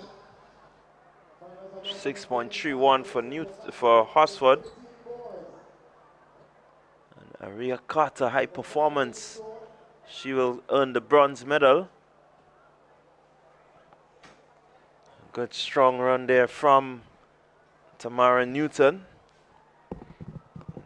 Spear thought there for Hosford, who was able to get herself into the medal position. She picks up a silver medal. Very competitive 200 meters. Well, you could have seen the joy for Tamara Newton as she celebrated crossing the finish line. A gold medal for her at Whitsuntide Games means a lot, and we're so happy for her as well. Say good evening to Yolan Newton as well. I think Yolan is the aunt of Tamara. She must be happy as well.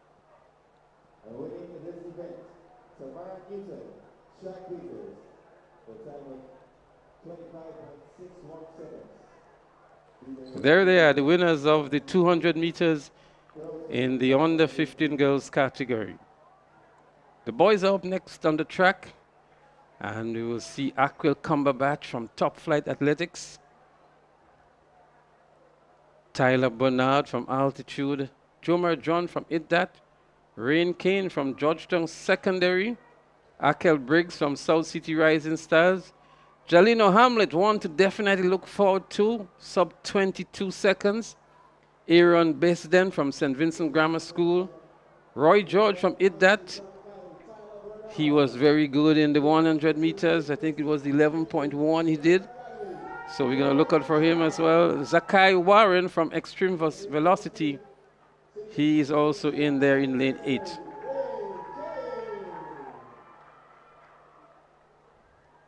Jelino Hamlet, who is there, he had 21.46 in the preliminaries at Carifta 2026. Came back in the finals at 21.56 to place 5th overall. And he comes in with a seeded timing of 21.87. Jalino Hamlet, definitely one for the future. He's promising to break the record here this evening. The record is 22.92. And so a legal wind speed would certainly give him the record here this evening. It's an old record by Ajani Daly, set in 2019, 22.92, and that record, I believe, would go down tonight. Yeah, certainly one expects it to go down. He ran at 21.87 in qualifying. The wind speed, the difference there in terms of him having the record to his name. So once the wind speed stays within the legal limit, I believe he has the pedigree to break that record.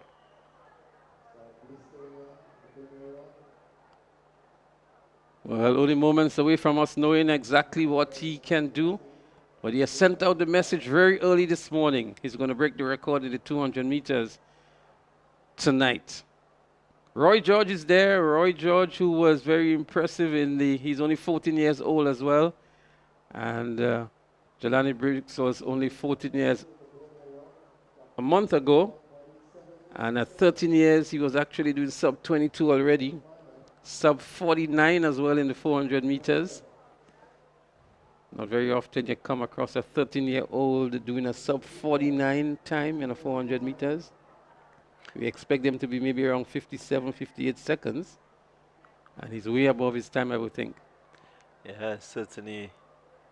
These are athletes that you need to really monitor and ensure that you have systems in place to really bring them, you know, to that level where they can become world class. Wow. Out of lane 7, Roy George of IDDAT puts his hands on his head. He knows what he has just done. And it might just be a disappointing end to his 200-meter race in 2026 here at Whitsuntide Games. Well, the officials tend to be a bit lenient with the lower categories. So he just may have a reprieve.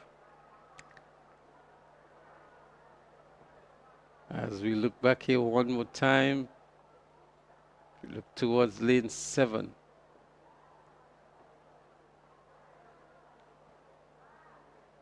Roy George out very early.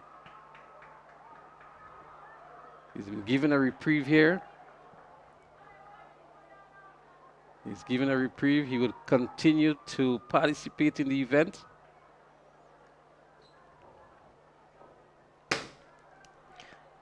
So he must be happy there. I'm sure he's going to just delay in the block a little bit just to ensure that it doesn't happen again. And if anyone has to force that, it just would not be him.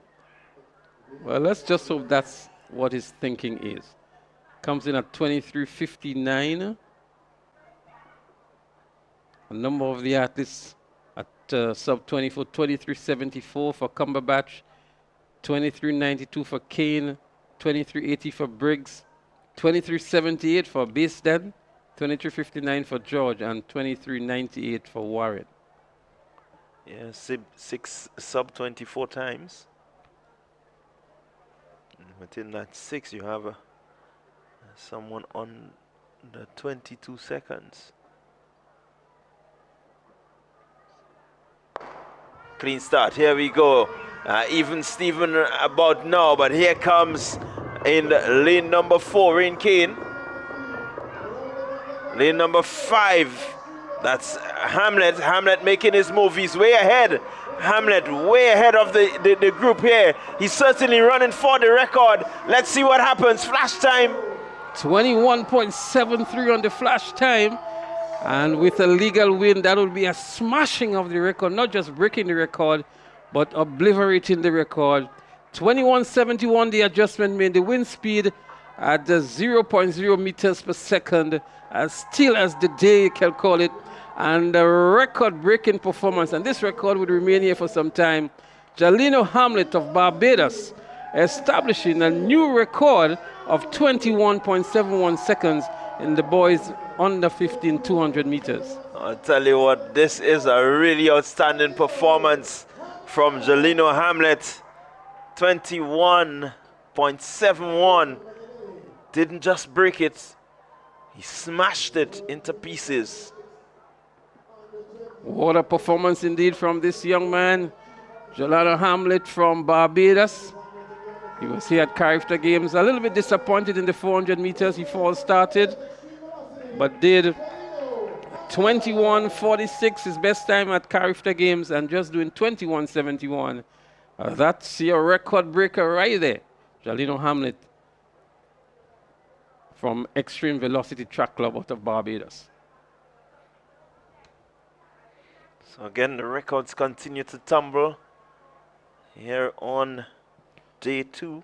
Well, Roy George was not too far off the record himself. The record being 22.92, and he just did 22.95, doing 11.1 in the finals yesterday in the 100 meters. Another one to the future as well. Still only 14 years old, both himself and Hamlet. And so they are some bright prospects that we definitely have in the region to look out for. Certainly, at this age, running this quickly, once they maintain that sort of pedigree, definitely we're going to see some records throughout the Caribbean being broken, and maybe even further afield. And with a new record of 39.03 meters, Tamara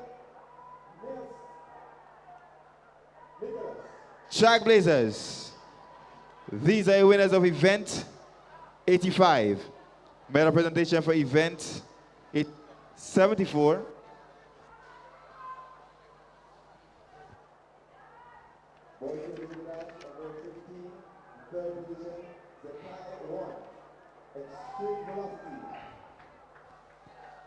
In second position, Roy George, IDDAT Academy. And with a new record of 21.71 seconds, Jamilo Hamlet. These are your winners of event 74.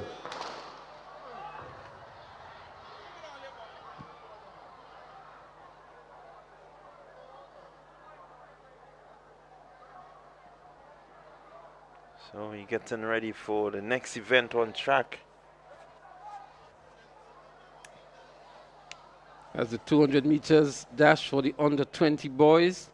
It's going to be another firecracker. We have in the lineup the likes of Ian George, Limo Olivier, Cassia Daly, Kanik Nixon, Jakai Brewster, Alex Sipasad, Cleon Joseph, and Judah Ash. Ian George, sub-22, sub-21 athlete this year, member of the Grenada Carifta team, made it onto the finals at the Carifta Games as well. Limo Olivier from IDDAT is there. He's also a sub-22 athlete today. And Jakai Brewster from Extreme Velocity. Kanik Nixon. So you have a number of sub-22 times coming out of the preliminaries today. Only one athlete was outside of sub-22, and that was Judah Ash. He was at 22.07. Kanik Nixon of Fusion Athletics, 21.35. The fastest time, though, was from Alex Sipasad from Phoenix Athletics at 21.23. Cleon Joseph, also from Phoenix, at 21.32. So we have three athletes here from Phoenix. Judah Ash as well. Judah Ash. Phoenix Athletic Club and Phoenix Track Club are two different clubs, two different countries. Entities, okay. And we have Jakai Brewster at 21.43. Cassia Daly from Antigua and Barbuda at 21.56. Limo Olivier of IDDAT, 21.55. And Ian George, 21.60. Ian George has gone sub-20 for the sub-21 for the season.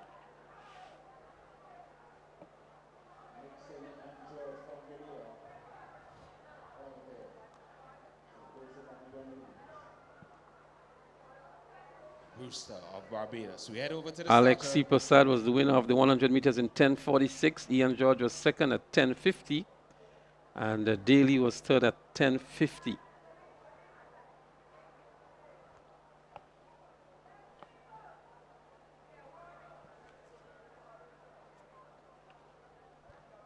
So lane 3 is scratched. There is no Daly.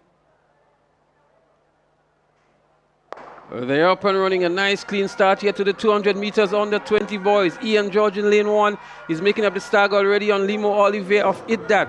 As they come around the turn and transition into the straightaway, Ian George is looking good here in lane number 1 for Grenada. Ian George it is. Ian George has some challenge on the outside, but it looks as though George would have won in the end. over, it looks as Kanik Nixon from Fusion Athletics. And there is the attitude of a man with a mission, a 200-meter champion at Whitsuntide Games 2026. Well, it's closer than we may think. Let's see what happens, but I do believe that it's really close. Well, the flash time was 21.22. Let's see who is indeed Ian George, 21.25. Alex Sipasad was second in 21.28, and Nixon third in 21.39. As we look back here in slow motion, the photo is going to tell the story. Yeah. Ian George indeed looking over his right shoulder, looking at the competition, 21.25, the wind speed 0.4 meters per second, and a gold medal for Ian George in the 200 meters under 20 boys. 21.25 seconds. Top flight athletics. And 21.13, the record by AJ Delpish. And George just a bit more focused there, maybe. Could have had it. Chose to look across to see his competition. Well, it says here personal best for him. I know he had some wind-assisted times throughout the season, but his character time was indeed a legal time. 21.25 for him here now. Strong performance indeed by Ian George. Personal best, 21.25. Just been awarded a scholarship to further his academic and athletic career in the U.S. And it's good to see Ian George in ripping form here at Whitsuntide Games. Yeah, certainly in good form. He lowered his personal best in the preliminaries. And he continues to show that he has good quality in him.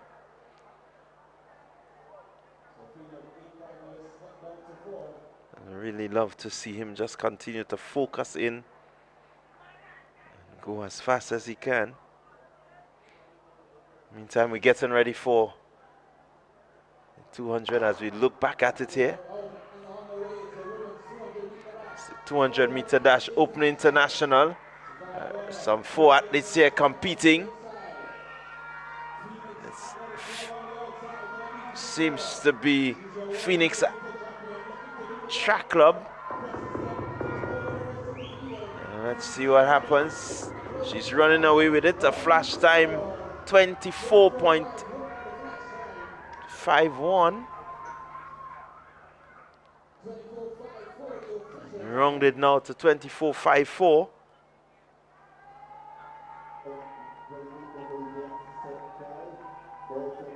So Naomi Theodore,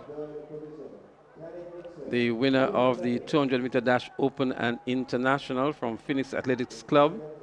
Second was Keisha Kelly from Mustang in 25.25. And third was Rain Brown of IDDAT in 26.0605 seconds. As we look at the winner here now for the 200 meters in the under 20 category, Ian George, Top Flight Athletics Club, been coached by the brother of Kirani James.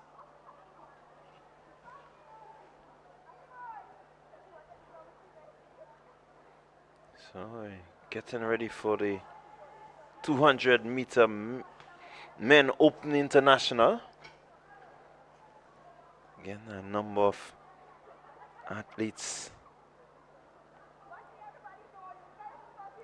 here running under 22 seconds.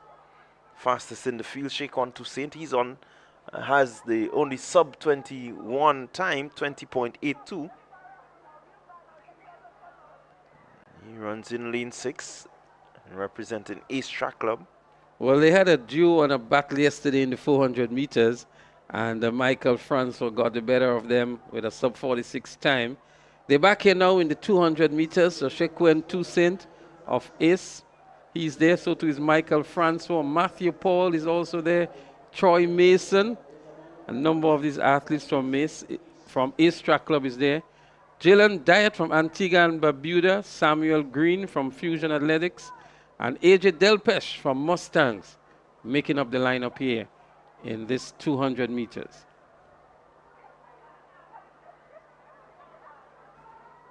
So ace in lane 1, ace in lane 2, ace in 4, and ace in 6. Mason, Paul, Delpesh, Francois, Knight, Toussaint, Diet, and Green. Here we go. Clean start, and they're still nicely bunched as they head into the straightaway just about now. Let's see who comes off the turn. It seems to be Toussaint. Toussaint with a slight lead. But on the inside, Del Pesce of Mustang is moving. But look at Shaquan Toussaint as he pulls away from the rest of the field. It seems to be a sub 20 time. 20.58 on the flash time. But look at the strength of Toussaint coming down the home straight, heading for the finish line. Let's see what the adjusted time would be and what the wind speed would be as well. The flags are very, very still. They limped at the moment. 20.58 the flash time. As we look back here to see Toussaint, 20.55 adjusted to. And the Diet 20.77. Michael Francois 20.95. The top three here all below 21 seconds. Well, that will be a new record for Toussaint. He's gone faster than Troy Mason of Ace, who had the record at 20.71. And that was set in 2025. Well, Troy Mason finished 8th today in 21.66. So a good performance indeed from Toussaint. Shaquan Toussaint of Ace Track Club, 20.55. A new record in the 200-meter dash. Well, it wouldn't hold. And it's an illegal wind speed here of 2.7 meters per second. So the record wouldn't stand here. Troy Mason will have his record to go for at least one more year. We were also excited here before the wind speed was posted. And now with a wind reading of 2.7 meters per second, it's only a gold medal. Yeah, the wind speed over the legal limit. Well, it's a real illusion here because the flags are so limp that we're wondering where this wind speed of a 2.7 meters per second would have come from. But nonetheless, the measurements are here and they're accurate, and that's what we go by.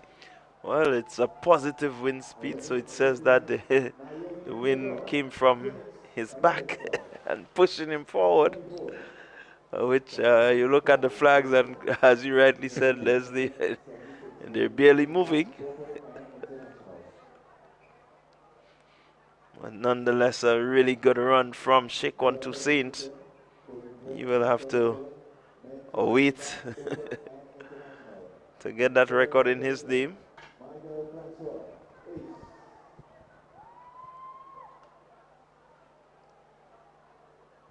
So we're going to be getting ready for some 4x1 action, following the suite of 200 events. So there you have the winners of the 200 meters for the Open and International. Toussaint of Ace, Michael Francois, becoming a sprinter of some sort. We knew him in his early days as just an 800-meter runner. He's now doing consistently sub 46 seconds in the 400 meters and now sub 21 in the 200 meters. Yeah, really looking to see Francois get out there with these sub 20, sub 46 times. If he can continue to just lower them a bit and maybe become a bit more consistent within the 45 meters, we do have a world-class athlete on hand. Well, we seem to be having some good quarter milers developing all together, and so it says a lot for us. But the same is happening for some other nations as well. The Bahamas, we know, produces a lot of good quarter milers. So too is Jamaica. I'm just looking from a regional perspective. Trinidad and Tobago has always produced some good quarter milers as well. And so the region is never short of good quarter milers. Yeah, and if you go wider, the world stage, the quarter mile seemed to be an event that is really taking center stage. When you look at the Botswanans, you look at the South Africans, Germany has always produced some good quarter milers. And so at the world stage, that is a marquee event. Absolutely. So the girls 4x100 meter relay in the under 11 category would be the first of the relays today, and that's the one that's next up on the track. And so while they get the track ready, we're going to take maybe just a short break and come back to you with the relay events as soon as they start. Meter action, beginning with the under 11 girls.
So getting set for the under 11 girls 4x100 meter relay final.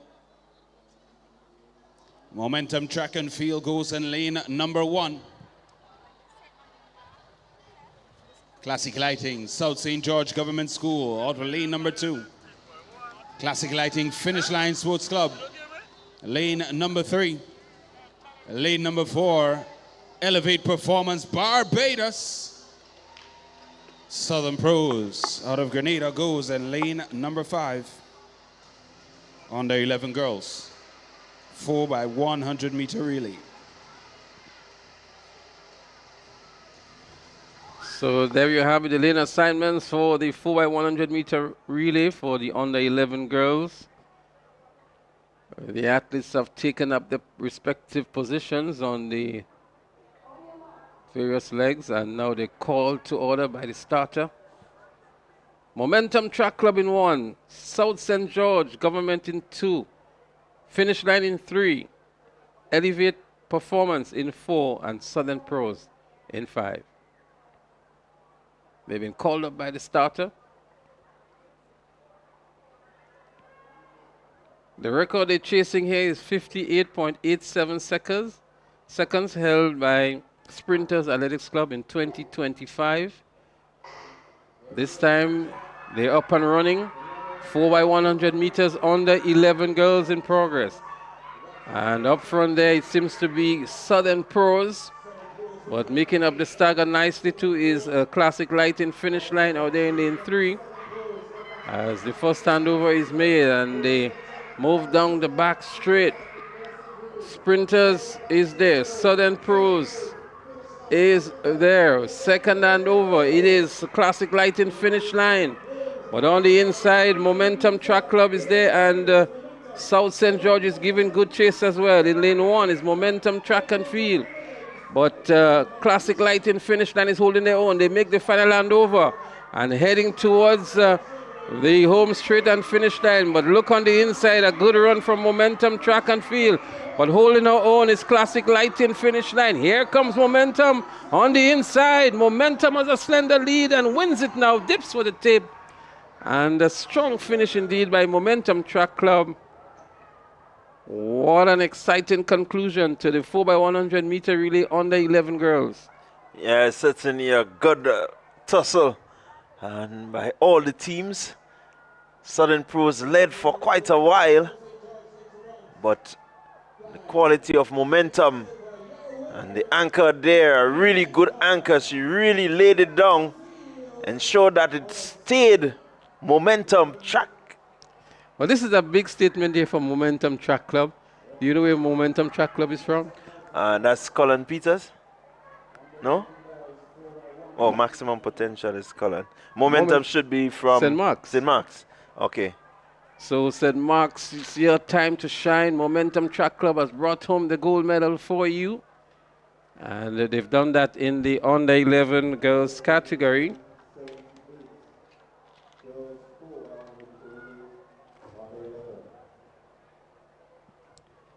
The boys are next on the track in the under 11 category. And the time for Momentum Track Club, 1 minute 0.15 seconds. Finish line was in second in 1 minute 0.39 seconds. And South St. George Government in third in 1 minute 2.22 seconds.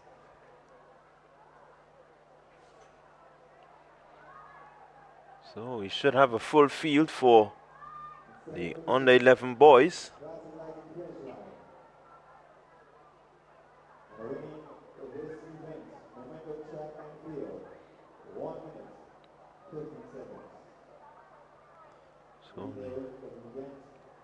So in the boys category, we have Classic Light in South St. George, Rohan Gilbert, Samuel Bob, Saj Bernard, Trevon Alexander. Elevate Performance, Najari Clark, Chelon Yard, Kaylee Stewart, and Zane Best. South City Rising Stars would have Kyle Tate, Vidal Isaac, Trevon Blackman, Winston Church, and Shaman Simon. That's the 5 athletes they've registered. And we will see Southern Pros with Nathaniel Frederick, Lionel Joseph, Malachi McFarlane, and Christian Forsyth. Classic Lighting Finish Line, Hansel Sanderson, Davon Roberts, Gianni Thomas, and Carmel Charles.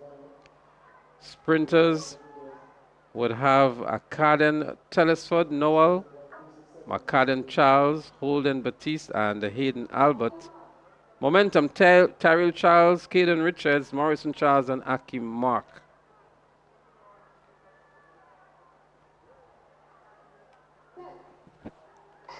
So, seem to have a false start there.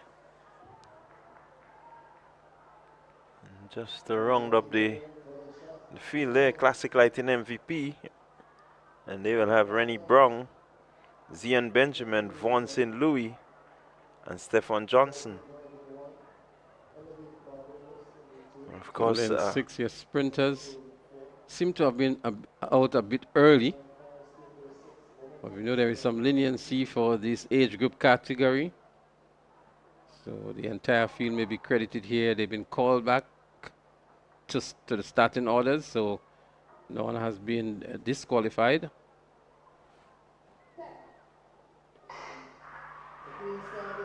Here we go, clean start.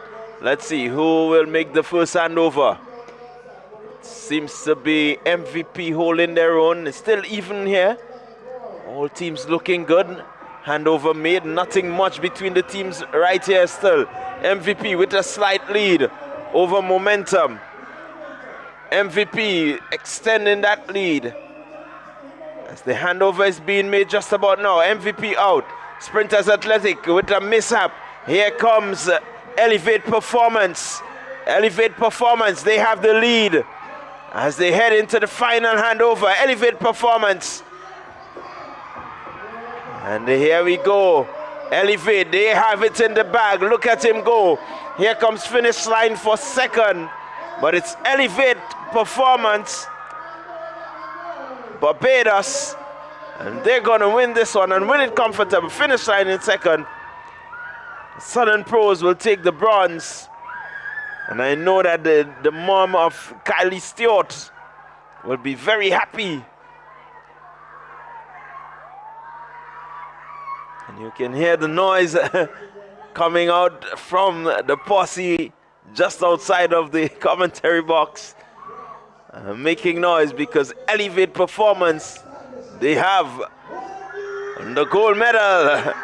That's them right there. They've just heard that it's a new record But they have really dominated this event. It was not just by 1 meter, 2 meters, 10 meters. It was in excess of 20 meters that they won this event. Elevate performance out of Barbados. The celebration continues in the stands for them. They're really, really happy about that performance. 57.01 for elevated performance. Classic Lighting finish line 59.74. And Southern Pros 1 minute 39 seconds. That's your top three. Well, Elevate Performance have something else to celebrate when they go back to Barbados. Reminiscence of Carifta Games 2026 right here at the Kiriani James Athletic Stadium. Barbados doing well in some of the relay events, and Elevate Performance has just done the same. So we're getting ready for the girls 4x1 under 13s. Again, a kidney contested event here.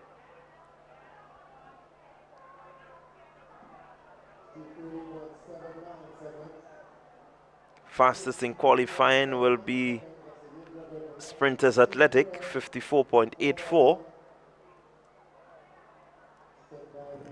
They boast of the likes of Avia Braffett, Lisa Frederick, Alyssa Walcott, and Chaya Pei.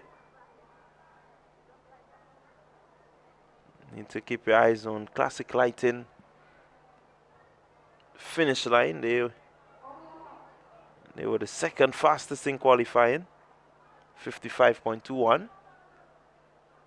Well, there they are, the girls in the 4x100 meter relay on the 13 category, up and running here. Nice clean start, and making up the stagger nicely is Sprinters Athletics Club in lane 6.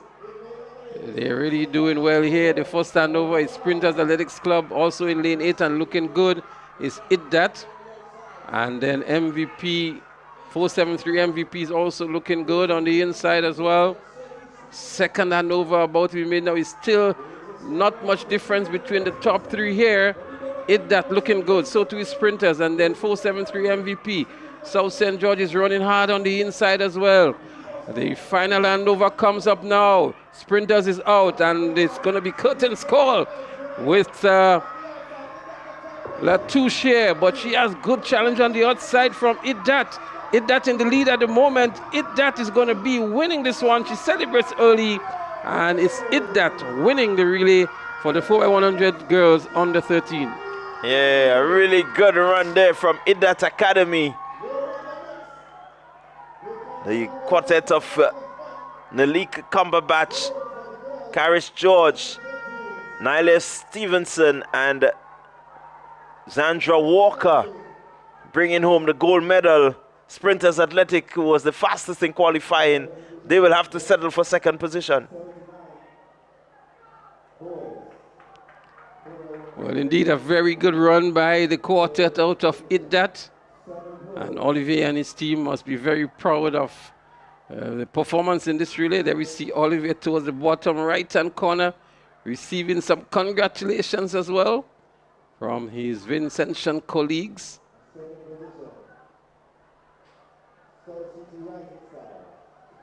So the relay is living up to the hype.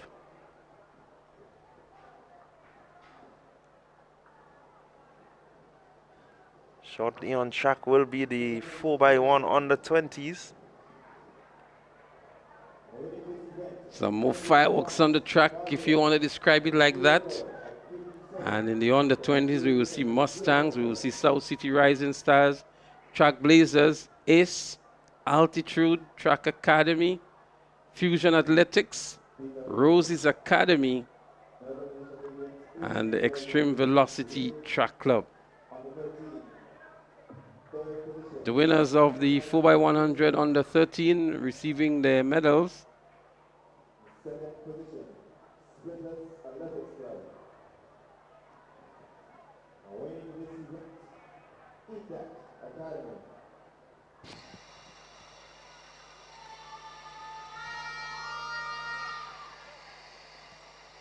These are your winners.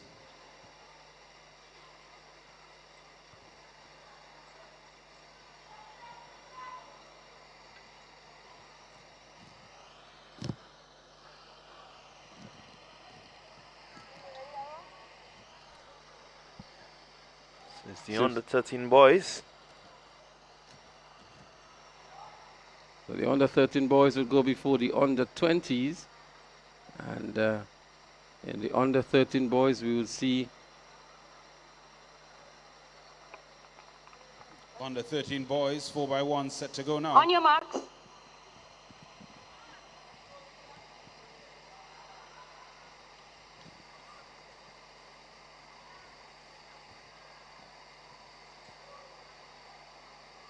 Set.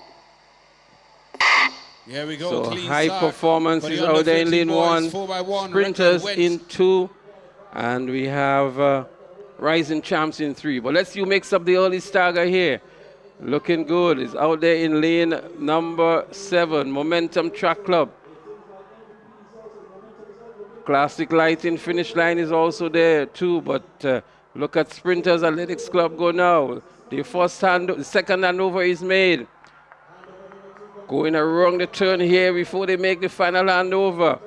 It looks as though it is Momentum Track Club. Adrenaline Ducks is also in the mix here. The handover is made now, and it is Adrenaline Ducks. But on the inside, JDL Andrew in lane 2 for Sprinters Athletics Club. He is pulling away from them. JDL Andrew is going to win this one for Sprinters Athletics Club. And in second, it looks as though it was Momentum Track Club. Adrenaline Ducks, I beg your pardon, picking up the second position, and Mustang in third. JDL Andrew here anchoring his team to the victory. Well, he's showing that he favors the shorter sprints. The 400 is not his event. He got that baton just about third as we look at it there. But he was able to just power his way through. And JDL Andrew. The under 13s have had a lot of work to do today. We've just heard of a new record here by them of 52.37.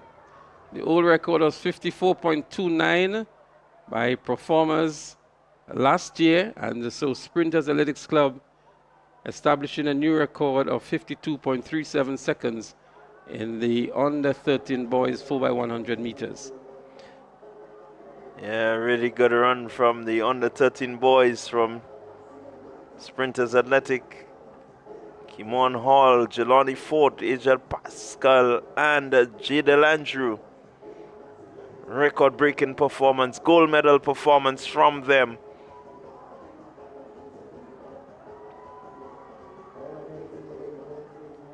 Say good evening to Janelle Fort. Could imagine she's at home, or she just may find herself at the stadium, I never know, supporting Jelani Fort.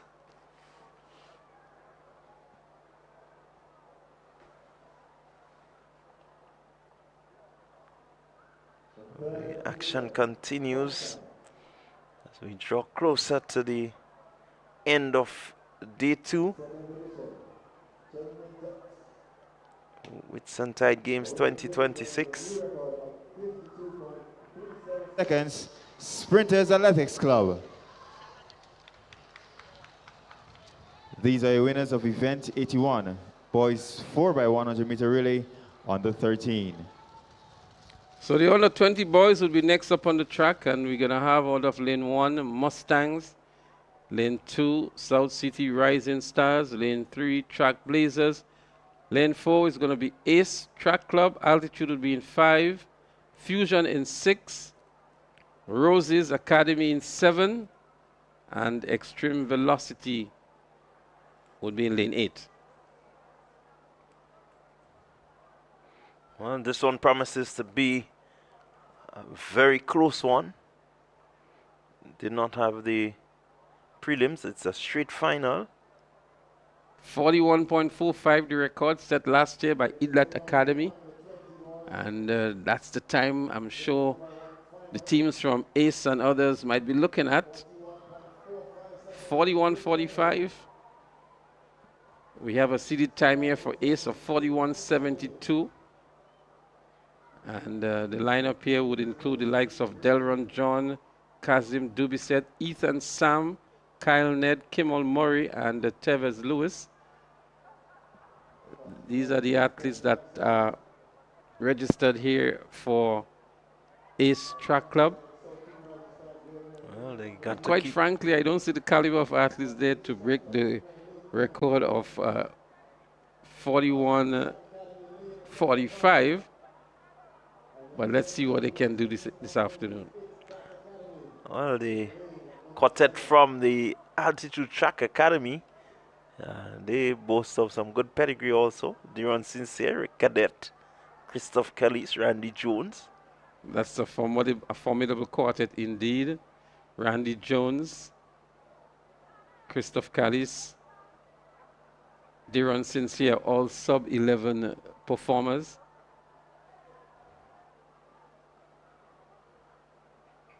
If you look at the Ace Track Club, I think only an Ethan Sam may consider himself a consistent sub-11 performer. Yeah, Extreme Velocity Track Club, they boast of some good pedigree. In Jakai Brewster, Nathan Cumberbatch, and Terrell Johnson Rose, Malik Hall, Jamarian Mallet. So they have a formidable squad, Extreme Velocity.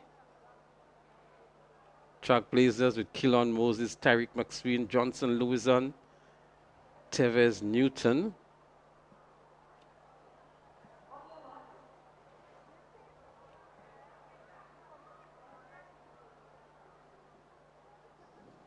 So lane 3 is scratched. There is no Track Blazers. No Fusion either. Don't think Mustang is there as well. So clean start. Let's see. 4x1 on the 20 boys.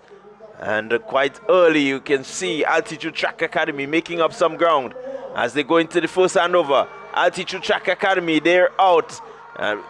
Ace Track Club is right there. Here comes as they make the second handover. And here comes Ace Track Club. It's Ace, Altitude, South City Rising Stars. Final handover. Ace. Here comes South City Rising Stars. Here comes Philip Mitchell. But Ace is going to hold on. Philip Mitchell closing like a freight train. And he cannot hold the Ace Track Club. Really good run. An exciting conclusion. Philip Mitchell was really closing in as a freight train, as he described it. But Ethan Sam did the trick here for Ace Track Club on the third leg. Really eating up some track and bringing back the baton in the first position.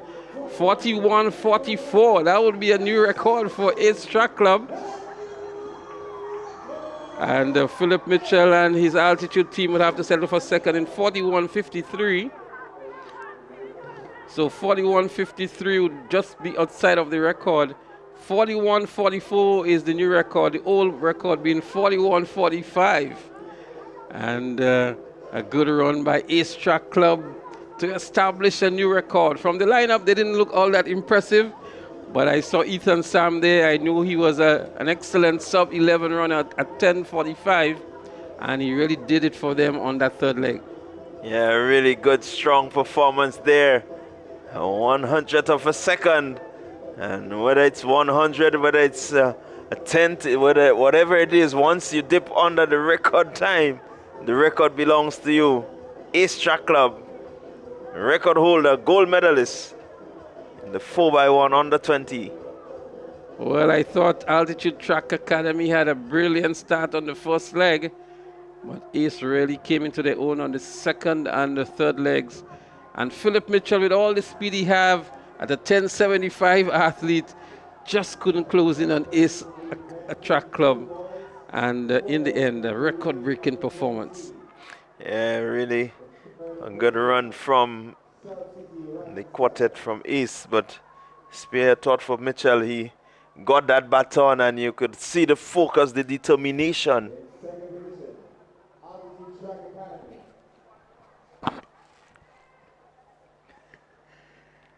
So the medal presentation for the just concluded 4x1. So those of you who are looking on from wherever you are, it's an opportunity for maybe you to stretch your legs a little bit. We're going to have two events that are coming up that's going to allow you to look at it as well as to do some other things as well. And I'm saying that to say that the next two events are the boys 3,000 meter run in the under 17 category.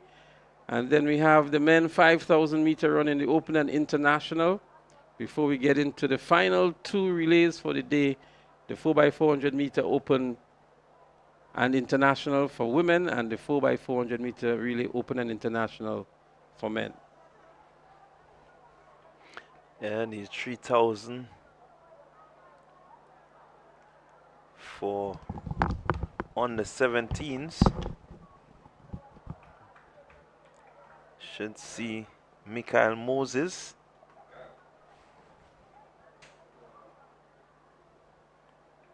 A.J. Hepburn of Mustangs. We have some 11 athletes registered to compete in this one. Vino Edwards of Mustangs, Renard Williams, South City Rising Stars, Nathan Ross, GTC Runners Athletic, Denley Williams, Georgetown Secondary, Dante Robinson, Abilene Wildcats,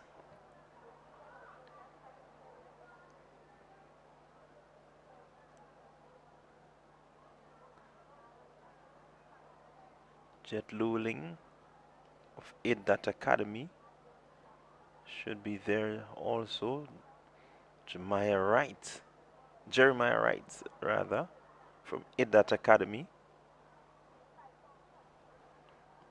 Jordan Howard of GTC Runners Athletic. Jamon Douglas, Classic Lighting South City Rising Stars.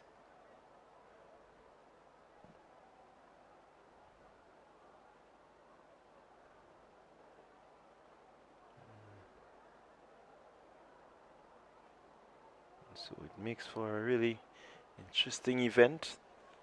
3,000 meters. It's all about endurance.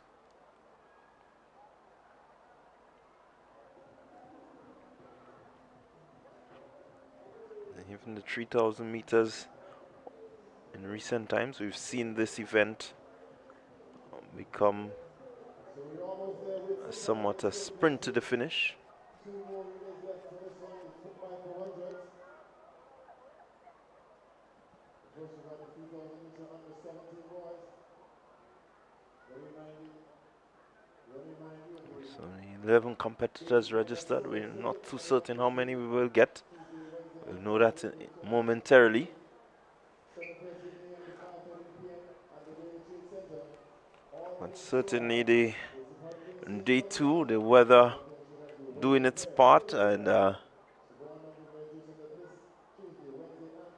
athletes doing the other part to bring us to this stage where we're winding down to the end of the Whitsuntide Games 2026 edition, right here from the Kirani James Athletic Stadium. I'm certain all the teams represented will agree that this was a really a good 2 days well spent, records tumbling. So we get to the end of the 2026 track and field season here in Grenada. It's a good way to close the season with a number of records and the athletes showing that they are in really prime form. So in the meantime, what we'll do is that we're going to take a quick break, and we'll be back with you at the start of the 3,000 for under 17 boys.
So we're back with you, and we're about to see the start of the 3,000 meters. As the athletes there look to set themselves and set a good pace. Right away out front, Michael Moses. He takes the lead.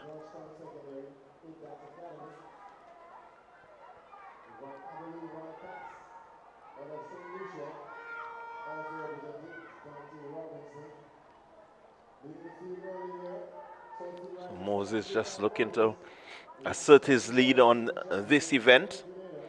This is his pet event. He really likes the 3,000 meter running.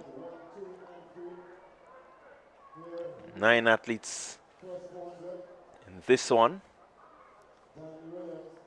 Already out front, Moses. He's followed by athlete there from Salt City Rising Stars.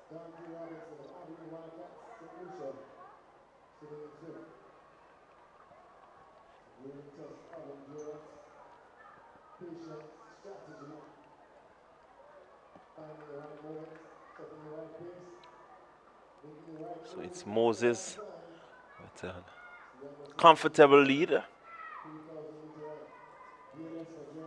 Just be about 15 meters, 10 meters lead over his fellow South City Rising Stars compatriot.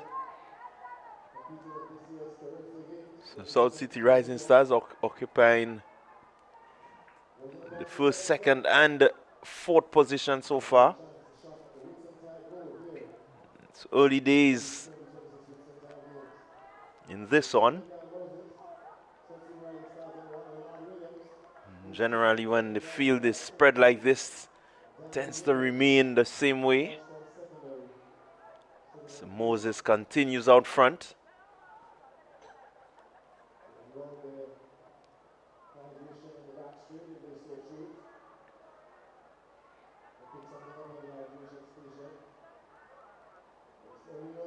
He's completed 1.5 laps so far. He's looking rather comfortable, looking in control.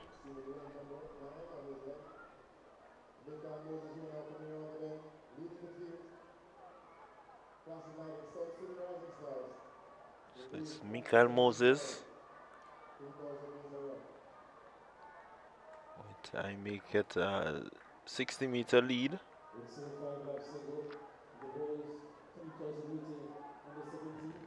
Completes his second full lap. So he has 5 laps to go. 7.5 laps around the track is the 3,000 meters.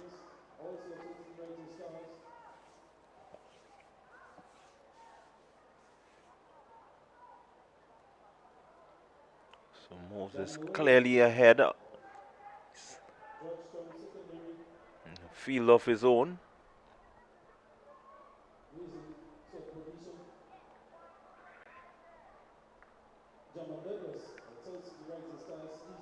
He's looking very steady, Michael Moses. Does seem to have some challenge from the athlete there. Second position, Mustangs. It's Moses. Has a very commanding lead now. Change in the second position. Athlete there from Mustangs.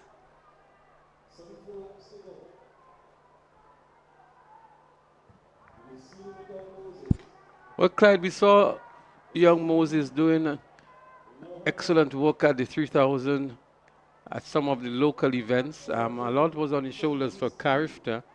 He did well competing with some of these top athletes throughout the region, but he's a youngster with tremendous promise, tremendous ability, and I believe he can do well in the future. But he continues to lead here at the moment, and he was a sensational he was like a darling athlete for a lot of people at, I think it was national champs, where he had that very impressive run.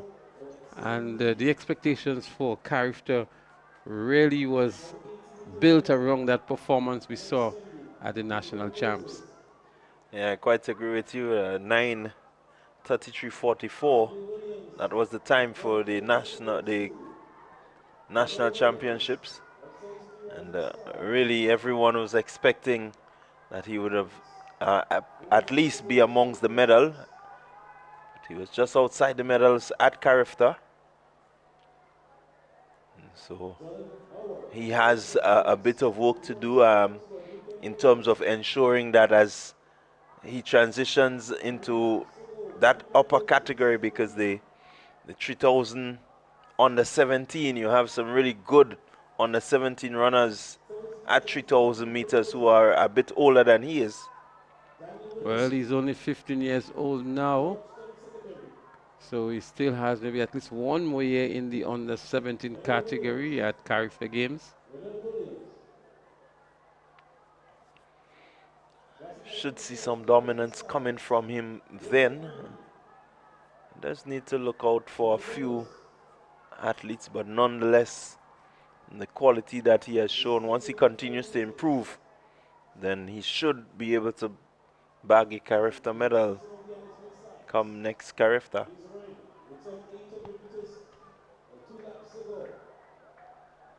So he's out front looking strong, is Moses. Well, Moses has 2 more laps to go in this event. There we see it on the marker there. The time on the clock now is at 6:47, 6:50 seconds now. A number of athletes have been lapped in the process. And they may just serve as some inspiration and motivation and a little push for him to go a little harder. So 2 full laps remain for Moses. A nice steady pace he's cantering at as well.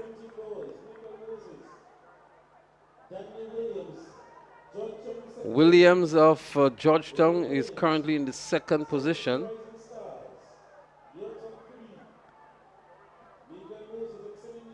And Renard Williams of South City Rising Stars, he's currently in the 3rd position.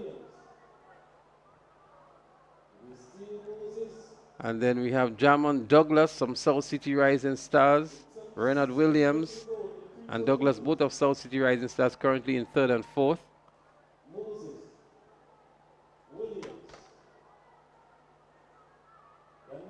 Well, it is Mikel Moses who continues to lead here. That's your 2nd and 3rd right there. 2nd is Danley Williams, the Georgetown secondary.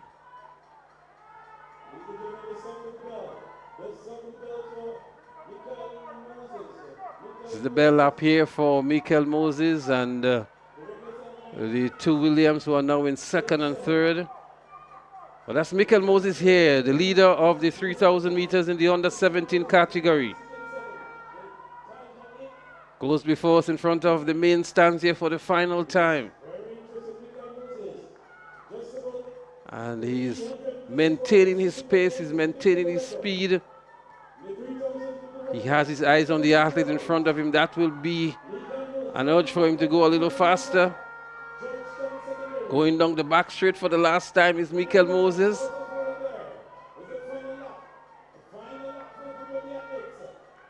I don't think he's changed his speed for the entire race, right? No, I don't think so. He seems to be very steady at this pace. Let's see if as he gets into the 200-meter mark, he seemed to have increased the pace slightly. Well, Hepburn from Mustang moves into the 4th position now, but it is Mikel Moses at the top of the ladder here as he enters into the home straight and looks up to see the finish line.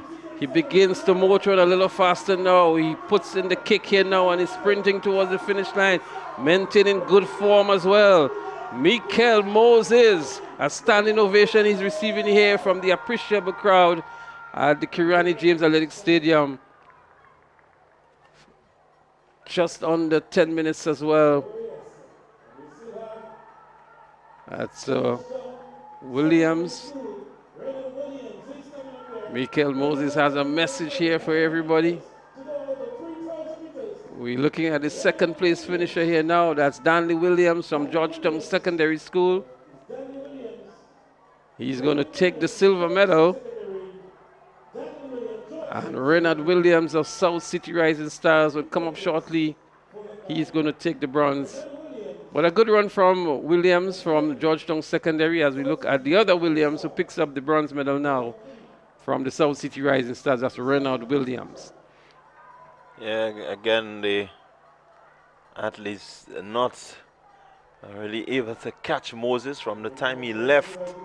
But what they did well was that they trailed him very well, trying to keep pace as best as they could. Well, Danley Williams came in with some reputation as well from the Georgetown Secondary School.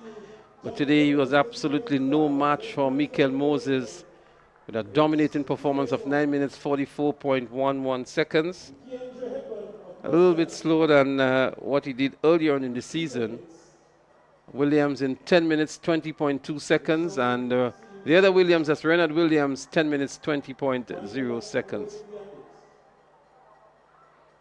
So we have an athlete there still having another lap to go.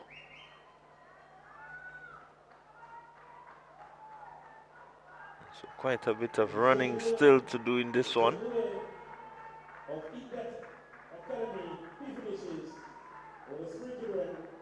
Well, Jamon Douglas finishing fourth. Kanji Hepburn of Mustang in fifth. And it looks as though it's Llewellyn, that's Jet Llewellyn of Iddat, who picks up the sixth position.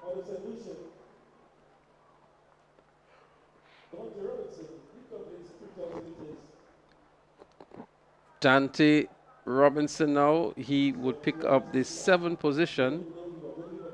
And it looks as though Jordan Howard would pick up the eighth position. That's where he's currently at.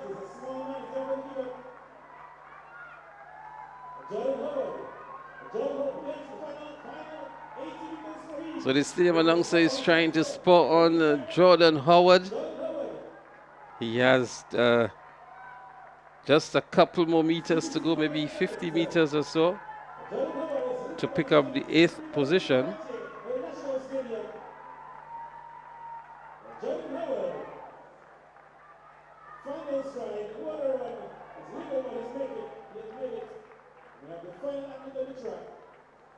And Howard is from the GCT Runners Athletics Club.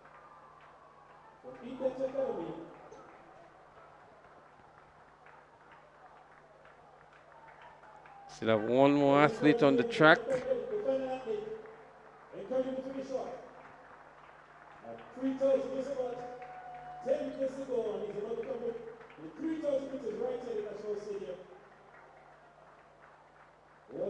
And so the final athlete has come home now in the 3,000 meters for the under 17. But again, Michael Moses, the official winner here. Zavino Edwards was the last athlete in from Mustang. And Michael Moses, the champion in the 3,000 meters. Yeah, continues to show that he has this 3,000 meters firmly within his grasp, and he's not willing to let it go. Just needs to get better from here.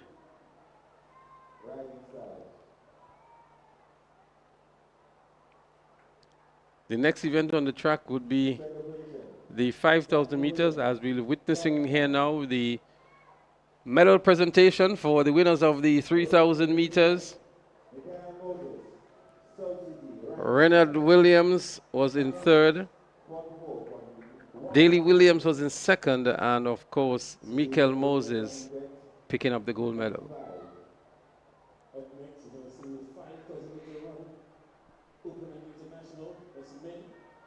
For the men's 5,000 meters, we have 9 athletes registered here.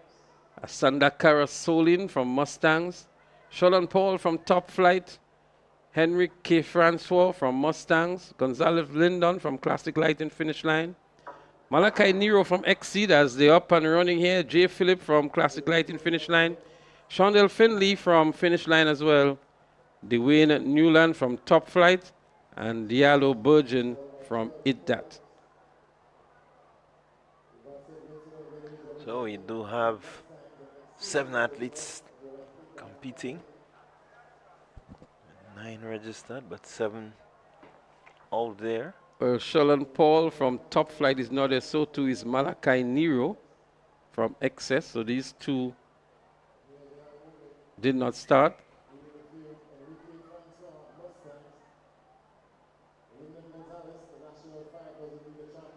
But leading in these early stages is Henrik Francois from Mustang. And the pace nice and steady. No one really running out ahead. So they're still nicely bunched. It's an event that calls for quite a lot. It calls for good tactical skills. It calls for endurance. And nowadays it also calls for speed. Yeah, you certainly need some speed. You have to ensure that if anyone challenges you at the end of that race, you have the speed. So it's quite a bit challenging, this event. Gonzalez Lyndon, he is currently in the 2nd position here for Classic Lighting Finish Line. And then we have Jay Phillip. Our finish line, he's also there in the 4th position. In 3rd now is Dwayne Newland from Top Flight.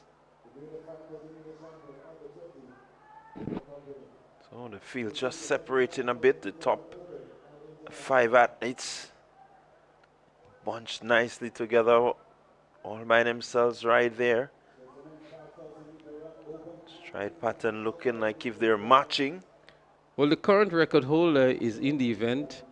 That's Henry K. Francois from Mustang. He set the record last year in 17 minutes, 12.68 seconds. He's the athlete at the top of the pack here, current record holder. And obviously, he would want to defend his title from last year and maybe even go lower than the record he established in 2025 as well.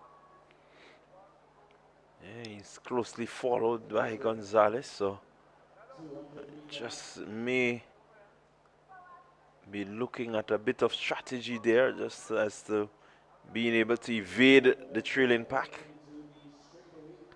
Well, Gonzalez Lyndon is no fluke at this event as well. He is in the 2nd position for Classic Lighting Finish Line. And we also have Dwayne Newland from Top Flight, who could pose a good challenge to them as well. So it's pretty early stages in this event. This event expected to go beyond 15 minutes, and we just gone past the 3.5-minute mark. So we have maybe another 13 to 14 minutes in this event. Yeah, it's a pretty lengthy run. These races like these, you really have to commend the competitors. You run a 100 and within just under 11 seconds you're completed. You can get off the track and get some rest. But when you're taking part in the 5,000 and you have to be constantly running for 17 minutes, I mean, it really takes something for these athletes to be there performing like this. And in most cases, Clyde, the 100-meter champion gets all the global recognition for 10 seconds of running. For 10 seconds of running. And but they would tell you that the preparation for 10 seconds is maybe just as tough or even tougher than the preparation for the 5,000 meters. That's their claim for the payout for the 10 seconds. Well, yes, the training may be a bit difficult, but And if you think about an athlete competing in a 100, running for 1 minute, they barely run for 1 minute, even if they go through preliminary round one, semifinals, and then finals. Well, Henry K. Francois of Mustang, the defending champion, has a slender lead here over Gonzalez Lyndon. Classic lighting finish line. And then we have from Top Flight, Dwayne Newland. These have been the top 3 runners from the start of the event.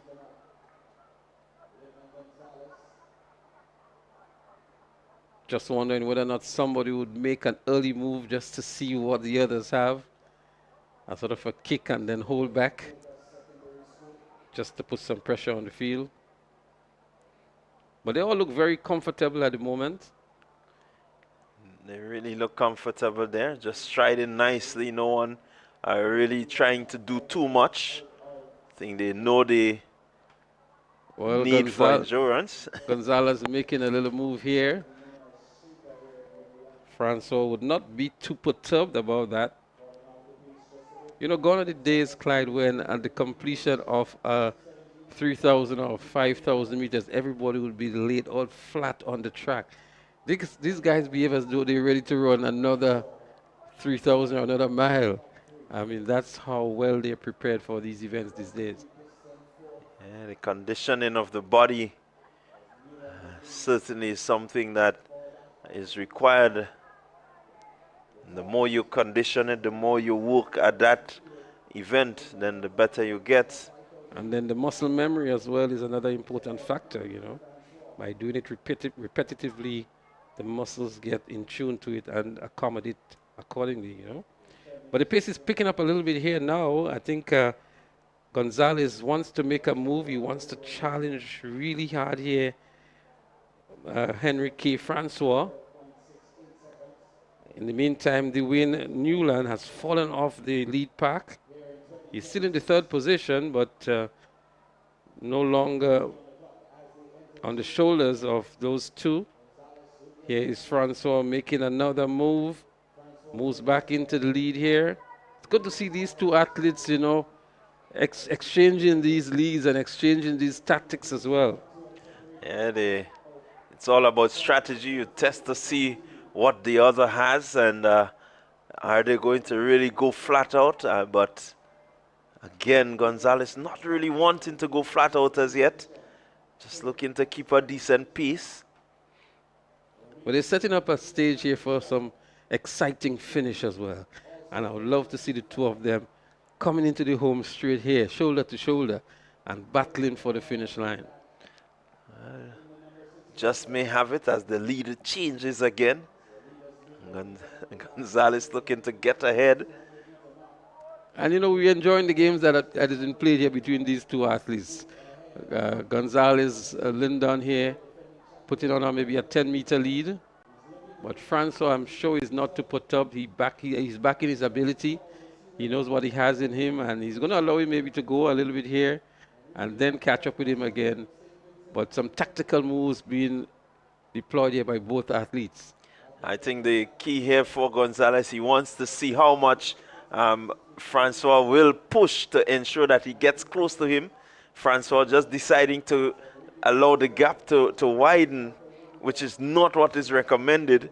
Really, you want to keep as close to the leader as possible, because it takes a lot more to run back than if you can just run out and leave him. Well, they still have just under 6 laps to go.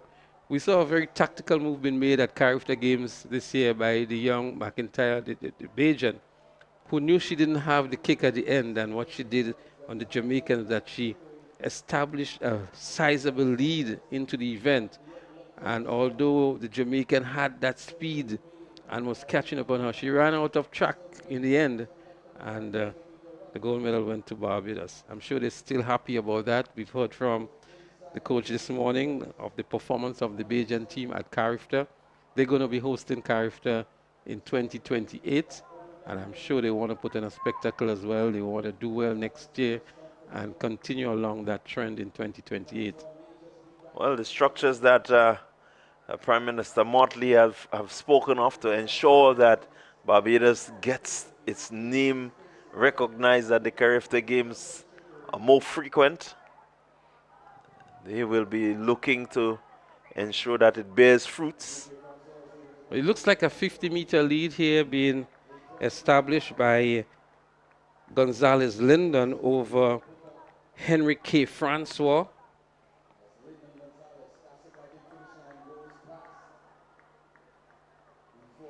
Yeah, the gap seems to be widening slightly. Francois looking to close it down. You can see that he has picked up the speed somewhat.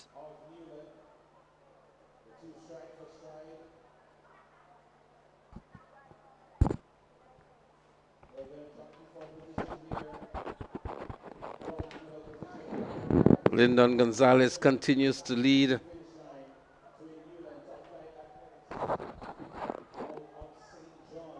Henrik Francois in second.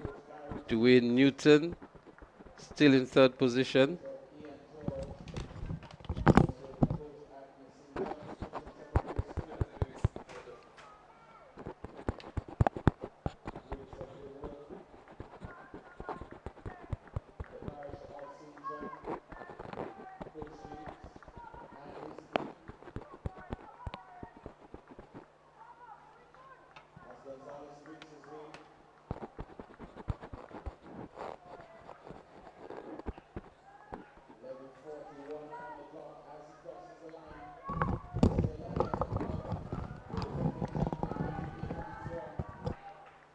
Lyndon Gonzalez continues to lead, and the lead is getting a little bit larger and larger over Francois of Mustang.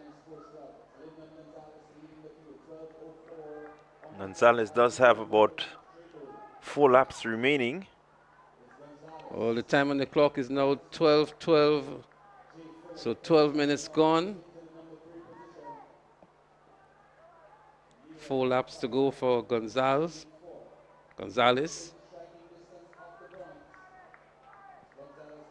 I think Francois would have to make his move anytime now. If the lead begins to widen here on him, it may just prove to be a problem for him trying to catch up with Lyndon Gonzalez towards the back end of this race. I think he's trying his best to close that gap. He's really putting in some effort here, Francois. Can see him looking around. I think that was the plan that Lyndon Gonzalez had, to put a little distance between himself and Francois and allow him to exert some more energy trying to close the gap. And at that time, he would relax and then go again. Let's see how that strategy would play out in the end. But the both of them look pretty much comfortable at the moment. Yeah, Francois just trying to keep Gonzalez within his sights, within his reach. But the lead does seem to be widening. In the meantime, Jay Phillip is in the third position. Dwayne Newland has moved to the fourth position. Shondell Finley is in fifth as the top 5 so far. And there you look at Francois making valiant effort. He's trying to cover some good grounds. And Gonzalez looking a bit relaxed. And Francois seemed to be closing ever so slightly. Diallo Burgeon now in what looks like the 6th position as the current leader here, Lyndon Gonzalez.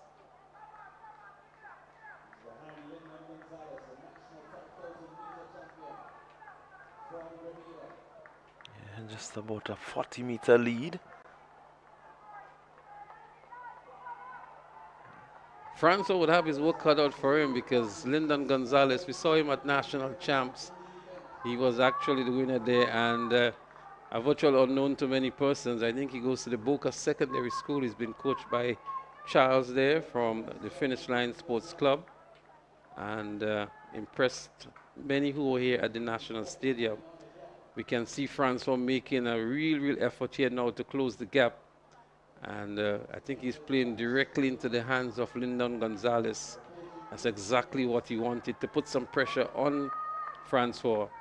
And he keeps glancing over his shoulder to see exactly what's happening. We're not operating the big screen here for the athletes today as we were doing during the Carifta games. So he has to look back. We can see him every now and again dropping the shoulders. I think he's just trying to economize on the arm movements. Maybe that's one area you may need to look at for long distance runners. But Francois is making a conceited effort here now to close the gap. He's going to be coming up to the final lap for Lyndon Gonzalez. He moves into overdrive now. He hears the bell and recognizes it's the final lap. Just over 400 meters remaining. Let's see what the defending champion, Henry K. Francois, can do now. There is no other time when he needs to pick up the pace and to close the gap on Lyndon Gonzalez. Gonzalez continues to motor on nicely. The race is on, Clyde. The race is on in the 5,000 meters, open and international. Certainly the race is on, Leslie. The gap was closed, but Gonzalez responding. Francois giving it his all. He's looking to close down again on Gonzalez. Again, as he goes up the back straight, he just seems to be getting within reach. But that's 15, 20 meters. And Francois picking up the speed again. Does Gonzalez have something in the tank? Yes, he does. He seems to be responding. Gonzalez is responding. Well, the race is certainly on. Lyndon Gonzalez looking towards the finish line. Henry K. Francois looking to see if he can close the gap here, but there goes Lyndon Gonzalez. He still has more in the tank. He's powering to the finish line. He's going to bring home the gold medal in front of a very appreciable crowd here. Lyndon Gonzalez for the gold medal. He does so now, stumbles across the finish line, and the defending champion is beaten into second position. That's Henry K. Francois of Mustang St. Vincent and the Grenadines. But a good strategic run here by Lyndon Gonzalez. A really good run there from Gonzalez. He did the business. He knew exactly when he wanted to get himself at the front. And what he did from there was to ask Francois to come back at him. And Francois trying to conserve, at the same time still close that gap, taxed the body a bit too much, and he had nothing to respond. Good tactical run here by Lyndon Gonzalez. And he did that in 17 minutes, 11.63 seconds. And from the looks of it, that's going to be a new record for Lyndon Gonzalez. The old time being 17 minutes, 12.68 seconds. Another record goes tumbling by the way, this time in the 5,000 meters open and international. Yeah, another record-breaking performance. It's really been a show from these athletes. The final major meet of the year here in Grenada. And they have shown what they have done throughout the year. The consistency of their training is showing here. So most of the athletes still have one lap to go. But we've declared already that Lyndon Gonzalez have established a new record in the 5,000 meters for the Open and International male athletes here at the Whitsuntide Games in 2026. Yeah, Francois did all that he can. But the defending champion didn't go down without a fight. I mean, for most of the race, they were going stride for stride until Gonzalez decided to make his move. Francois didn't respond, and then it became too late for him with the top-end speed from Gonzalez. Yeah, certainly a good time. He really bided his time well, just around the halfway mark, thereabout. He decided, look, I'm going to challenge you. Let me see what you have. Within the 10-minute barrier, he established a really decent lead. And from there on in, he knew Gonzalez that he had it.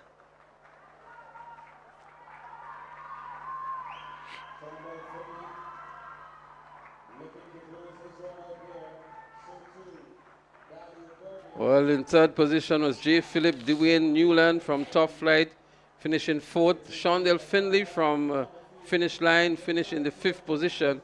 Diallo Burgeon, he finished in sixth. That's from IDDAT, the top six positions. So Gonzalez, Henry K. Francois, J. Philip Dwayne Newland, Shondell Finley, and Diallo Burgeon, the top six finishers. And that's the final athlete coming in here now.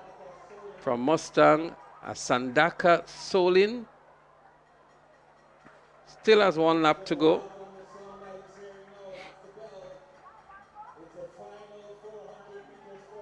So he still has one more lap to complete in this 5,000 meter event. Sandaka Solin out of Mustang.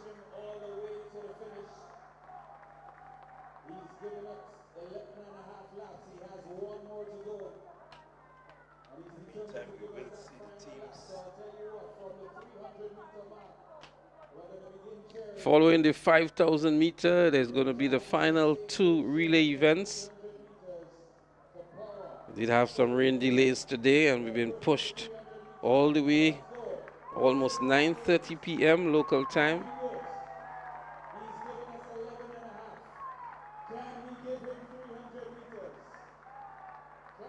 So Solin with his final 250 meters to go. I'm sure he has a final kick for the finish as well. Let's see what happens when he enters the home straight.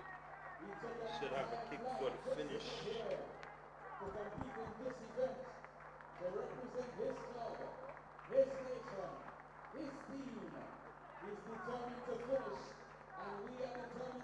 Solin it is.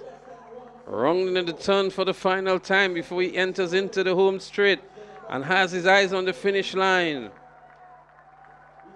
100 meters to go. Enters the home straight now. Sandaka Solin from Mustangs out of St. Vincent and the Grenadines. He's been cheered on by the small crowd that has remained here at the National Stadium. And he's going to finish here just about now. He's pushing hard still to the finish line. And he finishes in a time of 22 minutes, 32.49 seconds. The time for Sandaka Solin out of Mustang St. Vincent and the Grenadines. So it gives me pleasure to say this. Establishing a new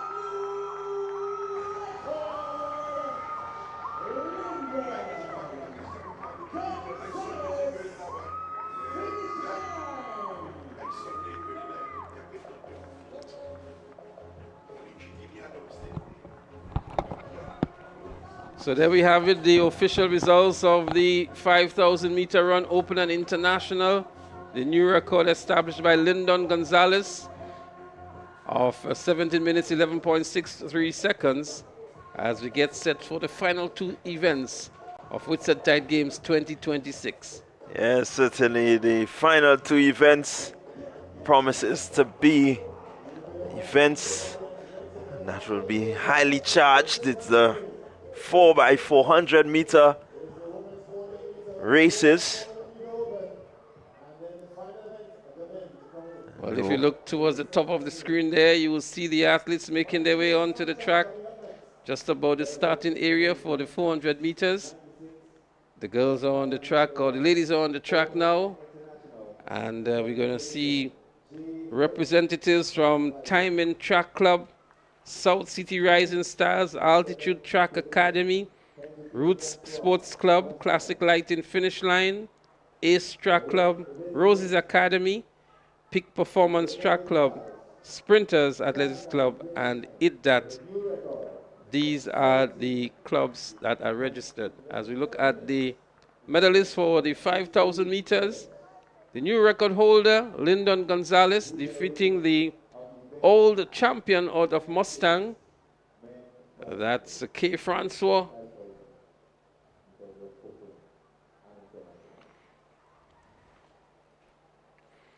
Clyde, we're down to the penultimate event. It has been truly 2 days of good competition, very competitive events.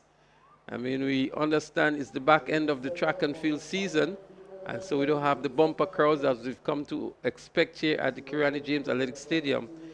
But for those of you who have been with us for the 2 days on the various devices, your cell phones, your tablets, your computers, or even on your television sets, I am sure you are thrilled with the performances of these athletes.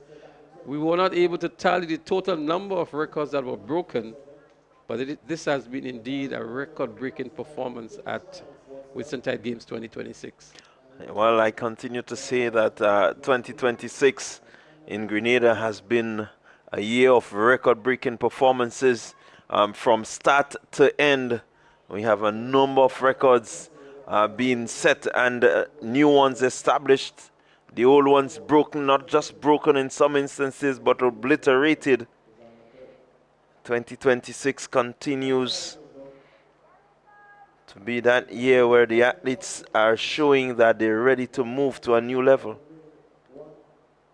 Well, in the 4x400 meters open and international for the females, the record is held by Classic Lighting Finish Line, and the likes of Annalisa Brown, Annie Logie, Kelena Alexander, Ziana Bain.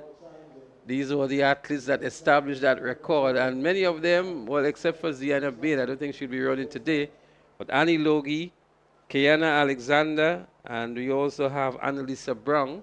They're here. They're going to be part of that team, and I'm sure they have their eyes set on the record of 4 minutes, 2.13 seconds they established last year, and we'll be coming back to better that performance and establish a new record.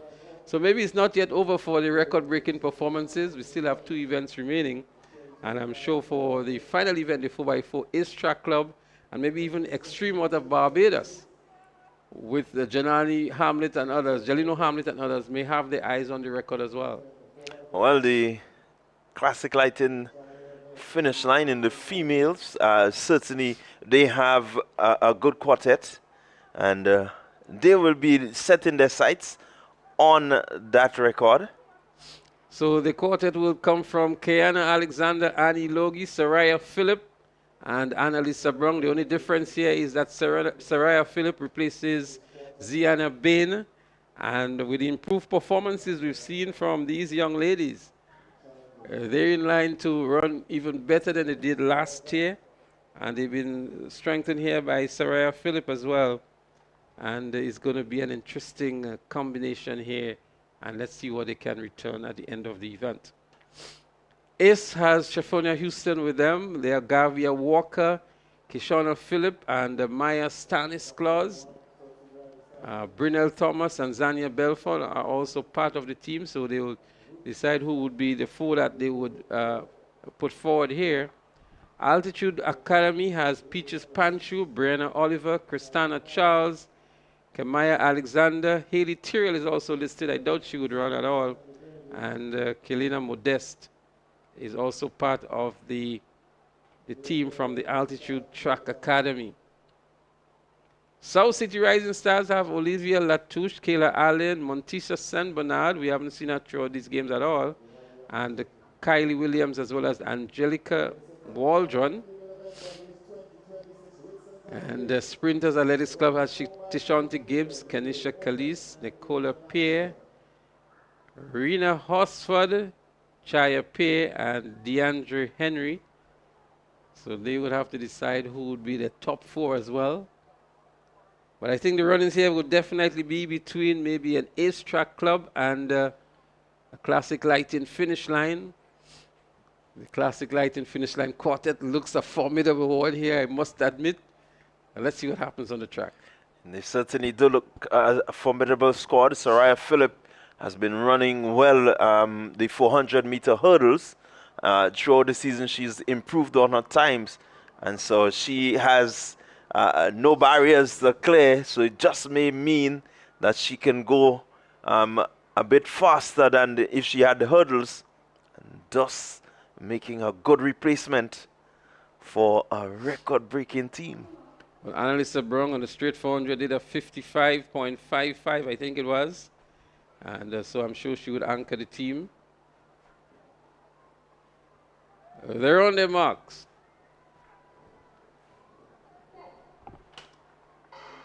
And this is the start of the 4x400 meters for open and international athletes in the female category. Defending champions, classic lighting finish line. They're here. It looks as though it looks like Annie Logie who's doing the lead off for them.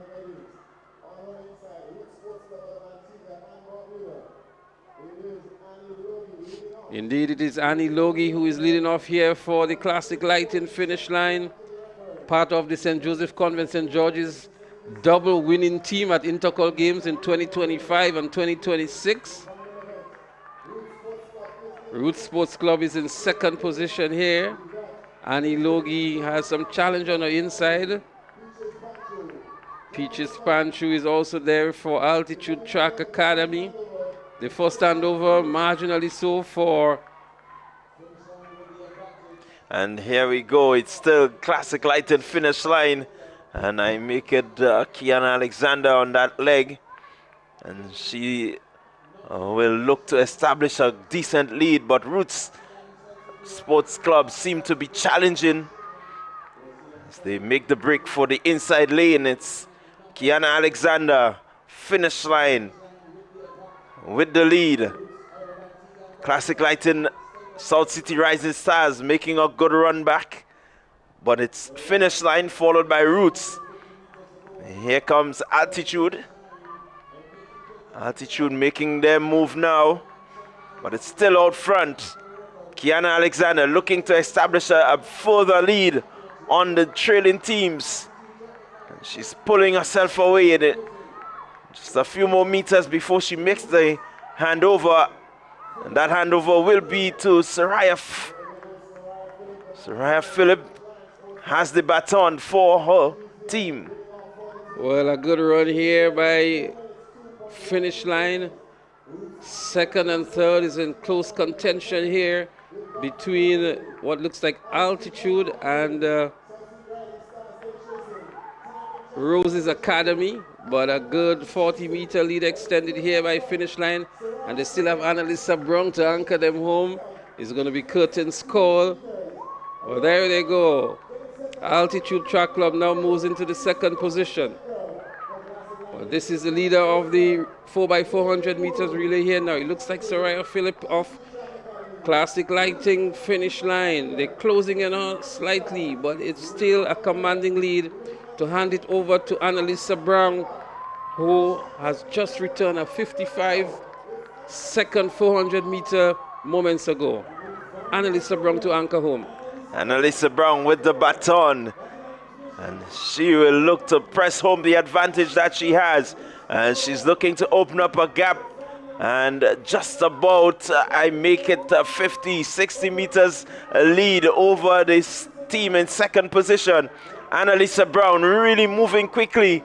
And she is after that record. I do believe she's looking for that record. You can see it in the way that she took out when she got that baton. She's just inside 150 meters and heading for home. The focus is on the finish line for Annalisa Brown. She comes around the bend and she is motoring. She's really pushing it and no other time to push it. This is the final race of the season and she's going to look to damage this record.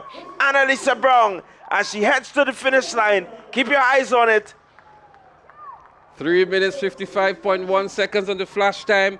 The record is 4 minutes, 2.13 seconds. A new record in 3 minutes, 55.17 by the quartet from the Classic Line and finish line. Annalisa Brown taking them home. A very, very commanding run indeed. A very, very commanding run. When you look at the quartet, all experience, they've done much better than they did last year. You look at their times in the 400 splits, and it tells you that they have quality. A very good run indeed of 3 minutes, 55.17 seconds. In second was Altitude Track Academy in 4 minutes, 5.77 seconds. And Roots picked up the third position in 4 minutes 11.51 seconds. There they are, the quartet from the classic lighting finish line. A fitting way for these young ladies to end the track and field career in Grenada in 2026. Annalisa Brown, Annie Logie, Kiana Alexander, they know what it is to win 4x400 meters relays. They've been doing this over and over and over again. And Annie Logie may very well fancy yourself as a true champion when it comes to 4x400 meters.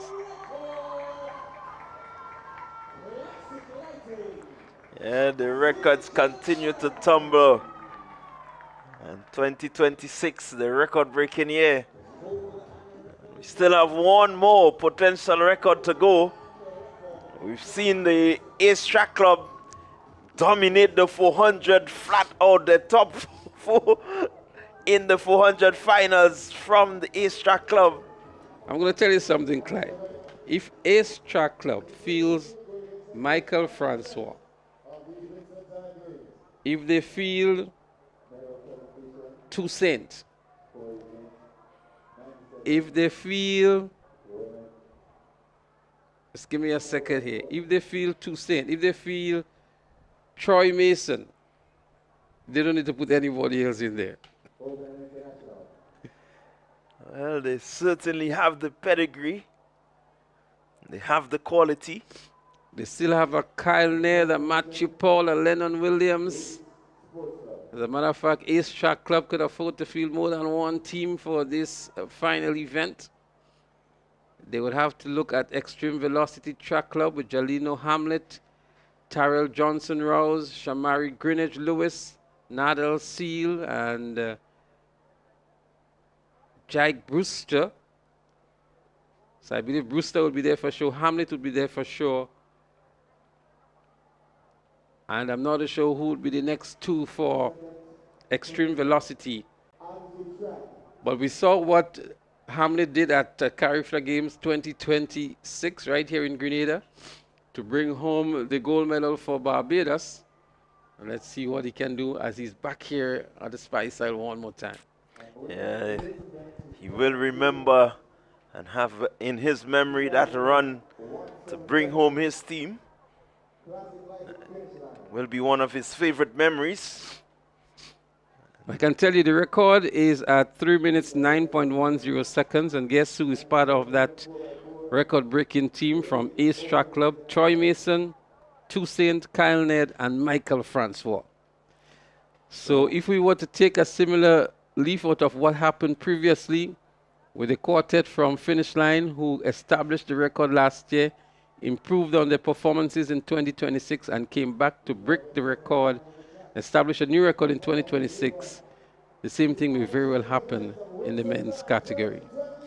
I do believe we can look forward to seeing that because the quartet, I don't think it will change. I'm seeing Ned. He is on the second leg. So that tells you that they are going to look to improve on their time from 2025.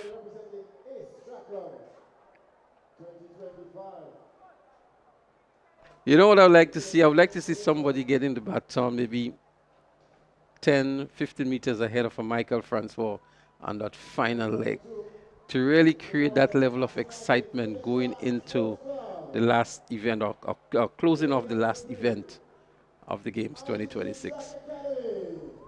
Well, they will tell you they will prefer to have the record than to have the challenge.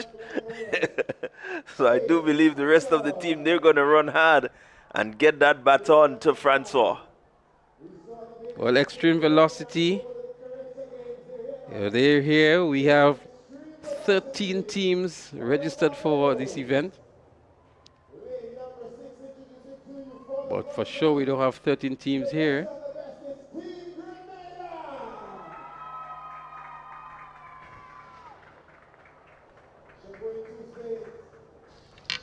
Josham Sylvester, Devonnie Ferguson, and Michael Francois combining to make Team Grenada.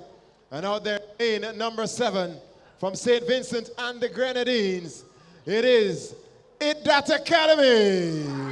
So what that means, that there is a Grenada team here. I just remember we didn't take that into consideration. A Grenada national team is actually competing here. Devonnie Ferguson, Michael Francois, Shaquin Toussaint, and Joshim Sylvester. So that adds a different dimension to the 4x400 meters. And this quartet, the Grenada team, could very well break this record that we see here. Joshim Sylvester, he's a sub 47 runner. Shaquin Toussaint also a sub 47. Michael Francois a sub 46. And that is enough already to smash this record. Yeah, certainly it's going to be a race to look forward to. This race is stacked with really good quality. Let's see what happens. Here they go. Clean start. Let's see who will get out there first. Seems to be the inside lane. Idat Academy running well. Idat Academy is making up some ground. Team Grenada running well also. Ace Track Club on the inside. That's Extreme Velocity. Yeah, Velocity there. As they come around the bend, Toussaint with the baton for Team Grenada. He's going to surge ahead. Here comes Ace Track Club. Chasing Extreme Velocity. It's going to be a showdown between Ace Track Club and Team Grenada. Baton on two. As they continue here on the second leg, Team Grenada here, it looks as though it's Devonnie Ferguson who is on that second leg here for Team Grenada. Ace Track Club is giving good chase as they scratch towards the inside lane now. Ferguson and Kyle Ned is running him down like a bullet train as well. Extreme Velocity is currently in the third position. Devonnie Ferguson for Team Grenada. Kyle Ned, a good leg indeed. He's running here. He's actually closed the gap nicely on Devonnie Ferguson here now. Kyle Ned, will he be able to catch him? I don't think so. Team Grenada still in the lead. Extreme Velocity still in the third position as we move into the second handover now. So that's the handover. And here we go. Team Grenada establishing another lead. They're just about 40 meters. Ace Track Club will have to respond. Here goes Devonnie Ferguson on the back straight. Some 40 meters ahead of the Ace athlete there. As he goes into the 150 mark now. Heading for home. Ferguson pushing. He's pushing it. He's pushing. If he continues this way, the record will be under threat. Here goes Team Grenada. Final handover. Well, the final over is made. It's over. It's over now. It's Michael Francois for Grenada. He has a 40-meter lead over Ace Track Club. And Hamlet has his work really cut out here for him. Well, that's Michael Francois there for you. He's up and running and out in a flash. He's a sub 46 seconds runner. And look at the gap he has over Ace Track Club. He enters into the bend for the last time here now. And he has his eyes on the clock for a record-breaking performance. Michael Francois enters the home straight now and continues to motor and continues to pour on. The record is on watch here. The record is on watch. Michael Francois powers through the finish line, establishes 3 minutes 6.5 on the flash time. It's already record-breaking. The battle is for second and third. Ace Track Club holds on. Extreme Velocity has to settle for the third. And what a race it has been by Team Grenada here, leading from the start to finish. We are with the official time, but Team Grenada in one, Ace Track Club second. 3 minutes 6.56 seconds. A new record has been established by Team Grenada. And we called it, we expected it, and they live up to expectation. The record being 3 minutes 9.10 seconds, taking out a full 3 seconds on the record in 3 minutes 6.56 seconds. Ace was second in 3 minutes 16.85, and Extreme Velocity was in third. Well, we started the finals evening with a record, and we end again day 2 of the Whitsuntide Games with a record. Trust me, it really has been a well spent 2 days for most of these athletes. I am sure all of you track and field fans are truly satisfied with the outcome of these 2 days of the Whitsuntide Games 2026. A truly memorable and rewarding experience for these athletes, and they have delivered some exciting and competitive performances, much to, I'm sure, your satisfaction. It has been 2 exceptional days of track and field, some brilliant performances. I still want to recall the 21.71 by Jelano Hamlet out of Barbados as a 14-year-old, and that will obviously be my standard performance over the 2 days. Well, we have a number of record-breaking performances, but as you rightly said, Hamlet, even you go back to Avery Marriott, really outstanding. A number of athletes really performing well. I think it's Roy Charles from St. Vincent as well, 11.1 in the under 15 category, or the under 13, I think it was, whatever it was here, but 11.1 as his age group category was another very good performance on day 1. As we see here now, the winners of the 4x400 meters open and international receiving their medals: Extreme Velocity in 3rd, Ace Track Club in 2nd, and Team Grenada establishing a new record in 3 minutes 6.56 seconds to win the gold medal. Medal presented here by the Permanent Secretary in the Ministry of Sports, Desiree Stephen. The champions of the final event, as we pull the curtains down on Whitsuntide Games 2026. John, before we put a wrap on it, your final thoughts? Well, again, really we must commend the hardworking team of the Grenada Athletics Association, the officials who came out and assisted to make these games what it was. The athletes continue to perform well. 2026, a record-breaking year, and I am really happy to see the way that the season culminates right here at the Kirani James Athletic Stadium. A number of records going down. From here, the athletes will just challenge themselves to get better. Well, Whitsuntide Games have been here for us for several years, and there has always been the concern the back end of the season whether we would have top quality athletes and top quality performances. Well, that was never a concern at all. We had Carifta athletes here, we had overseas based athletes coming back to perform, and all in all, I think it was a truly rewarding experience with some great performances, the number of records that have been broken. And we see here Jeleno Hamlet receiving the trophy here for what may be the best performance of the games.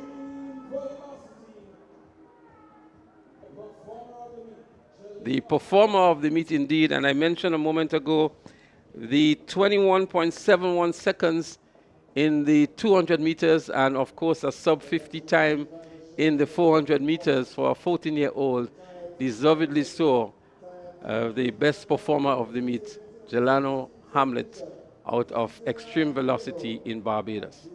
Yes, certainly. He has really delivered here. I don't know. I'm going to, if I get the opportunity, ask him if he likes to be in Grenada. He certainly put on some really good performances here in Grenada. And so we will continue to keep our eyes on him as he continues his journey. So before we put a final wrap on things, we want to say again, thank you for staying with us throughout the course of the 2 days. We want to say a special thank you to the team from TNR Communication, the executive producer, Richie Olivier, Blondell, Cullen, and all of the cameramen, to the broadcasters. We had Bernard Antoine, of course, Clyde John is here, myself, Leslie Smith. We say join us again next year for some more exciting events in the track and field calendar. It's going to be another very long season. This is the final one, and so we encourage you to join us again next year for the Whitsuntide Games on the Whitsuntide weekend. Until then, we say so long, and We hope that you truly enjoyed the broadcast this year. See you next time.